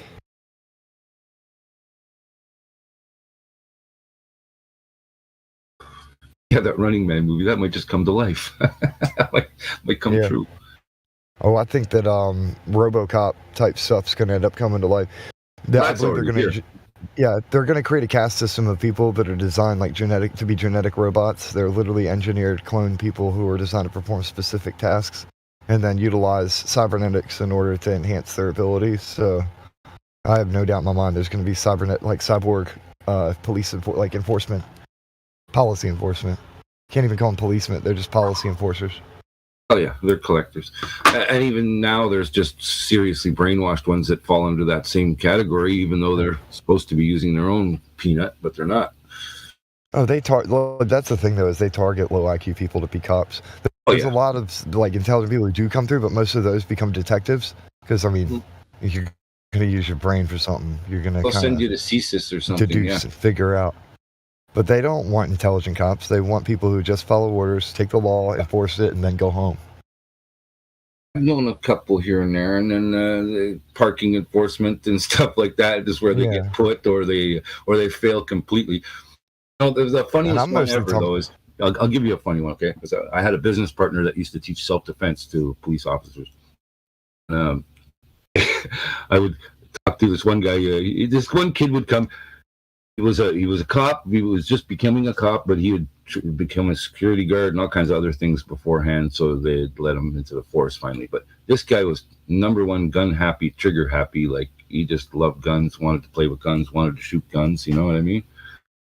And their IQ level is absolutely not there. But the point being is, when these guys go to take the test, okay, they have a paper test.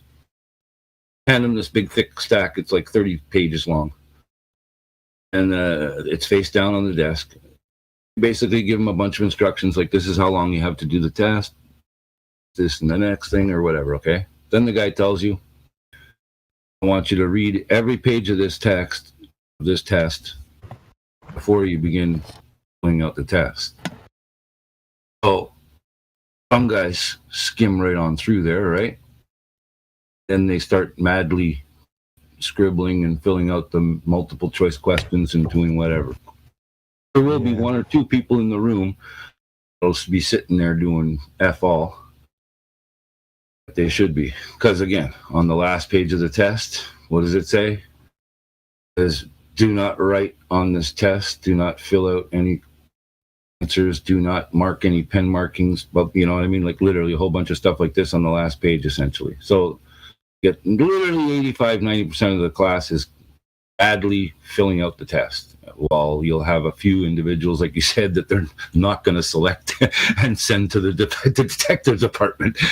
You know, the guy that made it through that is right off the bat. They just singled you out right there. You know what I mean? Like separated you right away from totally stupid to okay, potential. So. And they want critical thinkers, but they don't want critical thinkers as policy enforcers. They want them as detectives, keep their minds on cases.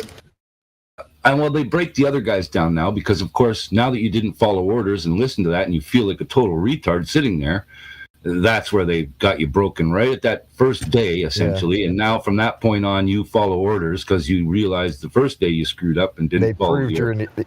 They proved that that person's an idiot and that they need to follow orders because they don't know what they're doing. Yeah. And I will say the same about Santa Claus. You know, your parents tell you Santa's real, but when you find out he's not real, you're not necessarily mad because you got free shit. You're in your back of your brain, though. You're not trusting your parents or questioning. You're questioning everything they're saying now to the question, like, I wonder if that's real. You know, I wonder if this is real. I remember when I was 4, 5, and my cousin told me that Santa wasn't real, and I'm like, no. And I adamantly defended that Santa had to be real because my mother would never lie to me. Mm-hmm.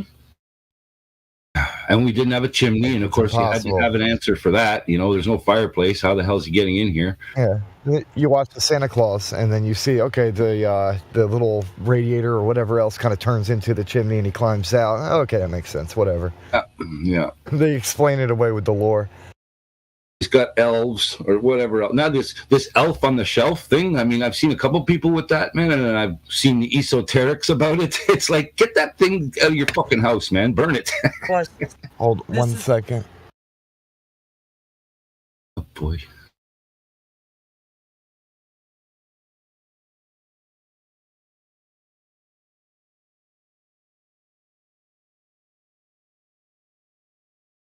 Yeah.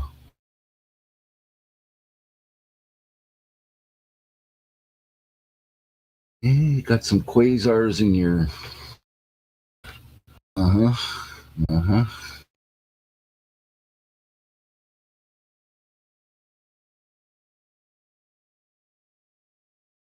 Come up with more complicated space talk just to fool you, too.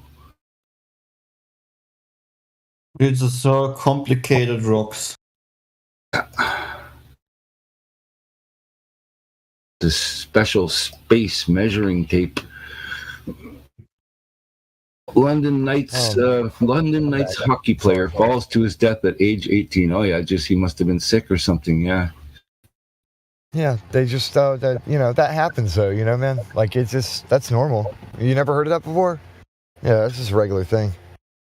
Yeah, I don't play hockey, so I'm not familiar. Yeah.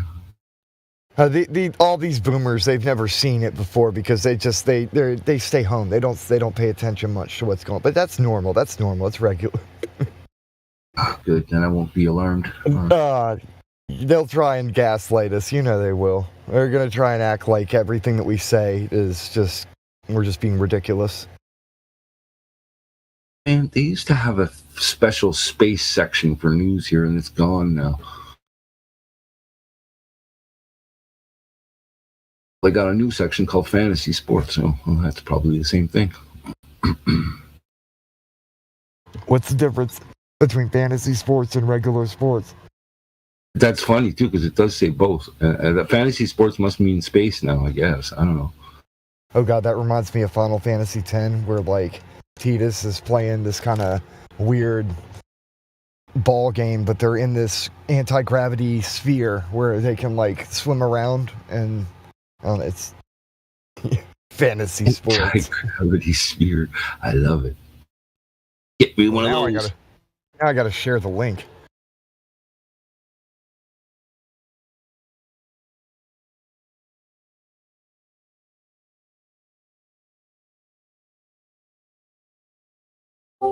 I very rarely look at the news, but it's funny when you do. There's all kinds of garbage. There was an earthquake in Texas.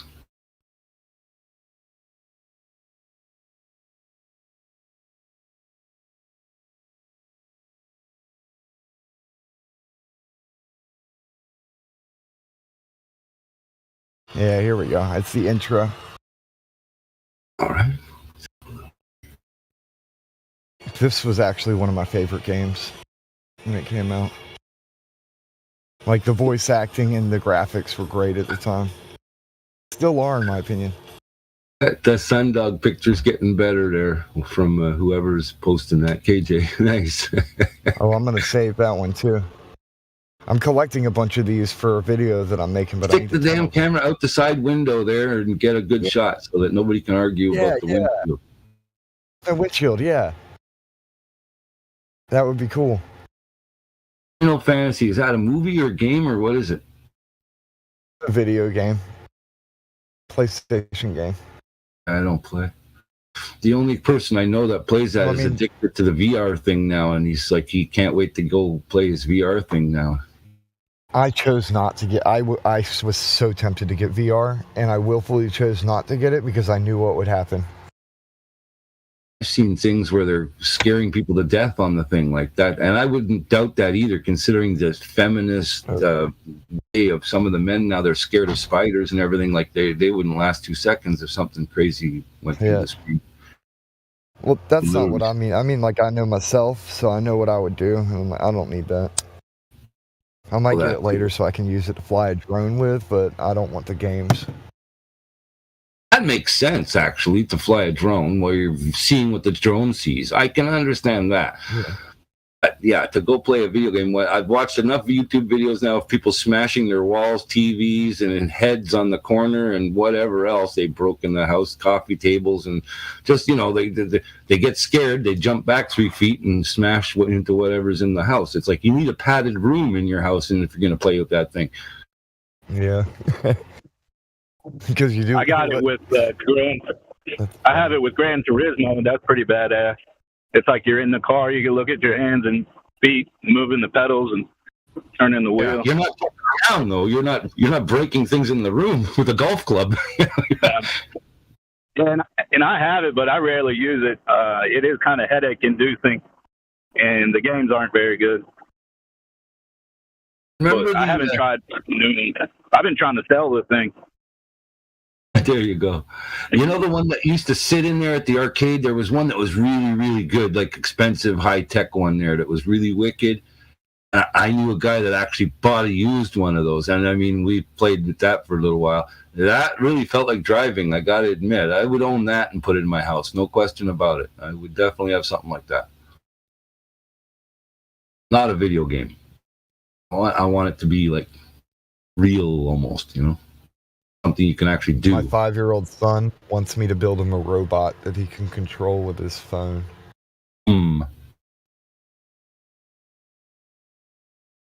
make it big enough to take the garbage out then. Shit. That would be fun. That'd be pretty Shovel cool. the driveway and stuff like that. I thought about building a robot. I have a Raspberry Pi, like one of the ones with 8 gigabytes of RAM, so it's got plenty of power to do anything I need it to. I could build a toy like that. I don't even know what that means. I just That had to sounds get all like the little... delicious pie. You had me at pie. I don't know. Yeah. There's something, it's made by a company called Adafruit called the Raspberry Pi, which there's a lot of microcomputers out there, but this is just the one that I happened to get at the time. And it was more powerful than one of the laptops that we had, and I'm like, that's interesting. This little card is stronger than this whole big computer that I've got from back in the day. So that's why I bought it. And now I buy things and then don't know what to do with it, even though I know how to use it. I'll have so many options that I'll just sit there. It's like, okay, well, I've got that. I'll just put that away. Like years will pass and new tech will come out and I'll be like, well, I never used that for anything. Ill-motivated. There's a fine line between being ill-motivated and lazy. Well, sometimes I'm lazy, I admit, but then sometimes it's just ill-motivated. I don't know no motivation to move forward with what I have, even though I have the intelligence to use it, and it sucks. There's a difference between wanting to do something and having to do something also. Yeah.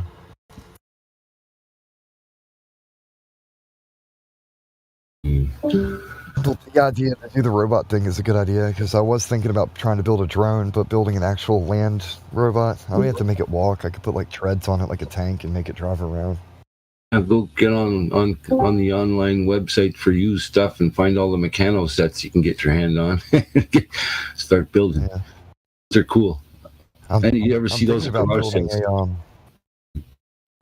Yeah, there usually is a lot of stuff, or thrift shops too. You find random parts. Meccano is worth a lot of money now, apparently. It's good for small scale modeling. I like it, if you're engineering shit.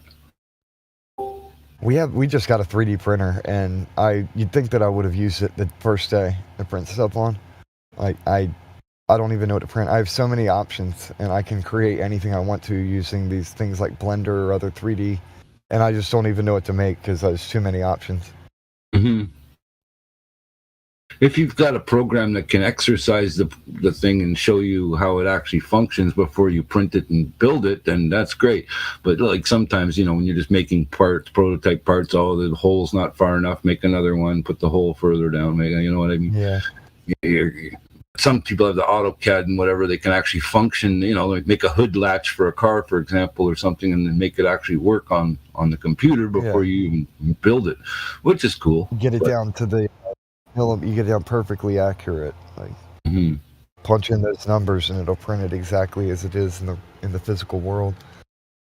It is pretty incredible. I'll give it that. I look forward to food printers. What kind of that can print material? candy.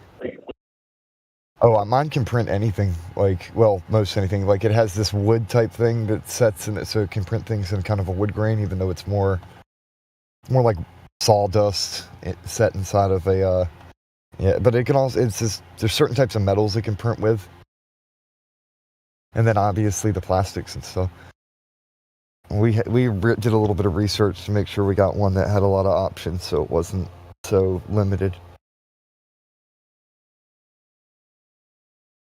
I have a bad habit of buying expensive equipment, using it a couple times to make some cool crap, custom stuff for myself, and then just kind of not using it for anything else. Like I have custom t-shirts, and if I want a t-shirt, I'll make myself a shirt. But I don't have a business to do anything. I just make myself high quality, premium grade stuff because I don't want to buy anybody else's stuff. At the beginning of the printing thing there, I told a bunch of guys, I said, if you just want to keep the thing running and make some money off it, get into the RC cars, the remote control cars. People that are into racing and all that crap, they break that shit all the time, and they don't like the original parts. They like to have them beefed up and rebuilt and all kinds of custom, stuff. Yeah. Exactly. And if you can get something that fits onto a certain vehicle that thousands of guys own, you can put them on eBay and just market them and sell them. Those little gas-powered cars that they haul ass, exactly. Take them out on the track. Yeah, those are cool. Again, a lot of guys, what they're doing now is they'll take the plastic part that breaks all the time off the vehicle and have it made in aluminum or what have you, right? Like actually get somebody to make them a program and CNC a ton of little aluminum parts, the control arm or something like that, right? But if you put it on eBay, everybody that owns that car that breaks that damn control arm wants one or 10 of them, Yeah. You can continuously print, It sounds like you would have had some idea of a product or something you wanted to make before you spent the money on that expensive machine. But I'll trade you that PlayStation VR for that T-shirt printing machine. I got an idea for some shirts. I have a Cameo that can cut various types of materials, so it can cut the vinyls, but it can also cut vinyl for cars and other things as well. And then I have a heat press that can do more than just t-shirts. So I can do hats, mugs, whatever. It has this little plate, so I can do, plates. But I want to start a business, and I have a bunch of ideas, but it's I'm going through a lot of crap that I don't feel like talking about, and it gets really depressing when you lose days. You have you got work to do, and then you literally can do nothing. And so you end up losing so many days that it sets you back so far. Yeah. Yeah, that's the best way. One thing leads to another sometimes. Yeah. I have I have a kiln, I've got a heat press, I've got a Cameo, I've got a 3D printer. I could go on. There's no reason why I shouldn't start a business, but also at the same time. Forged in fire, you should start making Viking swords there. Yeah. I could build a kiln and mess with metal too, or not a different kind of, I could build one of those, but I was talking about the clay kiln where I can melt glass or, cast clay. Right. But yeah, it would be cool to build one of the full-size ones to mess with the metal or blow glass. If I buy an expensive machine to make something, like you said, it's either for a special project that you really needed it for or whatever, and I guess you could just sell it after, or you got to keep the thing running, if I had a printing machine that I can press the button start and have it make something while I'm doing something else, man, you can be damn sure it's going to be operating. Even if I don't sell anything, I still get good use out of it because I have 4 children and then a lot of different family members that We enjoy making custom stuff. Like, I make custom things for my kids, so I don't have to buy things like some other brand or whatever and have them representing somebody else's ideas. Like, my children can come up with their own ideas, then I put it on the shirt. So it does get use. It's just not for profit. It's more for our own thing. My trouble is this. I want to sell things, but everything I'm about is the truth. So if I put the truth on the thing that I'm selling, but I don't believe the truth should be sold, now I have a conflict of interest and cognitive dissonance that I cannot overcome. Like, what do I do with that? Like, I want to sell stuff. I'd love to start, but then am I a shill if I'm selling the truth? Like, what do I do? I know the feeling, man. I've often thought about being a mechanic, but, you know, mechanics typically rip people off big time, you know, way overcharged. And it's pretty much the only way to make money in that field, but I couldn't do that to people. So I choose not to. Exactly, because you'd rather just help them. Yeah. Hold on 1 minute. They're commanding rates that are just astronomical now, man. I mean, it's like, I don't care how good you are. And meanwhile, some little old lady comes and asks me, you know, I see you working on your car all the time. Can you help me fix my car or whatever? And I'm like, sure. And it turns into some crazy exhaust welding fucking thing that turns into an 8-hour day's work or whatever. And she's like, how much do I owe you? And it's like, nothing. You don't owe me anything. Helping you fix your car. That's the other reason I choose not to do mechanics, because it always turns into something else. Or it's like one bolt and it takes an hour to get it out. Something, you know, it's kind of it's replacing something. An annoying job, man. It's frustrating. Yeah. It's hard to be honest. I mean, even here, this is a tool rental and repair place, so you get people bring all kinds of chainsaws and whatever, just small engines and so forth. And most people are very appreciative and have no problem with it. Other people, man, they can't understand. If you're going to spend 3-4 hours taking something apart and putting it back together again, you know, it costs you. And look at all of us here. We're all flat Earth consultants, and we're giving away for free. This is a free topic. You can't charge for this one. This is the end, the last topic. I mean, this is the final topic. This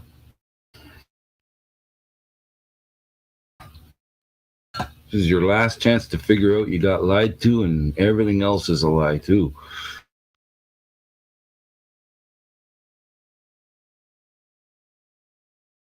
Don't trust anything. Trust your grandma. She was right. Told you not to watch TV because it would ruin your eyes. She was right. Yeah, I love my grandmas. I went and spent some time with them in the summer, and my grandma on my dad's side, she's pretty woke. Like, we had some pretty deep conversations that, you know, went through the night where she's kind of right there with me in the way I see things, which, you know, couldn't be any cooler.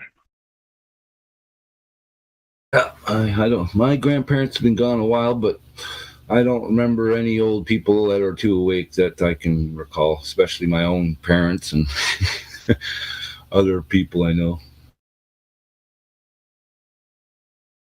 Brainwashed. Sorry, they're goners.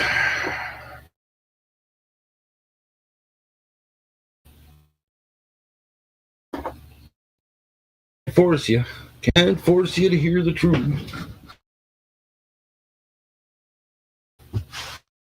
I think a lot of it for her is just, you know, following Jesus, and, you know, as somebody who views things that way, they see the corruption a long way out, right? It's not just new to her. Yeah. Anybody who's lived in the 1960s or anything like that and is still alive today would absolutely see the difference between what's wholesome and good and what's completely perverted and fucked up. It's just screwed. You just need to watch one Pride Parade, and then that's all you need to know. That's it.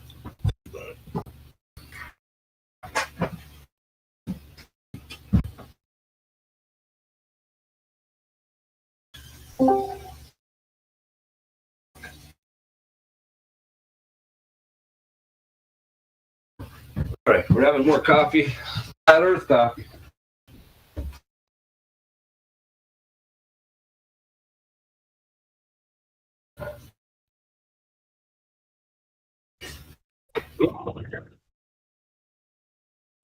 Eighth or grass? Is it grass or grass? Grass, right? Gress, like to step or move. And Okay. I'm back. Have you ever considered making any like flat earth related stuff with the equipment and machines you got?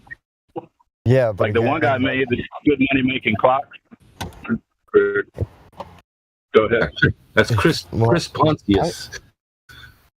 I should just make a shot because who gives a shit what anybody thinks? And you guys know that I'm not like just some kind of poser trying to make money off of a meme. Like that I'm actually, because that's the whole reason why I haven't started anything. I got like so much equipment is because I don't want to be that way. Hey, the T-shirt thing, everybody got a little crazy. For me, a simple shirt, it doesn't need to be more than one color even, just one color, and printed letters, block letters. Don't make it too difficult to read. Make it, I want to see it from 30 feet. I want to make sure it's not hard to discern it. It's not like graffiti writing or something, you know what I mean? Like, I can't even read that crap. I don't know why people even use it.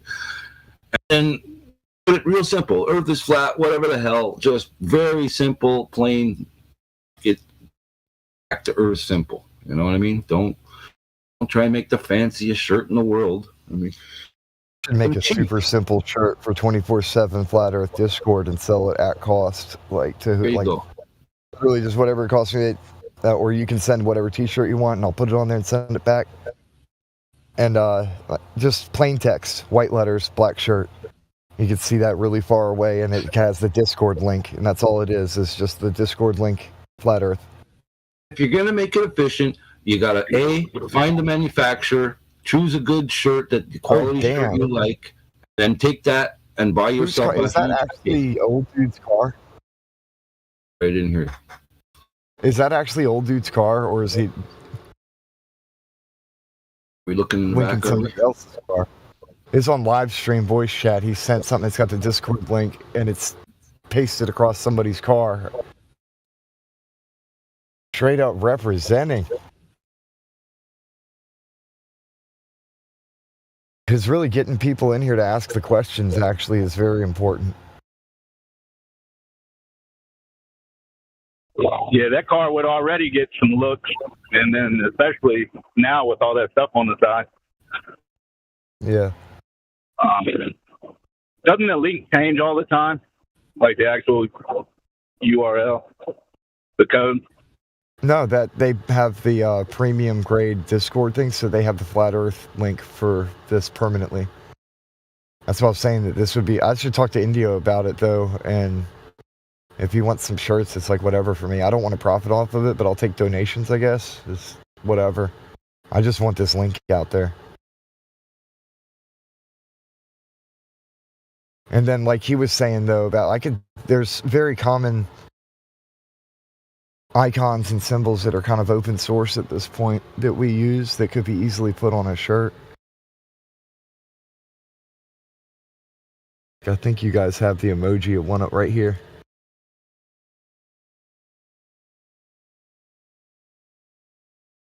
Yeah, that'd be cool. And it would keep it kind of cryptic. Somebody would have to ask you what it was about.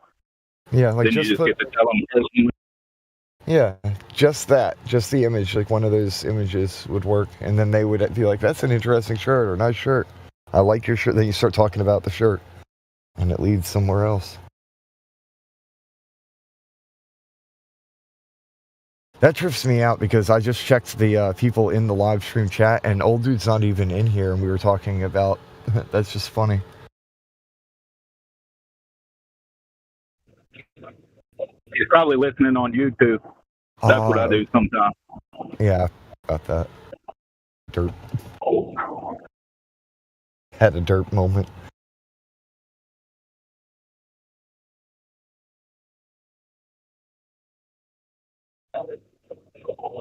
Maybe he sensed it. Got hypersensitive. I felt like the fourth.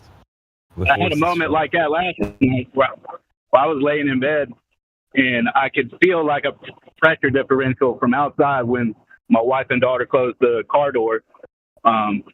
There's no way I'd be able to hear it, especially over our heating unit right outside the window. But I was laying there kind of in a meditative state, and I was able to just sense that. I heard both doors close, and then when they opened the door to the house, that's a bigger that can close doors in my house just from the pressure. But I thought it was pretty wild that I could hear them outside, or I wouldn't really call it hearing. It was more. There is something to sense the presence of somebody, though. Like, that's real. Because, like, there's been times where for one, I have a towel that covers over the window if I'm sitting in the car outside. I'll be chilling here like I'm having a cigarette. I need to quit these damn things. But so I'm outside, I'll have a cigarette and chill. So I can't even see outside of the window the way it is. And the door's also shut at certain times. And then it's like, I'll sense that somebody's coming up the road. Look, and you can't even, like, I open the doors so you can't even hear car tires going in anything. A couple seconds later, then the dogs start barking. And then somebody pulls up. And I'm like, that is weird. Like, how did I know? Like, I'm sitting here, like, kind of second guessing, like, wait a minute. Like, why did I look for somebody coming before they even showed up, before the dogs even knew that they were about to be here?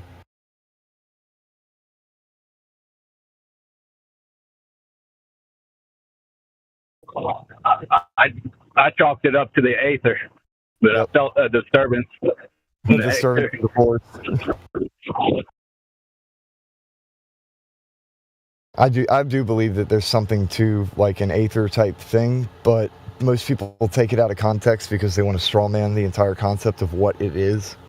And if you look up the original definition of it, it's pretty simple. Like, you don't have to imagine much. You don't have to imagine anything, really. It's literally the space between spaces.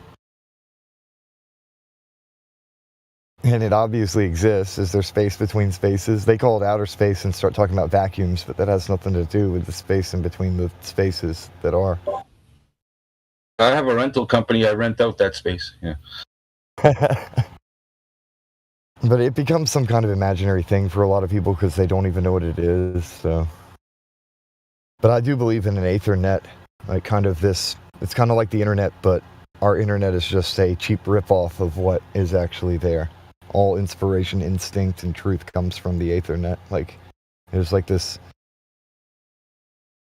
eureka type thing that happens.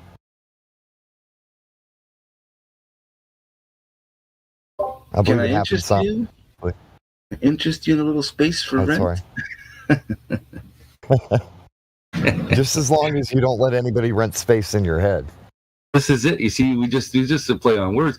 They've rented us space. It's space for rent. That's what they did. They sold us space. We rented it. We paid rent. And now they live rent free in your head. That's it. And we're still paying for that fucking space. Never been to this space, but I pay for it. I don't know. I don't even get to store my stuff.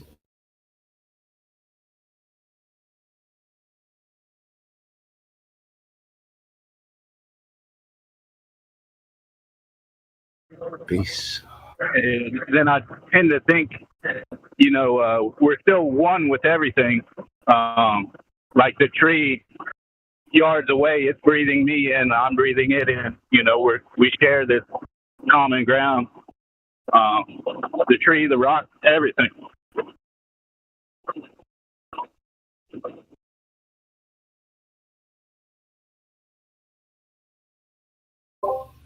This whole place works fine on itself without any synthetic intervention. Yes, I agree.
fresh coffee.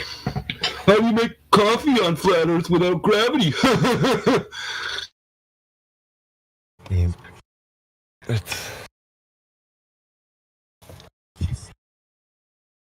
I think that that's a logical fallacy too, is the assumption that we don't believe in gravity. It's that we differ on our beliefs of what the word means. Etymologically speaking, the word gravity means weight or seriousness. We believe in the weight or seriousness of objects and situations, so we don't discredit that gravity exists, we just disagree on what gravity actually is.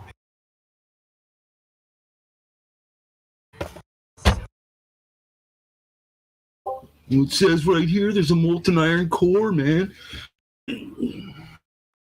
How do you create an electromagnetic field from metals while they're molten? Well, I've got another book to explain that. The other book says it's a solid core. So, and one's older than the other, so I don't know which one is right, but all right.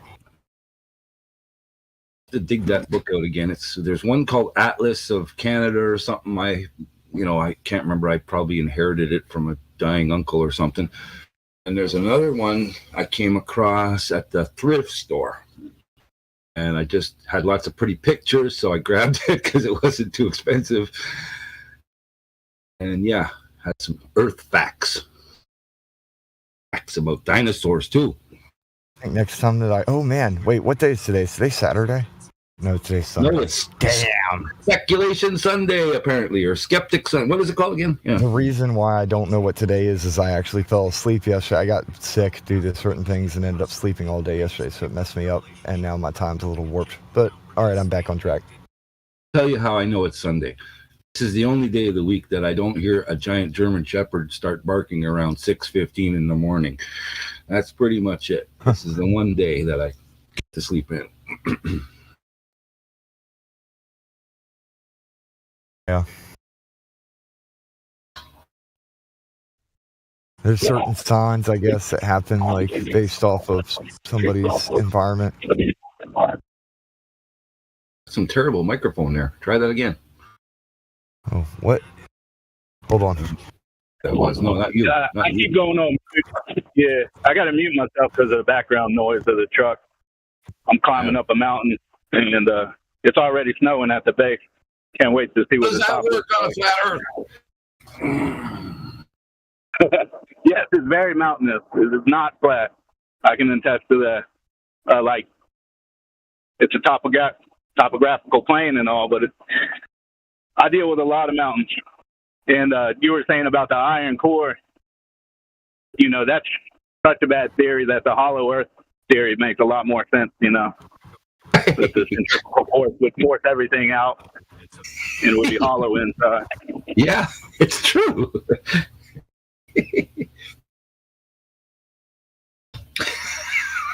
And the fact that it's supposed to be molten iron, whatever, liquid magma. You'd think that the liquid magma, like you said, would want to liquid. It would definitely pull out to the, just listen. The whole thing's screwed, man.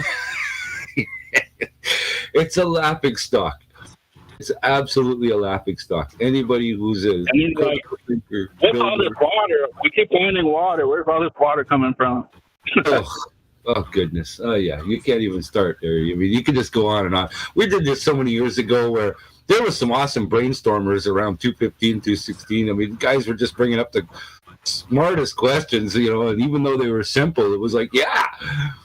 Just like the simple one, like the tilt and 6 months here, 6 months there, away from the sun, around the sun, and all that. It's like, well, hang on, buddy. It's noon. How come it's dark? I mean, what's going on here? There's a 12-hour time slip now. Yeah. I gotcha. Yeah. Gotcha. Well, it's nonstop. This is nonstop fucking buffoonery at this point. Yeah. Oh yeah, a circus that makes more sense. At least it's tangible and real. Full NASA is. Scientists send your imagination to other places just so that they can gain funding. You got to do backflips and whatever. And again, when we did that interview, or what do you want to call it? I guess a little hangout with a astrophysicist guy, whatever he was. And every time he started talking, he gave us an answer for something. He would start his sentence with, "Well, Just imagine. I mean, no, stop right there. We had to keep stopping it. We're like, no, we don't want to just imagine. We want to see. We want to measure. We want to know. We want to know how it's measured, how it's done, what fancy equipment that knows that this is thousands of light years away or whatever. And burned out in the quasars of the phase 9 fucking what? Shut up. Get out of here.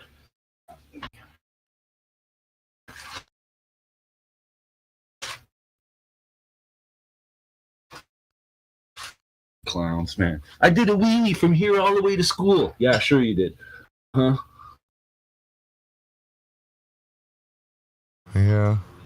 Let's see it. The kid that actually did it? All right.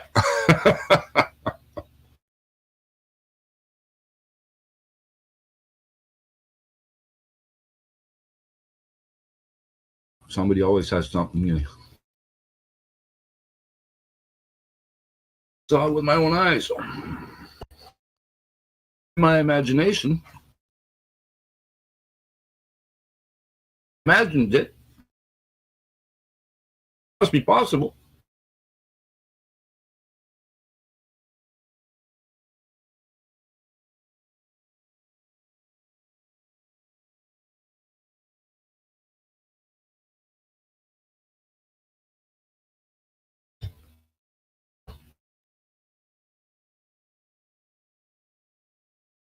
Imagine that somebody shoveled the driveway for me and see if it actually happens today, okay? And we'll let you know what happened in a little while. Yeah.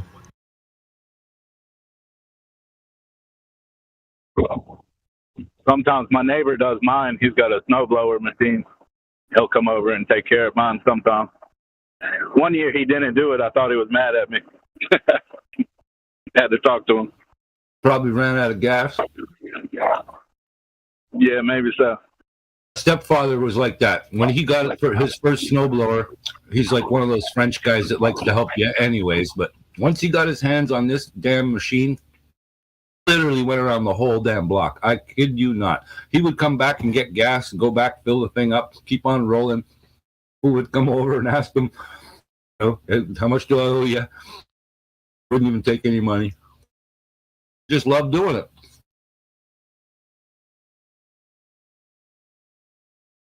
It is fun. Anybody that owns a snowblower knows it's a lot of fun to play with. You feel manly. Snowmobile's more fun. Oh, hell. Yeah, I made a lot of money one year. I was in between jobs and needed some cash. So me and my buddy, who also needed some work, we went out and shoveled driveways for a couple of days and made hundreds of dollars. Yeah. Helped a lot of people out. And here's a tip for today. Back in the day, you used to say, and they would say, how much you charge? And you'd say $5 or whatever, and $10. They'd argue with you and bring the price down. Now, don't give them a price.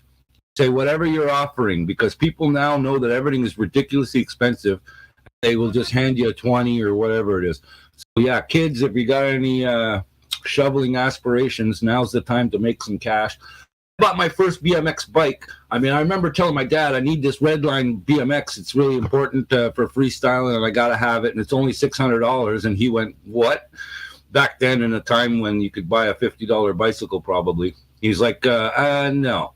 He's like, I'll give you $100, and you can figure out how to get the rest. I was like, okay.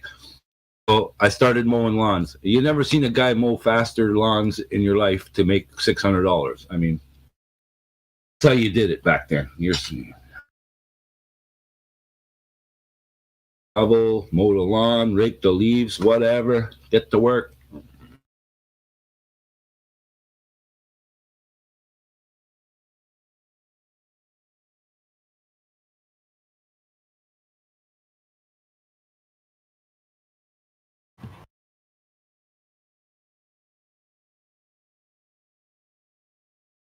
Oh, Lord. And the computers work on a flat earth. They don't. Yeah, I hear you, man. You need a couple recovery days after that kind of work, especially all that back breaking and shoveling. No, but, when I was young, not a problem. Now, yeah, fuck, I need a week to recover now. No. The snowmobile, though, don't get me started. That's an expensive, hobby, and I got friends with those, and I repaired them here. And now it's a $15,000 item minimum, pretty much. It's got ass warmers and cup holders and seat massager and a hand massager and a GPS thing and whatever else. And it's just the most fun you've ever had, but you got to have some bucks. Yeah. Get an old one, though. You could have some fun on those things. Yeah, don't get me started. Snowmobiling is definitely fun. Only good thing left to do in the snow. Yeah,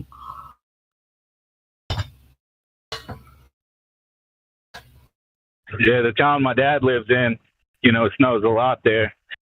All winter long, 2 feet of snow. So they usually just leave the snow and drive snowmobiles around. Like everybody in town's got one. So yeah, they just do it that way.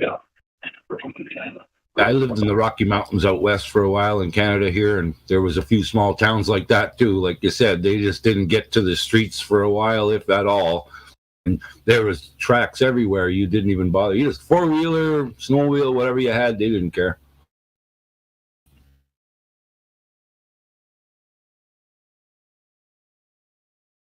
How you try to go around the corner on your lawnmower to do your neighbor's lawn, and the cops will jack you up and seize the thing and give you 17 tickets for driving on the road. And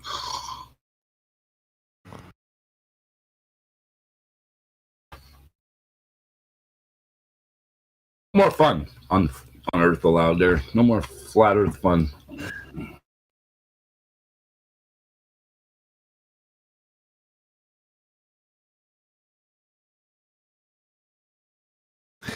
Somebody on this other server was saying something about basically, can you explain your flat Earth, like the flat Earth model for once or something?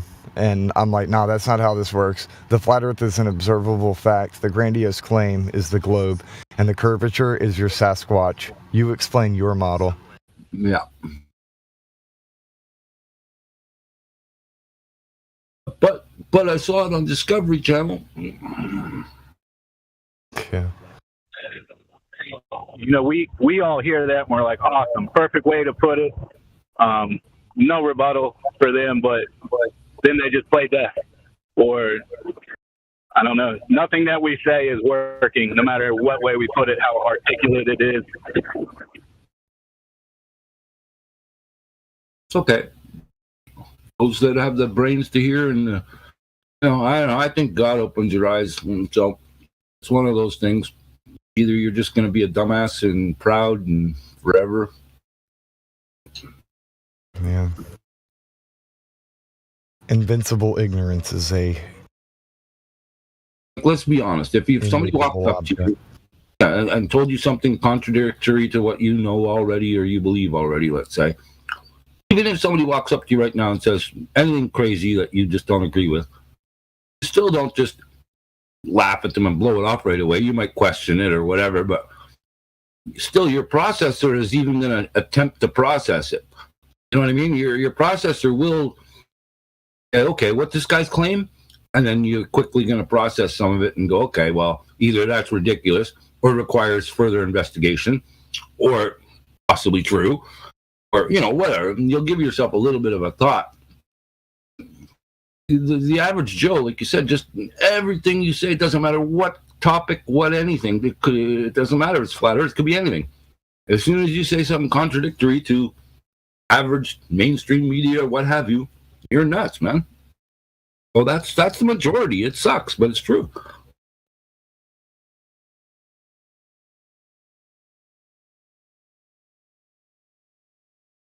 There's thousands of people on some. We got to be so sharp. We got to be cunning with our delivery and be able to argue back anything that they say after that. It's kind of exhausting, right? It'd be a lot easier if we could just, more relaxed, laissez-faire type of attitude towards it instead of having to study up and be able to represent it perfectly so that it doesn't go misconstrued in their mind.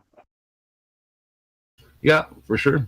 And again, everybody requires a different approach. There's not two people the same on this world. So typically, rather than, if somebody's really open to it and they want the information, or they ask a simple question that I say, okay, well, all those have been answered. There's multiple videos by multiple video makers in different languages, styles, formats, whatever you like. Here's some links to my Flat Earth playlist. Here's 400 videos. Go surf through some titles in there, and you'll see the titles will correspond to the questions you're asking. How does this work or how does that work?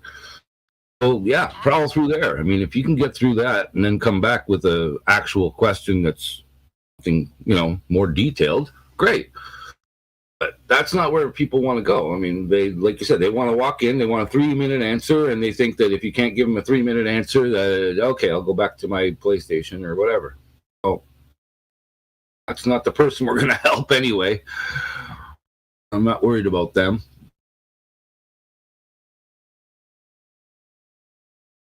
Somebody was talking about how they don't observe a flat Earth or something. This is a globe we're talking. I'm like, a mostly level plane is still relatively flat, even with mountains and valleys. On the other end of the spectrum, the heliocentric model agrees by depicting the Earth as being as smooth as a cue ball. Mm-hmm.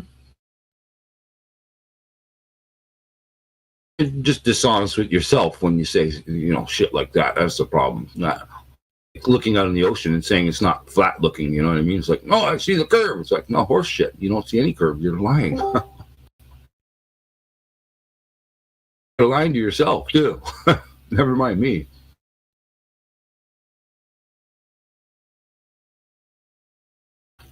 Won't hurt my feelings,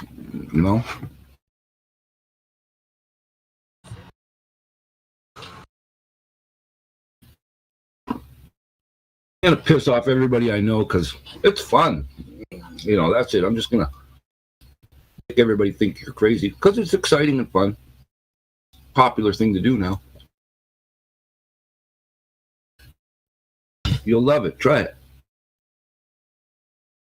Want people to stop bothering you? Stop calling you? Stop emailing you? Into Flat Earth.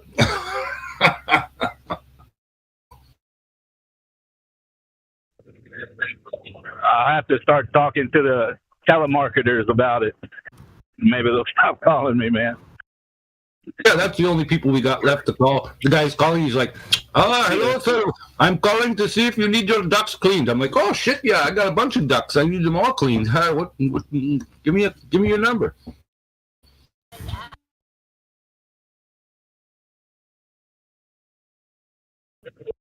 No, that's the new challenge for everybody. When the telemarketer calls, you got to talk flat Earth, like straight into the topic. Yeah. See if they're comfortable with it.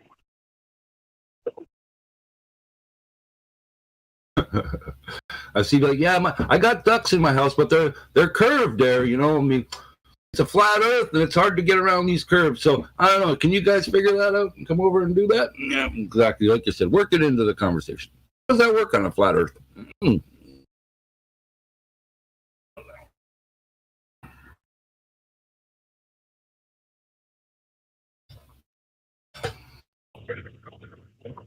One thing I like to bring up to the uninitiated, and something that drew me in to further my research with it, was when Dave Weiss presented that challenge. Now that it's December, that marks 3 years that the challenge has been up. He's offering the 3 Bitcoins for 1 proof of a globe. Mm-hmm. And so far, no taker.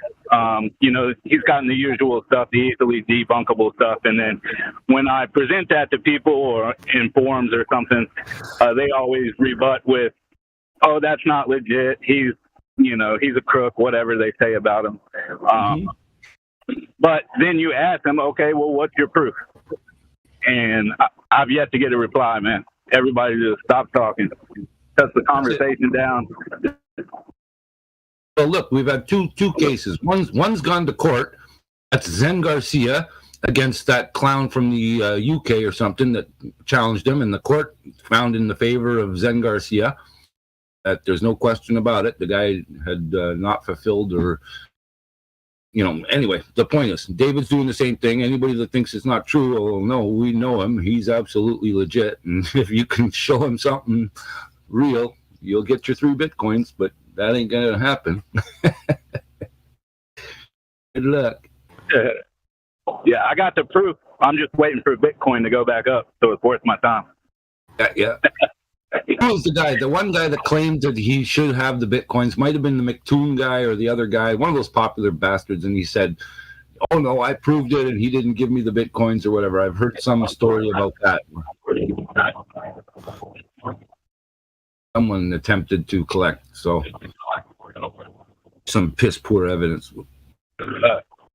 My mic's still on. Yeah, that is something that I'd like to see more of. There's not much talk about it, even though it's been there for 3 years. Like, where do you find all the details about it and who submitted what and what it was? I think that has to be a little more open. But I have heard him, if you tune into the podcast, he'll talk about it. He's explained a few of them that they've sent in and how it failed.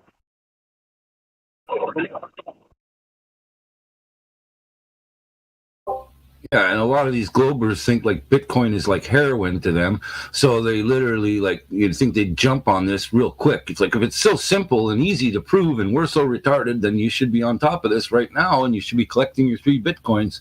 But apparently you guys are stalling there. Or what are you doing? Gathering up some new evidence? What's going on? Or is the globe still evolving?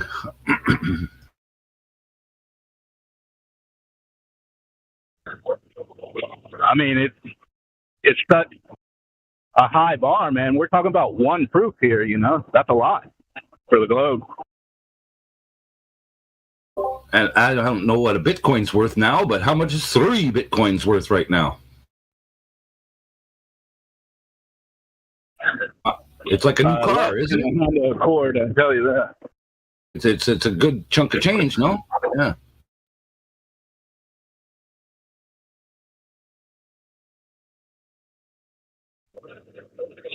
No, not right now. It's kind of really low right now.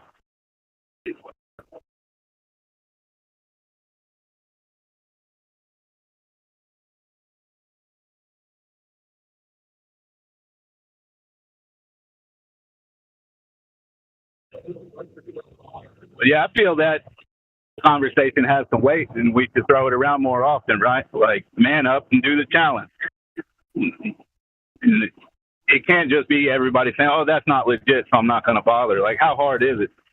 Just send in your proof. I think there's a stipulation you got to have the app for 2 weeks. All right, so do that, and then send your proof in and see what happens. They're admitting defeat before they're even challenging it. Yeah, again, people, I'll tell them I can easily get them online with you. That's not a problem. It's not some guy you can't reach.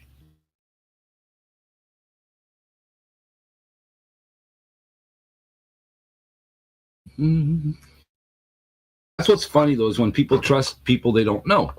When you ask these Globers or whatever, they want to trust every scientist, the guy in a lab coat, whoever the hell. It's like, how often has this guy been to your house for dinner? And it's like, oh, how often have you emailed or called this person? Again, same answer all the time. It's like, see, your own friends, your own family or whatever will tell you something. You just brush that off. But you're going to trust some clown that just babbles on TV or wherever you happen to see him, like that you have no relationship with whatsoever, that wouldn't even piss on you if you're on fire. And here you are, defending them.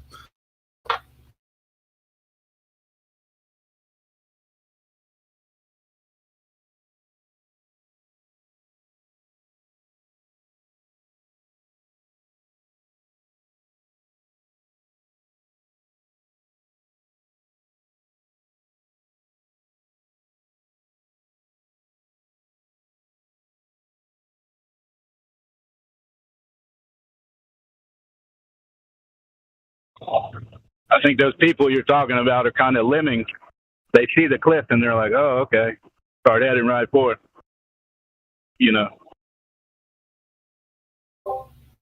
That's because they think it's the horizon and a curve, but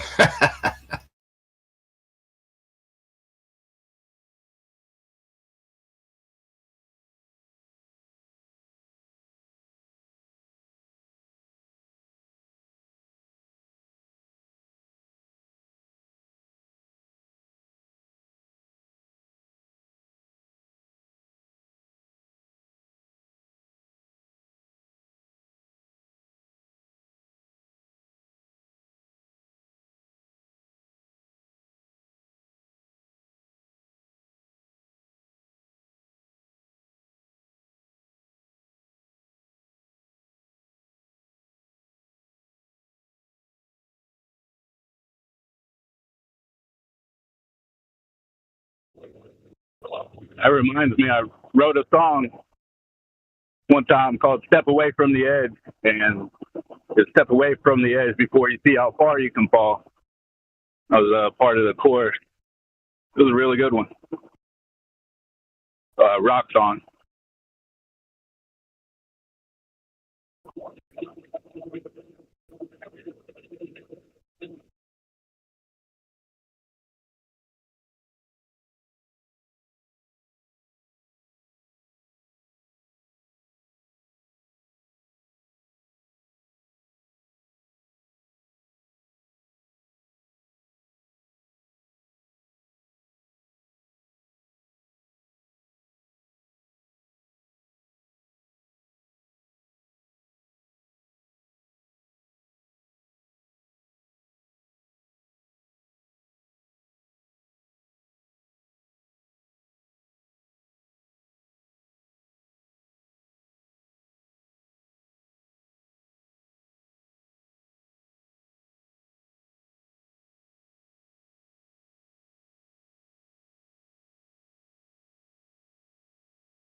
Big ass dog bugging me.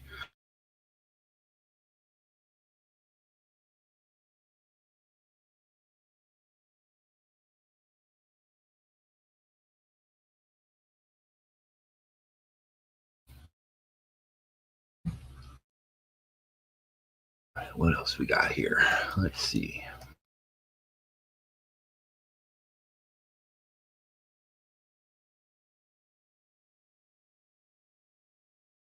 Earth Discord online.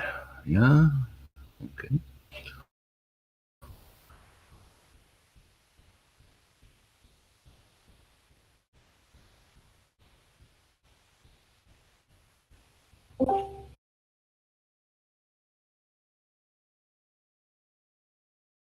There's some new content on the Flat Earth Sun Moon channel there. Let's see here. Tsunamis never wrap around Antarctica. Well, how interesting. I thought about that.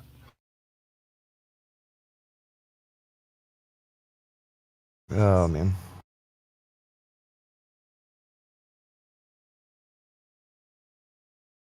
Interesting.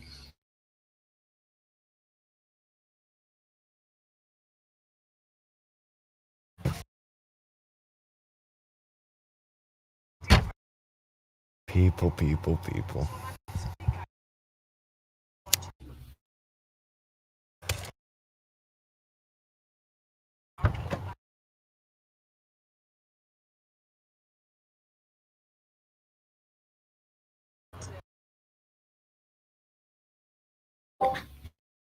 Get out of here. Go upstairs.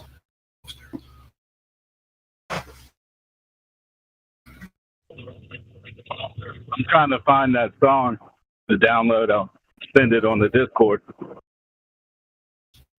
Was it ever on the YouTubes? I have a Flat Earth music playlist that I usually keep all that crap on.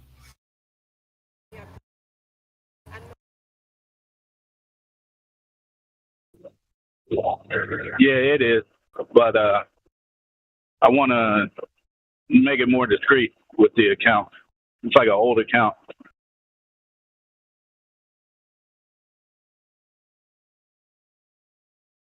What was the name of it? Do you remember the account? Let me just look at my list here.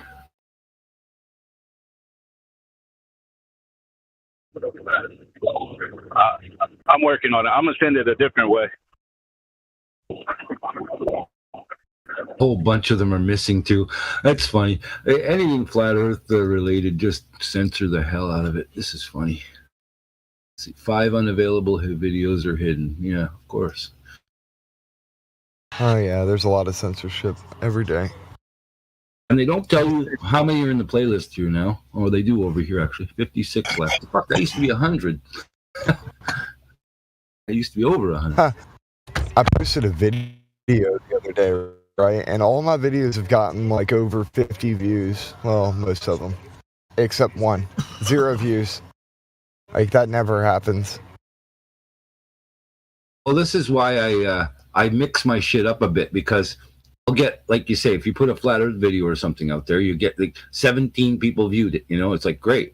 I put a mirrored video of Justin Trudeau in Canada saying some hypocritical crap, and it got 5.6 thousand views, like no problemo, real quick. So, you know, that's one way for me. For example, like when I put something like that on my website, it'll get instant viewership, no problem, and I don't even care about it. But at least it got you onto the channel. So now they might just go dip around there. You know, I'm taking the chance to say, okay, if somebody comes for this, they might see this, you know? I just sent you a link to it, but it's got Bill Clinton talking about some stuff related to informed consent, and when I posted it, I got 0 views. There's no natural views related to it, whereas all the other ones kind of gained their own views through the algorithm. This one was not allowed to be shown that way, but I suppose I could link it to people and they could probably see it. It's shadow ban type thing. What's a TikTok? I don't even have a smartphone, so yeah, let me see. Oh, yeah. Well, you should be able to open it up outside of the smartphone thing. Yeah, I'm on my I desktop. wouldn't open it up. Here, I'll put that on the side. All right. Got it. Yeah.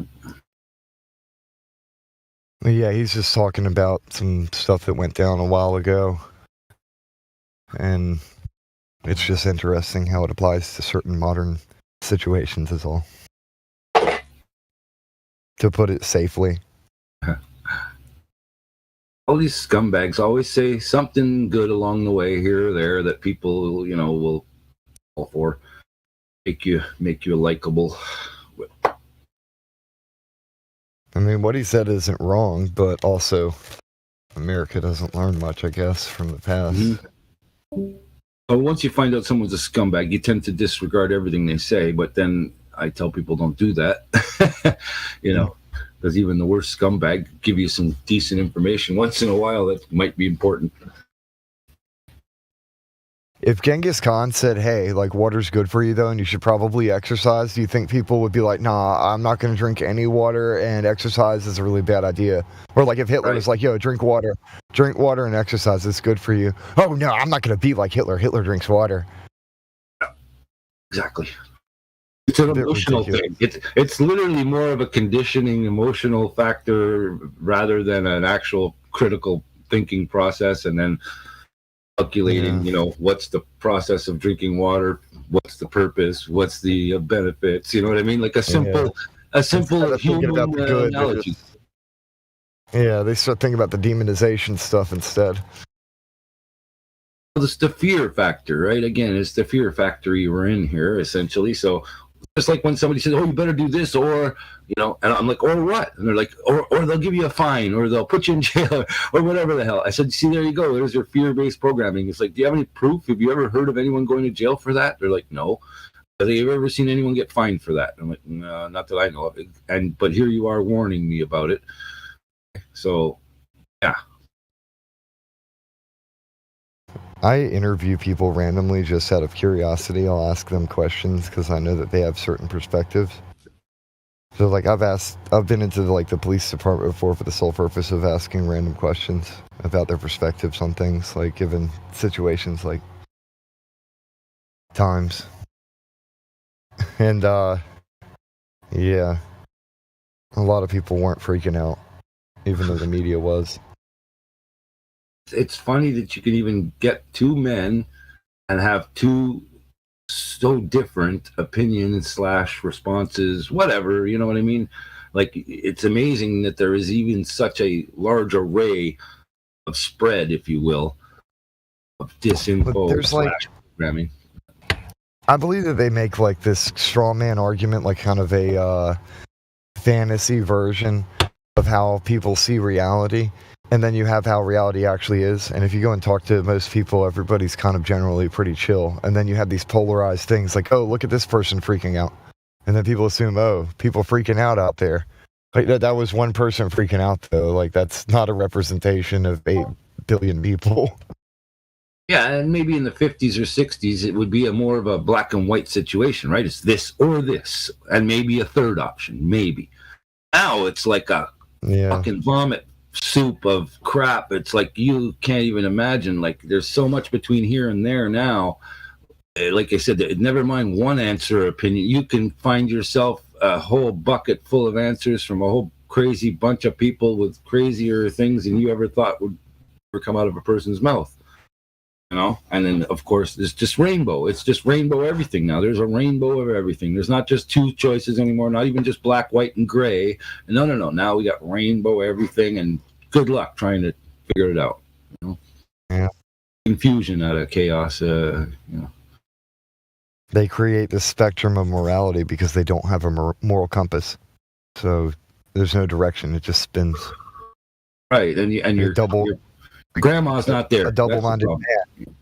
Another one's like a double-minded man is unstable in all his ways. They don't have a bearing for their direction, so everything they do is just chaos. Yeah, and they won't even stand like for something. You know what I mean? I can't even stand somebody that won't even give their opinion like solidly on something, even if it's wrong to everybody in the room or whatever it might be, a little offensive or whatever. You know, if you really do believe something and you're not willing to say it, you know, that's just cowardly to me. You know what I mean? Like some people will just conform to other people's whatever to make them feel better and not hurt their little feelings or something. And it's like, no, that's the problem with the world right now, is that back in the day, you said things that hurt people's feelings. And just like in your school, you had your arguments with bullies or whatever else, but not like today. Man, today is a whole different story. I mean, it's gone way off the edge.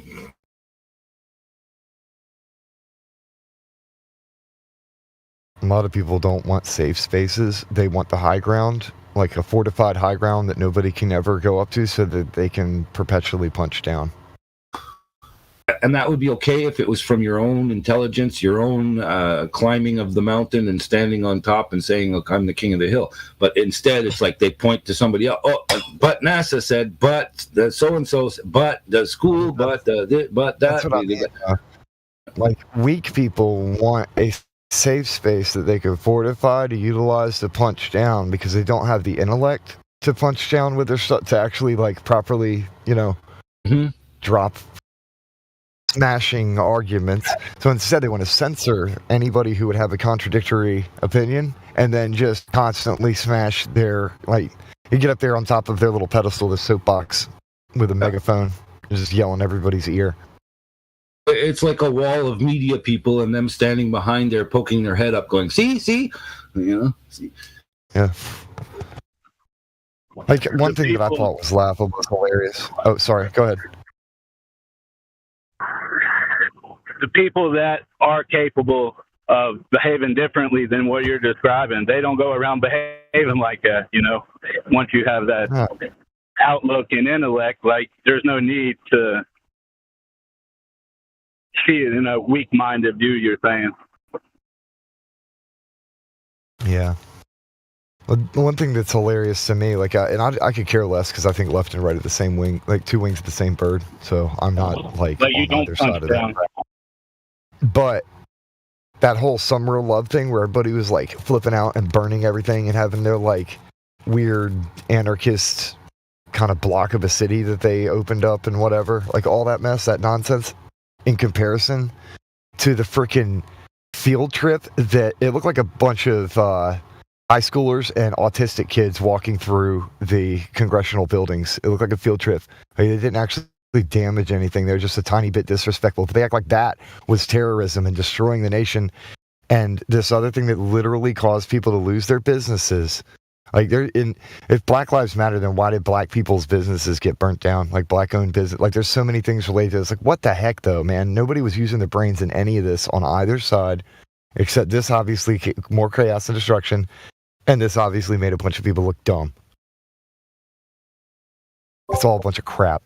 Yeah, each generation gets pitted against the next. Of course, they got to do something dramatic that offends the older people before you, so to speak, so that you're rebelling against them. And then they do the same thing between you and your parents, and then the next generation down. And so everybody's got a different learning. Like school shouldn't change. Math doesn't change. Spelling doesn't change. English, whatever. It doesn't.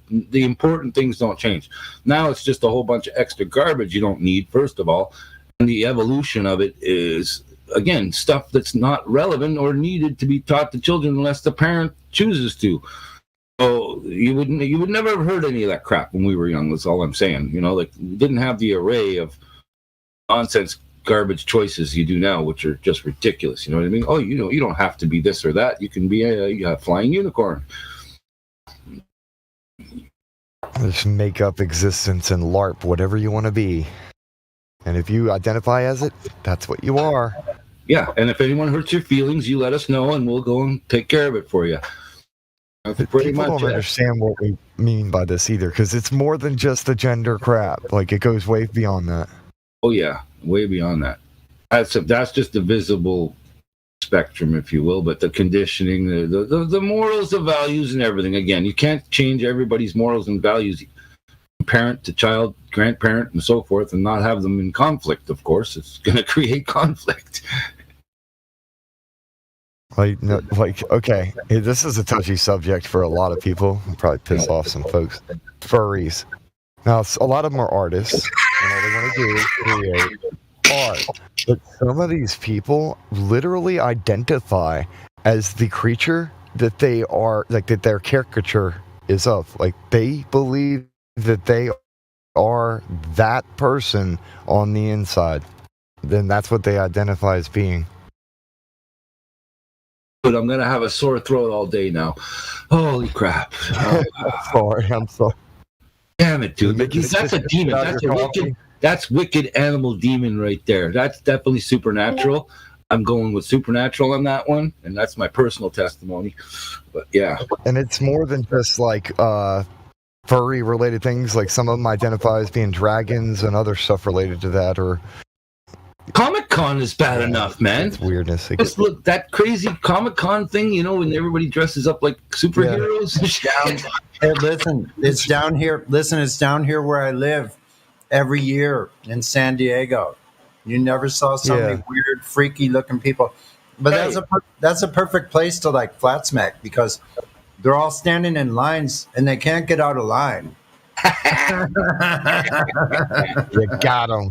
I just watch the odd YouTube video, stuff like that, just to see how cuckoo the world is, Just like the other day when another new video of Drag Queen Story Hour came up or whatever. You can't sit through 3 seconds of that before jumping up and yelling and screaming. All of this is crazy, man. It's like, what kind of crazy fucking roller coaster are we on here? I want a refund.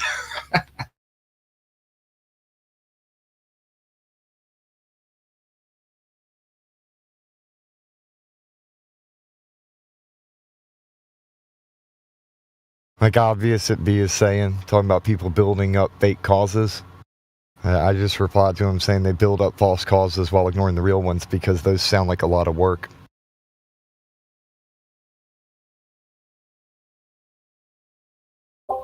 There must be some way I can just get free checks for just being fucking me, which is absolutely, look at me. That's it. I'm pretty awesome. I should be paid to be this awesome. Exactly. That's a great way to put it right there. Everybody's awesome, eh? It's like everybody's awesome suddenly, and everybody. It's like try and picture this in your mind though, for those poor people that think like that. It's like if everybody is trying to do the same thing and make money on YouTube, looking at their own face or whatever the hell we call it. Where's the money coming from and who's paying who? Like, I mean, are we sending it back and forth to each other or how does this economy work of yours? You know what I mean? Where does the food fall into this and all the other important things in the world? Does any of that factor in or is it just... Well, they plan on using robots to make the food and then social credits so that you can spend them to buy the food, and then you just go do stuff to increase your value as far as the creativity of humanity. Like, it's some kind of weird communist technocratic vision. Like, that's part of it anyway. I think that most of those people have not eaten a home cooked meal for like years. They probably are just completely on microwave dinners and Doritos and fucking plastic wrapped whatever taco thing from somewhere. They don't know what real food tastes like. That's just it. And they won't even know where it came from or what's in it, for that matter. Like you said, like they would tell you, oh, there's meat in here. And it's like, okay, well, where does meat come from? And again, it's like 3D printed, or, somebody have to actually raise the cow. I don't know. Oh, but cows are stinky. Oh, but work is dirty. Oh, but it's like shit. 40% of us have to be in agriculture for us to survive.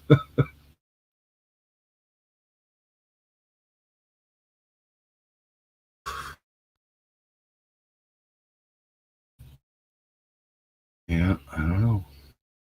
A tree's not going to cut itself down, I can tell you that.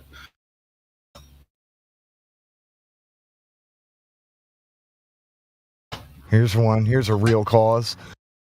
Ending modern slavery. Everybody's out there like talking about that kind of stuff like a couple years ago. The whole like becoming a BLM type things.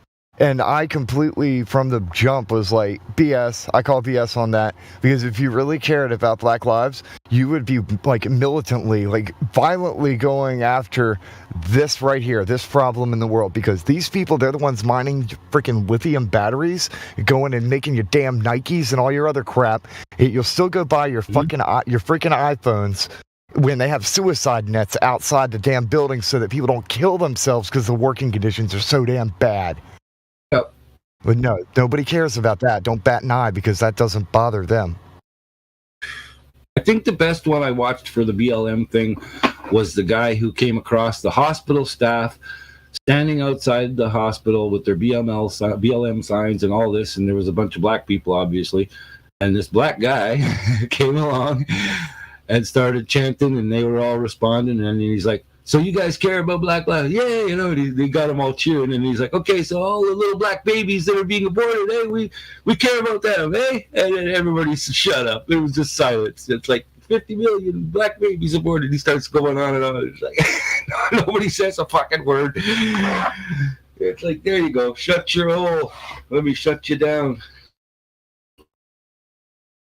Some Black Lives Matter. Yeah, just...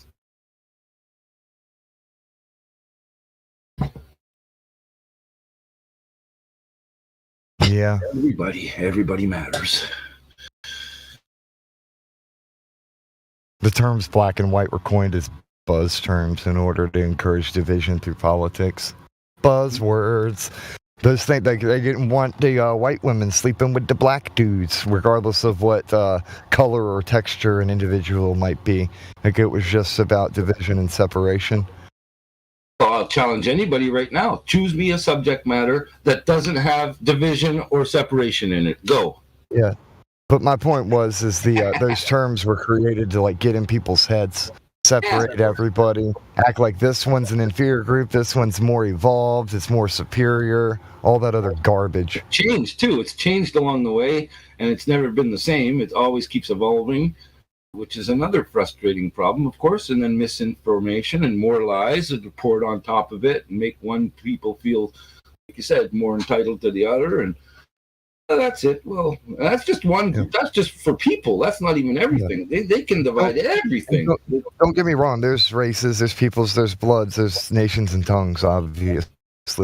But that's not my point. Those terms, those specific words, they're used to divide nations, to separate people and keep them politically charged against one another.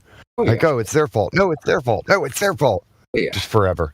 Sports, politics. I mean, again, just go over every single thing.